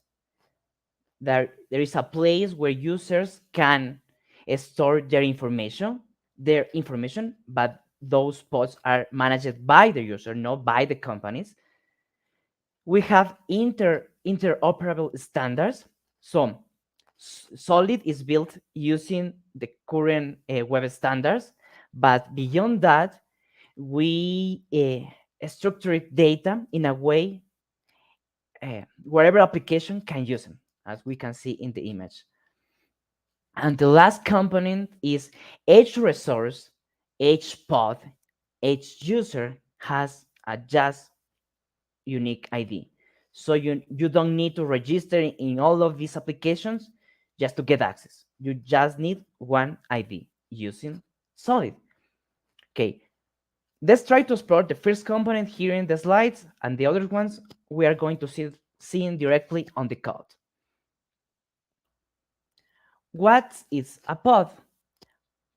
Pod means a personal online data store. We could think that a pod is like a Google Drive or a Dropbox. So it's a place where users can store their files, their music, their videos, whatever stuff. So that place allow us to grant or revoke access to the information. But here's the first difference. We can grant or revoke access to users, but we can also grant or revoke access to applications. That's good because we could know which which kind of data is using each application and disable it if we don't want to give in that info. The other feature is a pod save data in a structured way. So a pod could work like a database. We can make queries over them. So that is very powerful. And the last one is a pod could be hosted by a provider or by your own, and it's going to work equally. So if you don't trust on any provider, you can host your own server and create your pod there. And that pod is going to work directly with the web. You don't need anything else. So the question here, how you can get a pod? We have two ways: using a host provider or hosting your own server. So which are our current providers? We have two that are sponsored by Ingroup. Ingroup is the company created by Tim Berners-Lee to support the Solid project. Two from the Solid community, and a new one that is from the called Trim Pod. So you just need to fill a form like this, and voila, you have a pod. And if you want to host it by yourself, we have now implementations using Node.js and PHP and a Docker image for that. So that is how a pod looks like. It's like a Google Drive, you see, very similar. Okay, so you could say, Jam, I know those problems sound interesting, Solid sounds cool, but I bought a ticket for a React conference, so where is the React? Yes? Okay, please calm. That's come next. Let's play with React. We are going to create today a dashboard application to test the interoperability of that Solid allows us. So we have an application that reads information that comes and it was generated for the pod. That is the profile. We have a to-do list that was generated for another application and a node section that was generated by this app. So let's see which tools we are going to use. We have two libraries that allow us to play directly with Solid using React. The first one is Solid UI React. Here is the GitHub repo and the documentation.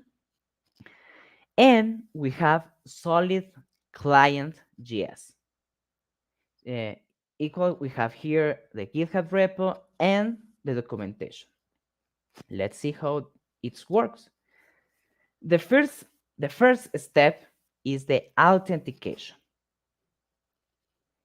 In a Solid app, in Solid, the authentication is not the client's responsibility. It's the pod provider responsibility. So the only thing that you need that we need to do when we are trying to build a Solid client application is try to redirect to a server provider and get a token from them. So how we do that? First, we need to grab our application using this session provider component. So if you have played with React, you know this is we are using a context here. So the session provider allow us to send values to their children that we can access using this context or using a hook. So we need to grab our application in that way. But if we need to log in to a Solid pod, we have a login button component where we need to specify which pod service we are using and the direction of the URL that we are going to come back at the moment the login is success. Okay, we are going to see in the code. So I have here my application. So as you see, I'm grabbing here the code. I have the session provider. The session provider comes from in-group solid UI React, and that's all. And we have here the login button. Login button also comes from solid. I'm setting here in-group because it's the server provider that I'm using for this demo, but you could set here solid community, trim pod, or your own a pod server. And my redirect URL is this one because I'm running a localhost application. So let's see how it looks like. So we have here, we have the button. When I press login, I'm going to be redirect to the server provider. In my case, in root. So the user just need to add their credentials.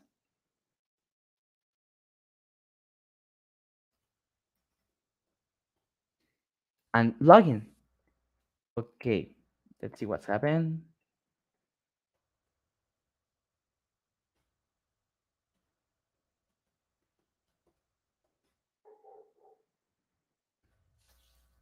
Cool. So we have access to the application. How we achieve this logic? We have a good friend here.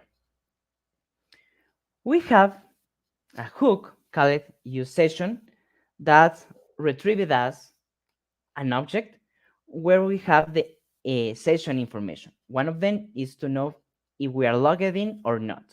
So we use this hook here and we say, hey, use session comes also from UI React, and we get this object, and from session we call session.info that is logged in. So if we are logged in, we go to the dashboard.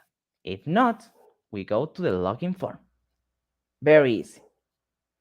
So how the dashboard looks? We have three components here. We have a profile card that is the information that comes directly from the pod. We have a to-do table that is data we are reading from that was generated from an external application for another application, and a set of nodes that we are going to generate in this app. So you can see the structure here.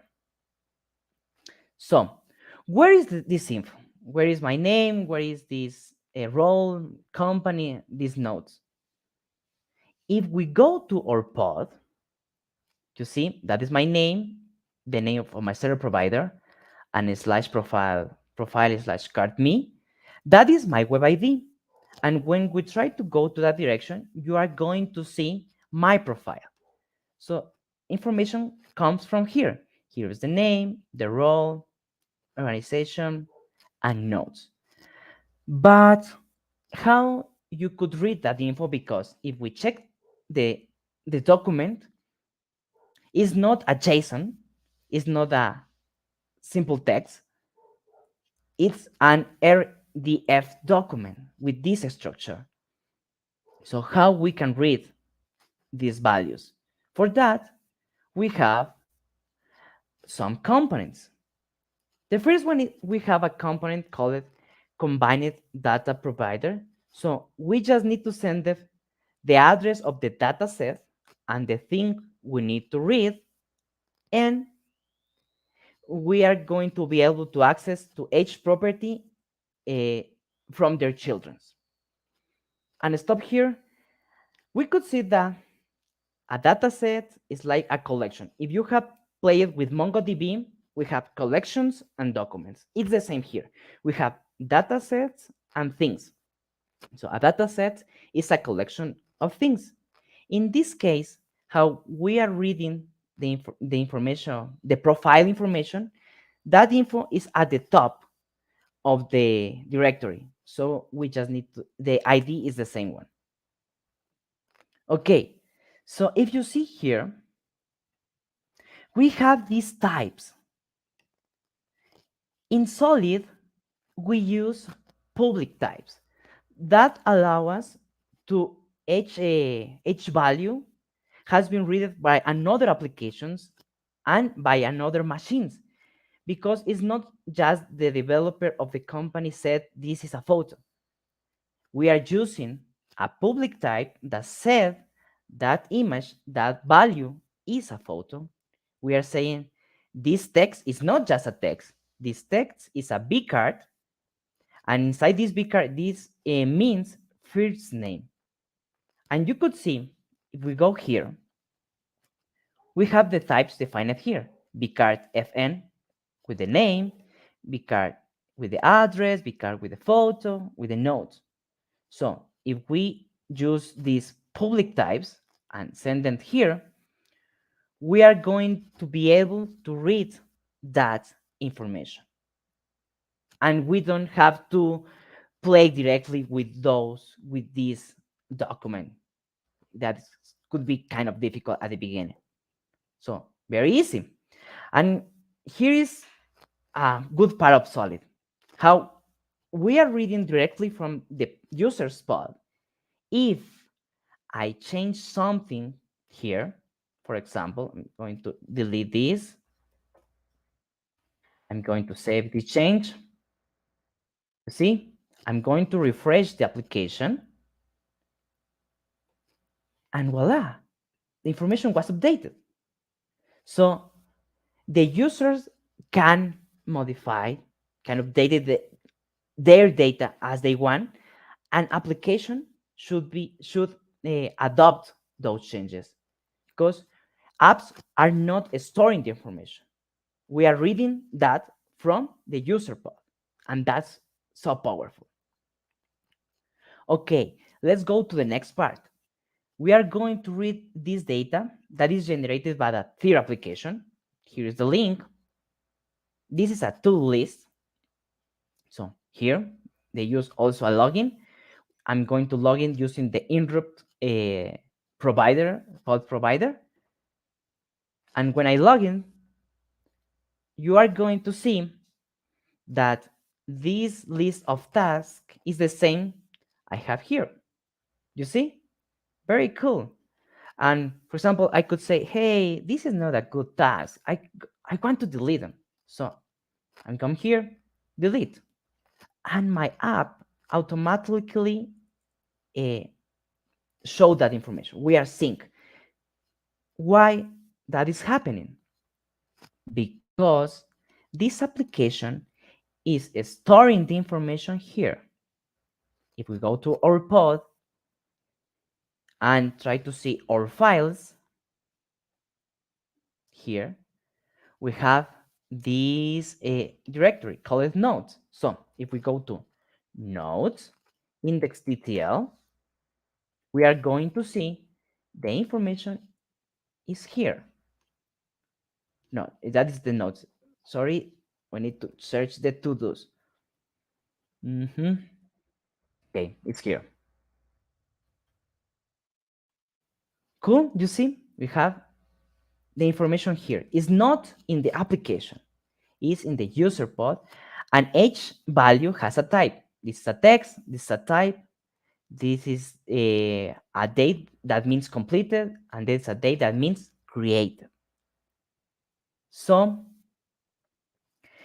how we play with this data, with these collections, we have tables. And tables is another component created by the solid React library. So very simple. We call this component from here in Ruby Solid UI React, and we need to pass them a set of things. So how we get those things? Instead of passing the URL, we could do this. We could use this hook called use dataset, and we send them the direction. In this case is /todos/index.ttl. And then we have this dataset, and I have this function that allows me to get all the things, all the documents that are part of this dataset. So with this, I have a list of things. You see, here's the type. But we need to do something else because these things needs a collection of subjects and a reference to the dataset and the thing. So for that, we need to do this map function where we create an object with a thing and the reference to the dataset. And that's all. We pass that object here. This is a provider. So each of these table columns are going to search in the things for these properties. And they are going to display it. Very easy, right? And we have this kind of things. We can make our table column sortable. So with that, we have this nice property. We can sort our table. Cool. But what if you want to play with the information? You don't want just show them to do something like this, to show the number of tags, which of them are completed or not. So for that, we have other functions, and we could use hooks. So let's see. Okay, the same. Instead of call it directly on the component, we can create a hook, and we say here, use dataset. We pass the URL from that collection. We make the same. We use the get thing all to get the list of things that dataset has. And instead of passing here using these properties, we use these functions. Get string local, no local, get data time. Those functions comes from the solid client library, but they works equal to these ones. They're pretty similar. So with that, we say, hey, I want a string from this to-do that has this property. Hey, I want a data time from this to-do that has this property, that is a created data time. And with that, we have a JavaScript object. We can play it as wherever we want. And you see here, I'm using here to show the number of tasks, which of them are completed or not. Very cool, right? Now we know how to read information, but how we can create. If you want to create a container, the only things that you need to do is the next one. I strongly recommend you first check if that URL exists. If not, you could do the following steps. The first thing, you can create a solid dataset. This function is going to create a dataset locally. It's like when we create an object. So we have here an empty dataset, and then we are going to publish them to the pod. How we do that? Using this save solid dataset at function. So we need to send them the direction, the address of that new dataset, the local dataset, and this fetch object that has the session info of the user. If you want to see it, how this works, we could see it here. Notes. Here we're sending get or create data list. We are use these nodes, this address. I'm sending this fetch object, and this comes from here, the use session hook. And with that, we are creating a new document that is here. Nodes index.html. You see, is the same address. And I have my list of nodes here. And the last part, how you can create a thing in the same way. We just need to go here and we said, hey, create thing. We use this function. That is kind of similar to do this. New object equal new object. Then we start to add properties to that new thing. In this case, add a string no local. This is the thing, this is the property, and this is the value. Same here. Add a title. Here is here is the thing, here is the property, and here is the value. Yeah, and with that, we can have a cool application like this. Hey, React Global Summit.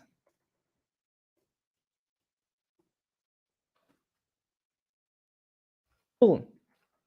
And yes, I created an info, but I'm not using a database. I'm storing that info directly on the user pod. And we can see it here. If I refresh this, I can see my information here. So that's awesome. With this, you can start playing with this awesome project called Solid. Just to end this presentation, let me talk a little bit about the present and the future of Solid. Currently, we have two big projects. One of them is the NHS project. That means at the end, a place in the United Kingdom is providing users for health records using pods.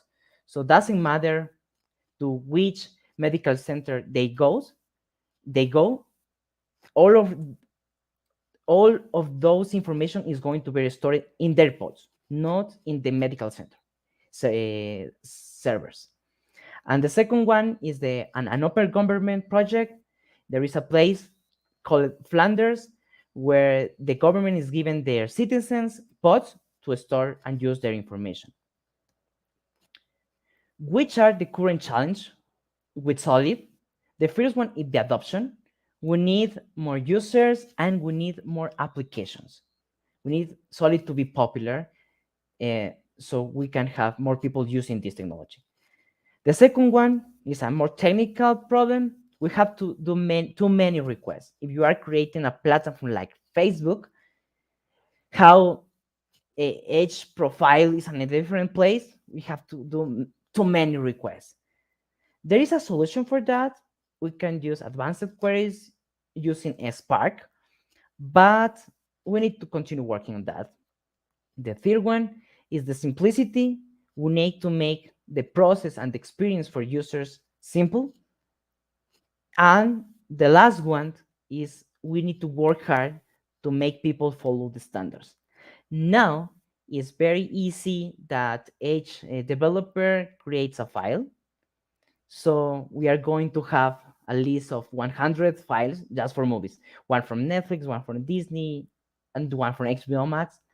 And that's not good. And to finish, one last quote.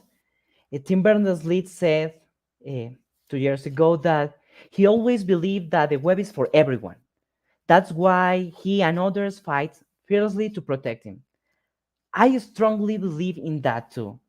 I think web and the internet is one of the most innovative technologies we have created, and we need to take care of them. The power needs to come back to the people and not to be on the big platforms. Thanks, everyone. I hope you have enjoyed this presentation. If you have a question, please ask them. And thanks, Geekle, for the opportunity.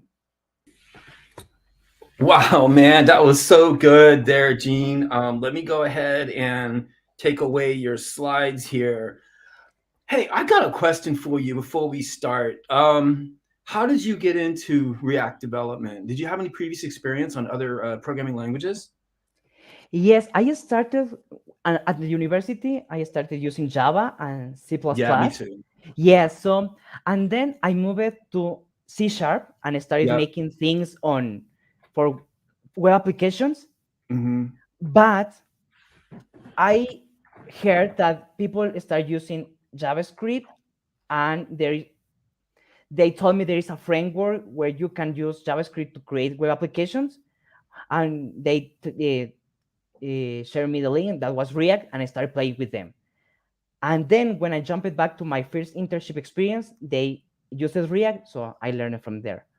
How long did it take you? How long, Jean? How long did it take you to learn it from transition from like Java to JavaScript to React? I'm just curious. Well, we never complete to learn all the stuff related with React, but just to start playing, that took me between 2 or 3 months just to create my first form and display my first things, and then start to playing with, try to connect with a database. But the basic things, just 2 or 3 months. Yeah, and I'm sure, and the reason I wanted to drop those questions on you, I know there's a lot of people out there going like, should I get into React or not? Because I may be on these languages. So I really appreciate that, you helping us out. But I have some crazy questions for you actually here. Okay. Are you ready for this? Okay.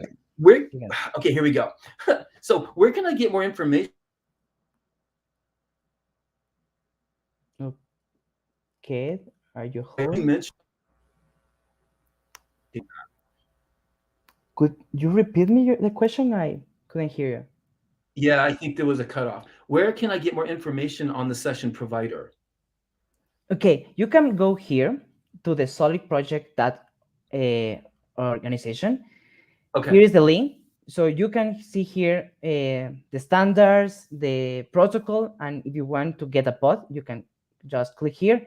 And here you have all the information, how to host your own pod or how you can use the providers. So just go here, Solid project, and here is the in-route page. That is like the company to create by Timber's to promote in-route. So you can just check for more info here. That's super cool, man. I appreciate that. Here comes your next question at you. Sorry if there's a little delay, because of, the internet connection. Okay, this is about a pod. Is a pod similar to a Google profile, which allows us to log into several apps? With the big difference that a pod is not controlled by Google, of course. Yeah, the thing is, as I said here, a pod can be hosted by a provider. We could say that it's Google, but you can also host your own server provider. And there is no difference between a pod that is hosted by a Google provider and the pod that is hosted by you. So you can, if you don't trust anyone, you just turn out your computer and host your server, and you can play. That is the power of Solid. We don't need any third providers. We can host our own pods. I think that is a big difference. Absolutely, it is, because it kind of gives you that flexibility, doesn't it? Where there could be restrictions on certain projects that you're working on. That's a really awesome point there. The next question I have for you is this. Is it possible to set options for multiple pod providers? Okay, say it's a stupid question, but I suppose it would be a case of multiple buttons for the different providers. That's kind of interesting. Yeah. If you see here in this application, let's see these two apps. For example, this app is calling two providers. It's BrokerPod Inroop and this Inroop.net. So you could have an application and the user can access to there using any of the providers. So the user can use the providers that comes here, these ones. But the thing is how we are using the same standard. Each pod provider use the same standard. It doesn't matter because we are going to interact with the data in the same way. So yes, you can, the application can accept multiple providers and it is going to work in the same way. If that answers your question? Yes, absolutely. That's super awesome. And I think we got time for one more question here. Dude, this was amazing code examples you gave. Is there a repository for this example app that you were showing that we could get to? I'm going to upload this application after the talk. I'm going to try to add more notes, but you could search me in my GitHub as Boceto1. Okay. Right. And also, I strongly recommend you, if you want to start playing with Solid, a post that is created by Virginia Balseiro. Virginia Balseiro here has this post here, how to create a Solid app with React. So here's, I think I'm going to share you that, but that is a good place how to play with React. I don't know how to pass it, but I'm going to read it here. And you can start playing there. Oh, okay, cool. I just kind of drop it on to the comments or something like that. I'm sure people will be definitely interested in that. I think I have to let you go. I'm sorry, man, because of time constraints and everything. This has been an amazing talk. I really appreciate it. So thank you for your time. This was really awesome. It was a really good topic. I really appreciated it. And you have a good day. Thanks. Yeah. Bye-bye. Yeah. Bye. Thank you so much. Guys, I think we're ready for the next speaker, but I think there's an announcement, if I'm not mistaken. So I'm just going to back away off stage for a minute and let them go do that. Oh, no, I guess. Continue. Sorry, everybody. This is so improvisative. I'm telling you what. Hey, let's just keep on going here. Okay, so let me tell you about our next speaker, all right, here. So we're going to have the founder and CEO of Socket. And this is really super cool. It's a jungle out there. Oh, it always is, right? I'm telling you, everything, new software, new technologies, open source supply chain attacks. Oh my word. That is so true. I'll tell you what, I'm getting ready because this is going to be a super awesome talk by, let's see, it's by Feross sorry if I pronounce your name wrong. I'm really so sorry. It's by Aboukhadijeh. I am so sorry if I got it wrong. This sounds like a really interesting topic, and everybody just sit back and relax because this is something I really want to know about myself. So I'm going to just kind of go away here and let him start speaking here. Welcome. Thanks for coming to my talk. It's a jungle out there. What's really going on inside your node modules folder? My name is Feross, and I'm an open source maintainer. I started WebTorrent, which is a peer-to-peer file transfer protocol, and Standard.js, a linter that catches bugs and enforces code style.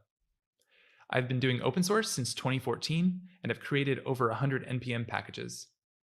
In the past, I volunteered on the Node.js board of directors, and I also teach a class on web security at Stanford University. Now I'm the founder of a startup called Socket, which helps protect the open source ecosystem. Before we get started, let me tell you a story. On January 13th, 2012, over 10 years ago, a developer named Faisal Salman published a new project to GitHub. It was called UA-Parser.js, and it parsed user agent strings. Now, lots of people found this project useful, and so over the next 10 years, Faisal continued to develop the package, along with the help from many open source contributors. He published 54 versions as the package grew in popularity.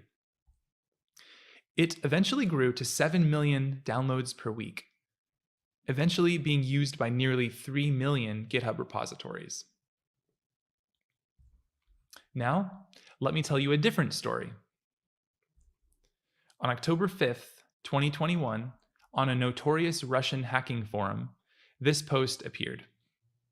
A hacker was offering to sell the password to an NPM account that controlled a package with over 7 million weekly downloads. His asking price was $20,000 for this password.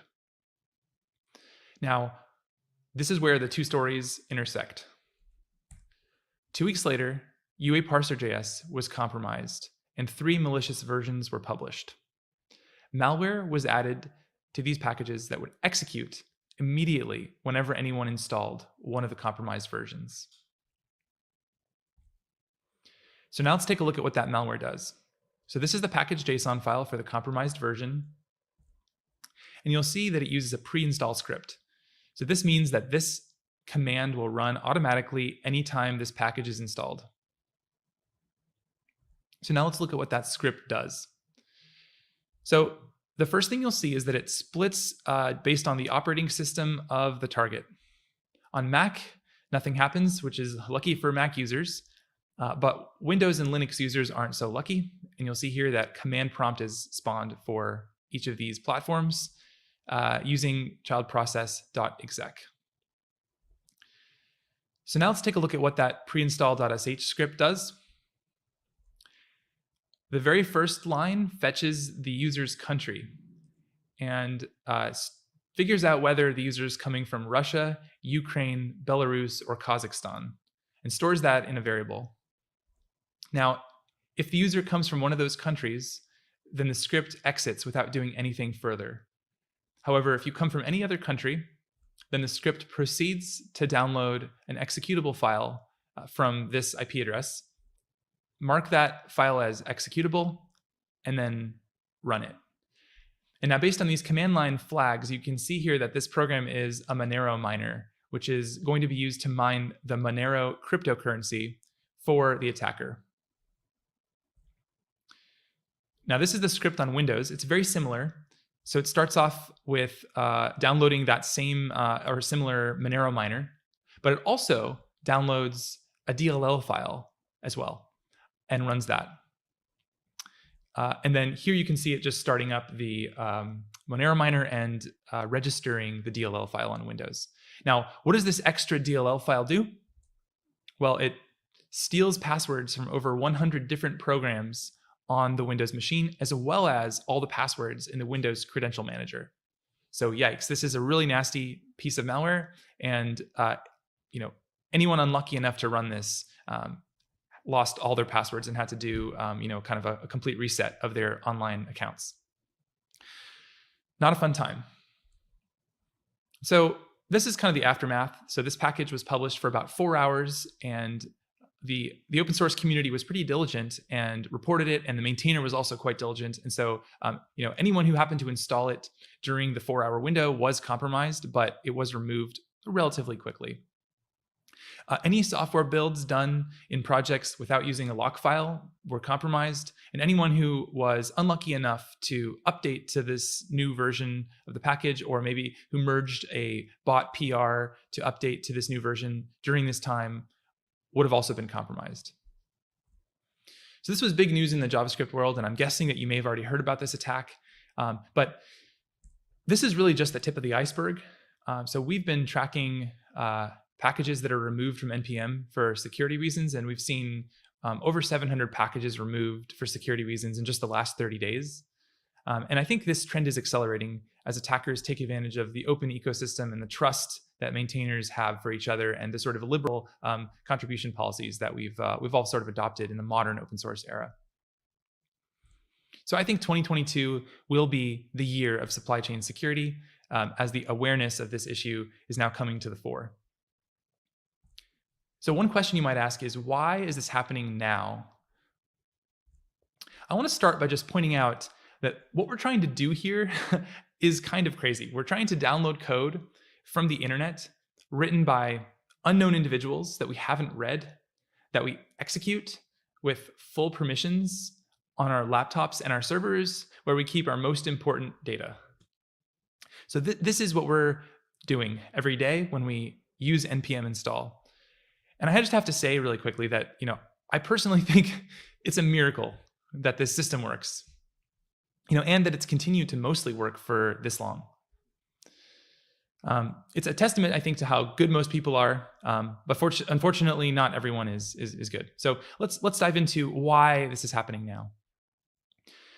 The first reason is that 90% of your app's code comes from open source. So we're really standing on the shoulders of giants. And open source is the reason why we can get an app off the ground in hours and days instead of weeks or months. And it's the reason that we don't need to be an expert in cryptography or in time zones or the virtual DOM to build a powerful modern web app. It's also the reason why your node modules folder is one of the heaviest objects in the universe. Another reason is that we have lots and lots of transitive dependencies. The way that we write software has changed. We use dependencies a lot more liberally. And so installing even a single dependency often leads to many, many transitive dependencies that come in as well. A 2019 paper at the Usenix conference actually found that installing an average npm package introduces an implicit trust on 79 third-party packages and 39 maintainers, creating a surprisingly large attack surface. And so what we have here is a visualization that my team at Socket created that shows you what Webpack looks like if you kind of go into the node modules folder and really look at what's inside. So each gray box here represents a package, and each purple box represents a file or files inside of a package. And so as you take away each layer of the dependency tree, you'll see that you just keep finding more and more packages nested inside the top level package, until you eventually get down to the bottom here. But this is just an insane number of files and just a lot of modules flying around here. The next reason is that no one really reads the code. There are some people who do, but by and large, people don't look at the code that they're executing on their machines. One big reason is that NPM really doesn't make this very easy. If you go to the package page for UA-Parser.js and you click on the Explore tab here, you'll see that you can't even see the files of this package. So people have to resort to clicking the GitHub link and going and checking GitHub and hoping that the code on GitHub matches the code that's on NPM, which is not necessarily true. But that's okay. That's okay. We can rely on Linus's law that given enough eyeballs, all bugs are shallow. So if there is a security issue in a package or malware in a package, we can rely on others to find it, right? But if everyone does that, then who is finding the malware? And so maybe this is the reason why, on average, a malicious package is available for 209 days before it's publicly reported. This comes from a research paper by Ohm et al. So that's 209 days during which the wrong npm command can end extremely badly. And I find this number personally very shocking. A 2021 paper at NDSS, a prestigious security conference, also found similar results, including that 20% of these malware persist in package managers for over 400 days and have more than 1,000 downloads. And the fourth reason is that popular tools give a false sense of security. A lot of popular tools scan for known vulnerabilities. So in 2022, I believe this is no longer sufficient. We can't just scan for known vulnerabilities and stop there. And yet that's what the most popular supply chain security products do, leaving you vulnerable. The thing is, it can take weeks or months for a CVE or a known vulnerability to be discovered, reported, and detected by tools. And so it's just not fast enough. So it may be worth taking a minute here to just quickly distinguish between known vulnerabilities and malware because they're very different. Vulnerabilities are accidentally introduced by maintainers, by the good guys, and they have varying levels of risk. So sometimes it's okay to intentionally ship a known vulnerability to production if it's low impact. Even if you have vulnerabilities in production, they may not be discovered or exploited before you update to a fixed version. So you have some time to address these kinds of issues, usually. Now, malware, on the other hand, is quite different. Malware is intentionally introduced into a package by an attacker, almost never the maintainer, and it will always end badly if you ship malware to production. You don't have a few days or weeks to mitigate the issue. You need to really catch it before you install it on your laptop or on a production server. But in today's culture of fast development, a malicious dependency can be updated and merged in a very short amount of time. And so unfortunately, this leads to increased risk of supply chain attacks because the quicker you update your dependencies, the fewer eyeballs that have had a chance to look at the code. And so I really think we need a new approach to detect and to block malicious dependencies. But before we get into that, let's look a little deeper into how a supply chain attack actually works and the mechanics of it. So we downloaded every package on NPM and we spent a few weeks poking around. The download was 100 gigs of metadata and 15 terabytes of package tarballs. And as we poked around this metadata and all of these packages, we noticed a few trends in the types of attacks we saw. So I'm going to go over these attacks. These are what we found. So there are attack vectors, which is sort of how the attacker tricks you and gets you to run their code in the first place. And then there are attack tactics, which are what the attack code actually does, or the techniques that the attacker uses to get their code, or to hide their code. So let's talk about attack vectors. The first and the most common attack vector is typo squatting. So typo squatting is when a package publishes, an attacker publishes a package which has a very similar name to a legitimate and popular package. And so you can see here, there are two packages here with very similar names, and one of these is malware and one of these is the real package. But I would guess that it would be hard for you to know that without actually cracking open these packages to see what's inside. So let's open up the malware package. take a look at what it's doing. So you can see here, again, it's using an install script, which is a very common technique that malware uses. And if you open up this install script to look at the code, you'll find that the file is heavily obfuscated. But I can tell you, even without knowing exactly what this code is doing, you can bet this is not something that you want to run on your machine. The next attack vector that we saw is called dependency confusion. So this is pretty closely related to typo squatting. Dependency confusion happens when a company publishes packages to an internal NPM registry and uses a name that hasn't been taken yet on the public NPM registry. And so later, an attacker can come along and register a package with the same name as the public version and confuse internal tools, so that internal tools will accidentally install the public version.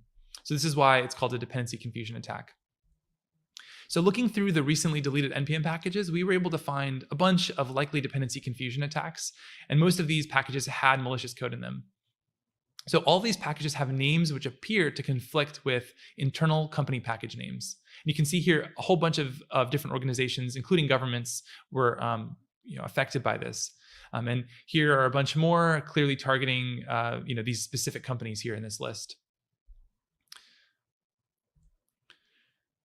And finally, the third vector that we see a lot is hijacked packages. So these are the ones that you usually see in the news quite a lot. So criminals and thieves finding ways to infiltrate our communities and infect popular packages. Once they infect a popular package, once they get control of it and they can publish to it, they'll steal credentials or install backdoors or abuse compute resources for cryptocurrency mining. These happen for various reasons. So sometimes it's because a maintainer chooses a weak password or reuses a password, or maybe the maintainer gets malware on their laptops. This is also kind of not helped by the fact that NPM doesn't enforce 2FA for all accounts currently, although they are starting to enforce this for the most popular accounts. And finally, sometimes maintainers just get tricked and give access to a malicious actor. This is partially just due to the fact that maintainers are overworked, and when someone offers a helping hand, it's sometimes hard to say no to the help. So this is also a big a vector as well. So now let's talk about some attack tactics. So what does this attack code actually do? So as we mentioned, install scripts are a huge vector. Most malware is in install scripts. And so this is a quote from a paper we mentioned earlier. So most malicious packages, actually 56%, start their routines upon installation, which might be due to poor handling of arbitrary code during install. In the NPM package manager, packages are allowed to just say, hey, when this package is installed, we want to run some code. And so unfortunately, though, install scripts do have some legitimate uses, so we can't just disable them. It's not an easy problem to solve. So let's take a look at another example of an install script. Again, you'll see it right here in the package.json file. It's too common. So the next is privileged API usage. So we see packages accessing the network, accessing the file system, and accessing environmental variables. This is very, very common because when an attacker runs code, what they want to do usually is steal some secrets, and they need the network to exfiltrate those secrets. So this is a typical example of malware that does that. So you can see here that it's making an HTTP request to an IP address, and it's sending some data. The data it happens to be sending is process.env, which contains all the environment variables in the environment. And then here is actually another file that it includes, which is a different exfiltration technique that uses DNS instead of HTTP. So the way this works is it creates a DNS resolver, and then it does it gathers the environment variables, and then it does a DNS lookup with those variables as the subdomain. So it's just another way to get the data out of the system. And finally, we have obfuscated code. So we took a look at an example of this earlier. So obfuscated code like this is just, obviously it's really hard to see at a glance what it's doing, although there are tools to attempt to unobfuscate code like this. But there's also another kind of obfuscation, which is attackers can publish different code to NPM than they do on GitHub. And so, when they do that, as I mentioned earlier, NPM doesn't make it easy to see what code is actually in the NPM package. And so a lot of people who are trying to evaluate a package will rely on the code that's on GitHub, and there's no guarantee that that code is the same. Okay, so now let's talk about how you can protect your app. So, we asked ourselves this question, when we were working on, my company was working on a product called Wormhole, which lets you share files with end-to-end encryption. And our goal was to try to build the most secure and private way to send files. So, we did all the usual security things that we could think about. We thought about security early in the design process. We wrote tests, we enforced code reviews, and we were pretty thoughtful about the dependencies that we chose to use. But we still felt like we could do better. And so we started thinking really carefully about this problem and what we could do to make it better. So the first kind of thing I recommend is that you can just try choosing better dependencies. If you ship code to production, you are ultimately responsible for it. And as an industry, I think we need a mindset shift here, because people assume that they can just install stuff from the internet and that it's going to be safe. And it's not necessarily true. And if you're shipping code to production that includes open source code, then really ultimately that code is part of your app. And so you are ultimately responsible for the behavior of that code. And the most popular open source license, the MIT license, actually literally says this in the license. It says that the open source code is provided as is with no warranty of any kind, and in no event shall the author be liable for any claim, damages, or liability. And so, while this is legally true, most people don't think of their open source this way, and I think we really do need a mindset shift. The other thing is very few of us actually read the code that we're shipping to production, and so we rely on other heuristics to help pick dependencies. So maybe we look at, does the code get the job done? Does it have an open source license? Does it have good docs? Does it have lots of downloads and GitHub stars? Does it have recent commits? Does it have types? And does it have tests?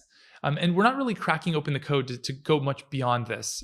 So what that means is that we're sort of not aware of what the code may be doing. And so we built a tool at Socket to help with this problem. So you can quickly at a glance get an idea of the security of a package. And so this is what it looks like. So you can go to Socket and look up packages to figure out what behavior the package has. And so in this example here, you can see that this package contains install scripts, and that's called out very prominently on the page. So it's the first thing that you see. And this package also happens to contain binary, or native code, which means that it's not easy to audit the code. It's not like human readable. And so both of these issues are called out. And in this case, it's not necessarily. This is not a supply chain attack by any means, but it is nice that this is called out very prominently so that you can make an informed decision if you want to use this package or not. You can also see that we have very helpful quality scores that show up at the top of the page as well. Now let's take a look at another example. So this package here, Angular Calendar, is quite a useful package. It's a calendar component that shows up on the page and renders a little calendar. But if you dig into its dependencies, you'll actually find that some of its dependencies are doing quite invasive things. So here you'll see that one of its dependencies contains install scripts. It also runs shell scripts and accesses the file system and accesses the network. So this is probably not something that you would expect a web component to be doing. And so it may be worth a little bit of further investigation to figure out what's going on here before you use this package. The other thing that we do that's quite cool is we can highlight when packages do these things and put that directly in line in the code. So in this package here, I opened it up to take a look at the files, and I could see here that the module is accessing the network as well as accessing environment variables. And I can see the exact lines where the package is doing each of these things. And so it makes it a little bit easier to get an idea of what a package is doing before you run it. So if you want to research packages on Socket before you use them, this is the URL you can use, and I highly recommend you take a look at some packages there and use that information to make an informed decision before you select a package. Okay, the other thing you can do is think about updating your dependencies at the right cadence. So what do I mean by this? So there's a question about like how quickly you should update your dependencies. And this is actually a question we struggled with on our team as well. So if you can think of it as, should we update slowly or should we update really, really quickly and aggressively? If you update too slowly, you're exposed to known vulnerabilities.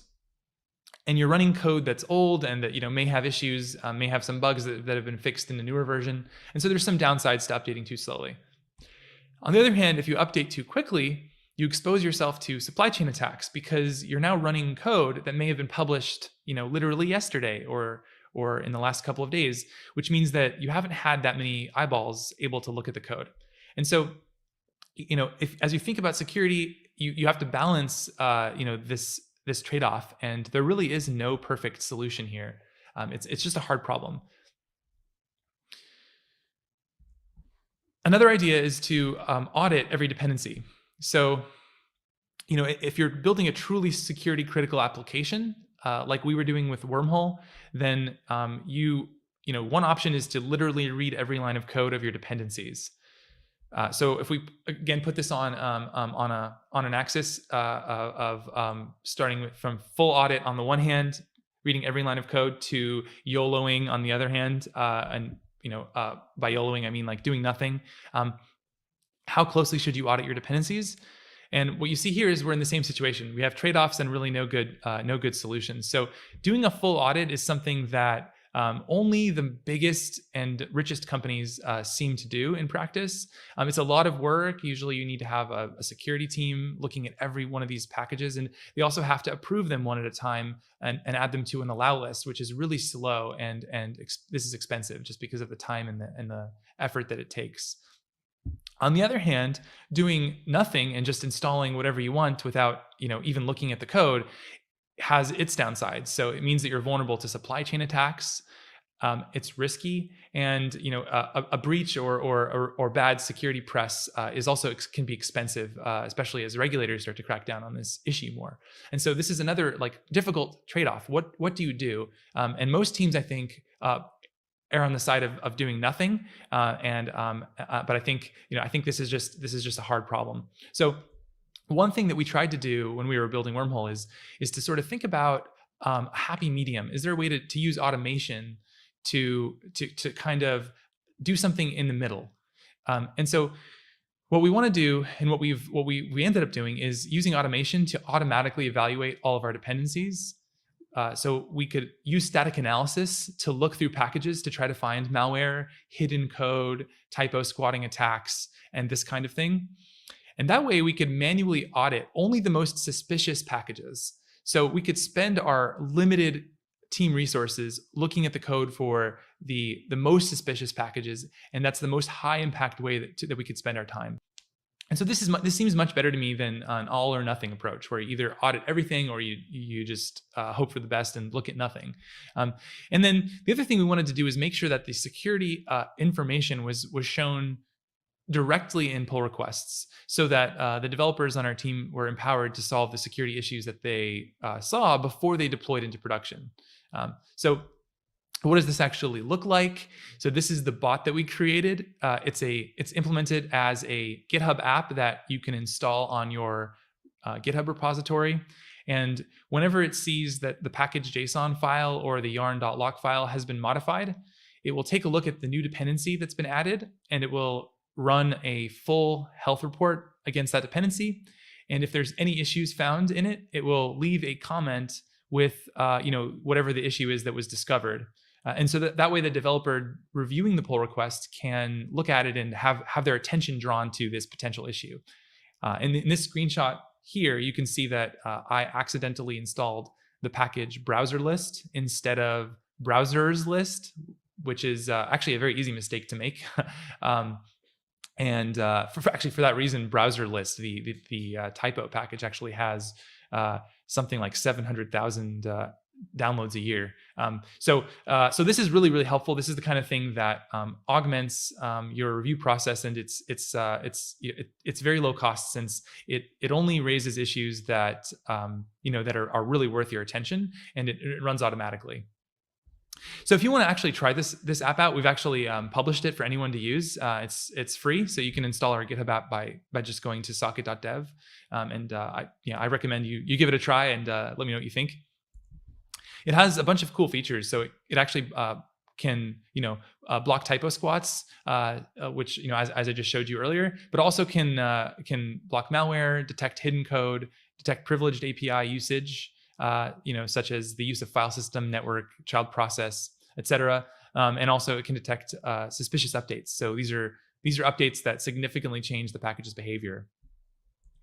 So we have a whole bunch of things we look for in packages. We actually have 70 detections in 5 different categories. So we have supply chain risk, quality, maintenance, known vulnerabilities, and license. And we wrote, basically, these are just all static analysis rules that we wrote. You can kind of think of this as a linter in a way. So it's sort of looking at the package's code and then looking for these different problems. We tried to focus all of the rules on problems which are something that you as a user of the package really want to know about, and not things that require a lot of knowledge of the internals of the package. So the things that it finds need to be actionable to you as the developer choosing to use this package. And so that's what we tried to do in our rule development here. So yeah, if you want to try this out, if you want to poke around our website and look at these different issues, you can try it out at socket.dev. We have made it free for open source forever. And if you have a private repo, it's free while we're in beta. And I really do want people to give this a shot and share their feedback with us, because this supply chain security problem is big and only getting bigger. And I really do want the community to share their feedback with me on this, and I think together we can really do a good job improving supply chain security in 2022 and making 2022 not the year that the supply chain is destroyed, but rather the year that it's protected better than ever. So please share your feedback with me. There's my email and my Twitter. And also, we're hiring at Socket if you're interested in working on this project and helping to secure the software supply chain. Thanks for your time. And welcome. Thanks. Wow, that was so super. That was really good. Feross, you're here, right? Hey, Yeah, man, I'm how's it going? Bro, Hey, that Mike. was awesome talk, man. My mind was being blown away because I was just visualizing everything that you're saying here. I'm going, wow, it really is a risk, isn't it? Everything you type down the dependency. Yeah, there's a lot going on, and there's new attacks. Even since I made the talk, there's been a few people probably saw in the news, if they've been paying attention, about it's called protestware, where some folks have decided to wipe the file systems, delete the hard drives of people coming from Russia who are installing their packages in protest. Yeah. That's had some effects on hospitals and other innocent people who are using VPNs who maybe had an IP address that looked like it was coming from there. So there's been all kinds of stuff that's been happening. It's so amazing because I'm just going to throw a shameless plug. I'm working part-time with this company. It's called GetBlock.io, and they work with blockchain technology. And we're getting into working with React, right? And I'm going back and forth texting my manager as you're going through your talk. I'm saying, bro, you need to look at this. And so I'm definitely going to help you guys out by, we're going to try to evaluate what you have for us, because I think it's really important, especially, when you start to use React more, the technology, right? Because you're really introducing, I don't want to say more of a risk, but you really are introducing these dependencies that could have problems with it, especially when you mentioned the Russian hacks. I'm just going to say, because that seems to be really picking up steam, right? Yeah, I mean, it's just something about the way we've written software has changed, and we have a lot more dependencies than we used to have. So part of that is that the JavaScript community really loves to write small packages, which is great. It's really a good way to break down your code and break things down into their kind of smallest unit. But also, I think the downside of that is that you end up depending upon many more individuals and trusting many more individuals to do the right thing. And so if there's even one bad apple, then you get this kind of higher risk, because if you like, to give you an example, you mentioned, we're here at a React conference, right? So the hello world for create React app used to contain around 1,000 dependencies as the baseline, just to get started, right? That's the recommended way to get started. You're going to depend on 1,000 dependencies. Right. Obviously, not all, they're all not top level dependencies, but that's including all the transitive ones. So all the ones that those dependencies depend on, and that's what ends up getting installed on your computer. So they realized this is a lot, and they actually had an effort recently to reduce the number. And I believe, based on what I saw, they reduced it now to around 200 dependencies, which is a lot better, but it's still a lot of dependencies that you need to install just to get a hello world working. And so this is the problem. This is the risk. And then when you start to install more things, the different component libraries that you need, the different tools that people use with React, it's not just React. There's all the stuff that you bring in, the components and things like that. And so you end up with like thousands of dependencies in most people's applications. And so that's where the risk comes from. That's so crazy. It's just so amazing. This was an amazing talk. I've got a few questions for you here too. In context with dependencies, what do you believe the developer is responsible for, and also for DevOps? Because I kind of noticed you were talking about roles so. Yeah. So when we started building this, we were a small team where everyone was a developer and everyone did the DevOps, did all the ops work as well. There wasn't like a dedicated DevOps person or DevOps kind of role. That's a great question though. I think that developers, they're the ones who usually pick the dependencies. Right. They're the ones who, when they're tasked with implementing a feature, they are the one who usually decides to do the research on which dependency to use, and then they select a dependency. And so I think that initial choice of dependency is very powerful. It's a great responsibility, because not only for security, but even just for the quality of your project. I mean, you could pick a dependency that isn't maintained, that's deprecated, or where it only has maybe one maintainer who hasn't worked on it in a while, or it might be a really complicated project that has just a lot of complexity, and there might have been a simpler choice. And so all that stuff, that is really, in my opinion, that's the responsibility of really the developer, because they're the one who is really making that decision. Now, over time, when you start to update those dependencies, right, you want to keep up to date. As you start to get these updates and merging these updates in, that becomes a little bit more of the responsibility of the DevOps team, I think, because that's where I think a tool like Socket really helps, is to come in and basically help you figure out whether this is a safe update or not. And I think that the DevOps people can play much more of a role in basically getting Socket integrated into the, it's not to block developers, but it's just to give them information about whether this thing should be merged or not. Like, it's extra context. No one wants to be slowed down by a security tool or told they can't do something, right? They just want extra information to help them do the right thing, because no one has time to jump in and read every line of code of every dependency that they're using, because that defeats the whole point of using dependencies, which is that you don't have to write that code. You don't want to worry about it, right? That's right. Yeah. That's right. Yeah. That's super cool. Let's move on, okay? Because we got just a few more minutes. This is a really good talk, by the way. Where I can get a license information on socket.dev. Someone just dropped that out there. Yeah, so Socket is something that you can install for free. Well, there's two parts. So we have the website. You can go to socket.dev and you can do research on any package. So that part is totally free.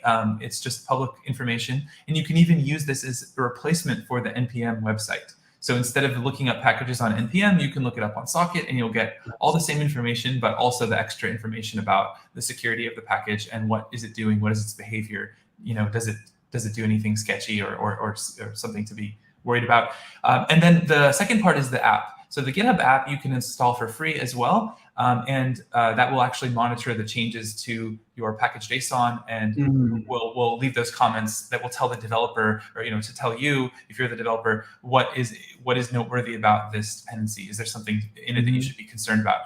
That's also free right now, but eventually we're probably going to find a way to charge for that in some way for private repositories or for teams that are using it. Right. Because it's a business. We do want to be able to make money. Make money somehow. So that's going to eventually cost, but it's free right now while it's in beta. This is hilarious because, okay, I'm just going to throw this out here really quick. I was looking on LinkedIn and I saw this funny looking video. Maybe you've seen it. And this dude opens a door. These ducks come flying out like millions of ducks. and they go npm update. It's so funny because you don't even know the doc. You don't even know what it is, right? And that's when you do an npm update, right? Boom. You don't know what dependency you're downloading. It's really super scary. It scared me. I mean, that's why I got so interested in this problem, was this idea that I'm running npm install and then all this code just gets slurped down, and then I'm just hoping that it's, that it's okay. It's not going to do anything it's not supposed to do. That's crazy. I mean, that's so super crazy. I think that one more question here. I've been looking for the socket website and I still don't get it. XD, can you give me the URL, please? It looks like people need some information. If you could drop some stuff out there for me. Yeah, sure. So the URL is socket.dev. That's the URL. So it's a .dev extension on the domain. So socket.dev, and that's the URL to go and research packages, and also to get the GitHub app to install on your repository. So yeah, the name socket, it's there's a lot of things called socket out there. So it might be hard to search. If you're struggling to find it and you want to Google it, you can search for socket npm security or socket supply chain, because that's another thing we do. Supply chain security is the term for it.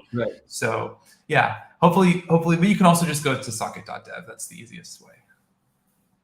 That's super cool, man. I gotta let you go. Feross, this was so awesome, so amazing. Great presentation. This was a mind blower for me because, like I said, we're starting this up, and these are some risks that we really need to be looking at. Bro, I gotta let you go. Thank you for your time. Great presentation, and I'll see you later. Yeah, thanks, Mike. I appreciate it. Thanks for having me. See you later. No. Thank you for your time. Thank you, sir. Okay, guys. I think, let me find out what's going on here. We got our last speaker. Are you serious? Serious? Oh my word, everybody, we got one more speaker to go. I think, okay, let me tell you a bit about him here.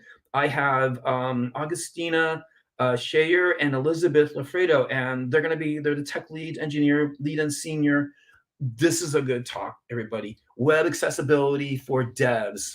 Yeah, this is definitely a good topic for me. I think they're going to take it away, and I will see you guys later. Have a good one. Hey there, I'm Elizabeth, and I work as an engineer lead at Bootstrap. And I am Agustina, a tech lead at Bootstrap. We live in Uruguay, a small country on South America. Today, we'll be talking about web accessibility, a topic that is really interesting for us and we have been focusing on, as long as working with clients to help them make their sites and mobile apps accessible. So, we will be covering the following agenda, starting with what is accessibility and why we should care about it, then focusing on accessibility as front-end developers, and how much is React accessible, and we will be sharing a practical example with good versus bad practices and final thoughts. But first, what is accessibility? In this presentation, we are specifically talking about digital accessibility. This refers to the process of making any digital product like websites or mobile apps usable by everyone, including people with any kind of disability. On an accessible product, anyone should be able to navigate, understand, and also create content using it. In order to accomplish that, there are many assisting tools, like keyboards, screen readers, and zip and puff switches, to name a few. So, with that in mind, now let's answer the question, why care about accessibility? The answer is simple. Accessibility benefits us all. There is a myth about people being affected by non-accessible websites are a minority, and that's not true. Over 1 billion people are estimated to live with some form of disability, and this corresponds to 50% of the world's population. That's not a minority. To have an idea, it's estimated that about 270 million people worldwide have moderate to severe vision impairment. In addition, 826 million people live with a near vision impairment. And how many websites are non-accessible? Well, according to WebAIM study, 98% of the web homepage have accessibility issues. Let's talk really quick about type of disabilities, limitations, and impairment, with some common examples of how people can be affected. Inside permanent disability, we have auditory, being affected if we have media players that do not display captions, cognitive, affected by complex navigations or layouts, also physical, affected, for example, if we don't provide full keyboard navigation support, speech, if our website provides only phone numbers as the way to communicate, and visual, being affected if we provide a poor screen reader experience. And there are many more examples, these are only a few. So, normally people think about permanent disabilities when we talk about this topic, but let's talk about these examples. Imagine you have an ear infection that prevents you from hearing properly for a while, or a broken arm that prevents you from using a mouse to use your computer for a couple of weeks. These are examples of temporary situations. Then imagine you are on a bus and you want to watch a video, but you forgot your headphones. So you need closed captions to understand what is happening on the video. This is an example of situational limitation. And the last one, socioeconomic.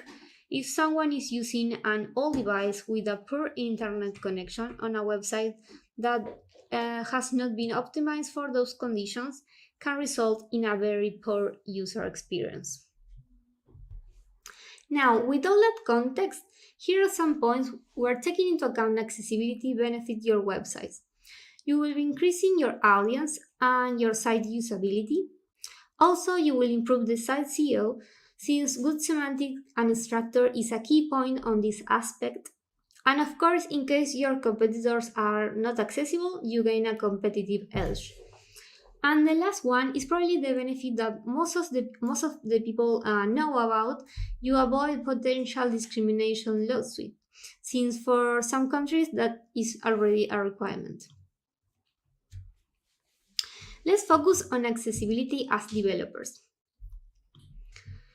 Starting with how to follow the rules. And you may be asking what rules?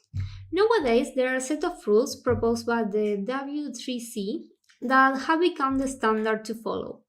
The main set you will want to focus on is the Web Content Accessibility Guideline. If your site also allows users to create content, then you will also need to comply with the Authority Tool Accessibility Guidelines. The guidelines have different levels of compliance, A, AA, and AAA. Currently, the standard is to comply with the least level AA.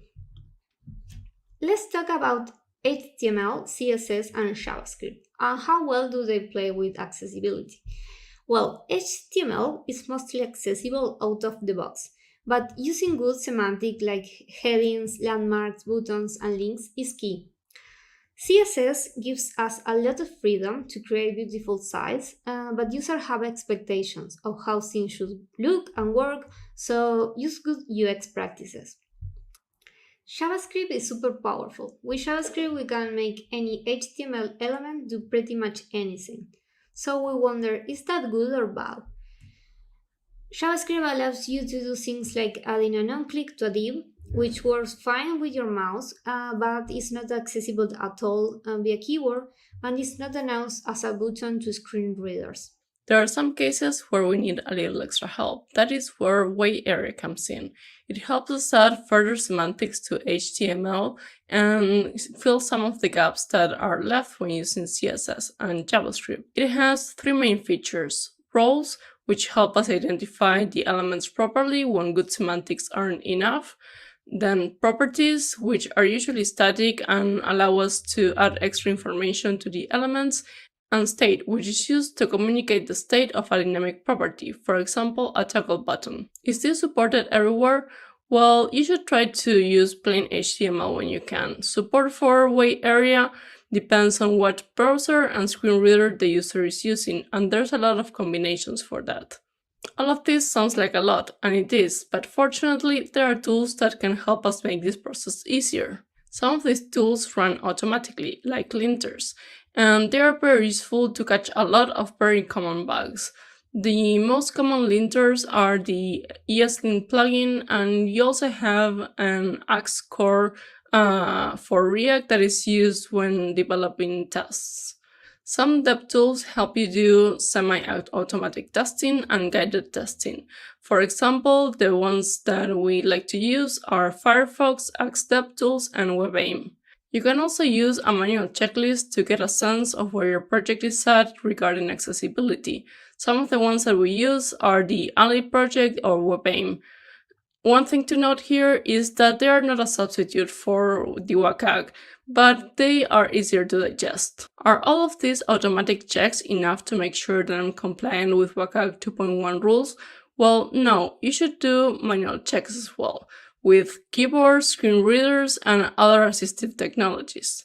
Now, let's talk about React and accessibility. With great power comes great responsibility. So, is React accessible?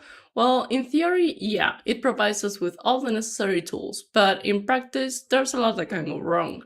For example, all of the issues that are present when using JavaScript are also present when using React, and it's very easy to integrate with third-party libraries. I mean, we all do it to save time, but are those accessible?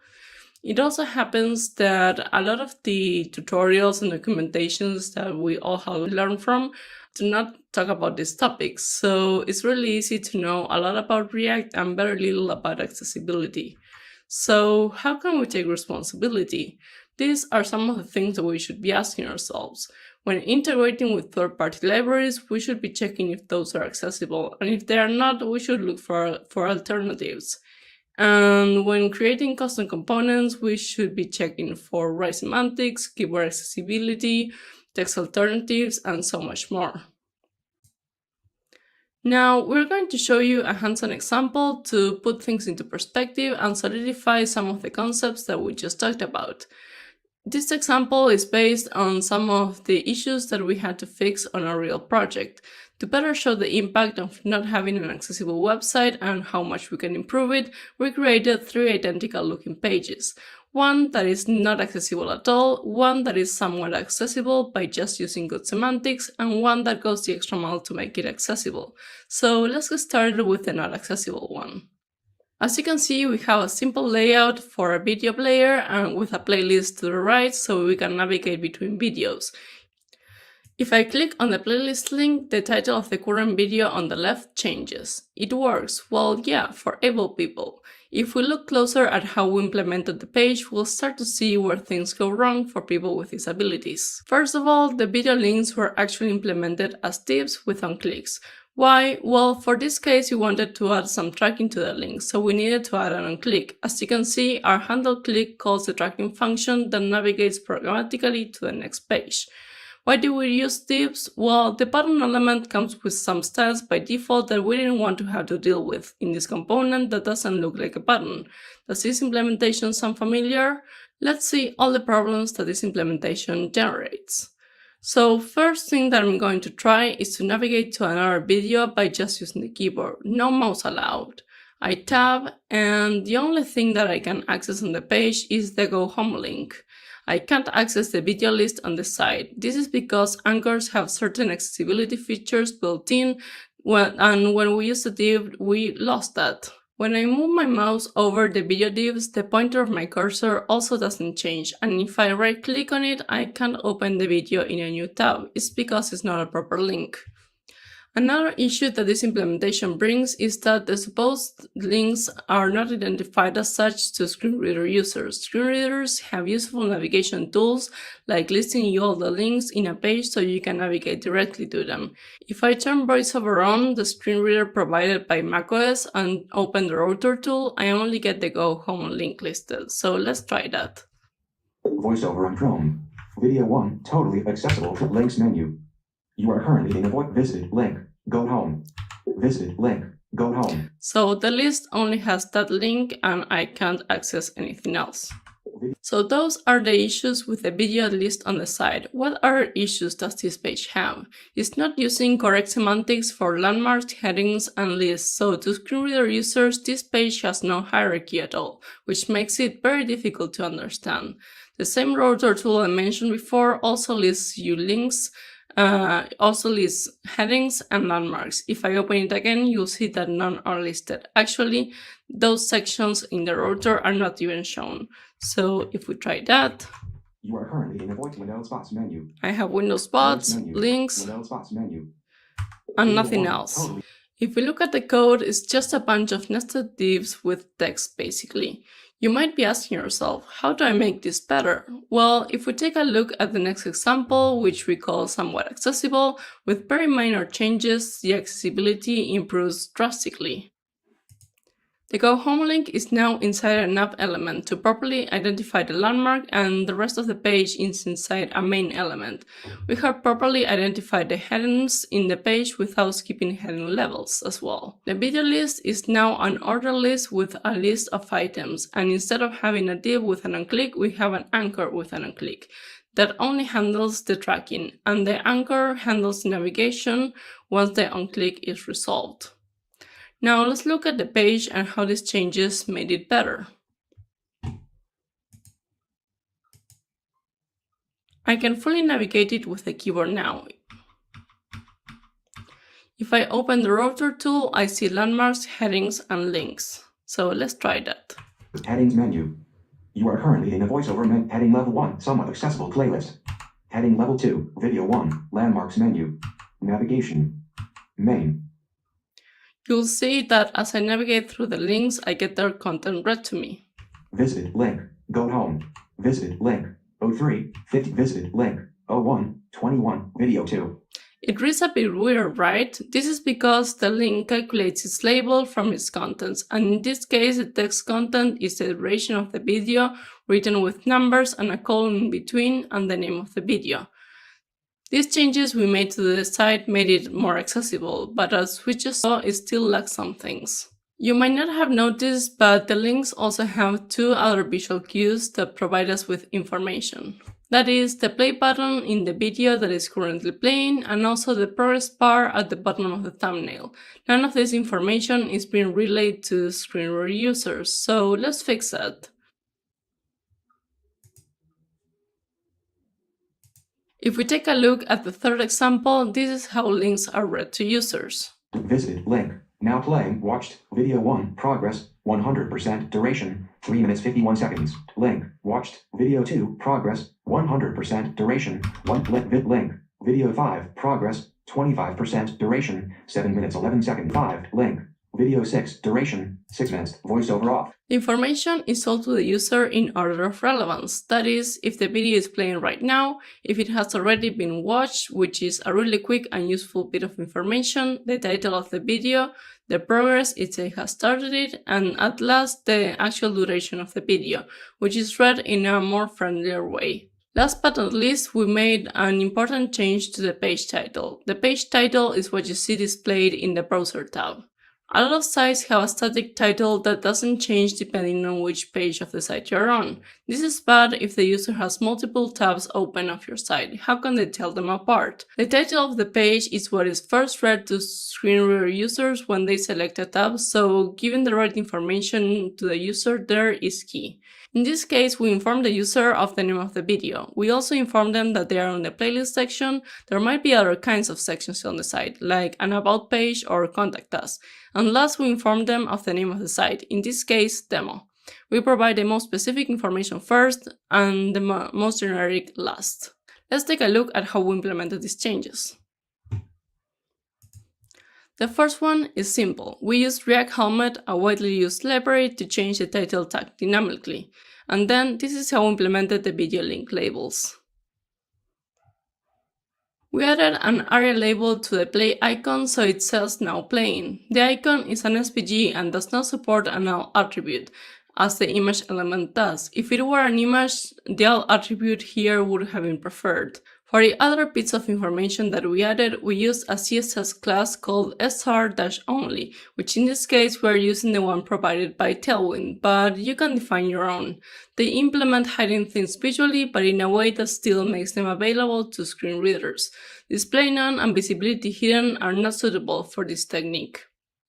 To move the duration from before the video title to after, we use an area property called area hidden in the duration badge that makes it so it's not read out loud. And then we repeated the information at the end with the sr-only class in a more friendlier format. The kinds of things added in this last example are the ones that are the hardest to catch automatically by tools and require a deeper level of understanding and commitment to make your site accessible, but it's nothing that with practice can't be achieved. Now, let's share some final thoughts.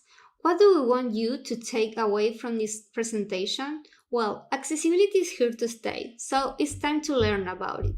Also, people with disability deserve to be included, and they are not a minority. That's a myth.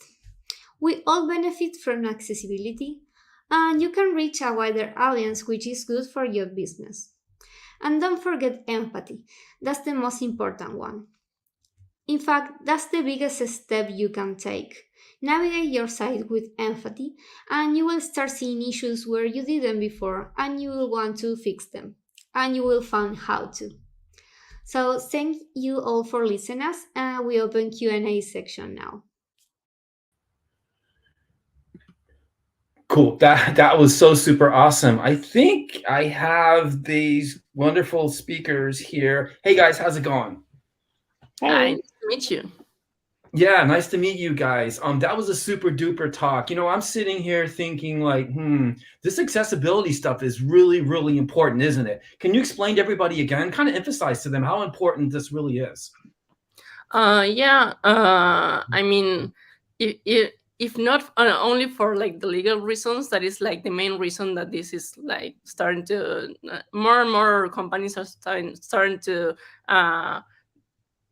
put this as a priority, because yeah, for the legal reasons. But as we said, like it impacts a lot of people, and even not only the people with disabilities benefit from these changes, like we all benefit. So taking it into account is key. And if you take it into account from the beginning, when you're developing, most of the changes that you will have to do, like, do not add a lot of time. So yeah, like if you if you take it into account from the beginning, like it's very easy and we all benefit. So yeah. You know what? It's so funny because I have my next question for the both of you, and you guys just chime in, any of you that want to talk, okay? Here we go. This is really great information. How do we implement these accessibilities during our sprint cycles, right? Because you kind of mentioned that, didn't you, Agustina? When is the best time that we need to be looking at these enhancements? Yeah, well, the first thing that I would recommend is that if you are not you do not have any like knowledge about accessibility, you get trained, because it's really important to know about it. And then yeah, you should like try to it touches all the aspects of a project. So it should be taken into account from product, from design, from developers when implementing, from testers when they're testing. Sometimes something that is also done, I don't remember what company does it, but they leave time to do some like accessibility sprints in their in their milestones. So yeah, they take accessibility into account, but there's sometimes that you need like an extra push to like fix some of the issues that were left behind. So that is also like, okay, let's leave some time so we make sure that we're taking it into account. Okay, so here's my next question, because you're just running right into these questions. I got one for you also, Elizabeth. So what do you think? Who's the best ones for identifying these accessibility issues? Testers or developers? Or is it both? Yeah. So as I would say, this is something that we have to take into account from the beginning of the project. So when we start thinking about the design, we need to take care of the colors, or the layout, or the navigation of the before start implementing it. And also for each new feature that we have to implement, we also need to take into account that. So it's like a cycle. You never end to think about accessibility as you are developing your project. It's not something that you fix one and there it's all resolved. So yeah, it's perfect.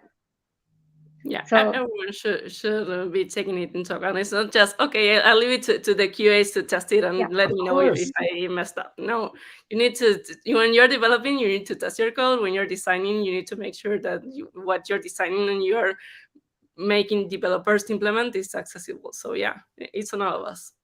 It sounds like it's responsibility for everybody. Is that true what I'm hearing?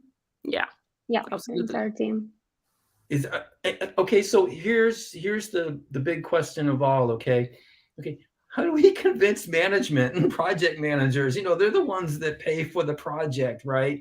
I mean, how do you do that? I mean, is it just go ahead, both of you, share some maybe experiences you've had. Just go ahead. Yeah, No, go ahead. No, you guys go.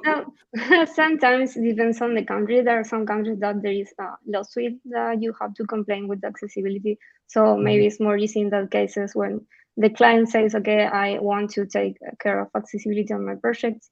I would say that also the developers is responsible to push for that on the project that they are working.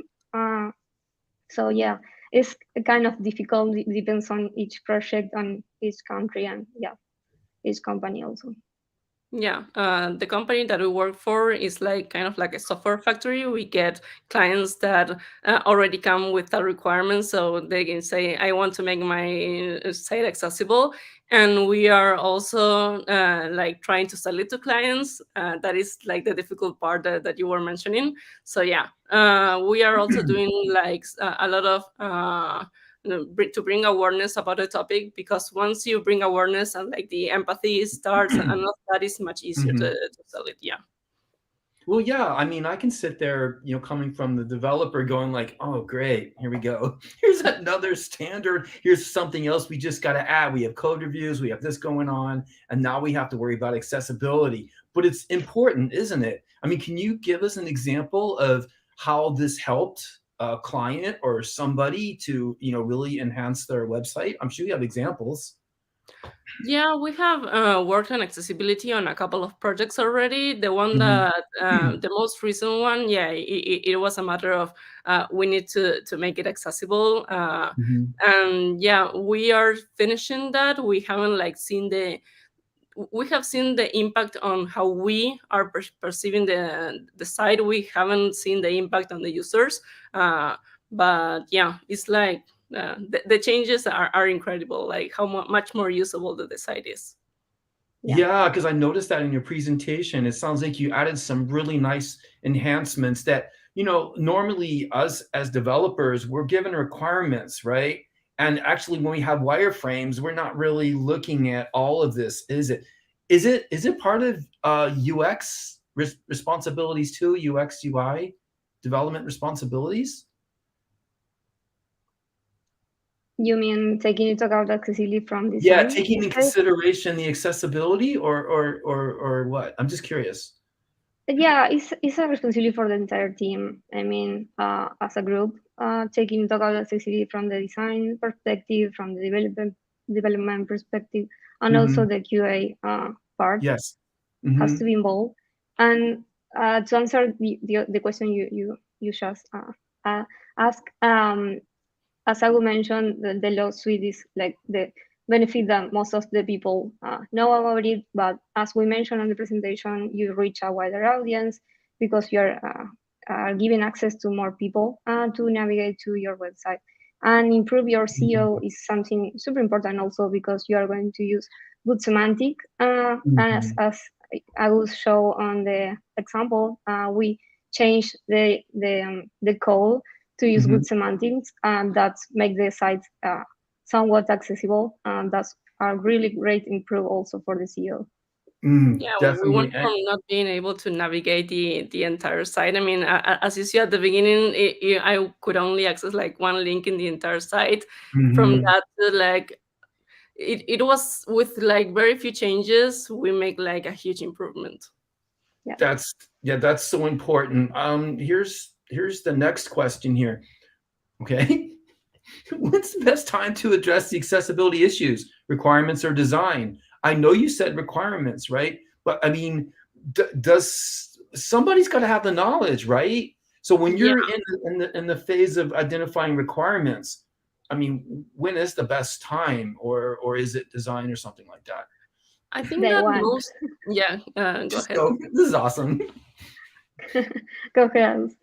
Okay. Yeah, and it depends on the kinds of issues. For example, one thing that could come up on the requirements is if they require to do an infinite scroll.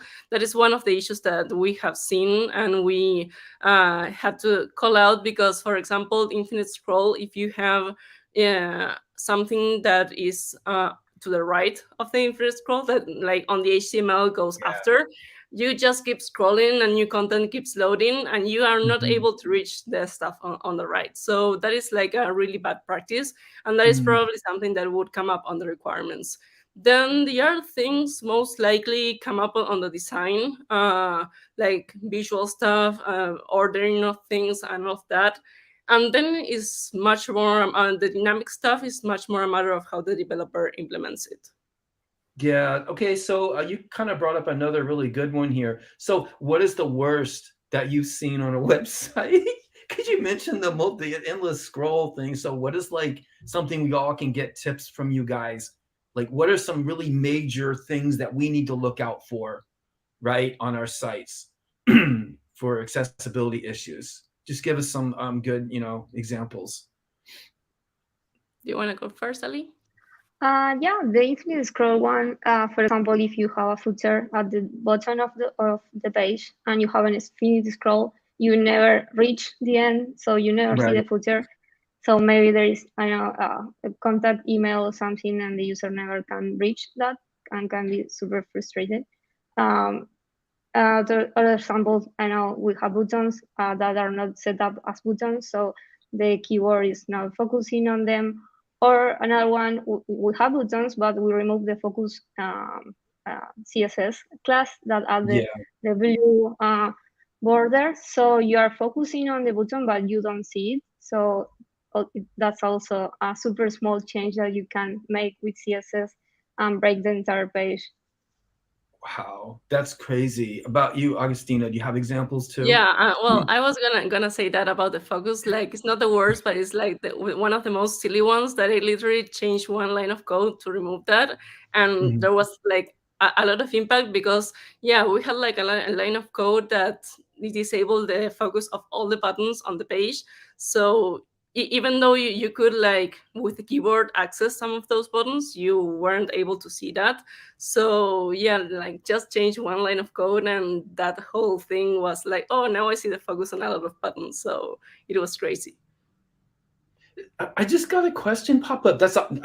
Thank you so much for your tips, guys. I mean, I'm sure that a lot of people out there are going like, they're writing all that down, right? Because this is really good information you're providing. Here's one that just came in. How to tell the user when the screen is loading since it's a temporary action. That one I know, the famous little spinning thingy that keeps going. And what's the best way to do that when the screen is loading? Well, this is something really important and actually something that happens with React. That is, we have dynamic data on the site, not only when the page is loading. Like, for example, you have a form and an error message appears. That is like a new information that wasn't there before. So how do I communicate this to the user?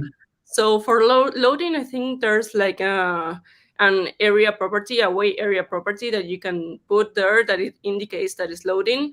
And for this kind of dynamic things that we want the user to be alerted, there's also two area properties. One that is like a role. We can tell the user, okay, this is like an alert, the role alert, so they can like identify it. And also there's one that is called area live. So whatever is the content of that element that has that that area property, area live, you can put passive.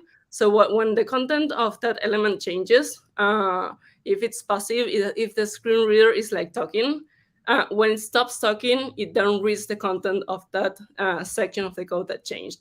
And there's also, you have passive and assertive is the other one. If you put assertive and the screen reader is talking, it will stop what it's doing and it will read the information there. So for really like critical errors, you can put area live assertive and it will inform the user immediately about that change. That's really funny because as we were talking, I think my delayed on my internet, and guess what? It was spinning because I was waiting to reconnect with you guys. So that was really a awesome topic. Here comes another question coming in. Next to semantic HTML, which is the most important tip you can give us to make websites more accessible? We kind of addressed this, but if you guys could go over it one more time. So HTML, as I say, is mostly accessible off the box. So using good semantics is really important. Try to always use the correct HTML elements, and that should be enough. There are cases where that's not enough, and the developer has to think a workaround. The loading spinner is one, and for example, I don't know if you have a button with an icon. Let's imagine a card, and you will add elements to products to the shopping cart, and you have a button with a plus, and that's all. Visually, that's a visual cue, and you know that you click that button, you add a new element. But for screen readers, that doesn't make any sense. So you need to add more information or more context to that button. In that case, we can use area labels, for example. That's not properties from HTML. That's for wide area. So that's where wide area takes to solve these kind of issues. You know, that's interesting you say that. I was going to write in. Let me write one more question in here off of what you said. What about like font? Okay, like font awesome or glyphicons. I'm going to put this in here. Okay, because the reason I want to drop this in here is because are those standards? You've heard of font awesome, right? Because they're kind of like standards. So I mean, is that considered okay to use for accessibility? So I just typed that in there, but what do you think? Yeah. Depends on how you use them. I'm not sure. Like, I think there are SVGs. The way that they're implemented. The reason that Ellie was saying that it's not accessible is because you need to provide like a text alternative to that. If I don't know if the icons provide a text alternative by default. I assume that they don't, because you need to be able to at least override that. Because, for example, I could have a plus button, but the an alternative text that I want to put is like add to my list. It's not plus button, for example. So I assume that they don't come with those text alternatives by default. But yeah, for example, for icons, what we have is like a component that we have that a proper prop that we can pass, that we just put that text there. So it's really easy for us to add that text alternative. See, that's really awesome to know, because I was just thinking like what you just said, because there's a lot more that you have to add to one of those type of icons. Here's another question for you guys. Do you recommend to use a UI framework like MUI that already handles that spec, I guess, or is it better to handle it on our side? So just go with it. Maybe I can answer this one. I haven't tried that much Material UI, but I know that there are libraries that handle accessibility that are really good. For example, I know that Chakra UI has like a really strong focus on accessibility.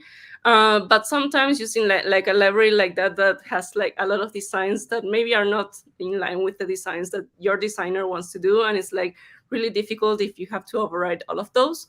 So there are other like headless, I think they're called like headless UI libraries that don't put like a lot of the styles, but still give you like the components that are already accessible, and you can build on top of those. For that, the one that I really like is called ReactKit, that right now I think is like rebranding, and it's going to be called AriaKit. That is like still in beta, I think. But yeah, that one is really good. It's one of the ones that we use. So yeah. Like, for sure, some of the things that is better to just use another library that already handles it better, still taking into consideration, as we saw on the last talk, that we need to like audit the code. But yeah. Right. That's an awesome point, because this kind of drops into, I think this is our last question. Okay, it's D is there. Are there special regulations with the government? Right, because now we're dealing with, we have commercial side, right, and now we deal with government. Are there other special regulations that you have to keep in account working with government agencies? So that's depend entirely of the country. Right. Not sure. I'm not totally sure about the laws in US. Here in Uruguay, we don't have a strong laws about this, unfortunately. Not sure, Augusti, if you have more context on this one. Yeah, I mean, I'm pretty sure that for in the US, for like government or public like that kind of websites, you are required to comply with the WCAG, like the guidelines, the rules that we're talking about, with the 2.1. And I'm not sure if for like government it's like a level AA or level AAA. But also if you have like a normal website that is not like from the government or public or something like that, you still need to comply with level AA because of the ADA, Americans with Disabilities Act, that like I'm not sure if it's like on the law, but there have been like a lot of lawsuits coming from that. I think that like the first one that was the most known was one from Domino's that they lost, and they ended up needing to make their site accessible. So yeah, it's like a precedent, and now there's a lot of lawsuits about it. So you need to make your site accessible. That's a really good example too, right? And it tells you the importance of having, right, for both of you, what the accessibility and how important that really is. I mean, that's a really good point. Okay, 2 more questions. Okay, is it okay to have an icon in text without describing the icon? For example, the plus, like you just mentioned, right? Kind of just reiterate that for us again. Just, yeah. Yeah. There are cases where you have the icon and maybe you have a text next to the icon that explain what the button or the element does. So in that case, it's not necessary. That kind of image or icons that don't provide any information are named as decorative image. So in that cases, we use the alt with an empty string. And that makes that it's not read and announced to screen readers. So yeah, to answer the question, it's okay to do that if you have a text that provides all the context that is necessary.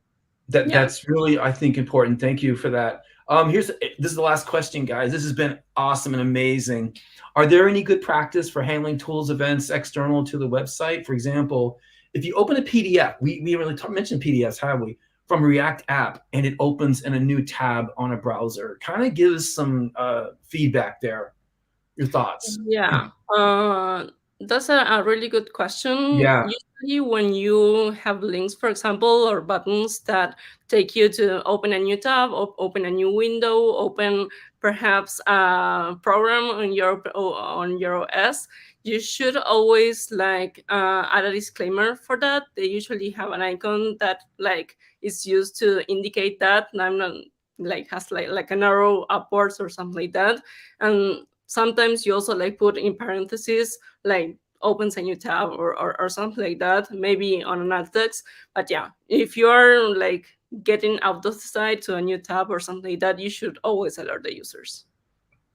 That's a really good point. And I remember you mentioned about the tabs. Guys, that's it. I really appreciate your time. Thank you for the presentation. Is there anything this is it, we're closing. So if you want to say anything out there to everybody, I mean, there are quite a few people out there listening to your wonderful presentation and the Q&A. Just go ahead, give us some great advice out there. Yeah, for sure. I mean, if there's one thing that we want you to take away from this talk is like practice your empathy and start learning about it. If you start looking for issues, you will find them and you will want to fix them. So yeah, that's like the biggest takeaway. And we will be leaving the link to the repo that we show the demo with. It also has inside the link for the presentation. So if you want to check that out, we will leave the link. That's awesome. Yep. Elizabeth, you got it. Go. You're it.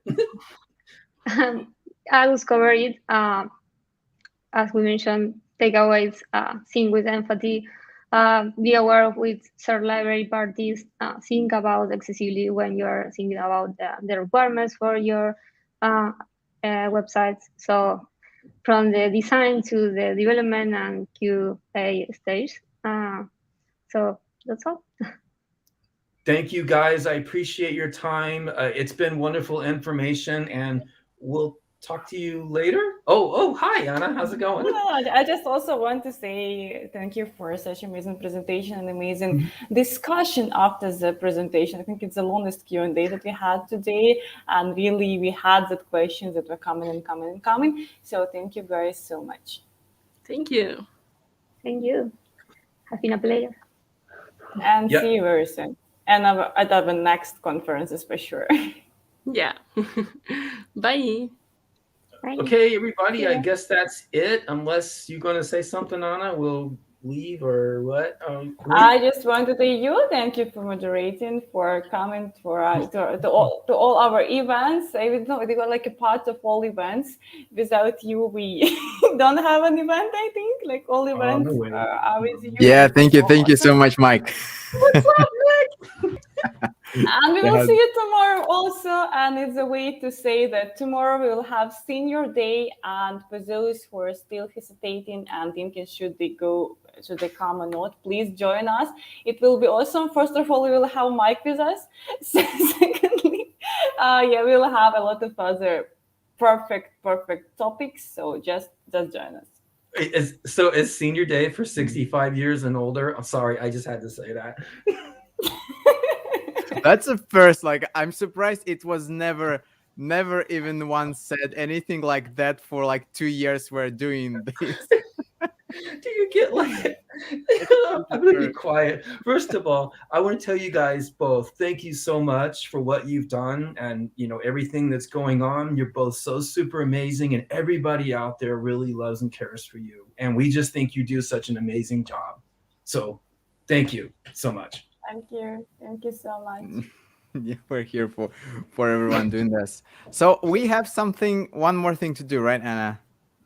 Yes, like a few days ago, we sent an email to everybody who registered for our event and saying that randomly we will choose 10 tickets for our next React Global Online Summit that will be held online in November. So it's a time to start our randomizer and choose the 10 lucky. Yeah, so this is the list that we got with all the questions, and some of them were definitely used. But yeah, the actually like the chat was really active. Anyway, so let me just copy this and go to my random.org and just sorry, no, this is just me trying. Let me just Nick, I'm having a senior moment. No, those lists, disregarding those lists. I didn't even look at it. So yeah, completely new one. Control V. Randomize. So these are the first 10. Yep. Yay. No. Are there? So what are we giving them? Free tickets for our next React. Yeah, I'll contact you separately. I'll send you email to all of you. I have your emails for sure, and we will send the tickets, and you will get a notification for sure. So thank you again, and please don't ignore such email. You can get free tickets for next event for sure. For next time, just pay attention to that. And thank you everybody for being with us, and hope to see you tomorrow. Yeah, and by the way, tomorrow we're starting 2 hours later, right? Not the exact same time, but 2 hours later at 12 p.m. UTC time. And I get to end it. I'm the last moderator. Sorry. Yeah, Mike will be our last moderator again. Right. That's it for the junior track. Thank you very much for sticking to the very end. Bye. Yes. See you. Bye. Bye.